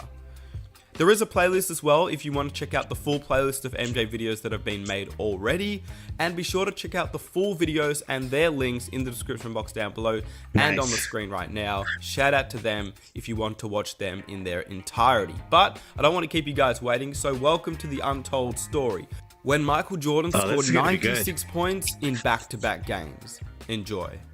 You know how the people love Mike. Like, how was that just them season with Mike, and just to see him working to be 40, right? Averaging 20 on one leg. On one leg. Yeah. I know you love it. Look at you. I'm just listening, bro. You know, still on this guard. Right. You know what I'm saying? Man, it was incredible. Like, just like, it was unreal. Like, it was unreal. But like, I was in awe again. Like, seeing Michael Jordan, someone we all idolize. It's crazy to think that this guy ended up being LeBron James's coach. Everybody did. I don't care what you say. Everybody idolized Michael Jordan. We use that to set up this conversation with Doug Collins, who's good enough to spend the entire show with us this morning. You coached Michael early in his career, then you actually coached him at the very end of his career in Washington as well, but you know Jordan as well as anybody does. Michael had hired me. He was the part owner and president GM, hired me to be the coach, and then he came back to play. I'll tell you an interesting story about the greatness of Michael Jordan. When I was The short tidbit for anybody who doesn't know, Jordan retires from the Bulls after the whole debacle. Then he goes part ownership with the Washington Wizards. And he's GM, actually. And he has to step down from his position as GM to go and play for the freaking Wizards for 2 years because they were so bad. And he just wanted to help the team win.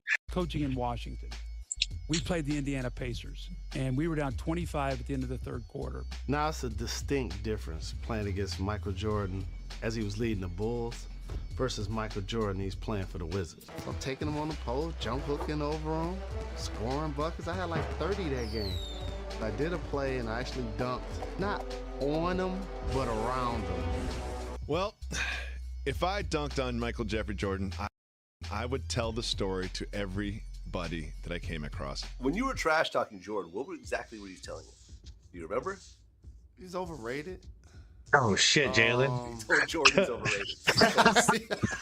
How did he react? Wow, I did watch those words come out of my mouth, huh? What the Very hell? rude and disrespectful. And I took Michael out of the game, and I said, look, Michael, I know you think we can still win this game, but we got to play, in 2 nights. And Doug Collins was like, Mike, man, no, he's 40 years old. I think Doug Collins also, he wanted to protect MJ. Yeah, I get it. I'll put you back in the game. Well, we didn't. He didn't play well. We lost. It was really bad. Well, I found out that, and that's after the game was that's a over, difference too. Sorry, that's a difference too between somebody like MJ and I got to say a lot of the modern players getting his ass kicked, and he doesn't care. He wants to stay out there and keep fighting. I like that old school mentality. Don't never say die. But Doug Collins, he's trying to protect the 40-year-old man, so he subs his ass out. 8 points in the game, and he broke a streak of 8 points. 860-something games in double figures. And so the media was on, how do you think Michael's going to be with this? The headlines was like, is MJ too old or should he? 866. Damn. Last time Jordan failed to reach double digits was in March 22nd, 1986. God damn. And this is what, 2001, I think? 2000 or 2001. Like, the guy went 14 years and, man, that was the first time he didn't score at least 10 points. Like, what the hell? It had to be when he was 40 years old. Tarnishes image and things like that. I said, look, Michael's got championship rings. He's got gold medals. He's got NCAA championships. He's got MVPs. He's not going to care about the 8 points. So he met with the media, and we saw how MJ had that drive and how people changed on him when he didn't have a good game. So then we started looking at the media. We had a whole conversation amongst ourselves like, wow, the media will tear you down in a minute if they'll tear down MJ. That bus is lonely as a coach when you're sitting there after you've got your head handed to you. So I was sitting on the bus, and actually, I'll never forget this moment ever as a coach. That this, to me, was greatness. He got on the bus, and he said, scoot over. And he looked at me, and he said, do you think I can still play? And I said, absolutely. That's why I'm here, to be here to help you. He said, to be my coach, you have to believe in me and believe I can still play. And I said, Michael, I believe in you. He said, you did the right thing tonight. You did the right thing tonight. I don't care about the points, but I needed to know that you believe in me. Fast forward, we get on the plane. He has a few cocktails, smokes a couple cigars, all the things you're not supposed to do. Yeah. We get back about 3:30 in the morning in Washington. At 7:30 that morning, he's down in the fitness room with Tim Grover, working out. And he was sitting there like... Man, that's awesome, by the way. Talk about a guy who's not making any excuses. He's down on himself. He knew he sucked that game. Not mad at his coach, not going to the bus. Like, class act. What's he doing? He's getting an early workout training to go improve himself. I don't even know if he slept that night because I believe it was a back-to-back. If my memory serves me correctly, I don't even think he slept. Like, he stayed in the gym and was just working out. Like, you can't believe. Now, he's 41 years old. And there was like a few moves. 41 or 40? He must Good have God. done the move at least 100 times. You know what I mean? With no defense. Like, just did it over and over again. Like, he was ready for that next game. And that very next game was when he had the amazing, breaking the record for the oldest person game. We caught MJ when he came back. That's going to get good. Like, he gave us 56, dog. Michael Jordan, of course, Baron Davis. coming off of rather disappointing performance. In fact, he'd never scored under 10. He went 866 consecutive games with at least 10 points until Thursday's game in Indiana. Dude, I would hate to be the Charlotte Hornets in that situation, coming off of Jordan just scoring 8 for the first time in 866 games or whatever. Like, man, he's going to go off on you. You're in trouble. Whoever's guarding him, shit. I'd call him sick that day. Of course, he didn't make a field goal in the second half, only played 25 minutes. Right. It was on us. Right. Only played 25 minutes. Right. I know how that whole shit played out. You dig what I'm saying? It's been a decade and a half. That's what I find very interesting. There's some kids younger than when he didn't score his last double-figure digit. Like, he catch you from the beginning. Like, what's up, Mike? Right. Like, damn, what kind of cologne you got on? It smell good too. You know what I mean? Well, and then come out first, hit the first 3 buckets, 6 points. Now Jordan's got it against P.J. Brown. Jordan for his first shot of the game. Jordan for his second straight shot, and his second straight that hits nothing but the bottom of the net. Just 2 of 11 yesterday. Oh, man, up and under, too. Jordan, how about this? Now he got 14 points in the first quarter. He's got to defend Michael. 4 for 4. So, Jordan. Bang. Still. Just like that. He already has more points than he did the previous game. Point. Like, he just proved it. The only Wizard to score. On the baseline, and now Michael says, I'll post you up. And score again. He scored. So Jordan, 7 of 9, 15 points. Coach called a timeout. Paul Silas say, hey. Oh, that's Allen Iverson's college coach. Homeboy over here getting fried. I was like, damn, I ain't even think about it. You know what I'm saying? Couldn't even get off the fact that, like, what kind of cologne he was wearing. You know what I mean? Like, I ain't guarding him. I'm watching like, damn, he don't even stink. He smell good. He killing. Oh, my goodness. Jordan, 19 in the opening quarter. 19 points in the first quarter? What the hell, man? It's like, you guard him, BD. Now Jordan, McClure runs out, fouls him. He's street balling these guys. Jordan now against a 7-foot defender. I believe there have been 4 or 5 different defenders. Doesn't matter. Good God. I remember one play, I thought I blocked that shit. I was like, man, get that shit out of here. That's some smack. I was like, all right, I probably need to shut up. Take 2. Oh, shit. On the back down and the scoop. And Jordan has 40. Hold on. 2. Bang. On the back down under. And the up and under between 3 people off the post. Damn. And Jordan has 40. Get him, old man. Looking for 34 first half points. He got it. And it's like, all this just because Doug Collins believed in him. I'm not saying credit Doug Collins. I'm saying, like, that's all he needed to hear. He needed to hear that his coach believed in him, and then he went out with his coach right. Like, best worker ever in any business, any industry. Like, I want to hire that motherfucker. You know, that guy worked for me. Shit, man. I know he's showing up to work every day and he's doing at least his job. God damn. That was crazy because he was like 40. Right. Wasn't he like 40? He was 51 points. That. Too old to be doing that. So nah, it was like that shit was just happening. Yeah. You know what I mean? That shit was just happening, dog. You know what I mean? 51 points at age 41. He came back the next game. And I don't even remember who we played the next game. Was it? We played the New Jersey Nets the next night. Man, how do you go from 8 points to 51 on a back-to-back? Damn, man. That's some pride. After 50-point games, Jordan's averaging almost 33 points in games following his 50-point performances. So no slack off there. And Michael scores the first 3 times he has the ball. There you have it.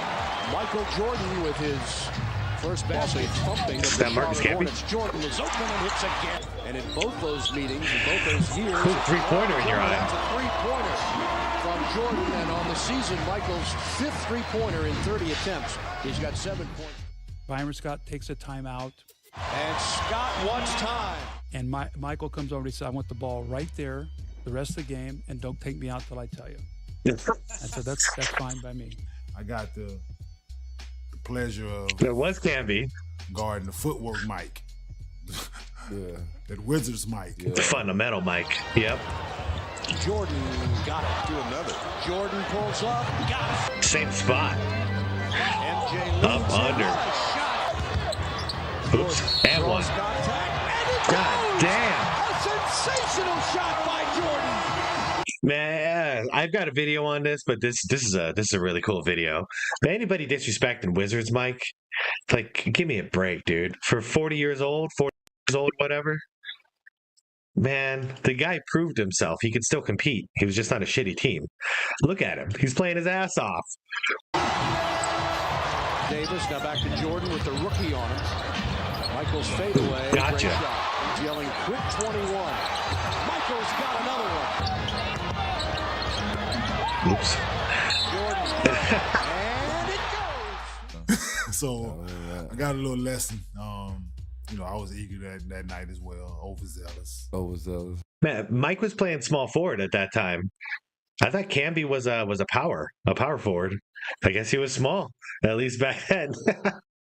he got a little lesson by the old man. Trying to get something off on them. Like trying to stop him, man. I wanted to just say I locked Mike down. Yeah. Saying it wasn't the Bulls, Mike, just to say I did it. Yeah. But right. It didn't go that way. It didn't go that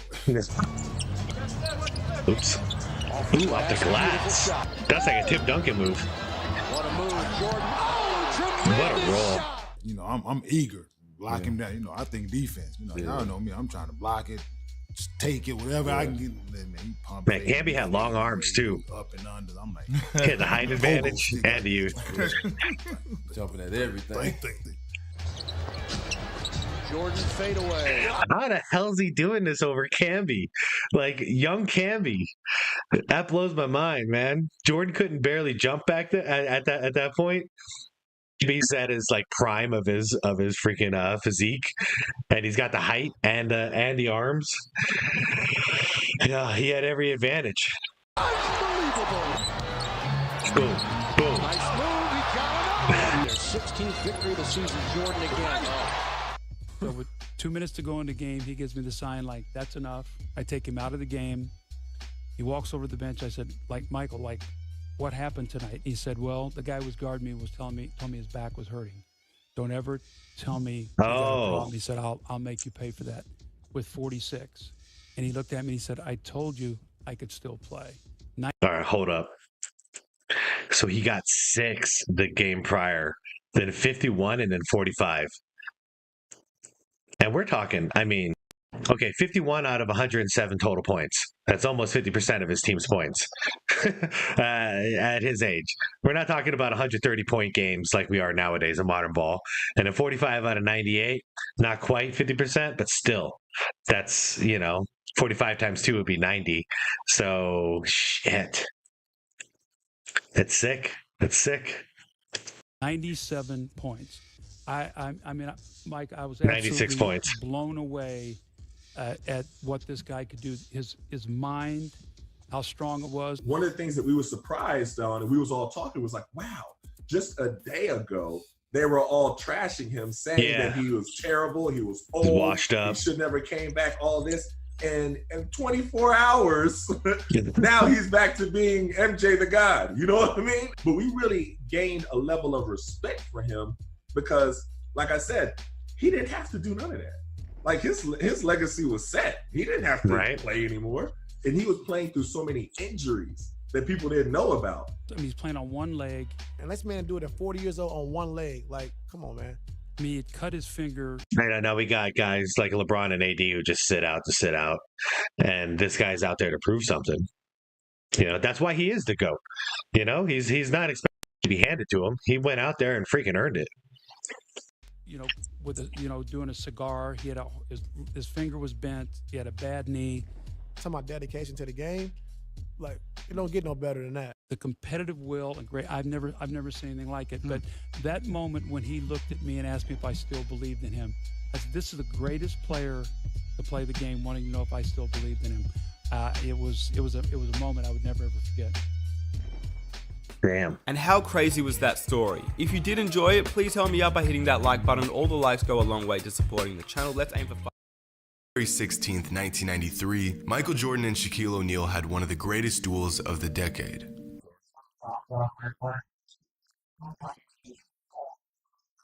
Oh, where was Shaq? Yeah, Will Purdue. All right, so this was 92. 92. So yeah, it's championship Jordan, but not old Jordan, because that's Will Purdue and Grant still playing.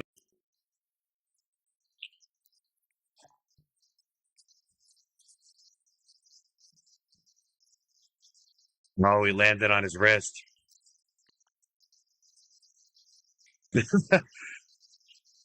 I mean, what the hell is Horace Grant and Will Purdue and Bill Cartwright and these guys going to do against young Shaq?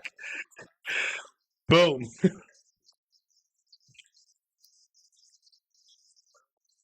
Oh, yeah. Yep.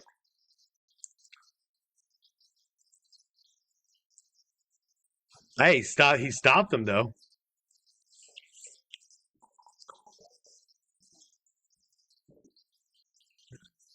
Good Lord, 24 rebounds. In a back and forth. Yep. So many people act like Shaq was nothing before he went to the Lakers. Man, I think he was better.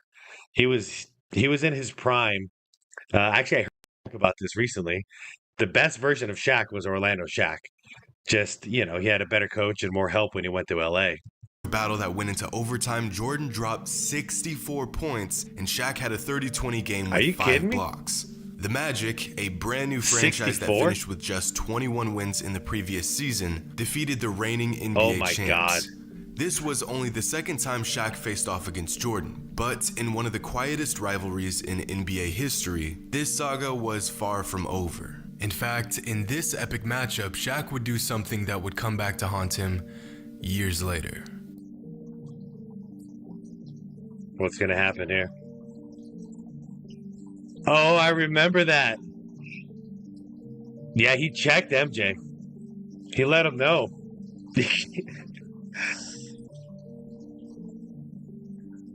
Oh, he lifted him up. I can't let him dunk on me. That's not going to happen. I had to touch him up. Man. There's one I'm not getting dunked on. That'll be a poster forever because Mike was the man at the time. Oh, my God. So when I go to help him up, he said, don't ever help nobody up. Great foul. That's literally like whiplash and aftershock. It doesn't look like it's that bad, but that's a Shaquille O'Neal. Like, he went into a brick wall that was jumping toward. Like, that would shake you up. Like, that would scare your ass. Don't do that. I don't need your help. But I'm coming back. Don't you worry. While driving to the basket, MJ gets hammered by Shaq, a tactic that was just as much psychological as it was physical. Ever since Shaquille O'Neal stepped onto a basketball court, his message was to prove he was bigger and stronger than everyone else. That no matter how hard you came at him, he would come back 10 times harder. But in his attempt to get inside Jordan's head, Shaq inadvertently sparked a fire inside MJ that would later lead to a career-altering decision. Just so you guys know, that's not LeBron there. Like, Jordan didn't pretend to get hurt. He didn't want anybody to know if he ever was hurt. Like, Jordan was really shaken up there. Like, that really hurt him. In the early 90s, Shaquille O'Neal bullied his way into NBA superstar status like no other rookie had done before. In his first 10 games, Shaq was putting up stat lines that no 20-year-old rookie should be putting up. That's his rookie. Oh my God. First 10 games in a league. Yeah, he was a sensation. Wow. 26 and 16. The basketball world 3 knew blocks. he would be good, but this good, this early, was unheard of. In 1996, Shaq made the 50 greatest players in NBA history list in just his 3rd season at the age of 23. To put this into perspective, the youngest player in last year's All-Star game was 22. At the moment, these are the best 23-year-olds in the NBA. It would be an impossible stretch to say that any of these players would be considered a top 50 player of all time. In fact, only 2 of them have an All-Star appearance. And yet, at this point in his career, Shaq was on the same list as the best players to ever lace up. But no matter how incredible Shaq was, as long as Jordan was in the league, he would be an afterthought in regards to the best player in the NBA. The conversation is always Kobe versus Michael, but while Kobe was trying to earn a spot on his high school's varsity team, Shaq was busy trying to dethrone a prime Michael Jordan. And after losing again and again and again, Shaquille O'Neal actually succeeded. After the 1992-93 season, Mike took his infamous break from basketball, leaving the door wide open for Shaq to take over the NBA. Just 1 season into the league, Shaq and the rest of the world were taken by surprise when a prime Michael Jordan retired from basketball. And man, I still remember that morning when it happened. You know, me and my my brother went downstairs, popped on ESPN, Sports Center, and we couldn't believe what we were witnessing. Like, in the middle of his prime. Like, we worshipped Michael Jordan, and he was just going to retire. It was insane. And with Jordan busy playing baseball, Shaq asserted himself as the most dominant player on the planet. Yeah. Jordan leaving the game was the best thing that could ever have happened for a young Shaquille O'Neal. At this point, the Magic had established themselves as the best team in the East behind their young dynamic duo in Shaq and Penny. Yeah, Each game getting I one love step those closer guys. to the seemingly inevitable fact that Shaquille O'Neal was going to be the face of the NBA for the foreseeable future. In the next 2 seasons, Shaq had turned a failing franchise into an NBA powerhouse. Nice From feat. 21 wins to 57 wins in just 3 seasons, topping the East in 1995. Yeah, man. He probably should have won an MVP somewhere in there. I mean, look what he did. That's making a difference. Man, I got to admit it. When Jordan retired, I instantly became a Penny Hardaway fan. Like, he was my new guy. And Shaq was my boy, because that was the big man I always wish Jordan could have had. Better than Will Perdue and Bill Cartwright. Averaging 27, 13, and 3 while earning 2 All-NBA team selections, a Rookie of the Year award, and a scoring title at just 22 years old. This was his time. 21 wins to 60 wins. He had the talent, and good Mike card. had vacated his #1 spot. How could you possibly stop a 7-foot 1-inch, 300-pound freak of nature? You wanted to get away from the media. They had no more challenges. Less than 2 years, you're back. I'm Just back. at the moment Shaq Yep, there thought it he is. was free from Jordan's reign, Sports Illustrated. Michael decided maybe basketball was a sport after all and returned to the game in the spring of 1995. And that fast track to the NBA Finals just took a detour for Shaq and the Magic. But the last time Michael played Shaq, the Magic weren't even a playoff team. Now, just 2 seasons later, they were the best team in the East and had all the ingredients for a future dynasty. Meanwhile, the Bulls were recovering from their Jordanless year, and for the first time since the 80s, the Bulls didn't look like the obvious favorite. In the 1995 NBA playoffs, 2 years after their last matchup, Shaq would finally get his chance to officially snatch the torch from Jordan. Man, and I hate when people bring this up against Jordan's legacy. What did he play like? Was it 11 games before the playoffs started? After over a year and a half retirement from basketball, he had like 11 games to get back in basketball shape, and look who's waiting for him: a prime Kobe and Shaq. Like, dude, I don't know, man. It took balls to even show up and try that. And he did just that. Yeah, he did. Big guy gets it there. O'Neal with the fadeaway, and it's now 7-2. Magic with a lead. No one can guard Shaq. Shoots it in, starts to back in. Will comes over to help. Oh, the whole team can't guard Shaq. O'Neal jump hook. These two for in against Shaq. Try to adjust in the air, and he got him. Good block. Look at this is Orlando Shaq. Look. He was crazy back then. He was so quick. O'Neal throws it in. Basket by Shaq. On the floor, Shaq, and that'll do it. O'Neal with the slam. And the Orlando If he would have Magic kept are gonna win practicing, this series over the Chicago I can't imagine how good he would have been in his career. But at some point, he just stopped improving and just kept gaining weight. For the first and only time in his Good prime, Lord. Michael Jordan and the Bulls were knocked out of the playoffs. The once unbeatable team had fallen to a 22-year-old Shaquille O'Neal and company, only time in the and entire Shaq's 90s. master plan had finally become a reality. A run that shocked the basketball world Oh, and horse even crap. Shaq himself. I'm studying him because I want what he has. Studying how the refs treat him. I'm studying how he's talking to his teammates and they respond. I'm studying his relationship with him and Phil Jackson. I'm studying how the opponents look at him and fear him and all that. I definitely want that. He was the best in the game, and I wanted this spot. Keep Well, in he mind, got this it, too. is a Michael He got Jordan Phil a Jackson. season and a half removed from basketball and only 25 games into his return to the league. A 32-year-old MJ who hadn't quite gotten his touch back and was still adjusting to the hardwood, and he's putting up 31 and 7 Are you a kidding game me? on one of the best. Are you kidding me? Man, I mean, I know it's like it's overdone that Jordan sucked when he came back because he was He was. He had no legs. And also, he lost all of his muscle tone because he had a baseball body, not a basketball body. But look at those freaking numbers. I mean, he stepped it up. He just ran out of gas at the end of the series. 31 freaking points coming out of retirement. Yeah. And he still got some rebounds, a couple assists, not so great. Still got his pretty much 2 blocks, 2.5 steals. And he still almost shot 50%. Good Lord. Teams in the league. But none of that mattered to Shaq because in just his 3rd season, he became the only man to ever knock off Michael Jordan in his prime.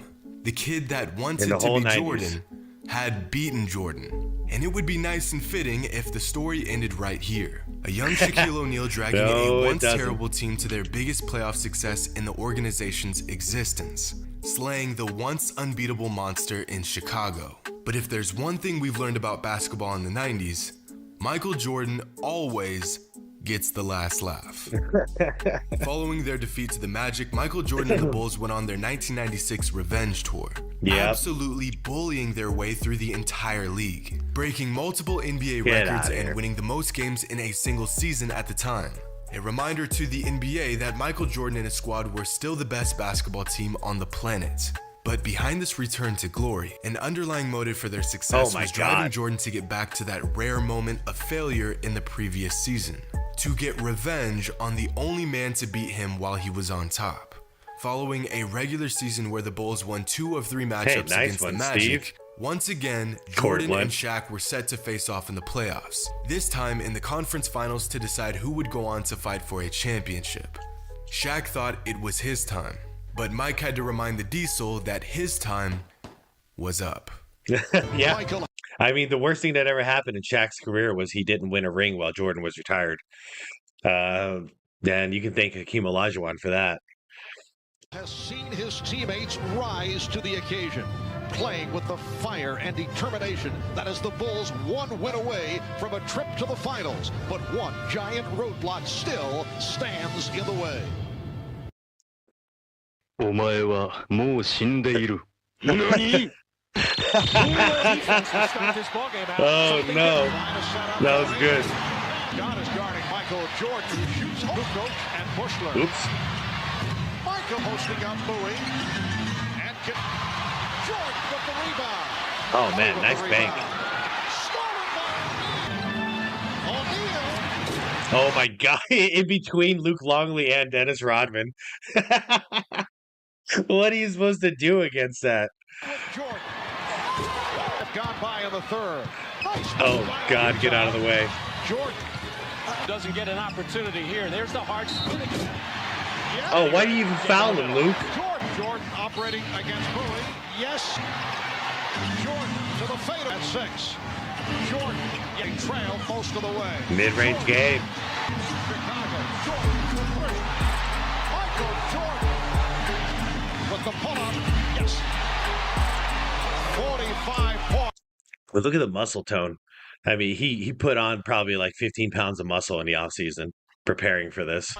After losing to the Magic in the season prior, the Bulls went on to sweep them in the 1996 Eastern Conference Finals, including That's not a statement. I don't know what is. 38-point blowout in Game 1 and holding the Magic to just 67 points in Game 3. Wow. In the 1995 playoffs, the Magic won by an average margin of just 1.25 points, winning the series in 6. In the 1996 playoffs, the Bulls won by an average margin of nearly 17 points. A beatdown of historic proportions.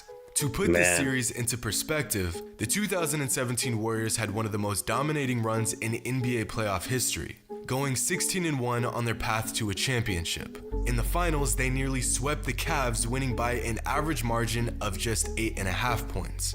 Jordan and the Bulls didn't just beat the Magic, they absolutely buried them in their own building. I mean, that's ridiculous. I mean, I remember them whooping their ass, but that Game 1, look at the Game 1 in the 96.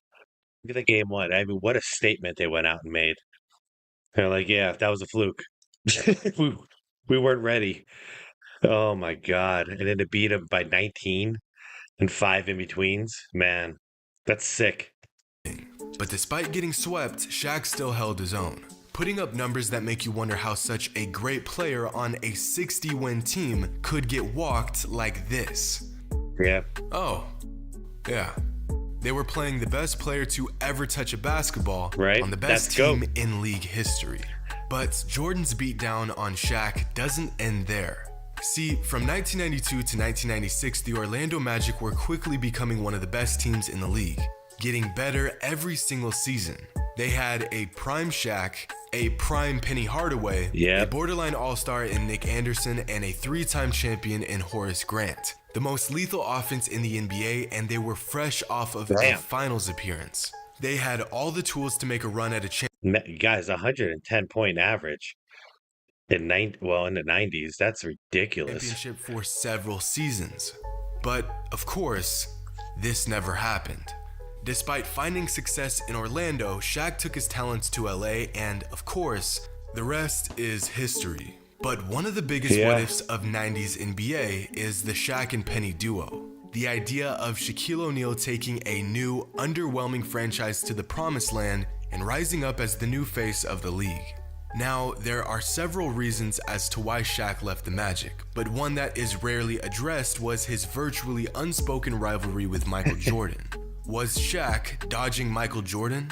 Well, I wouldn't go that far. But the Diesel was, without a doubt, shaken up by MJ and the Bulls. His ego was hurt, and he knew that as long as he was in the East, and as long as Jordan was playing basketball, he would never be the guy. But in hindsight, Shaquille O'Neal's shortcomings at the hands of Michael Jordan were actually a blessing in disguise for his career. Because after going toe-to-toe with MJ, every other player, other team was, in Shaq's words, barbecue chicken. Mike is the guy that taught me how to go to the next level. Walking off the court, Mike grabs me and says, before you succeed, you must first learn to fail. And that helped me out when I made the move to LA. And kept failing, and it came to the point where we got to win. Because that's how I became who I am today. So, although we can thank Michael Jordan for dismantling this team, the GOAT, greatest player of all time. A debate which has been percolating around various NBA hot stoves for the better part of 60 years. And generally the individuals who owned each decade, beginning in the 1960s and running all the way until today, are the players most commonly found in these top 10 conversations and GOAT debates. But who are the GOATs of each decade, and how thoroughly did they dominate their specific eras? In most cases, many if not all decades are up for some kind of debate. Was it the individual dominance of Wilt, or the leadership and winning of Russell that ruled the 1960s? This is going to be fun, because we all know LeBron didn't dominate an era. Magic and Bird shared an era in the 80s. MJ dominated in the 90s. 2000s was shared by the Spurs and the Lakers, and after that it's been the Golden State Warriors. And while Kareem was the greatest individual of the 70s, he hardly produced a stranglehold on the league, winning only 2 titles in that 10-year span that were separated by 9 years in between. While the 80s he won 3 with Magic, coin toss between Bird and Magic, and even more recent decades lack the separation many may think. In really only one obvious case can you say a player declaratively and singularly owned an entire decade. Not surprisingly, that player was Michael Jordan, and that decade was that of the 1990s. While Jordan predictably did not distance himself from a stat accrual standpoint here, as his 15,261 total points scored during this 10-year span doesn't even rank in the top 15 all-time for highest scoring decades. In fact, it isn't even...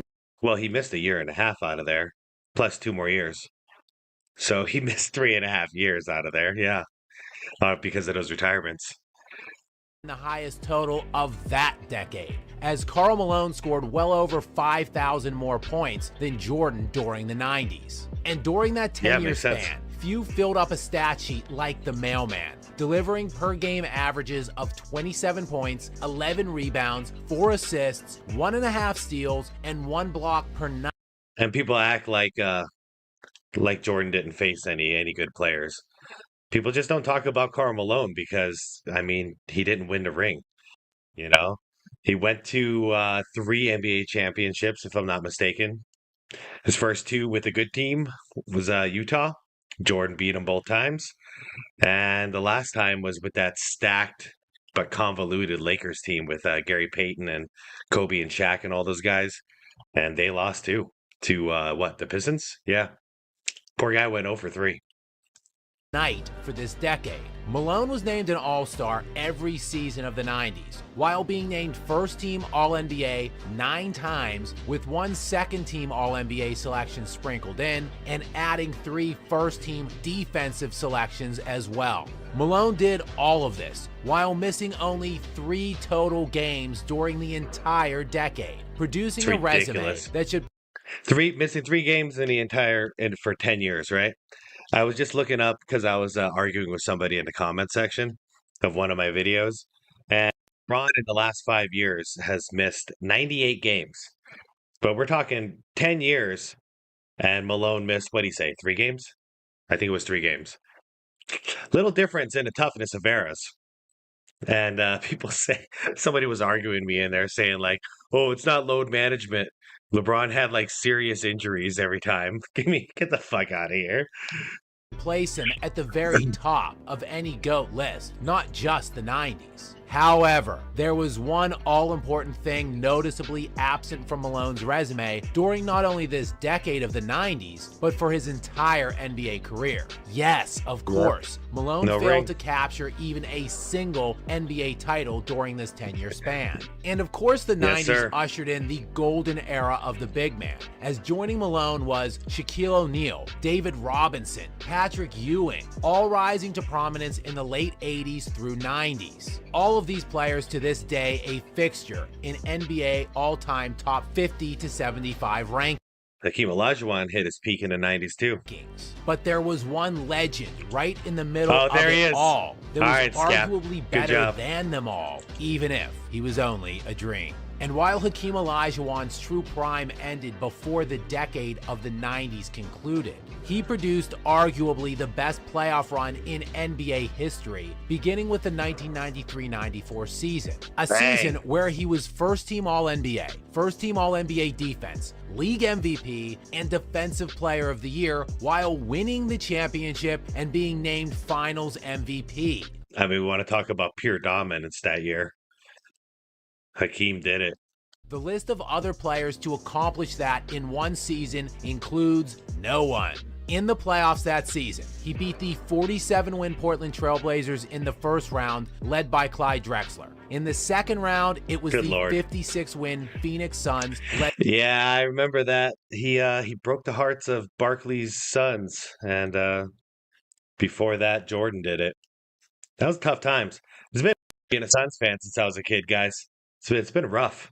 By Charles Barkley, and into the Western Conference Finals, it was the Stockton and Malone Utah Jazz before beating the Patrick Ewing Knicks in the finals. Houston's second best player on this team was Otis Thorpe, who averaged 14 points per game and made 1 career All-Star appearance in his 19-year career. Simply put, this is one of the most ludicrous playoff runs ever when factoring in the competition and his supporting cast. And after the Houston Rockets would win only 47 games the following season and finish as just the 6th seed in the Western Conference playoffs, Hakeem would go full-on legend in the 1995 playoffs, beating the 60-win Stockton and 2-time league MVP Karl Malone Utah Jazz in the first round. Yes, a 60-win opponent in round 1. And in the second round, it was the 59-win former league MVP Charles Barkley's Suns before getting into the Western Conference. Guys, those Suns were so good. I mean, we had Kevin Johnson, Charles Barkley in his prime, Tom Chambers, Cedric Sabat. I'm missing somebody really big here. Shit, Danny Ainge, Dan Marley. Like, we were stacked. We were stacked. Conference Finals and facing off with the 62-win San Antonio Spurs led by that season's league MVP, David Robinson. Once Hakeem cleared these hurdles, waiting for him in the NBA Finals was future league MVP Shaquille O'Neal, and Hakeem would dominate this Magic team and Shaquille O'Neal in the NBA Finals, sweeping them 4 games to none. 4 rounds, 4 league MVPs, and a collective winning percentage of his 4 opponents of 73%, the highest faced by any champion in NBA history. Hakeem is one of the very greatest full-court players in basketball history, and for the decade of the 90s, he averaged 23 points, 11 rebounds, 3 assists, 3 blocks, and nearly 2 steals. Damn. Yeah, that was a real man. And joining Hakeem were other great players and teams throughout this decade, from Charles Barkley and his Suns squads, to the aforementioned Stockton and Malone Utah Jazz, yeah, that duo to the was loaded fantastic. Seattle Supersonics led by Gary Payton and Sean Kemp that averaged 60 wins per season for 6 consecutive years in the middle of the 90s, and even that meteoric rise of the Shaquille O'Neal and Penny Hardaway Magic in the middle portion of the decade. And none of them won shit during the 90s, thanks to one player.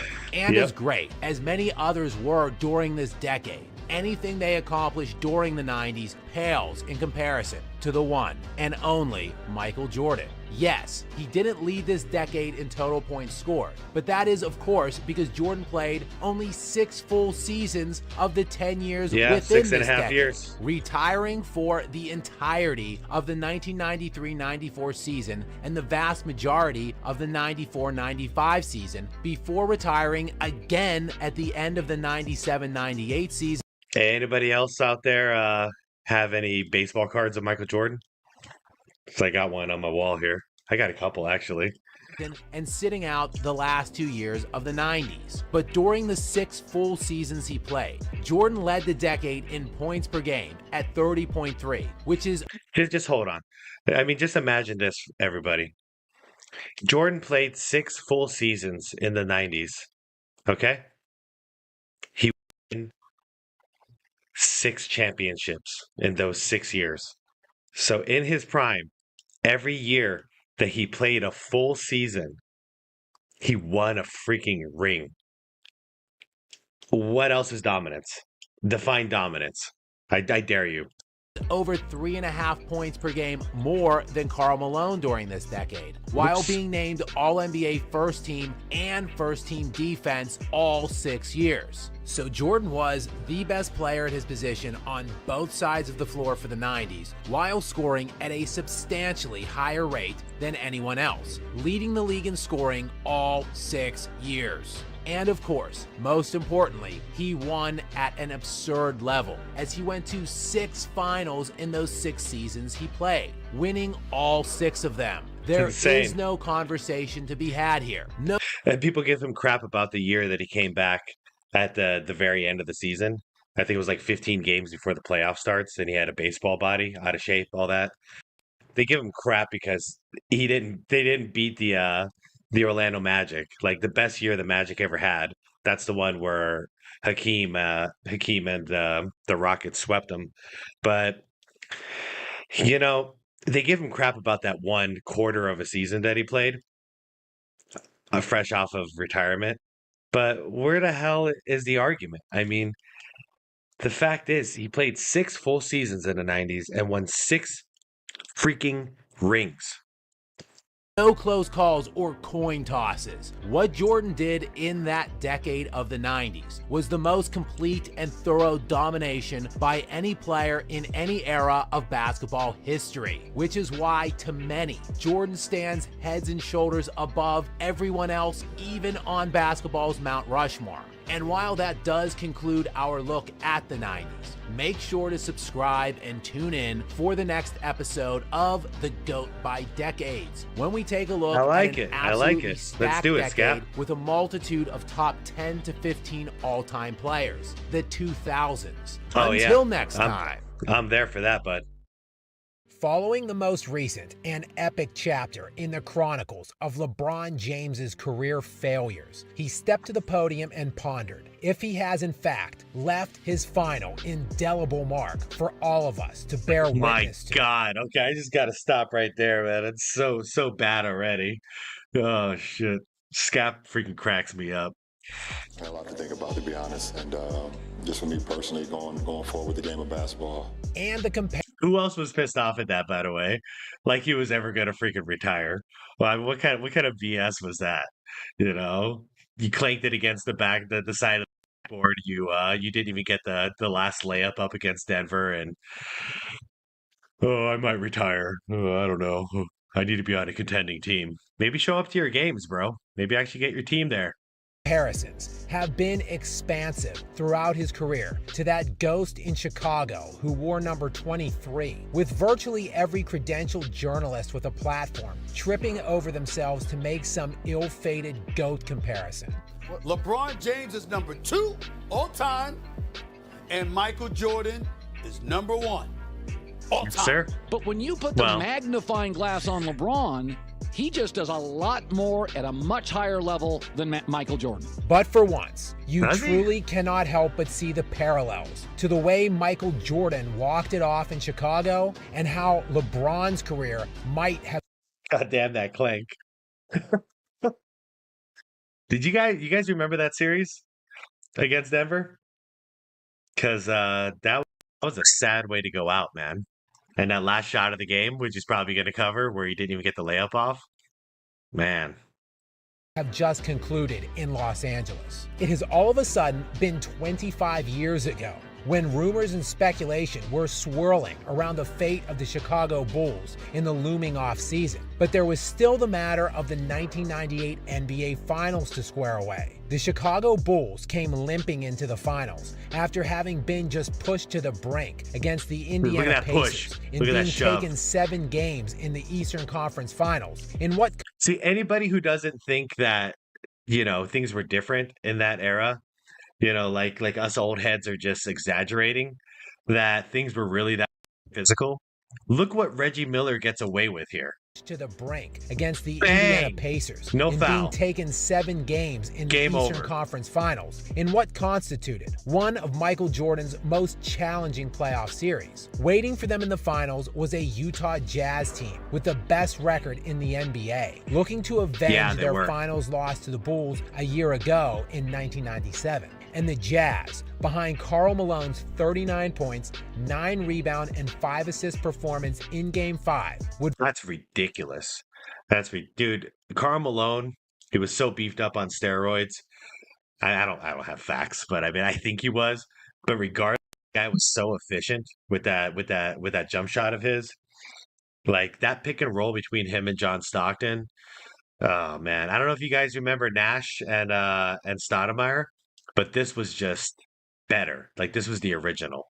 Would force the series back to Utah for a decisive Game 6. Let's look at that. Hold on. Big 3 comparison. Where Stockton got 6 points, man. I mean, I know he was racking up like 12 assists, but I'm surprised he only got 6 points there. Malone crushed it. Kukoc, 22. What is this? And if necessary, Game 7 to be played out in Salt Lake City. Pressure was mounting throughout the series as Scottie Pippen's back was ailing. He would score just 6 points on 2 of 16. Look at that. Okay, I got into an argument in the comment section a couple of days ago where, I mean, it's because I'd pick Dwayne Wade as my number 2 over Scottie Pippen. This is kind of the reason why. And it's not just this game. The last 3 championships that the Bulls won, Pippen was, I mean, he was there, but, you can get like maybe 15 points out of the guy. Solid defense, but his back was also breaking down by this point, and he was just plagued by injuries. So I would have rather have had Dwayne Wade. That guy can take over at any given point. Plus, he plays defense. And that's not a slight on Scottie. Because Scottie was awesome during the first 3-peat. But the second 3-peat, not so much. I think the duo of Karl Malone and John Stockton was much more powerful. The only difference is the will to win. And Jordan just brought it home. From the field in that Game 5. And in Game 6 in Utah, he could manage just 8 points in 25 minutes. So look at this. I mean, what is he bringing in the finals? I know he's toughing it out because his back is screwed up. So I'll give him props for toughing it out. But I'm speaking to the fact that people are glorifying Scottie Pippen to a ridiculous level. Now, even my homie, I was having some drinks with my friend the other day, and we come from different eras, and he kept talking about Scottie Pippen. And I'm like, do you even know the kind of numbers Pippen had? Because I don't think it's what you think. You know, it's just the media that built him up. Minutes, with his back continually seizing up, with it seemingly increasingly likely that Pippen would be extremely limited in a potential Game 7 if he could even play at all. The pressure was on Jordan to seize the moment and close the series out. The Jazz were up 5 at the end of 3, but Jordan would not be denied, scoring 16 of his game-high 45 points in the final stanza. And with only 41 seconds left. Damn. Okay, so you got a chance to win a title here. Your number 2 guy, your old reliable, is injured. What's Jordan? He freaking puts up 45 points to seal the deal. That's what, you know? That's big time.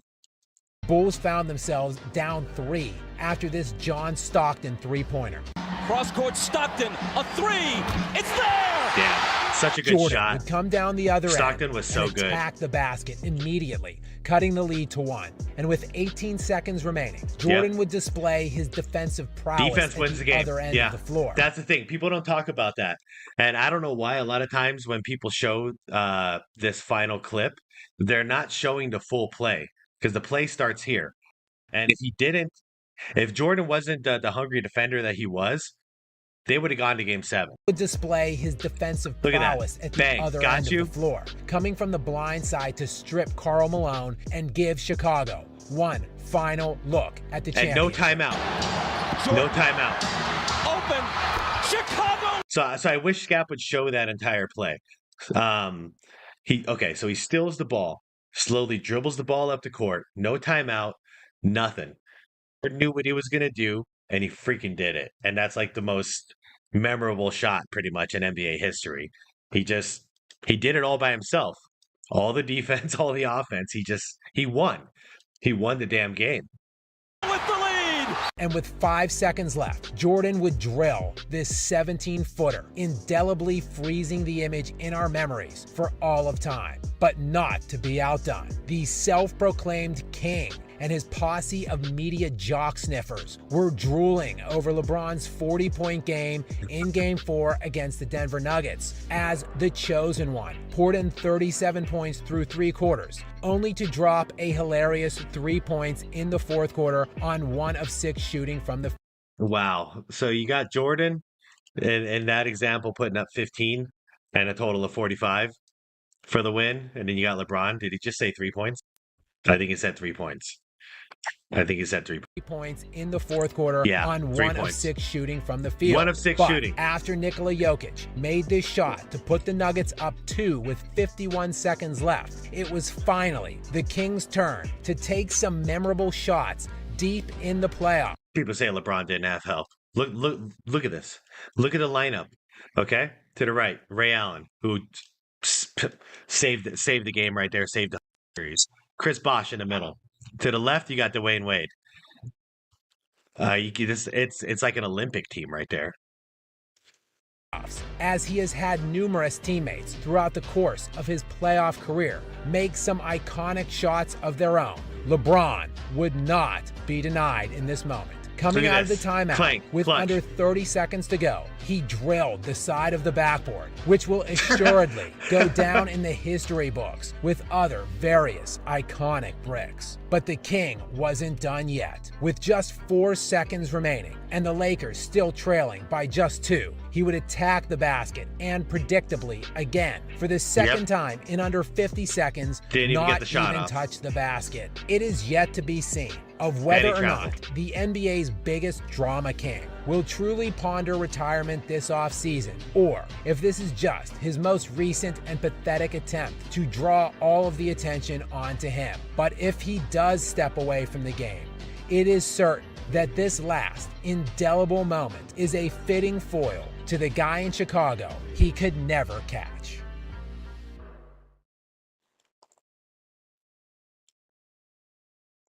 The GOAT, Michael Jordan. By Yes, sir. literally any metric used to evaluate basketball, Jordan clears any other player in NBA history. But as we move further and further away from his Like that actual statue. playing days, fewer and fewer people seem to truly remember his career. While virtually any perceived flaw in his resume is substantially illuminated in a desperate and pathetic attempt to try to nullify his massive advantage against other players. Other players who have played significantly longer in more watered down eras to stack. Every time I see LeBron getting carried off, that this has nothing to do with LeBron. I always think of Paul Pierce when he crapped his pants in the playoffs. You know LeBron didn't crap himself, but it looks exactly the same. Hollow statistics. And one of the biggest alleged weak points, if you want to categorize it as such, of Jordan's career was how he played at nearly the age of 40. I'm a man. I'm 40. As if that is an overwhelming or significant aspect used to evaluate a player's legacy. And with the various memes and GIFs and garbage hot takes, It's garbage. percolating around various social media platforms from various Gen Z know-nothings. Yeah, Scap's right on this. I argue with my brother all the time on this topic, which is interesting because we grew up watching MJ. And, you know, when we were in our 20s, we saw MJ with the Wizards. But just because they didn't win, like, he feels like MJ should have stayed retired. But I thought it was cool, MJ coming back to a scrub team, you know, like a bunch of nobodies, and just proving that he still has it because he played his ass off.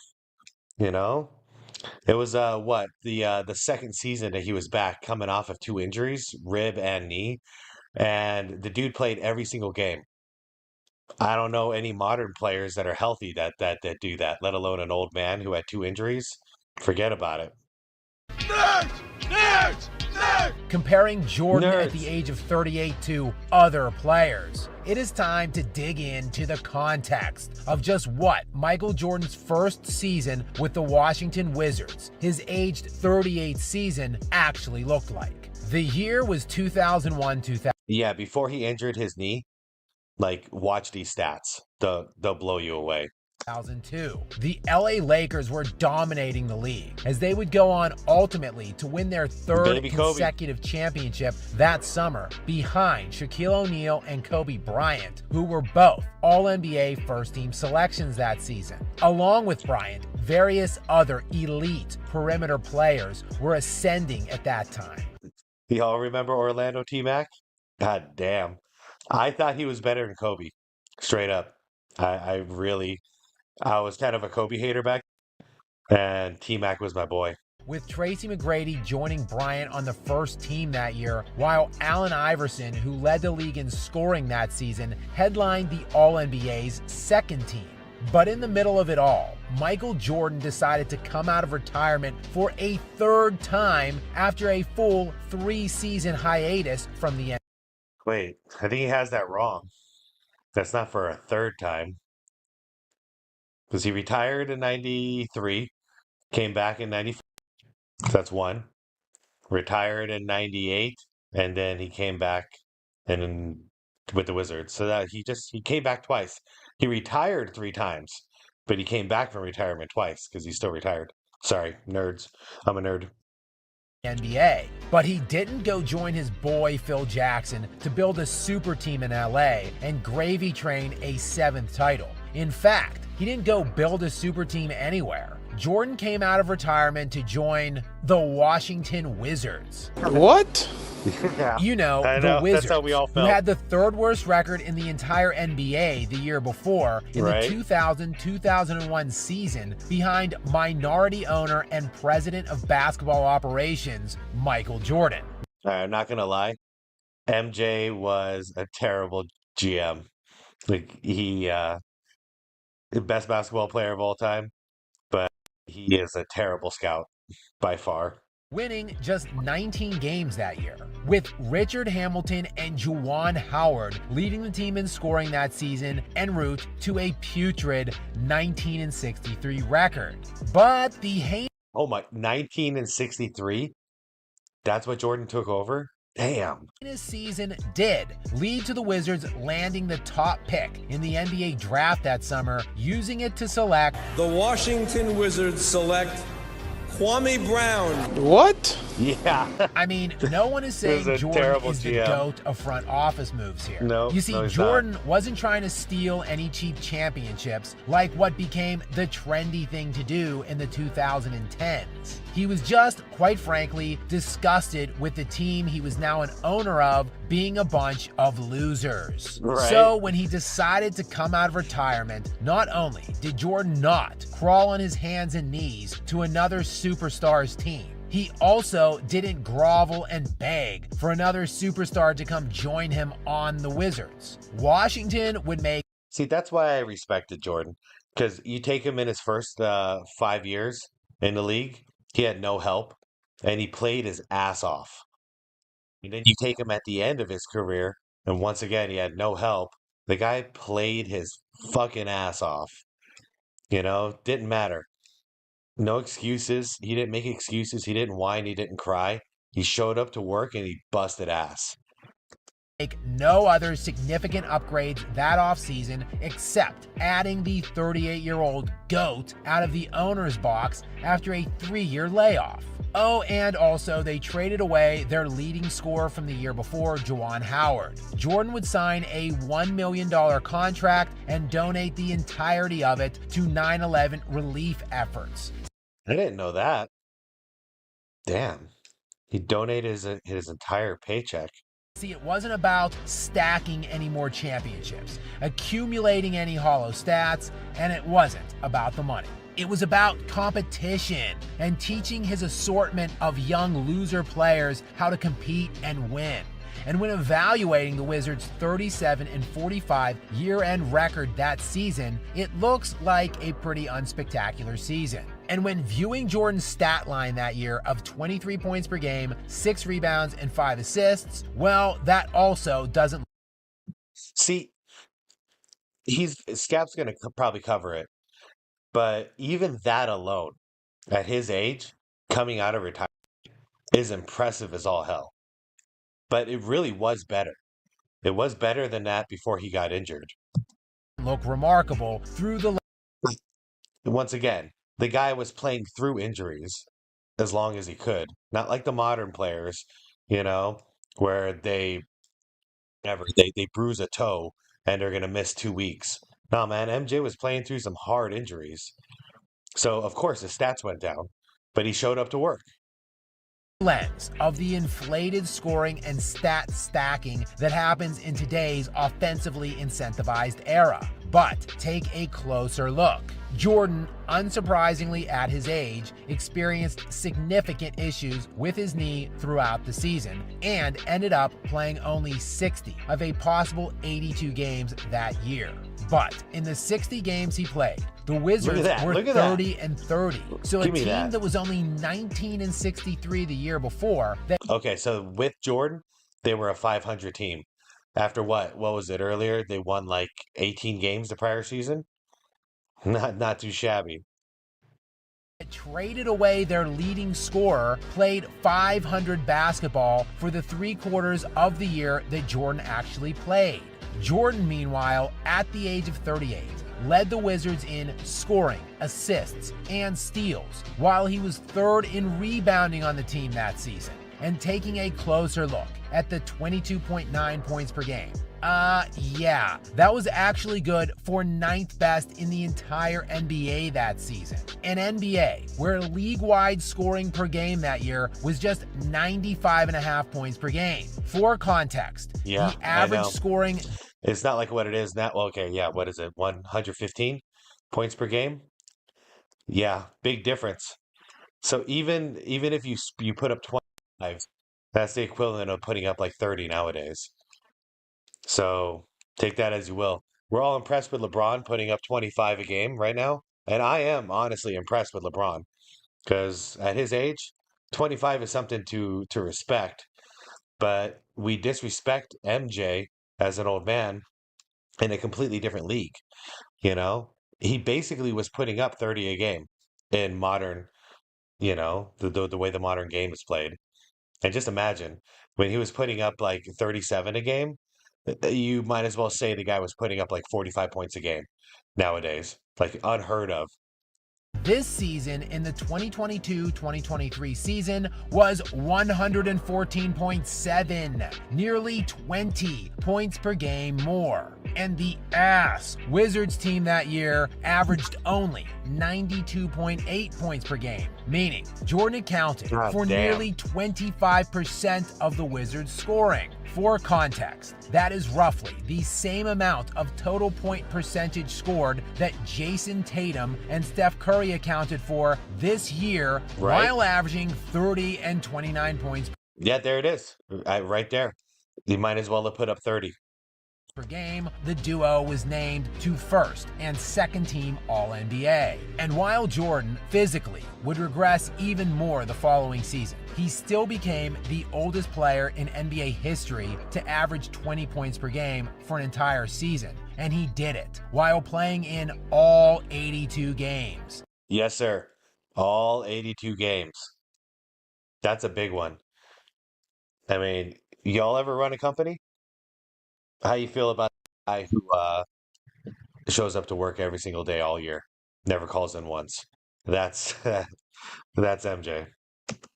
Yes, in his aged 39 season, where he turned 40 halfway through the year, Michael Jordan managed to log all 82 games for the 9th time in his career. And in 2 other seasons, he played in 80 and 81 games. Also in this season, where he turned 40 in February, while playing 82 games on one leg, he averaged 37 minutes per game. Load man 37 minutes? God damn. Management be damned.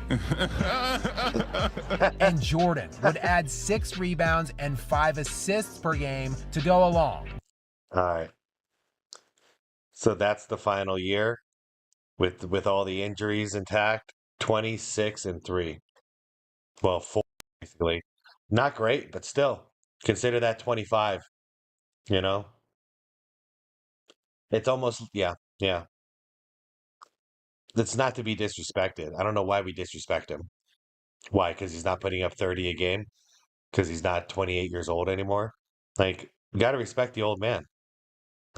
With his 20 point per game average in an NBA that had nightly averages of just 95.1 points per game. While calling Jordan's Wizards tenure an overwhelming success story, or claiming it added to his legacy as the easy, slam dunk GOAT, would maybe be a tad bit hyperbolic. But what Jordan achieved on the court during those 2 years is far from the punchline that many teenagers and liars in the mass media today portray it as. 100%. And it certainly doesn't invalidate Jordan's stranglehold on the mantle of GOAT, nor does it make other players' fabricated cases for that title any stronger.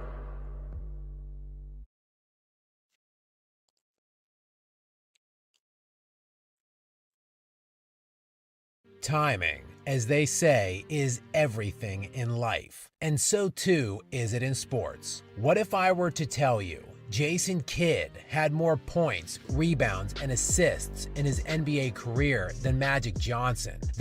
Real quick, the only reason we don't compare Jason Kidd to Magic Johnson is because one guy had a championship at his old age, and the other guy had 5 titles and just dominated.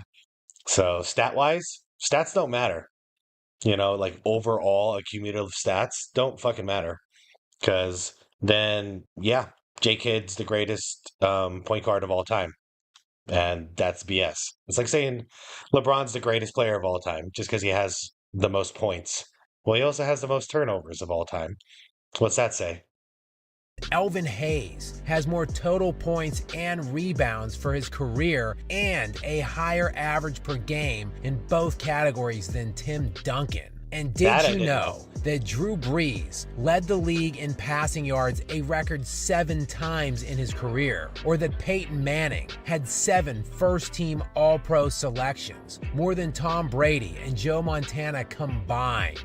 I see the theme he's going for here, and it's exactly what I believe. It's about winning. Screw stats. Is Gilbert Arenas the best shooter of all time? No. He just racked up a lot of fucking shots. Nobody cares. But when the chips were in the center of the table and the lights were at their brightest, we knew who the peak performers were. And that is what has always driven the conversations of who the greatest players were. But that Kobe. conversation, as it pertains to the NBA's GOAT. Anybody else here absolutely hate the fact that LeBron is a Laker? Like, we went from Magic Johnson to Kobe Bryant and Shaq to freaking LeBron James. And it's not even we. I don't even like the Lakers, but I'm embarrassed for him. He's a terrible guy to have on your team. GOAT has shifted for whatever reason in recent years to LeBron James and Michael Jordan as the ratings pigs at various cash cow major media outlets continue to fuel their obedient Gen Z flock who eat it all up and pledge their allegiance to the self-proclaimed GOAT. That one right there made me the greatest player of all time. But I'm not going to do it this time. I'm not going to go off about the fact that he called himself the greatest of all time. The real greatest of all time doesn't have to fucking say it. He is. All right, I'm moving on. That pisses me off every time. LeBron, that's weak. A primary point of contention inevitably are the failures LeBron James has incurred throughout his playoff career, winning just 4 titles in 20 full and relatively healthy seasons, while the counterpoint in recent years has become the tried and trusted plumber defense. Oh, well, you know, he was being guarded by plumbers and firemen. To call out the perceived lack of competition. Not Michael Jordan. Jordan was freaking guarded by bulldogs. They were playing freaking wrestling, you know?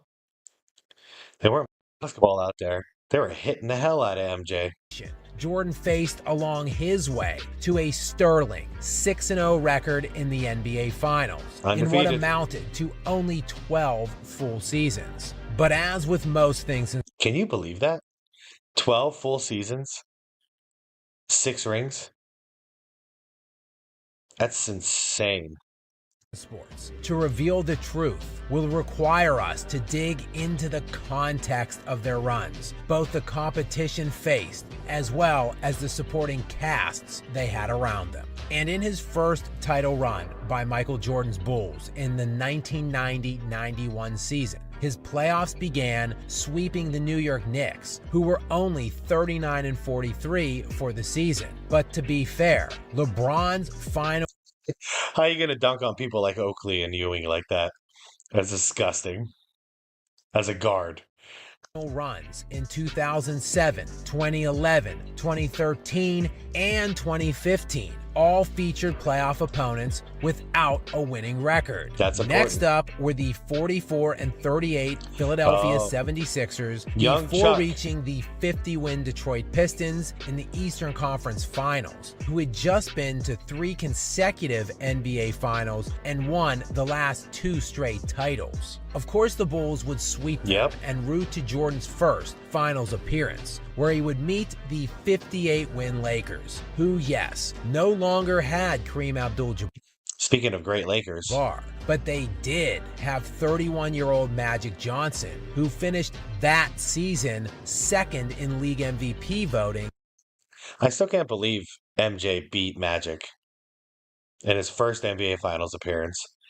Beat a dude who has won 5 championships with the same team. Like, Magic was no joke.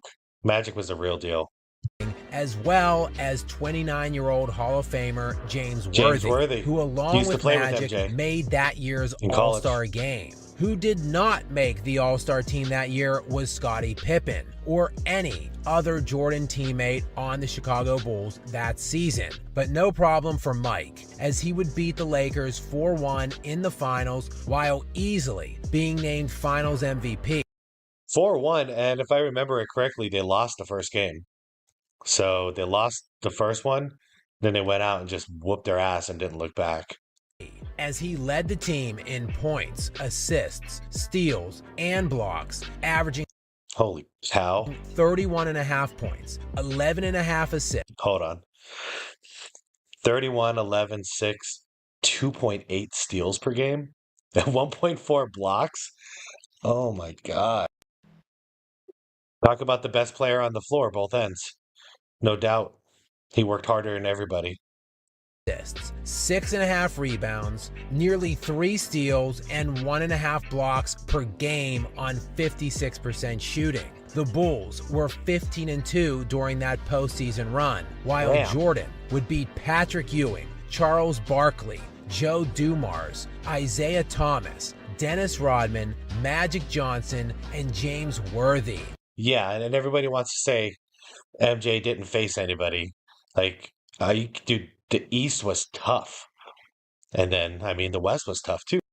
But he had to beat the greatest, all these Hall of Famers on the East just to get to the championship, And then he has to face a monster like this. Throughout the playoffs, 7 top 75 players who are all in the Hall of Fame. And this playoff run is typically referred to as one of Jordan's bad or easy runs. Right. In all, Jordan played 16 50-plus win teams of the 24 opponents he faced during his 6 finals runs. Thus, 66% of his competition across all playoff fields were a 50-win team. Comparing that to LeBron. Oh, yeah, we're going to compare that to the East when LeBron was in there? It's going to be no comparison. LeBron played some weak-ass teams. Who in 4 title runs faced just 7 50-win teams, or in shortened seasons, a team that had a winning percentage, which would have paced out to 50 wins over a full 82-game year. That's 7 of his 16 total opponents. So while Jordan played a 50-plus win opponent 66% of the time during his title runs, Look at that. LeBron only played a 50-win opponent 44% of the time in his championship runs. But I know. The reason LeBron didn't win many more titles is just because he played such drastically more difficult competition than Jordan. Man, and since horseshit. the LeBron fan base likes to talk up his 10 finals appearances, let's expand our examination. I swear, all right, when I was young, I was a Buffalo Bills fan, and we never won a ring, won the title. We kept going to the damn Super Bowl, and we kept losing year after year after year. It's where my hatred for the Dallas Cowboys originates, but they weren't the only ones who beat us. The point is, in the 90s, it didn't matter how many times we'd make it to the championship. We didn't win. At that point, I'd rather not make it to the Super Bowl or the NBA Finals than win it. To all than win it. I mean, I'd rather just not even be there to begin with. So, I feel the same way as a Phoenix Suns fan. I have lived to see the Suns go to the finals twice, and I know they've been to the finals 3 times. They never won it. It didn't mean crap. Doesn't mean shit. 10 of those playoff runs. Surely, LeBron faced a much higher percentage of elite opponents under these parameters. Of the 40 opponents LeBron faced across all playoff rounds in getting to 10 NBA Finals, 23 of those teams won at least 50 games, which is good for about 58% of his opponents. Okay, hold on. NBA Finals runs. Okay, against 50 win opponents. 58. Okay. 23 of 40. 58. Okay. So that's their road to the championship during their finals runs. So Jordan had it harder every time. Basically, that's where we're at. Still less than the 60. Not only had it harder to get there, but then completed the job 6 out of 6 times once he was there. No excuses. 6% of the time, Jordan faced a 50-win team.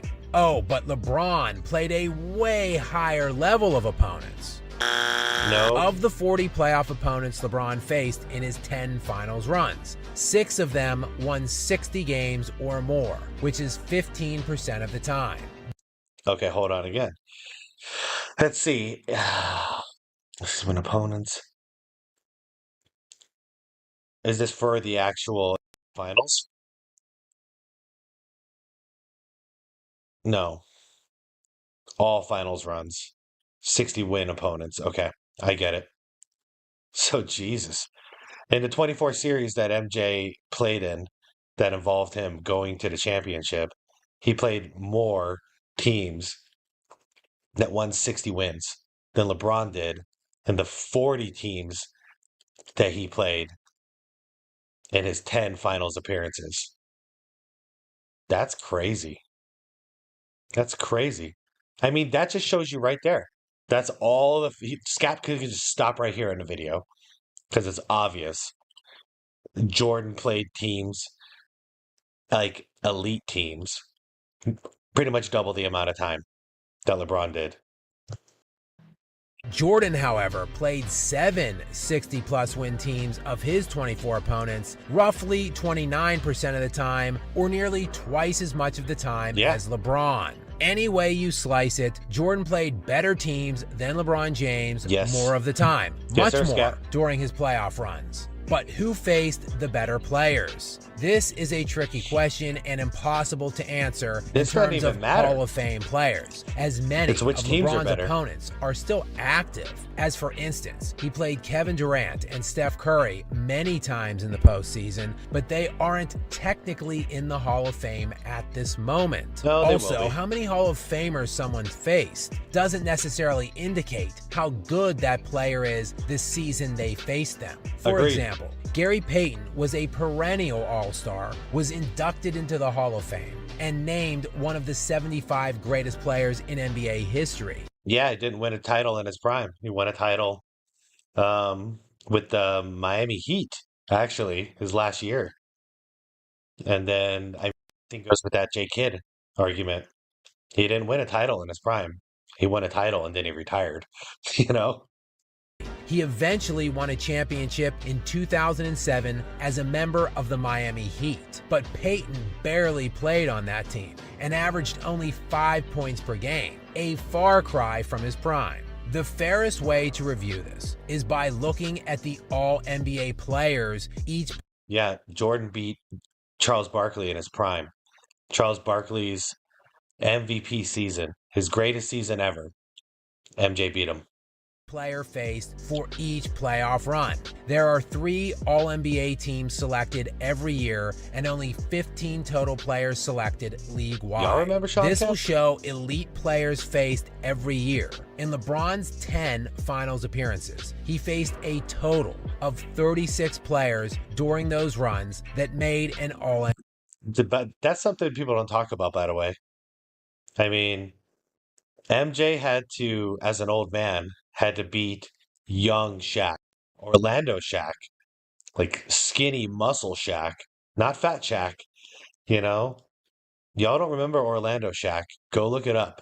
That dude, holy shit, dude. That guy could run an offense. He'd run down the court, dribble the ball up the court. Like, forget about it. And it had Penny. Prime Penny, pre-injury Penny. NBA team, nearly an average of 1 player per the 40 series he played in. Jordan, on the other hand, played 23 All-NBA team selected players during his 6 title runs. Also, nearly an average of 1 player per the 24 series he played in during that time. By percentage though, Jordan actually played a slightly higher amount of All-NBA players en route to his 6 finals appearances appearances than LeBron did in his 10. So MJ wins Jordan this argument played too. better teams with better players and actually won more titles in far less time. But Yep. I mean, that's it right there. Better teams, better players, and he won more. Sounds like a Papa John's commercial. Better pizza, better people. Papa, they're not paying me. surely that is only because Jordan played on so much better teams. Actually, this one isn't even close. LeBron James played with an all-star. Hot take. I'd rather have D Wade as my number 2 than Scottie Pippen. Any day of the week. Any day. Pippen, you didn't know what you were getting out of him. Great defender. Great player. But he's no D Wade. And trust me, I grew up watching it. I grew up watching that era. And I also watched D Wade and LeBron. D Wade's next level. Top 4, top 5 shooting guards of all time. Star 13 times during the 10 years he made a finals appearance. And LeBron never had a center like that. I mean, MJ. MJ never had a center like that. Imagine what he could have done. He could have done with an AD. Forget about it. Or even a Kevin Love. He would have dominated. I mean, he did dominate anyways, but they would have just destroyed everybody. He had Luke Longley and an old Bill Wennington, or Bill Cartwright. Like, who the hell? These guys were nothing when they didn't play with MJ. They were nothing without MJ. And they kind of sucked with MJ too. No lies.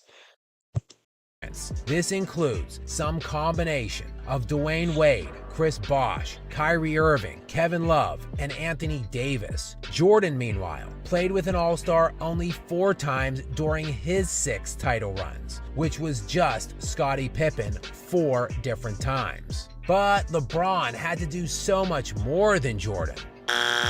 LeBron James scored 5,911 of his team's 21,008 points during his 10 finals appearances. So like 25%? This is good for just above 28% of his team's total points scored. Jordan, on the other hand... Hold on, let me just predict.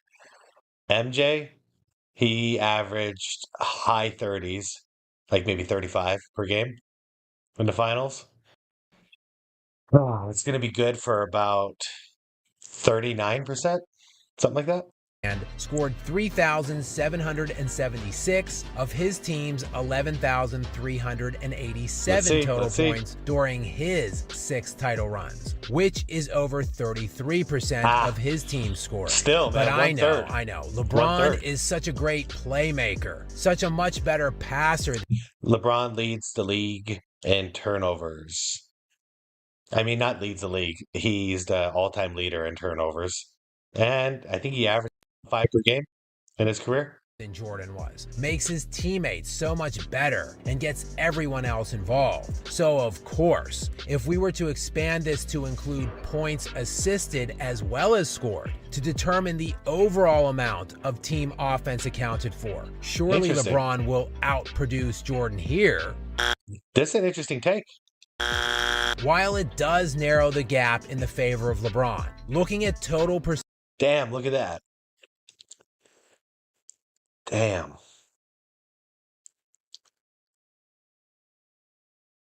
Oh. That's crazy. That's crazy.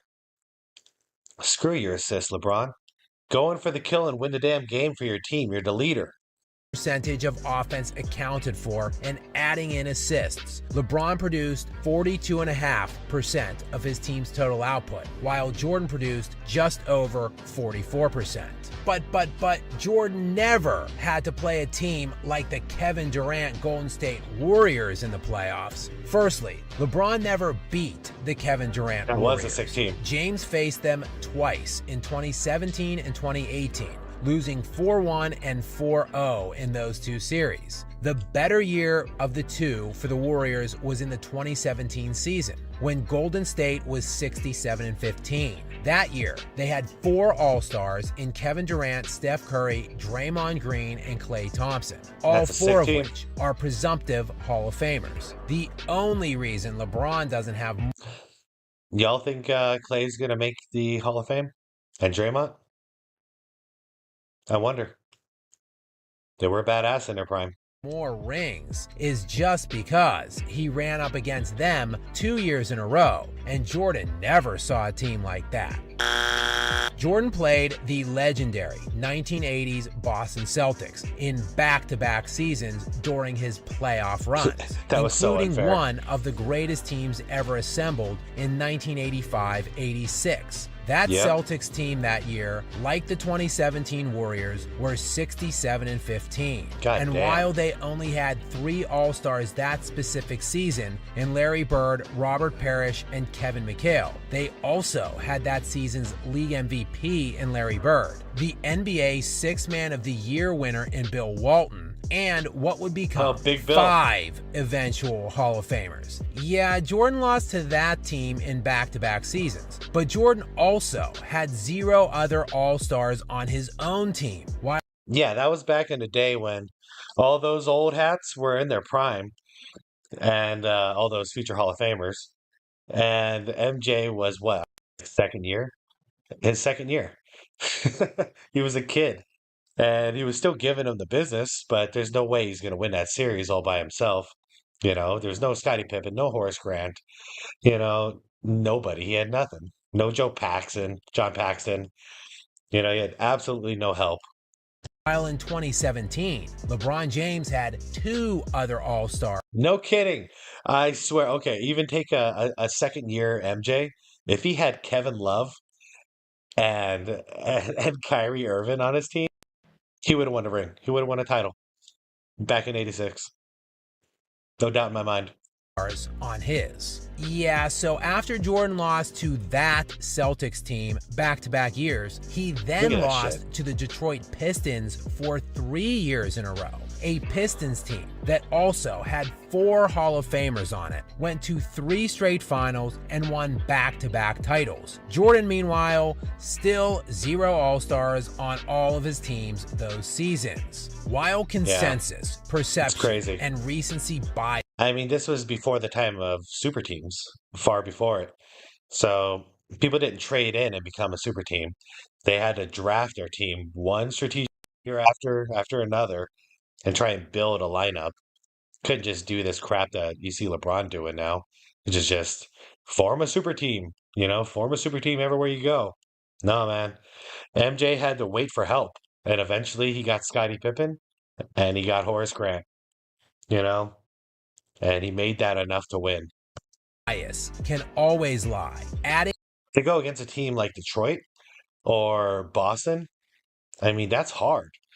They homebrewed amazing rosters. in actual context can always reveal the full truth, which is Jordan faced better teams, better players, had weaker supporting casts himself, and he was routinely called upon to do more than LeBron James. Despite these undeniable truths, Jordan still won 2 more championships, and this is all despite playing in over 100 fewer playoff games than LeBron James. Meanwhile, this isn't even factoring in Jordan's collegiate national championship or his undefeated record in international 2 for 2 play, Olympics. while countless ratings hogs masquerading around as basketball analysts, along with teenagers on social media, and even LeBron James himself will no doubt continue to awkwardly and embarrassingly force feed his name into these alleged debates. No amount of yelling